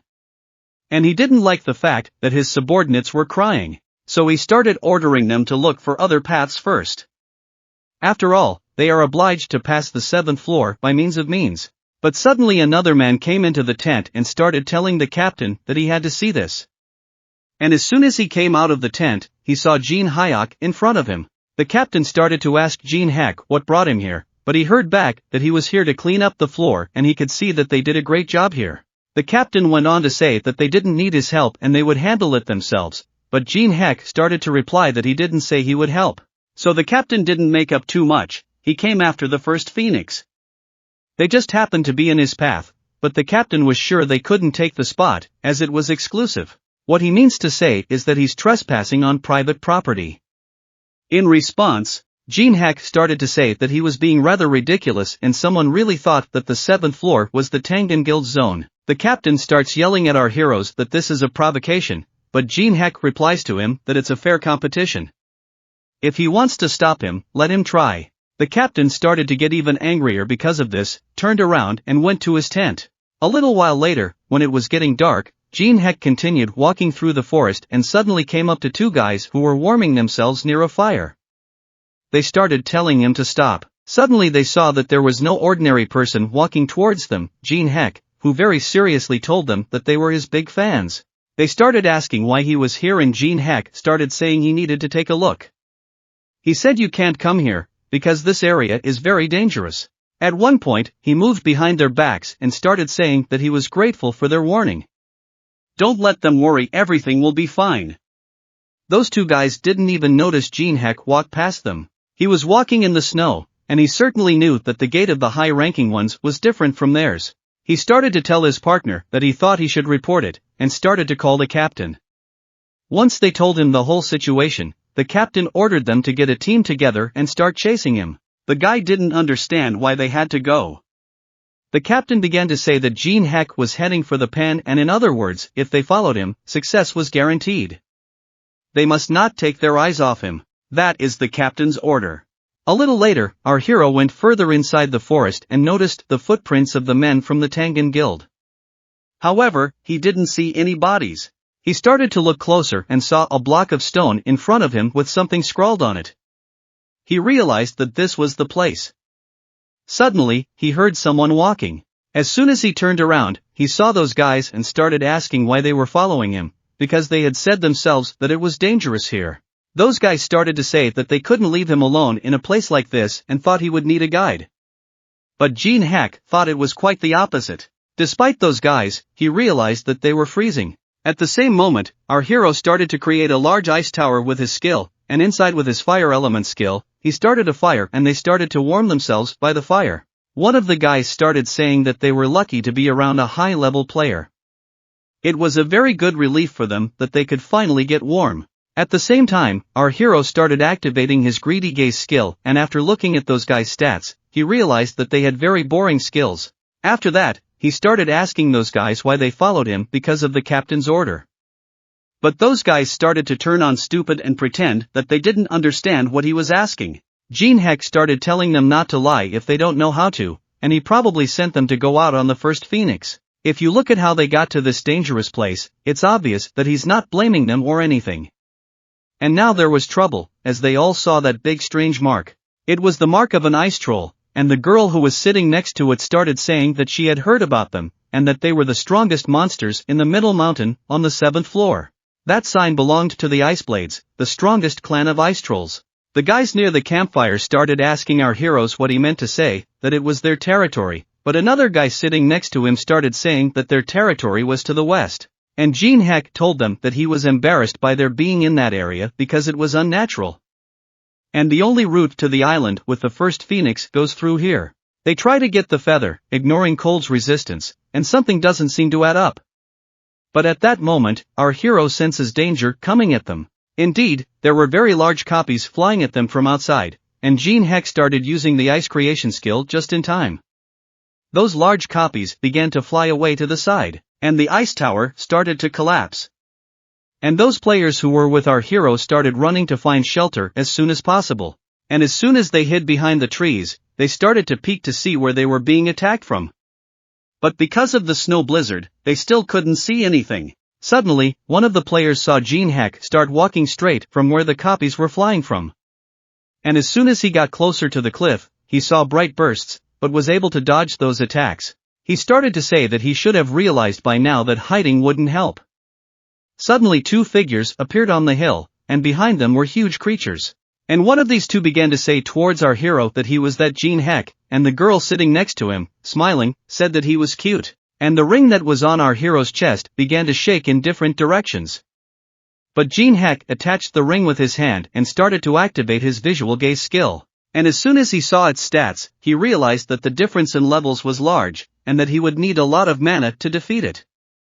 The copying requirements were also difficult for everyone, so many penalties. Suddenly, one of those players who was hiding behind the trees started to approach him and asked if our hero was okay. To which he saw a smile on Jin Heck's face, who told him to take his comrades and get out of here, run out of the forest and call for help. But he didn't understand why, and he began to ask what about him, why he was trying to stay and fight alone. But Jin Heck answered him that he wasn't weak, and he just had to back him up after they got out of here. The other players took their friend by the hand and started saying that they needed to hurry up. The conditions of the copying were that he must survive after saying 4 or more words before dying. If he succeeded, he could copy one of his opponent's skills, and each word would block one of his skills. Thus, the 1000 poison technique was blocked.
Immediately after our hero was attacked on the field by huge monsters and started attacking him from different sides, he didn't stand still and started fighting them back. At the same time, two vampires who were sitting on a hill were watching this fight, and one of them started saying how such blood could smell so good and how he was getting more and more interested in this guy.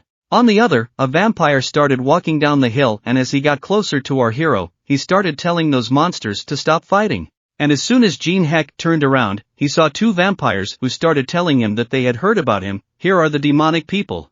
That he is pleased, so and strong as well for a human, and they began to introduce themselves. One of them is named Baratheon, and he works with Decasus. The girl also began to say that her name is Ophelia, and she is related to Decasus.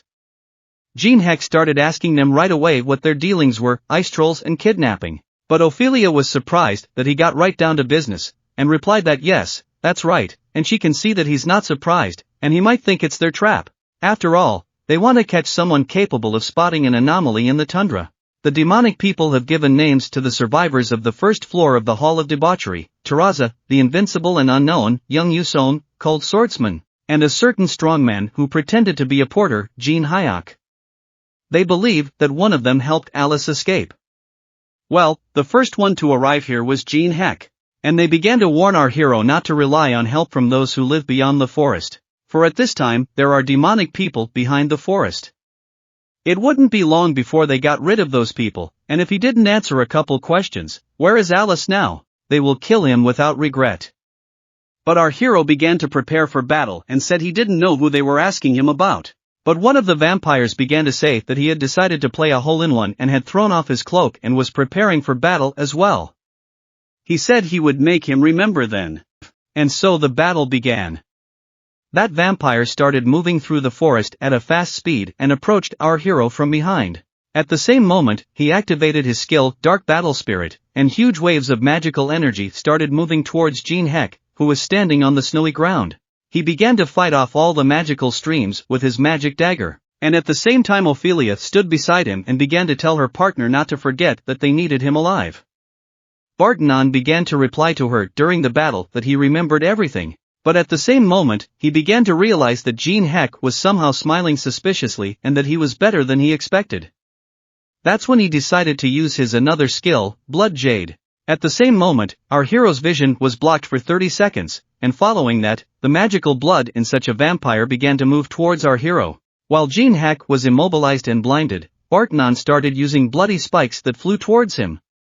But our hero began to smile, for he didn't know where this was all going to lead. And at the same moment, he applied the skill of the elements of the day and was able to get rid of the effect that was blocking his vision.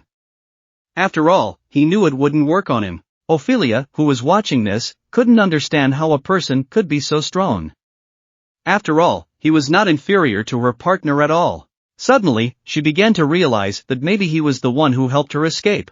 Barton was standing across from Jin Heck and started to say that he wasn't a bad-hunted rat, but Jin Heck started to reply that they had shared something interesting with him and so he would repay them. He already knew that they were coming for him, and at the same moment on those vampires' faces, Jin Heck went on to say that he had many sources of getting information. He now knew that an attack was being prepared on the people behind the forest, and while there everyone began to stand up to defend the position. After all, the enemy was advancing very fast. 3 mysterious men appeared. As soon as they came closer, one of them raised his sword. It was Teresa, who began to remove her hood. At the same moment, she began to activate her skill, Holy Blessing. A bright light began to break through the dark clouds and she began to say that she would help everyone else. At that same moment, they should take their positions. The other players, as soon as they saw that it was Street Teresa, began to rejoice, for now they would be able to deal with all the enemies that were coming at them. But suddenly another person appeared, and as soon as he swung his shiny new sword, something amazing happened. After all, a huge magical tornado appeared and started scattering the opponents. They were running in different directions. It was Swordsman, who began to say to himself under his breath that it would take a long time to clean the sword from that garbage. After all, that sword was given to him by Jin Heck. At the same time, in the deep forest, Jin Heck started talking to a vampire. He said that he had something prepared for them.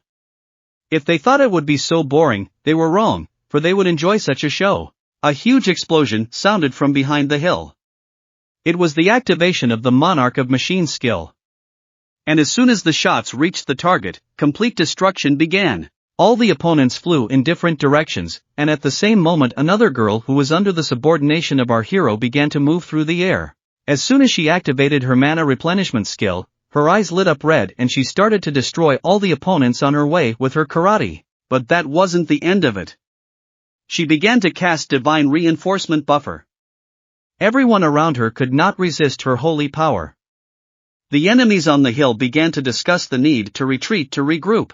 But Lancelot, who was in charge of everyone, began to get angry that things were not going the way they had planned. After the bright flash caused by our protector Teresa in the forest, one of the vampires noticed the light. It was an unpleasant sensation for him, for they cannot tolerate divine power. This annoyed Ophelia greatly, and she began to shout to her partner. But he turned around and said that he felt it too. And at the same moment, he activated his new skill Blood Pool towards our hero. A huge bloody ball enveloped him, but suddenly started to collapse. Jin Heck continued to use his elemental magic skill and easily resolved his magic, because he had already told him that it wouldn't help. But then he saw that the opponents started to run away. And as soon as Jin Heck raised his head, he saw that lastly that vampire started to tell him not to worry, because he would definitely kill him with his own hands. But suddenly, the vampire saw that Jin Heck started doing something strange. It was the activation of a new skill, Daylight. A bright flash began to be created in the hand of our hero, and with pathos Jin Heck began to say that he was there to yell to him, and the bright flash began to fly straight at those vampires who were running away. A moment later, a huge ball of destruction formed in the forest, destroying everything in its path. But our hero didn't realize if he was able to get rid of them, and at the same moment the notification window showed that he had successfully completed the second phrase before the death of the day's elements. It was locked, and he realized that his cliché had not failed him. And at that same moment, the ring on his chest began to move. This was because Alice was inside and was getting really angry, but he started to calm her down and tell her that she still needed to be patient for a little while longer. And at the same time, the camp was going through total destruction and Teresa, who was standing in front of the rest of the players who started thanking her for her help, replied that she was always happy to help, and the captain, who was looking under his feet, saw a strange symbol. At the same time, the second task started asking him that the camp was badly damaged and the demonic people would definitely attack them again. And maybe they should retreat to the tower, as she and Mr. Jin Heck would provide a safe path. And at that very second, the captain turned around and was displeased that once again that guy was saving him. But before they could finish their conversation, Jin Heck was already approaching them and Teresa spotted him and started waving and the rest of his comrades started to approach him. Jin Heck started talking about how it was such an unexpected encounter and about thanking them for coming to his rescue. One of the guys started to tell our hero that he was sick of calling them out so suddenly, but suddenly they all started to turn around in the same direction. That's where Swordsman stood and he was disgruntled about something as always, but Teresa who was looking at him started to say that she didn't think he was coming either. And they were able to repel the demonic people's attack, but they couldn't relax yet. After all, they had yet to find out who was behind them, and the demonic people had organized such a large guild that such a thing was not possible at all. After all, they are cooperating with the supreme vampires of the upper floors of the Tower of Trials. Jin Heck went on to say that he thought they were up to something here in the tundra, and they needed to be stopped. And from what he's learned, it follows that their enemies want to get out. And the ice trolls defend the location with the first phoenix. Come to think of it, their primary attribute. It's possible due to cold resistance and generally, when symbiotized with the right item, it's possible to open a portal. But Swordsman didn't understand what this had to do with their escape, because it sounds absurd. And the fact that the members were kidnapped and many of them were already dead, it seemed to our hero that they wanted to unite people with the first phoenix to escape from the tower. But suddenly Teresa's hands began to shake with fear, because she realized that only not this. For then there would be an escape like the one in Amsterdam. But, putting his hand on her shoulder, the swordsman began to tell her not to worry. After all, it's not going to happen. After all, he thinks that Jin Heck already has a plan and he should share it with them. And Jin Heck, smiling, started to say that he realized it because of his stalkerism. And at the same time, inside the ice cave, Ophelia and Bartanon came to their leader, who was sitting on his throne, sipping wine from a glass. And he began to say that that man, Jin Heck, was so strong that he was able to beat them, and they were unable to bring in the prey that they had trapped. He was very disappointed, and now he doubted if they could catch the fugitive. But Bartanon, who was on his knees, began to apologize. After all, something unexpected had happened, and that man, Jin Heck, was already waiting for them. And he also easily fought back against Bartanon. And their non-leader was surprised that he withstood their attack, and Ophelia went on to say that besides that during their time their commander was surprised by that. But suddenly he started to say that it turns out, now they will find her sooner than they thought. And smiling, he began to tell his charges that at least some good, but still there is. The next day, Min and Hua were to support the others in the forest and use the drones to lure the demonic humans. Teresa and Stalker split up from the group for another task. But as soon as Stalker heard this plan, he started to get angry. But Teresa started to pull him back and they started to leave. Our hero started yelling after him that he had no choice and why he even resented him if he was doing his requests anyway. The Tangan Guild must leave the camp and go to the outside of the tower. Although someone would have to stay here. It was one of the guys from the Tangan Guild. And once everyone had dispersed to their positions, Jin Heck started asking him why he was following him. That guy started to answer that they really don't know, because it's the property of the Tangan Guild and he's responsible for it. Then he started asking about the hero where they were going. Jin Heck answered him that they were going to the freshwater lake. It is the place with the highest concentration of mana. When the tribe is in trouble, the Iceblade Chief comes here for a mana boost. But that's not the only reason. And soon they started coming to this camp, where huge ice monsters were already waiting for them. And they didn't understand why these people had come to them. That guy carrying a white flag in his hand began to ask Jin Heck why they needed it, to which he heard the answer that he should bring it in normally and be of some use. Suddenly that guy noticed that the trolls weren't attacking them since Jin Heck told him, just because ice trolls aren't savages, they value honor and family. It's a priority for them. As long as you hold the white flag, they won't attack. But this guy didn't know what he was talking about. After all, he knew these monsters were just ordinary mobs. And as soon as they got close to the leader, he started talking in the direction of our hero, that he had heard about him as a man who beat up tribe members with his bare hands. And that he looked strong. But the chief wondered why he had given up so easily. A second began to take the white flag from the hands of that guy, who was shaking with fear at the sight of such a huge troll. And he threw the white flag on the ground and started saying that he had been waiting for it. That he wasn't actually going to give up, just pretending to get here. The chief began to growl enormously, for he was angry that Jin Heck had lied to him and disregarded the honor of a warrior. Yes, also stands confidently in front of all of them, and after committing such a low act, the huge chief raised his big hammer and began to tell him to die with dignity. In the name of atonement for his guilt, exploring the traditions he, as the chief of the Iceblade tribe, demands. And as soon as the chief stood on his 2 big feet, our hero started asking the guy who came with him what he would still do to protect the honor of the guild. To which that guy started waving his head that he wasn't going to. And once Jin Heck understood, he began to tell him to just watch what he was about to do. And at this time, in the Triad Guild headquarters, there was a man on one of the floors who started throwing things around, and he was very very angry, because he didn't realize what was even going on. That all of his members, including S-rank members, had died in the forest. The old man standing in front of that guy started telling him that Jin Heck was not someone he could defeat. But that guy started asking the Lord to give him at least one more chance. But that old man didn't understand how much more he could humiliate himself, so he started telling him to stay away from Jin Heck, which made that guy get even angrier, shouting at the top of his voice, that Jin Heck was a scumbag and he would kill him when he saw him. But down below the office, on the street, there was already our stalker, who was also walking angry and muttering to himself that he would kill Jin Heck with his own hands. And now we move to where the battle between the chief and our hero is taking place.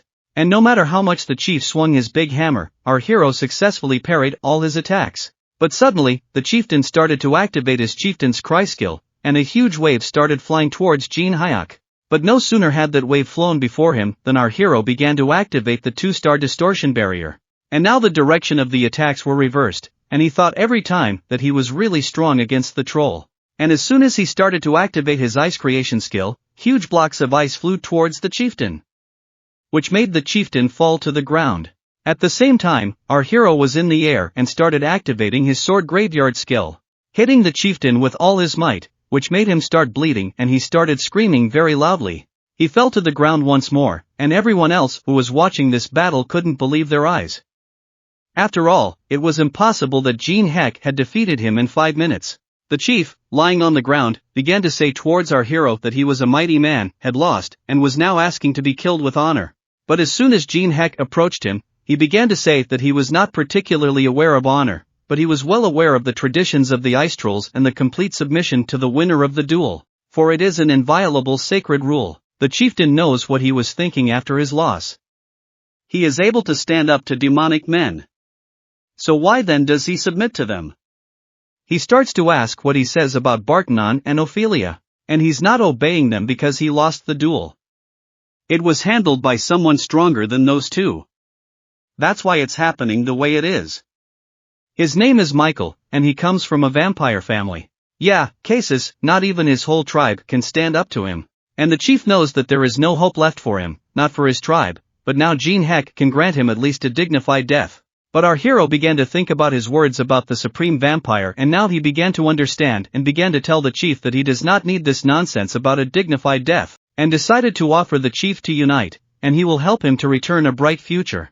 And in return he would leave that man to the chief as collateral, and at this time the scout drones loomed constantly in front of the eyes of the opponents. And for Lancelot, who was watching all this, it was somehow strange. After all, he understood that the spy drones were constantly in their sights, but there was one thing he didn't understand. Shouldn't espionage be covert? So he asked Michael, who was sitting beside him, what he thought about it, but he replied that it hurt, he was smart as for a human, and began to order Ophelia to head for the freshwater lake. After all, there has been no word from the Iceblade tribe for some time now. And it looks like Jin Heck's got them on his side, and he thinks these drones are just leading them around by the nose. If the Caracal seems suspicious, she should kill them all. And once Ophelia realized her assignment, Michael started giving something and telling him to get it ready. And right after all of that, Michael started taking to the air and telling the demonic people that he would get rid of those pesky drones in a couple seconds. For which Lancelot thanked him, and Michael began to activate his climate change skill. The weather in the forest started to get worse, and all the drones that were flying near them started to go off course and fall to the ground, collapsing. And at the same time, our guys who were in the forest realized that their drones had malfunctioned. And that they seemed to have been spotted. And at that same moment, the girl began to activate the culmination of the celestial flower. For she realized that it would be just in time.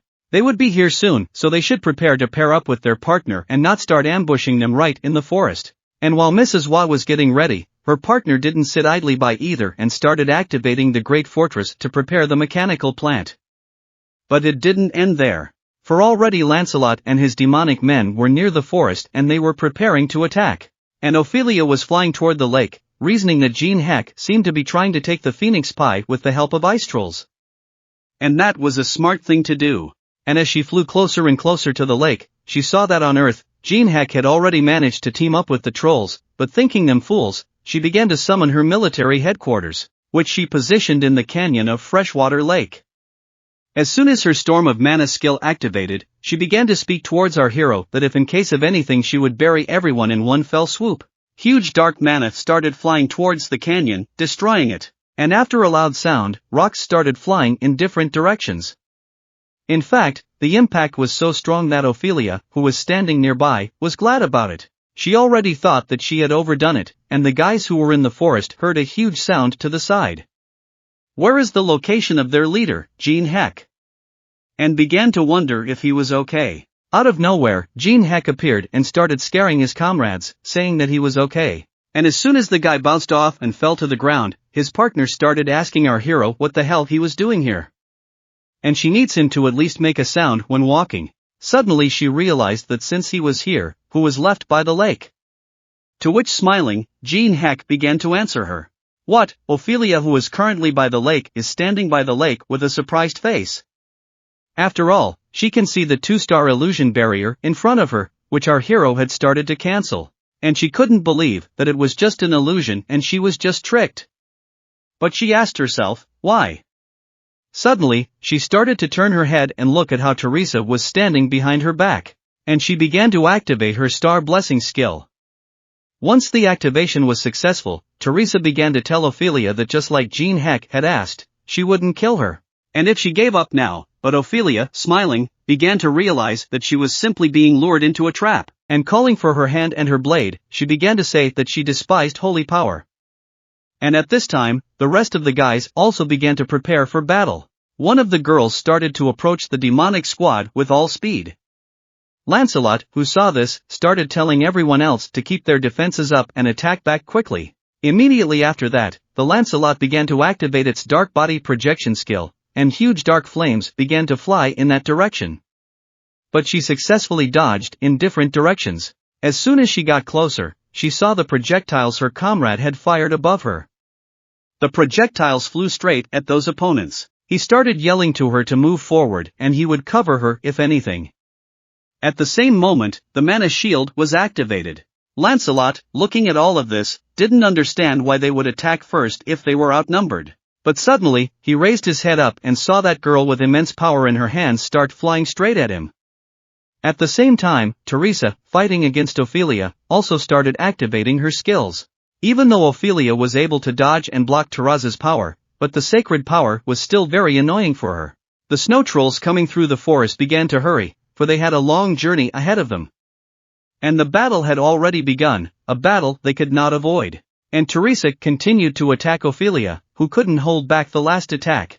This caused her to start flying back to the nearest ice wall, and as soon as the rocks crumbled, she started climbing out from inside the large block and saying that she was really pissed off by the paladin, and that she was the nastiest. Does she know that while she is here, Mina is attacking her friends and her comrades are really hoping that she will come to their rescue and save them? But Teresa began to smile and replied to Ophelia that she doubted it. After all, her comrades are not weaklings and they can stand up for themselves. At this time, the Wa girl, using her martial arts, began to throw her opponents in different directions. Lancelot, watching her, was surprised by what he saw in front of him. The girl appeared as if a monster, descended from heaven, and she fights with so many opponents, not even thinking about retreating.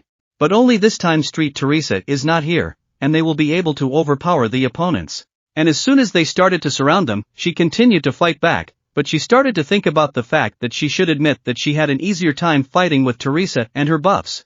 After all, she was at her limit now. But suddenly she began to shout to her comrade to help her, and huge magical anti-tank mines flew over the heads of her opponents. Lancelot, looking at this, couldn't believe he had missed it, and immediately afterward there was a huge explosion coming from the magical mines, and taking advantage of that, the girl started to run away from the scene of the battle.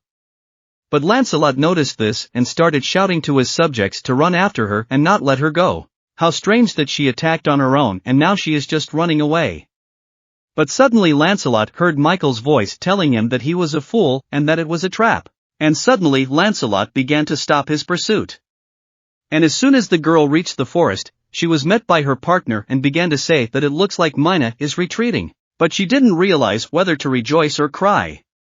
Despite this, they still prepared traps for the enemies, camouflaged in the snow. Jin Heck didn't understand how the opponents knew about the trap and why they had left it so long. It was useless now. But suddenly he realized something and began to tell his friends to retreat to the crest of the mountain as soon as possible. And at the same moment, there was an explosion from the dark gravity well skill that began to destroy the entire forest. Trees started flying in different directions, and all the equipment hidden in the forest was crushed. Our heroes, along with their team, began to climb up the hill and got out of the forest. The enemy noticed this and began to circle the forest to catch up with them. Lancelot knew that they wouldn't be able to avoid the enemies through the snowy forest, but soon they were up there with their team. Though it was hard for them to run through the snow, they began to speed up. For there was a surprise waiting for them on the hill. Lancelot, who had almost caught up with them, was coming closer and closer. But suddenly he saw an unknown masked man on the hill, who was already standing and waiting for them. A little while later, at the Tangan Guild building, Stalker began to go inside the offices and drew his sword. The guards that were downstairs began to report to their master that they had something wrong. And at the same moment, an explosion sounded and an unknown masked man appeared and began to speak so that everyone would listen to him. He stated that the Tangan Guild was weaker than even the retired people armed with placards but daring to call themselves the strongest guild in China. He suggested that they give up, open a national food restaurant and stop embarrassing themselves. But the guy standing across from him didn't understand this ridiculousness. He said that the stalker in the mask of the unknown began to say that he was the unknown, and would take away the sign of their guild. And if he ever saw them again, they would regret their act. The guy didn't realize that he had forgotten what he was saying here, and started to reply that he had barged in so abruptly, and he even had the nerve to go up to the 7th floor of the tower. And that the greatest and most inimitable Jin Heck will be waiting for them there. And that was the only way they would be able to resolve their differences. That guy started to get angry after saying those words and started talking harder, but the unknown masked man kept talking. He said that was the end of it. Immediately after that, a huge explosion erupted inside the building. Now in the snowy mountains, Lancelot looked at the unknown man and didn't understand where he came from and where such a huge army came from. They didn't know that the unknown had teamed up with someone, and Jin Heck started to approach the army that the masked unknown had led and started to tell them that they already knew what position they were in. Now. But the guy he answered started saying, what did he say? That there's going to be one? And that ended up leading to how many people gathered. And as soon as Jin Heck approached Stalker, he started saying that he made him give that stupid speech, and he'll still remember it. At the same moment, our hero started running away to another location and the masked stalker started attacking the group of Minas. Everyone else began to prepare for battle. Just like that, the battlefield veteran created a few minor misunderstandings that made the Minas and the Tangan Guild fight, ignoring common sense. And of course, it changed the balance of power. At the scene of the battle, both guilds began to attack each other, and Lancelot began to activate his Knight's Oath skill at the same time. He ordered his army to deal with the others and destroy the unknown but real enemy. Opposite them was a guy from the Tangan Guild, who started to activate his Aura Blade skill and attacked back. He shouted for them not to linger here, for their goal was to kill Jin Heck. At this time, our hero was already retreating with his team to the top of another hill. As he turned around, he saw that there seemed to be something fun going on. Let them fight until they were blue in the face, removing the permafrost. This was a secret place that only he knew about. He began to tell his friends that this was the place to discuss their plans, and to warm up a bit. The chief sitting in front of them began to greet his guests, and said that he had waited too long for them here. However, our hero's friends did not understand where the ice trolls had suddenly appeared from. Jin Heck began to reassure them, saying that these trolls used to be controlled by vampires, but now the tribe was working with them in gratitude for their release. The chief began to tell our hero that he was skillful at luring others to his side. Suddenly Stalker saw that the guild guy was also here, and it looks like he is being held hostage. Teresa also showed up and started telling Jin Heck that she had lost Ophelia. But our hero suspected that catching her alive would be difficult, so he started telling her that she did a good job. The rest of the guys were interested in what they would do next, as the situation was more tense than they expected. Our hero began to explain that the enemies would be heading to the island beyond the Phoenix Feather. And thankfully, they moved on. Preparations must be made to meet the guests when they caught up with them. The boys didn't realize what exactly they needed to prepare for. Our hero knew that reinforcements from the portal would be arriving soon. They would be the ones to organize a hot reception. The chief began to pull out his soul essence and handed it to our hero. He said that he was collecting it to raise the rebellion against Michael. This essence allows you to use the accumulated mana inside for 2 hours. This treasure was found while building a camp in the lake valley. The chief began to say that this act shows his trust in our hero. Taking the essence in his hands, Jin Heck began to reflect that usually this essence was given out after subduing other tribes. But right now, he had gotten it for nothing. The chieftain went on to say that after seeing him fight for them, he realized that he could trust him with this essence. Our hero realized that the chieftain may have taken things a little differently, but suddenly the chieftain raised his axe and called on everyone to show what the Iceblade tribe could do. He called for no more bending their heads fighting for freedom. When all preparations were complete, our hero stood in the open where he had drawn some sort of circle. Suddenly Michael appeared, starting to say in the direction of our hero that he was very brave. He decided to show himself first. Mikhail had heard how our hero had gotten demonic people to fight ordinary people and convinced the chief to become an ally. Smiling, Mikhail told our hero that he was bright. It was unclear to our hero why he had done such an act, but before he could say anything, he had already started using the soul essence. His mana reserve temporarily increased from 113 points to 320, and the remaining time to use it was 2 hours. Looking at Michael, our hero started to activate Greedy Gaze, but the notification system showed that it was impossible to use the skill due to the level difference. Jin Heck realized that this vampire was too strong even after using the essence, and he couldn't recognize his skills and stats. And Jin Heck, who was standing still, started to tell Michael that he guessed that he was trying to leave the tower with the phoenix feather. And Michael was surprised that he had guessed it, and it made sense to him how he had helped Alice escape. But, spreading his arms to the side, our hero began to say that he had no idea who he was talking about. And Michael went on to say that there was no point in playing the fool. After all, they are sure that it was he who had a hand in her escape. With a serious face he began to ask, where is she? And if he answered, he would stay alive. Vitya Fillet was very interested in his blood.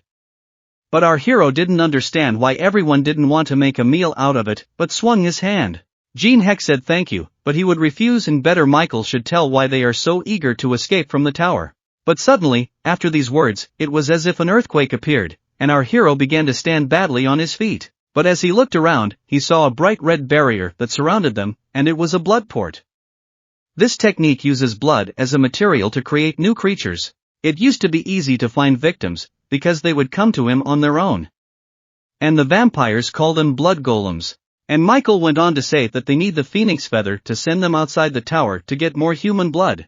And they will continue to create golems using all the blood available until they create an army capable of conquering the tower. Our hero looking at all this had never seen such a thing, and the existence of humans made some adjustments to their behavior.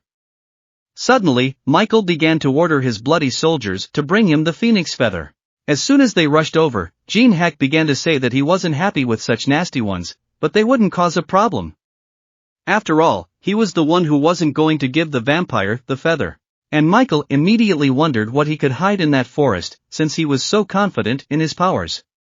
And in that forest stood his friends, who were already ready for battle. Seeing that Michael had turned around, our hero started to activate his daylight skill and pointed towards Michael, telling him to look at him. But Mikhail was successfully able to block this attack and smiling horribly in our hero's direction, began to say that very soon he would be begging for death. And at the same time our hero's comrades, who were in the forest, began to attack the golems, which ran straight at them. And one of the comrades began to activate his skill Unwavering Spirit, and from this moment for 20 minutes he will not get tired, continuing to run away. But what they didn't notice was that there were a lot of golems, and the girl who noticed this started telling her comrade that there wasn't a word about it in the meeting. While some were running away from them, others started activating their other skills, fire elements. The grandfather who had stood off in the forest began to say that he hadn't fought like this in a long time and it was like he was younger now. The girl was on voice communication with her friends and began to say that grandpa was doing pretty well against the monsters and she would say so, he's having fun, but it would still take them a while to contain them and eventually destroy them. The girl who was sitting on top of the guy started asking if he could run faster, because she didn't think he could last much longer. But the guy ran away and so with all his might and started to answer her that it's already dangerous and he won't be able to build up his stamina that fast, because he needs more time. And the rest of us need to hold out for at least a little while. But the girl who was sitting on top of the guy started yelling that why all the hard work always falls on her. Teresa, who was fighting not far from them, was holding back the full force of the monsters that were moving towards her. But suddenly one of the monsters caught her. She was in pain, but she didn't want to just give up and stood to the death. After all, she had activated her sacred tongue skill and in an instant she was able to deal with all the monsters that surrounded her. She realized that everyone was putting their best foot forward and the monsters would definitely break through if they gave ground. And she can't let that happen. After all, the most important thing right now is to hold back until their leader Jin Heck fights that vampire. And our hero realized that the battle would drag on for a long time yet. And seeing that his opponent Michael began to activate his skill Fist of Blood, which flew straight at him, but our hero dodged and was able to avoid that blow. But jumping into the air, he saw that many more of these fists began to surround him and, of course, eventually he was hit by them. But suddenly, another skill in the sky, Star Blessing, activated and was able to destroy the attack that Mikhail had made. Michael, who was standing not that far away, noticed that our hero could summon divine skills and he was very surprised by this. And as soon as our hero was free, he came down to the ground and started attacking Mikhail. Swinging at him, Michael was able to duck and avoid the impact of the blade our hero was holding. And as soon as he turned around, he began to say towards Jin Heck that he was some kind of crazy and looked pleased. Although his attack didn't work, two of Michael's vampire subordinates appeared out of nowhere. They started to say they were done. To which Michael replied that they had done well, and now they should bare their blades and attack together. And as soon as our hero turned around, he saw that there was now going to be a 3-on-1 battle. Who began to say that they were doing a mean thing, even though they were noble vampires. To which Michael replied that he was saying so, and he himself had a smile. And our hero was given one last chance by the vampires to tell where Alice is now. And if he tells, they will let him live. To which they heard from our hero that he had already said 100 times that he had no idea. And at the same moment a huge bloody fist started flying into Jin Heck's back. But he was able to block it with his dagger, and then the other vampires started attacking him, screaming for him to tell them where Alice was. But Jin Heck answered them each time that he had nothing to do with it, and he didn't realize how many more times to tell them that he didn't know. But suddenly one of the bloody fists reached our hero, and striking him, he began to fly far away. And as soon as he landed, he regrouped and got to his feet. But as he looked up, he saw Michael attacking him with the same technique and saying he was just going to make a chop out of him. Suddenly he remembered and continued to fight. Our heroes endured many blows and wounds that came to them, but at one point his team was still able to complete the preparation of the shining pentagram, and Jin Heck began to activate the 4-star barrier. When did he have time to create such a big barrier? To which Jin Heck started to say that they were all talking about Alice and missing her so much. And at the same moment, he started transferring mana into the ring he was holding in his hands and telling them that she was really freaking out right now. And now he was hoping that they would finally work things out. And as soon as Alice showed up, Michael, looking at her, started saying that she finally showed up.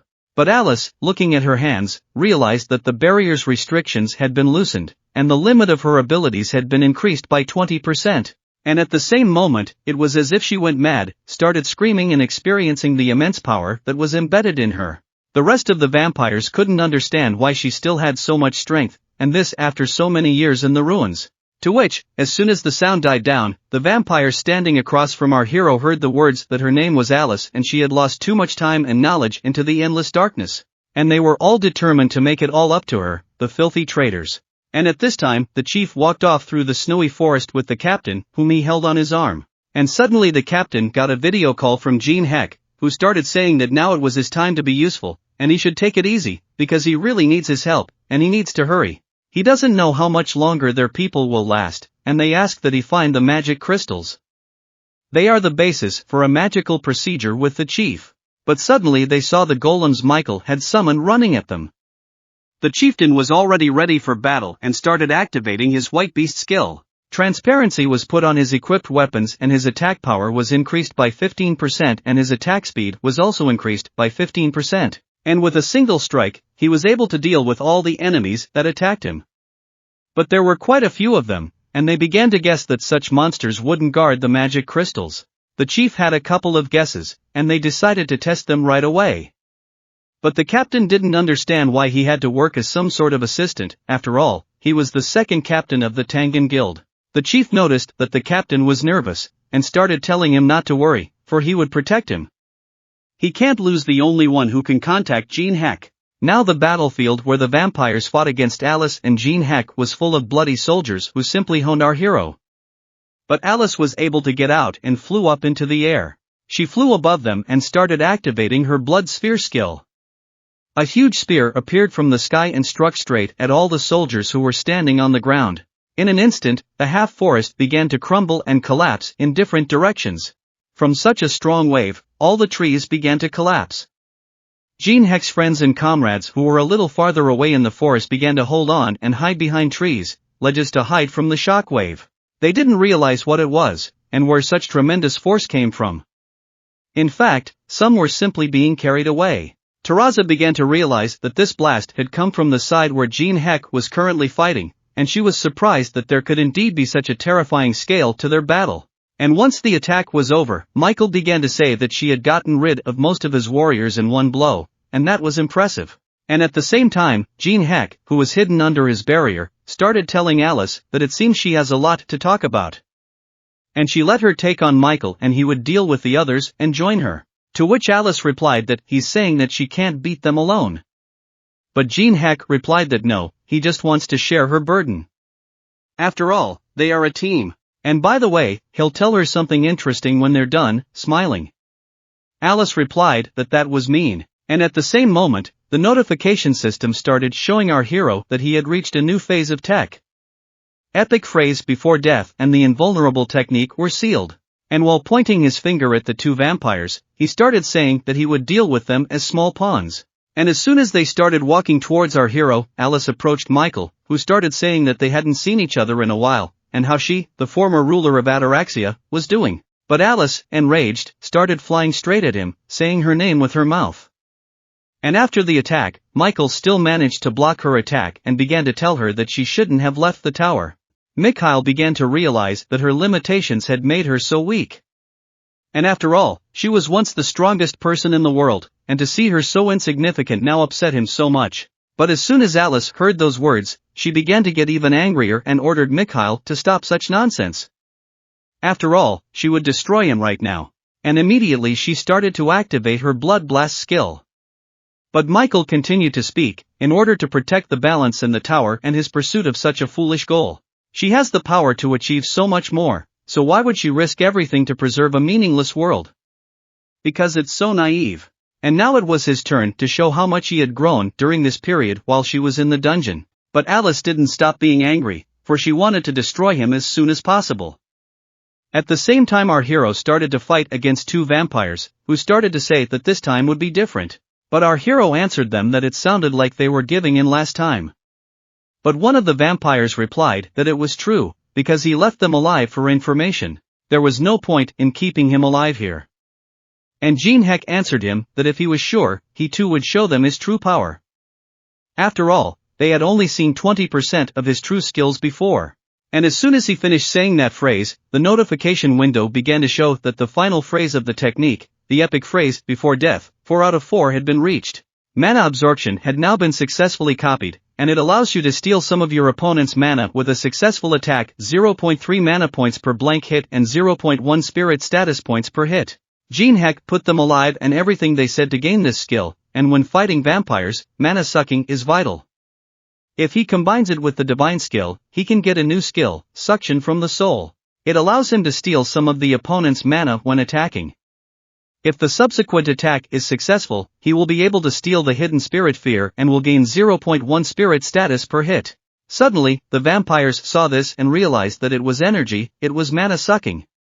But they didn't understand where he got such a skill from. After all, only vampires could use it. The vampire's comrade started to say that it wasn't just mana sucking, he combined it with divine power. At the same moment, our hero started telling them to stop looking at him and started attacking them immediately, and ran up to them at a very fast speed. And as soon as he attacked one of the vampires, the notification showed that 0.3 mana points had been stolen thanks to the soul sucking effect. And using the soul suction effect, he gained 0.1 spirit status points.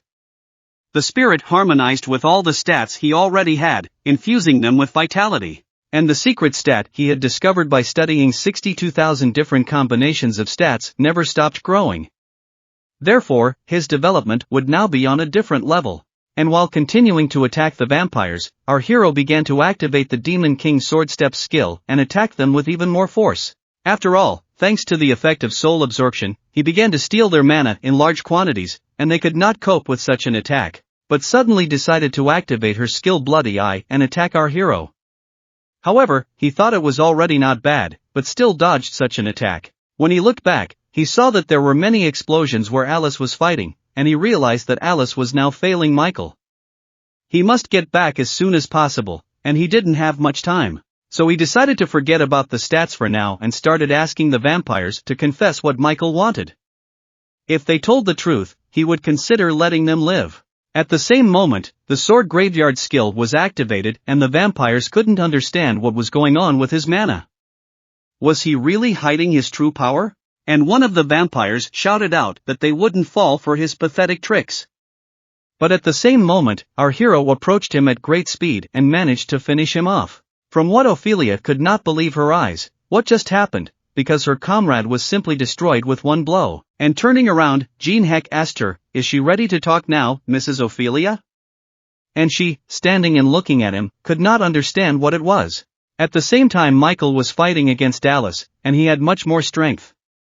Through that, he was able to attack her with his blood attack and pin them to the ground.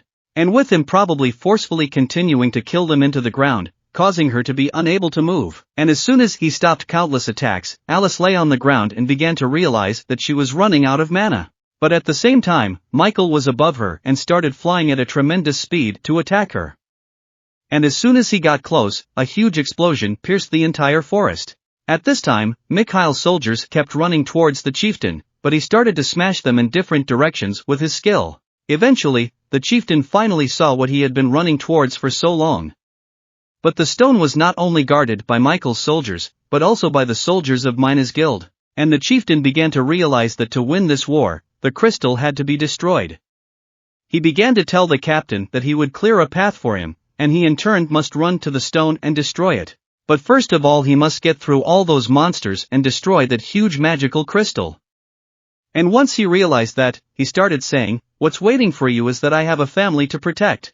But he just wanted to be popular with the women, he just wanted to become more successful. But the chief thought he was talking utter nonsense. At the same moment, huge numbers of soldiers started pouncing on the chief. And it was no problem for the chief to start telling the captain not to be dramatic and just do what he could at the moment. And scattering all the soldiers, the chief cried out, "This is the credo of a real man." And he must go before everything was cleared for him. But as the captain moved, he began to remember how he had been congratulated on being the second captain of the guild. And now there was no better job than this. And he would have all the money, girls, cars, anything he wanted. And as he thought back to holding the sword the guild leader had given him, he wondered what he was capable of. And what he could do at the moment. But as he accelerated, he left what was in front of him, and with tremendous force, he was able to chop the magic crystal in half. Immediately, the notification window began to show that the source of the blood quarters mana had been destroyed, and the magic circle that Michael had created began to disappear. Michael noticed this, as did the rest of our hero's team. Finally the magic circle was gone. Thus our hero, who was watching this, realized that finally his team had finally accomplished the task he had set for them after all. And holding the vampiress by the leg he began to throw her into the cold water, and though his arm was falling off, he began to do so, asking, "When is she going to start talking already?" And as soon as he pulled out her SVD, she started yelling that the 29th floor, not targeting the 29th floor. But our hero didn't understand, how could it be, because that's where the power of the Empire is. But Ophelia went on to say that Michael said that he wanted to get Balmont, which belongs to the Empire, and that's all she knows. And as soon as our hero heard that, he cast her aside, because he got enough information, because it is the best sword for killing dragons, Balmont, and he probably wants to use it to kill the dragon on the 48th floor. And as soon as Jin Heck finished thinking about it, he approached Ophelia and, using his skill, touched her and thus left his brand on her, because of which she would now be. But before he did, he asked her to choose life or death. And then it was Ophelia's turn. She started sobbing loudly and screaming, "Why ask something so obvious? After all, she wants to live." And as soon as our hero was able to get the opponent's consent, the brand of grief was set on the opponent's body, and, leaving, he began to tell her that he would wait for their work together. And at the same time, Michael continued to beat Alice, and while holding her in his grasp, he began to tell her that she had enjoyed her escape enough and it was time for her to go back. But at just the right moment, our hero showed up and told Alice that she had done a good job. And as soon as he activated his sword graveyard skill, he shattered the shackles that were holding her back, and Michael couldn't believe that his Wistia, that had withstood even Ms. Alice's attacks, was destroyed. And as Jin Heck came closer to catch her as she was falling, he began to tell her that she had done well, and now she could rest a bit, for now Michael's opponent would be him. But Michael did not stand still, and immediately began to fly with his attacks towards our hero, who stood in his place. But suddenly he jumped up and began to activate his skill graveyard of balls, answering Michael with his skills and skills. After all, thanks to the soul absorption effect, our hero was much stronger than before. This was noticed by Alice, who was sitting nearby. She began to ask herself questions. Was Jin Heck always this strong? But she had been by his side the whole time, and then she realized that he had grown during the time they had been separated. At that same second, Michael continued to attack with the words that he was sick of looking at that annoying gnat. Swinging around, he was already ready to finish off Jin Heck, who was standing there waiting for this attack. And as soon as Michael decided to destroy him, he sent his strongest attack at him. But as soon as the attack reached its target, our hero cut it into many particles. Mikhail couldn't believe his eyes. After all, in just a second, our hero had struck him back with his blades. But because of the mana barrier skill and too much difference in mana, the blows stopped hitting Mikhail. Our hero realized that it would take forever to catch up with him using soul absorption. In the meantime, our hero's friends continued to fight against the bloody soldiers, who were very numerous. They were massacring them one by one. Stalker began to say that he was sick of being Jin Heck's pawn, but suddenly he noticed the captain of the Tangan guild standing nearby. As he looked closer, he realized that he had defeated all the bloody soldiers with his broken sword. He realized that the captain was tougher than he thought when he first saw him. Suddenly the captain began to shout to the other boys that the chief was dying and needed help. After all, he was a comrade who was protecting his life. At that same second, Teresa, who was on the slope, started yelling that she was going. Jumping off of it, she approached and with her skill she began to heal the chief with holy healing. Once she was done, she told the captain that he was in no danger now. But the captain, as he approached the chief, began to ask if the chief could hear him and if he was all right. At the same second, Teresa, due to lack of strength, fell to the ground. Stalker, running over to her, picked her up and carried her over to the nearest tree. Looking at her, he realized that she simply lost consciousness due to fatigue. Remembering the words of our hero about not to come in any case and go to the appointed place as soon as finished, Stalker began to realize that whatever he was doing there, he should hurry. After all, everyone here was already on edge. But suddenly during the battle, Jin Heck was able to activate his greedy gaze skill. And since luck and adaptation stats were on his side, he was able to look at Michael's stats. The requirements for copying were as follows. Michael is the hunting dog of the Decusis family and the supreme vampires who play the role of Black Wings. If he could survive a battle with this powerful vampire who usually only appeared in the higher floors of the tower, he would be able to copy one of his skills. Our hero was glad that they had at least shown these requirements. But Michael noticed the smile on our hero's face again and started to say that he was indeed interesting. At the same moment, he activated his skill concealing moon claws and started attacking. Mikhail lastly said that he would see how long he could smile for. But Jin Heck, who was standing and waiting for his attack to reach him, started to activate the graveyard ball skill at the last moment. He cut this attack into several pieces. Immediately after that, Michael appeared and got very close and started attacking Jin Heck. He said that one by one he would rip out each of his teeth. But suddenly, our hero threw his swords from his hands. In their place, a bow and arrow formed. As soon as the bow activated, the arrows launched themselves at Michael, hitting him right in the face and causing the vampire to fly backwards. Well, that attack only wounded Mikhail with a light scratch. And as soon as he got up, he started telling our hero that he has a lot of nice tricks. And although it's more of a naive childishness than a trick, but this attack made Michael very angry, because of which he began to activate the skill Hellfire, destroying the world. And Alice realized that this was a very strong attack, and Jin Heck needed to get away from there as soon as possible, because he wouldn't survive if he got hit. But Jin Heck stood still and started to turn his head towards Alice and told her with a smile on his face that he finally needed to take a hit to survive. But Alice didn't understand what he was talking about and he needed to get out soon. And as soon as she finished speaking, she saw our hero activated a skill and the shield first appeared near Alice. And he started telling her to just watch, and as soon as Michael finished preparing his crowning Hellfire attack, it started to rise very high, causing it to spread for several kilometers. And Alice, who was protected by a shield, started yelling towards our hero to get away. And as soon as the attack was completed, and Michael was standing in the same place where everything was destroyed, he started to look around, and saying to let our hero consider it an honor. After all, this was the first time he was using all of his mana against a human. And immediately he switched to Alice, who was sitting not far from him, and started to say that now that this little gnat was gone, they should continue their battle. But Alice raised her head and with a smile on her face began to look up as our hero flew straight at Michael, and began to counterattack him even harder than before. Because at that moment our hero activated an amazing skill, Invulnerable. And using a skill that goes against the norm expends more mana, and our hero started screaming from on high that he has no idea how much a second means to someone like him, and it's not enough to turn him into meat.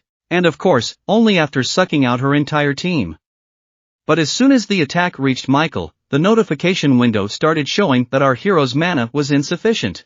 But suddenly the mana barrier was cancelled, and a huge explosion sounded at the spot where Michael was standing. And Jin Heck hit Michael with all his might, causing Michael to bounce back and not realize what had happened.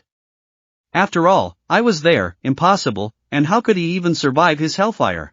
Further, he remained unharmed and grabbing his weapon, he started to say that he recognized that he had caught him by surprise and he didn't even expect to use up all his mana. But as he swung toward our hero, he began to say, did he really think he was going to lose to someone like him?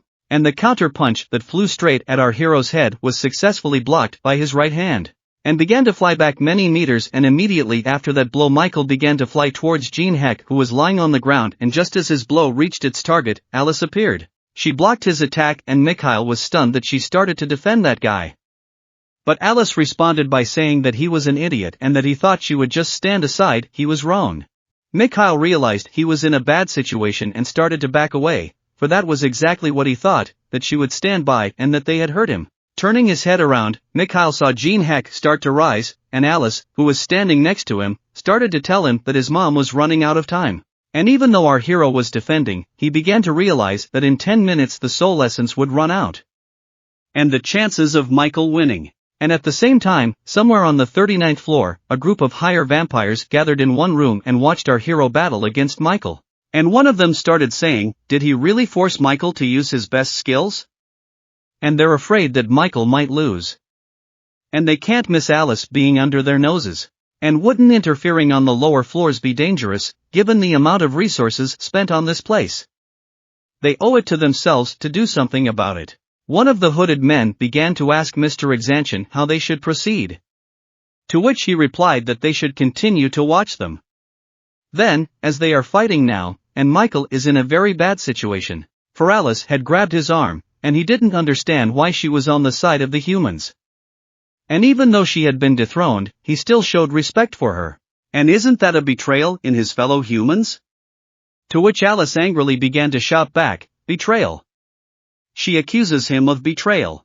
After all, they are the ones who betrayed her, and she is not on the side of the humans, but simply loyal to the one who rescued her from her imprisonment. After all, the one who saved her was already over Michael's head and ready to deliver the final blow. And as soon as he struck it, Michael began to fly back several dozen meters. And Jin Heck offered her bloody copies, and together they could deal with the mana they had left. And at that very second, a bloody spear began to appear in Alice's hand, which she was already ready to throw towards Mikhail, who was lying nearby in the snow, badly wounded. And jumping up from her seat, she began to fly up the hill and with all her might threw her spear toward him. But he couldn't understand how she did it, how she was able to pierce his defenses. But flying even closer, Alice began to look directly into Michael's eyes and said that she knew that everyone looked through his eyes. And that they were dirty cheaters and should heed her words, for she would get revenge on them, by all means. And Michael, after all that had been said, began to reply that would she be strong enough to do that? After all, the spear didn't even pierce his heart. Well, Alice answered him not to worry. For that was taken care of by Jin Heck, who was already behind Alice. And with all his strength holding his shield in his hands, he struck a Pokepil and was able to pierce through Michael with that spear. And as soon as the spear went through him, Mikhail couldn't believe it. And in that very second, a notification appeared in front of our hero that surviving the battle against Mikhail he had fulfilled the conditions for copying the skill, and was able to copy the Claw's Hiding Moon skill. And immediately after that, our hero's level started to increase very much. And one after another notification showed that his level was increasing, and the blood portal was finally destroyed. Barely standing on his feet, Jin Heck started to say that it was frivolous and he ended up falling to the ground. But in time, Alice, who had arrived, managed to catch him and sat on his knees, saying that thanks to him, she was able to taste revenge and she was very happy now. Truth be told, a part of her didn't trust him and she couldn't understand the reason why he was helping her. But now she had completely changed her mind. At the same moment in that room, somewhere on the 39th floor, a man jumped up from his seat, causing him to topple over his chair. After all, it was unreal to him that Michael could be defeated, and so the praised royal guard had also lost to a mere human. Oh, and the blood portal was also destroyed. And that would greatly hinder the gathering of strength against the Empire. The other man who was sitting beside him tapped on the table and began to say that there was no need to shine. Even though the portal had been destroyed, they hadn't lost everything. Plus, Alice had been discovered, and from now on, he would keep an eye on Jin Heck. A little while later, in one of the secluded places where our hero lay, he began to open his eyes. The first person he saw was Teresa, who began to say that he was finally awake. They went in search of him, for he had not returned for a long time. He was then carried here while he was unconscious. And Teresa went on to say that there were only dead vampire bodies left in the area where he had fought. Keeping his hand on his ring, our hero began to realize that something was wrong. Turning around, he replied to Teresa that it was nothing and thanked her for fixing him up. And to everyone else he began to tell them that they had all done a good job and now they could have a good meal, because he was very hungry. It seemed like it was over, but it wasn't. The China Guild continued to fight with the main guild, and someone at one point shouted out for everyone to stop and no one to move. And he started pointing his finger at the guys who were standing across from him and asking, why did they attack them? Was it just because Jin Heck told them to? And to this the lanceman replied, what kind of nonsense is that? After all, they were planning a raid. But their plans changed, and they went after Jin Heck. But suddenly it came to Lancelot's attention that what was happening was pre-planned by Jin Heck. Both factions thought they were fighting against Jin Heck and Ophelia, who was watching it all from afar. She saw that it finally dawned on them that they were wasting time. As she ducked down, she realized that although she remained alive, she didn't know what to make of the stigma Jin Heck had placed on her. Every time she thought about it, it started to burn. Suddenly she heard the words someone said to her, this is hard to take. And as soon as she turned her head, she saw the girl she had recently met on the 3rd floor, and she started to ask her why she was here. But all she heard was a sneer and an arrogant smile. But it looked like that girl had gotten a mark from her as well. But suddenly Ophelia got angry and started moving towards the girl with an angry expression on her face and said that if that girl was mocking her, she would soon say goodbye to her life. But suddenly she saw a notification that battles between slaves were forbidden and the brand of suffering was activated. And at that moment, their branding began to sting horribly. A scream spread throughout the forest.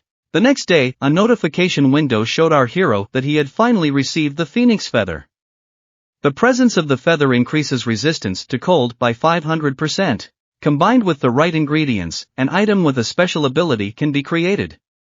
Jin Heck knew that it would be easier to mop up the 7th floor with him than taking candy from a child. But he decided to eat first. When the table was set, Teresa, who was gobbling down the food, began to thank Jin Heck for the wonderful food, but he replied that it was just a basic skill. At that moment, the chief came up to him and thanked him. After all, his people were still alive because of him. He had no idea how to repay that. The notification window showed that he had been recognized by the chief of the Ice-Click tribe. The copying conditions had been met, and he had successfully copied the White Beast skill. His speed increased by 15%, and within 5 minutes, transparency would be applied to equipment and weapons. Depending on the skill level, the transparency would vary. Jin Heck replied that no thanks were needed, he wasn't doing this for free. The leader couldn't understand what this was about. But he went on to say that they should pay him 500 magic crystals every month. It would be good if they would leave them at the floor exit. This made the chief as if petrified after hearing this, and Stalker, who was standing beside him, started saying that he was a devilish rascal. He was disappointed that they had chosen him as a rival. It didn't take long for him to respond, and Jin Heck replied that he was the one eating his food and telling him so. But Stalker replied that he eats because he's angry. His blood pressure goes up when he thinks about what he made him do. But Jin Heck starts to say that they can fix that if he wants to bet. There wasn't much food left, but Stalker didn't understand what kind of bet he was talking about. Jin Heck went on to say that the biggest fish wins and the loser has to make a video calling the winner Mr. and post it. At this point, it was like Stalker went crazy and started throwing off his clothes. And jumping into the ice lake, he dove to the very bottom, thinking that victory would be his and he would not back down and would definitely win. But the rest of the audience knew he was so easy, and fell for Jin Heck again. And he was also so mean. When diving into that lake, suddenly one of the guys threw our hero a necklace and said she found it when he was out. And looking at it, Jin Heck realized that Michael wanted to use it on Alice, and he should definitely look into it. Thanking his partner for this gift, he began to ask where the captain was going. Did he really go back with his group? But the girl answered that she did not know. He had not been seen for a long time. And at the same time, the Tangan Guild leader was looking at the notification window, where it was written that the 7th floor of an important test had been passed and the achievement had been obtained. The veteran company was very angry because of this and expressed their displeasure that the captain had given Jin Heck so much support and came back empty-handed. Just useless. And what was he even doing there, and how did he break his sword if he doesn't even know how much it's worth? The next day, there was a lot of buzz about the 7th floor being cleared out. And some people had seen it. The department head of the Awakened Association heard from his ward that it was Jin Heck again, and according to the Tangan Guild's report, there was a conflict with the demonic people on the upper floor on the 7th floor. And player Jin Heck and his squad fought them back, and started to ask the president if they needed to contact Jin Heck. To which he replied that they would just observe for now. After all, it's too stupid to reveal their intentions so quickly, and Jin Heck, whether he would side with humanity or be their enemy is hard to say right now. So for now just let them celebrate, and the world situation is stable right now. But elsewhere, one of the men started shouting furiously about the emergency. And that it was VIP protocol. And like a madman, he started yelling for everyone to bring this information to the entire staff. And everyone should act like they're in rehearsal and spread the red carpet that's near the entrance faster and not damage a single part. And as soon as they saw Alice walking in, they started to say in one voice that they were honored. And they started wishing her a good day, and they would make sure her shopping experience was a success. And her very greeting warmed their souls. Because of that, she started handing out gold jewelry and diamonds to everyone, and telling them to take it as payment. Because anything she laid her eyes on would be hers from now on. And no questions asked. And as soon as she sat down in her chair, started to say that we can start already. But suddenly someone said that the general manager had just passed out. But others started saying to leave him alone. It's just a weird way of expressing your emotions. And when our hero saw Alice, he noticed that she was extremely happy today, and as he held that necklace in his hands, he saw the description to it. That this necklace was made by the high priest Porvate, and with the help of God, specifically for sealing, and it is effective against those with dark type skills. And with it, Michael tried to seal Alice again. But why seal her and not kill her? And if there's something he doesn't know about? After much thought, our hero decided to figure it out. But suddenly his thoughts were interrupted by a notice that came to him from Rick Hennessy. He sent him an invitation. If he accepts this invitation, he will be able to attend the Masquerade Ball, which is held on the first floor of the Tower of Trials. The Masquerade Ball is one of the events that take place on the 25th floor. When Tower of Trials was a game, Jin Heck attended as a guest, and of course, he was the first and only one to arrive. Therefore, he would just dance and entertain everyone around him. But this time things were different. Players from all over the world were to come. Our hero started saying that they have somewhere to go. The next day, they went on the first floor in the neutral zone of the unnamed city. Alice started telling Jin Heck that he promised to buy anything she just wanted. To which he replied not to make her angry. After all, they are here to visit one store and get ready for the Masquerade Ball. As soon as they opened the door of this store, they saw little gnomes in front of them who were dressing up Stalker. As soon as he turned his head and saw our hero, he began to get angry and lash out at him. Jin Heck challenged him ridiculously and made him look like a laughingstock. To which Jin Heck replied to calm down, for there was no reason to fight, and he had his mana. The goblins would soon retreat after smelling her. Some goblins were already unconscious when they smelled such incredible mana, especially on the first floor. Jin Heck continued to say something, but Stalker kept interrupting him and started to tell him not to try to change the subject, always chalking up some nonsense. But with a wave of his hand, Jin Heck started to tell him not to get angry, because he had a gift, a sword.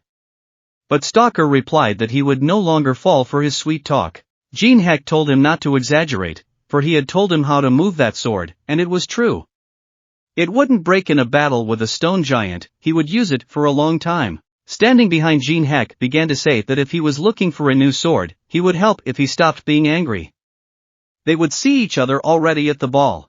Stalker turned around with a strange face and began to warn that to trust him for the last time. But from the expression on our hero's face it was clear that he was again plotting something. Stalker started to look at Alice and began to wonder what country she was from.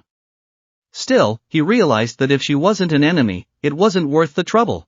Soon after Stalker left, our hero approached one of the goblins and apologized for the inconvenience. The goblin replied not to worry, as they understood everything. He started to ask that they were looking for a costume for the ball, and recommended that they choose the classic black one. But Jin Heck started to say that he was interested in something else. The goblin asked if he was looking for something specific. To which Jin Heck replied that an incense containing the scent of the snowy canola flower. He smelled it when he walked into the store. It wasn't strange for a goblin from the first floor to have incense from a flower growing on the snowy mountains of the 17th floor. The goblin didn't understand what our hero was getting at, as he had also noticed something entertaining earlier. When his friend used mana, all the goblins fell unconscious, but he was perfectly fine. As soon as Alice crossed the threshold, his features trembled, and he seemed to realize at once who she was. He was only pretending to be a simple goblin. He was actually a mid-level manager. After our hero recognized this, the goblin smiled and began to chuckle, calling him an interesting person. But he was wrong about something, he's not a mid-level manager. Rick works for him. Our hero's face changed and he started to activate the greedy gaze skill, but the notification showed that his level wasn't enough and the attempt failed. It was Hastings, the top-level manager. The Tower of Trials is also a top-level control. This is Goblin, one of the 7 creators. Previously, our hero had not met any of them, and Hastings starts saying that Rick told him that there's someone, about the existence of controllers. And it turns out Jin Heck is a lot more interesting than he imagined. And of course he's gonna reward him. After all, he's found the hidden manager, and he's taking over Shum's tailoring. But with a smile, Jin Heck started to say that he didn't think he would meet a top manager in a place like this. This was somewhat disappointing, and at the same time, Hastings began to suggest that it was about time to discuss the outfit. But Alice was somehow unhappy that Jin Heck was pointing her finger at her again. And a little while later, Alice, who was sitting near the fountain, started asking our hero what he did to get an invitation for her. And Jin Heck replied to her that she knew he would accept, for Alice loves points. All of a sudden, Alice interrupted our hero and started saying that he has any idea how dangerous it is out there. These guys aren't shabby, they've made tower rules in their lifetime. She's only met a top-level manager once. But Jin Heck, after cooling his pet, started telling her not to worry, because he would be careful. But he wondered how dangerous and how useful they were. After all, he would be able to get a lot of buffs and notifications. At the window showed our hero that his suit and dress were ready, and he was wished a good time.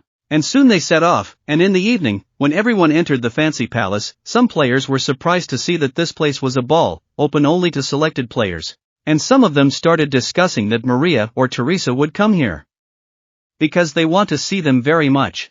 And amongst all the players, there were 2 players who were from the Samurai Guild. They are the very heroes that are fighting at the front, they are the Gellmaster of the Samurai Guild. And one of them started telling his partner to just look at the others. Don't they look like parasites? And belly up to the deaths of strong crayfish, and seeing all this biomass is just disgusting. And the big guy started to ask his boss why he was angry because the guild treasures had been stolen. But they're not coming back because he's going to outbid all those gnats. To which his boss replied that he should have just agreed. But suddenly that guy and he thinks they should keep with them. And at the same moment he accidentally pushed Alice who was standing next to him. And as soon as that big guy said with an angry look what kind of donkey got in his way, at the same moment it was like he was paralyzed and he fell to the ground with all speed because of the great pressure. He couldn't even move his fingers. And his partner started looking at all this with a surprised look. And not realizing what had happened, Alice, who was standing beside him, started to say what donkey was being talked about. And now she was still in his way. So Alice asked him once more, "Are you going to answer?" And at the same moment, she activated the power suppression skill. Her mom suppressed the opponent's power, and after that, the guy was pressed even harder against the earth. But his partner who was watching all of this didn't understand how a top ranker from the Samurai Guild could be defeated by this little girl. And who were the 2 of them anyway? He wondered. But Jin Heck, who was standing behind Alice, started telling her to stop, because there might be trouble if her true identity was revealed. Sighing and annoyed by this, Alice cancelled her power suppression skill, and the victim's partner immediately thanked our hero for calming her down. And began to ask if such brutality was really necessary. And he apologized for his behavior and admitted that he didn't think it would affect them so much. But Jin Heck with a serious look started to activate his ice creation skill, and a huge ice hammer appeared in his hand. He started beating the guy who was lying on the earth, and said that it looked like they didn't understand. He told her to back off so he could beat him up on his own, and to get his mind around who the Gellmaster samurai were, and what would happen if someone crossed their path. And at that very moment, our hero began to activate his skills. The greedy gaze directed at Hoshikao who stood in front of him made him realize that it was the head of one of the top guilds. The copying conditions were again unsuccessful, and that guy started calling our hero names and telling him that he knew who he was. Then he had to realize that they were in an alliance with China, and if he thought they could stay out of it, he was wrong. And at that very moment, our hero began to remove his mask. Hashikawa, who was standing opposite him, was surprised at what he saw. Jin Heck and all the other players who were standing around watching what was happening started to see that this was the same famous guy who was mopping up the last floors alone. They began to wonder who the girl he was accompanying was. Could it really be his partner? But our hero didn't like the fact that it was so noisy. He started to create a huge ice hammer with his ice creation skill and told Hashikawa not to be scared. He erected them to get away from the crowd. As he got closer, he started asking what he had heard about him and realized that it looked like Teresa was here too, with Maria next to her. And he'd seen her at the conference. And Stalker, for crying out loud, was here too. But suddenly Jin Heck noticed something strange. These people were acting differently. They started pointing and talking about the girl who was standing near the table. Would she beg them to let her go? These were two independent players. And our hero, looking at them, began to realize that they are the top European players, the twins Casey and Jude, and they deliberately provoke battle and torture people for laughs. But to him, they're walking bags of skill, and he has a duty to look out for them. Alice, seeing our hero's strange smile, began to realize that he was up to something again. Not far away, our hero was having a conversation, and Hashikawa began to tell his companion that he did this despite the fact that they were allies. So he knocked out his comrade, and now he's alone. He hopes the punishment won't be long in coming. These were two independent players. And our hero, looking at them, began to realize that they are at the top of the European players, twins Casey and Jude, and they deliberately provoke battle and torture people for laughs. But to him, they're walking bags of skill, and he has a duty to look out for them. Alice, seeing our hero's strange smile, began to realize that he was up to something again.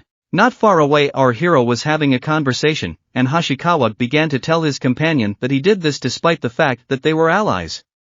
So he knocked out his comrade, and now he's alone. Hopes the punishment won't be long in coming. That guy was the deputy head of the guild. China, and he was getting nervous about seeing Jin Heck again. After all the destruction in the elf forest and tundra, they will meet again, and on top of that, there was an order to not contact him anymore. And he can't do anything, but suddenly the two of them heard someone's words that annoying guy will deal with him himself. And as soon as they didn't turn around, they saw a little boy who had a horn on his head, and some people thought he was a monster. And he started to approach our hero and introduced himself, that his name was Carmen and he was the manager of this floor. And he began to ask Jin Heck what he had heard that he had massacred one of the guests, and whether it was true. To which our hero started to reply that the body that got in the way of his companion was hit hard when he fell, and so he should send flowers to the grave or something. And at that very second, Carmen started getting angry about the flowers sent and saying towards Jin Heck that how dare he make fun of him and now he should meet his death right here. But our hero didn't like the fact that the host is threatening his guest. It's a mess, and he'll be in trouble if he tries to kill him. To which Carmen replied that he was a stupid man and thought it was so hard to get rid of him. And our hero started telling Carmen to take a closer look. From the second floor, the strongest of this tower is watching them. Well, that didn't stop him, for Carmen believed that despite his actions, no one had ever come down. And at that very second, Alice started to get ready to fight, but Jin Heck stopped her. And at that same second, the dwarf shouted Carmen's name despite his notification. He saw that there was a message from Jin Heck saying that his shirt button was loose and he came to him saying that he was the best and it was disappointing. And started asking for him to fix it or he would write a long angry review. But Goblin didn't understand what he was talking about. After all, there's no way something like this could happen to his suit. And at that very moment, as soon as Carmen turned his head, he saw the top manager walking straight towards him and started yelling towards Carmen with great anger, how dare he treat his guest like that. Kicking Carmen's leg, the manager started to ask if he was going to answer what he was doing to his client, and while he knew that some property managers took outside bribes and as long as it didn't cross the line, he was turning a blind eye. But if the manager hurts someone else's guest, what happens to the reputation of the event? To which Carmen started to reply that he didn't know he was the one who invited that guy, but that was no excuse for a top manager, and he should apologize to that person since he did something wrong. And at the same moment, the situation was getting more and more interesting for our hero. And he started to turn on the videotape and tell the lowly manager, Carmen, to try and speak from his heart. And as soon as he bowed his head and started saying that he was sorry, Jin Heck started shouting in his direction, asking if he had eaten porridge since morning. And needing to speak louder. And Carmen started to get angry and said how dare such a pathetic person raise his voice at him. But realizing that behind his back was a superior manager, he started to ask our hero for forgiveness louder and bowed his head, because he was very sorry. And at the same time, this situation was being watched from the top floor, and the man began to reflect on the fact that Jin Heck was able to use the manager in such a way. And to him, it was an impressive man. And he seemed to finally realize why His Majesty had given him the gift. If they got the boy over to their side, they could probably end the war with those nasty aristocrats. And at the same moment, Rick, who was standing beside the Supreme Manager, began to activate the microphone skill. And started to say that because of the problems he had with the manager, the ball would be held by him. And let's finally talk about why they are all here, and as everyone knows the ball event is for hopeful players. However, that's not its main feature, and today everyone will be able to choose a faction to conquer the tower with in the future. And as soon as Rick snapped his fingers, the main event, the masquerade, began to start. And everyone has to prove if they are worthy to perform, must choose any dungeon maze or historical place between the 10th and 30th floor. And the player who gets the achievement will be given the advantage of choosing sides. To specify a location, the player must press a button. And just as the door began to close, Rick gave a final good luck wish to everyone. And all the players were beyond excited. After all, no one understood who the pitching hopeful was or what he was even talking about. And he was the one who mentioned the manager of the lower floors. But suddenly one of the girls started whistling and told everyone to stop whispering like cowards and that they were all equal. The situation suddenly got complicated and we need to work together and solve the problem. And why not start with each other? At the same time, Jin Heck looked at her and realized that Maria is once a player, always a player. And this is all out of the blue for her, too. But she's bravely taking on the job. And Stalker, who was standing beside Teresa, began to say that he thought they were on the same side again, but some players didn't understand why they had to work together. And did she really want to be chosen? And wasn't she the enemy of humanity? And while they were discussing the situation that they should discuss everything peacefully, our hero was already standing by the button. And as soon as he pressed the red button, the notification window showed that the choice was fixed. And the preparation of the 25th floor of the Valley of the Kings began, and all the others from his squad began to move in the same way. And Stalker, who was starting to get angry because Jin Heck hadn't considered or talked things through, makes the decision himself. And at the same moment, the notification window showed that all players were moving to the selected location. Some weren't even prepared for this, and the notification window continued to show that they could leave after going through the maze or choosing a faction. Jin Heck, who was standing in front of the entrance, stared. What is this place? It looks so imposing every time. But the other players behind him couldn't believe that they had moved to the 25th floor without any preparations. The other players were ready to compete and were willing to do more than others to get out of here and become the chosen ones. That girl in the red dress started yelling for everyone to calm down. After all, nothing good would come out if they suddenly went against each other. After all, they didn't know what this place was, and she was sure the man had a plan and they should talk to him. But as soon as she turned her head, she saw that person was no longer at the place where he was earlier. And Alice, who was standing with her arms spread out, started to say that he was already gone. But our hero was already inside and started looking for a secret passage. And as he looked around every corner, he finally found that button. As soon as he pressed it, the notification window showed that there were 5 paths open leading to the Tomb of the Kings. And he could only choose one, and he only had 1 minute to do so. Despite the notification, he realized that it was a very creepy notification. Anyone who sees it will think it's a treasure trail. And once he picks the door with the element, it will open. And that's when the spirits guarding it will appear. And if he doesn't choose anything in the allotted seconds, and somehow time passes, the notification window will show that he didn't choose anything. And all the doors will open. And from inside one door, the first salamander spirit would start coming out. He didn't understand why he was always the first one out. And at that very second, he'll start to turn into a huge fire monster. And will tell our hero that he hates him too much. And he, the salamander who protects kings, is about to pay for disturbing the peace of the world. But our hero will turn his head back, start telling his pet that if he heard, the salamander is trying to kill him. So what does he think about that? And in that very second the pet found the hero, started filling his mouth with air and activated the flame skill. And as soon as he started attacking the salamander, there was nothing left of him. For his fire had simply disappeared. And the players who were standing outside the entrance began to hear an incredible energy being directed towards them. Teresa, who was standing near Alice, started asking her something about what Jin Heck was saying and where he was going, but Alice never answered.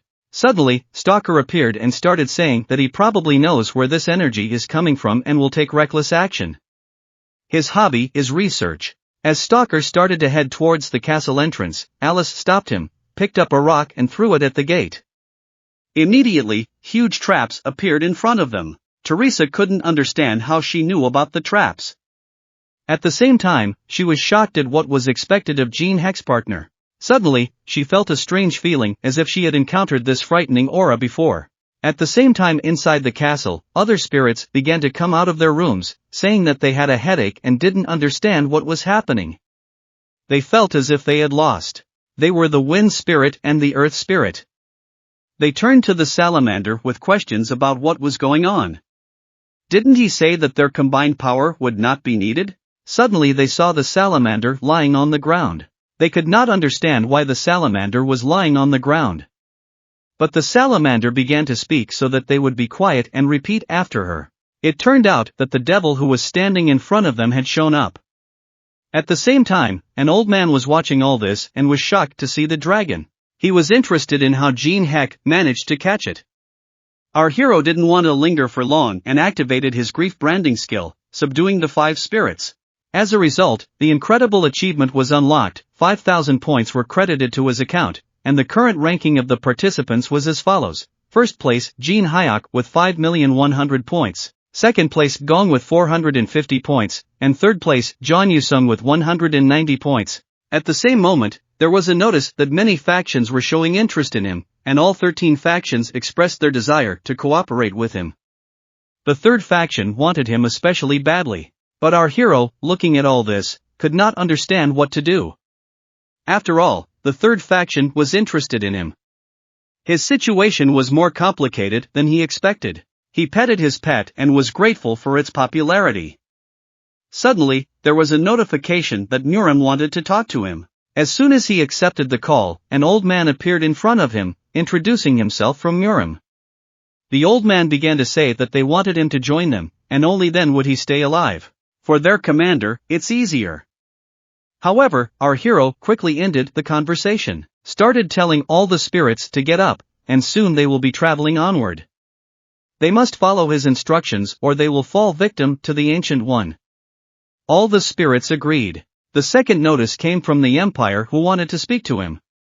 As soon as he accepted the challenge, the man introduced himself as Pinheimer from the Kingdom of Colodio, part of the Empire.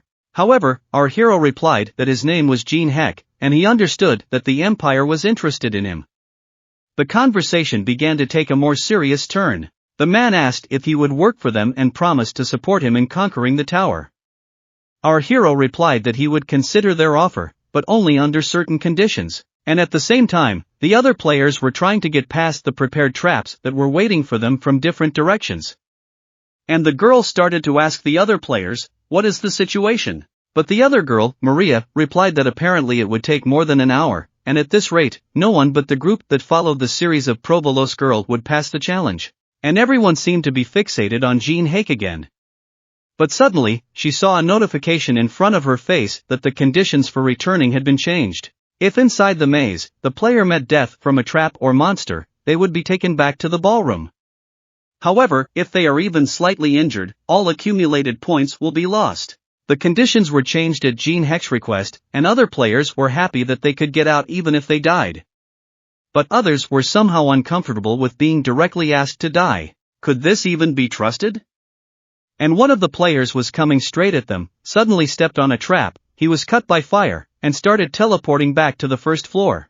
Maria, noticing this, began to realize that he was really back, and Jin Heck had chosen this level because he knew about this condition. Should she ask Teresa to introduce her to him? But the other guy started yelling, "Why are they getting excited about this? Didn't they realize they have to read it again? All achievement points will be cancelled if they die. Jin Heck had not easily secured a favorable place in this competition. But suddenly Maria asked him why he didn't know how to be grateful and if he knew anything about this maze. Does he know anything about whose lives were saved? As a consequence of that condition, Jin Heck didn't push that button. But the guy who started the conversation suddenly heard some strange sound. And suddenly he realized that he was being addressed by the gentleman from Murim, and he started to say that it was a whispering technique and he shouldn't speak so loudly. And things didn't go according to plan. Jin Heck needs to eliminate that. But that guy didn't realize if he should do it. To which the gentleman replied that he couldn't do it, but some organizing would still have to be done. And a little later he was able to get the gift that the gentleman from Murim pointed out to him. But at the same time, our hero heard a voice in a video message. That it was a very serious favor, usually directed by the manager. And he hoped he kept his word. Our hero replied that of course he would not forget their agreement, if they touched him, immediately go to feed the ancient. And they should not make him repeat it twice. At the same moment, the 5 spirits mode started, and he told them to stop and said that the guys would stay here. And he noticed the blood on the ground and the fact that the killed player was left here. Whether it was because of a monster or a trap, he wouldn't be here. Which meant that he was killed by another player. He looked up and saw the girl starting to say what he felt and it was great. Blood smelled so wonderful. And would they finish off a few more players? It was that couple, the high-ranked twins who only liked to kill for fun.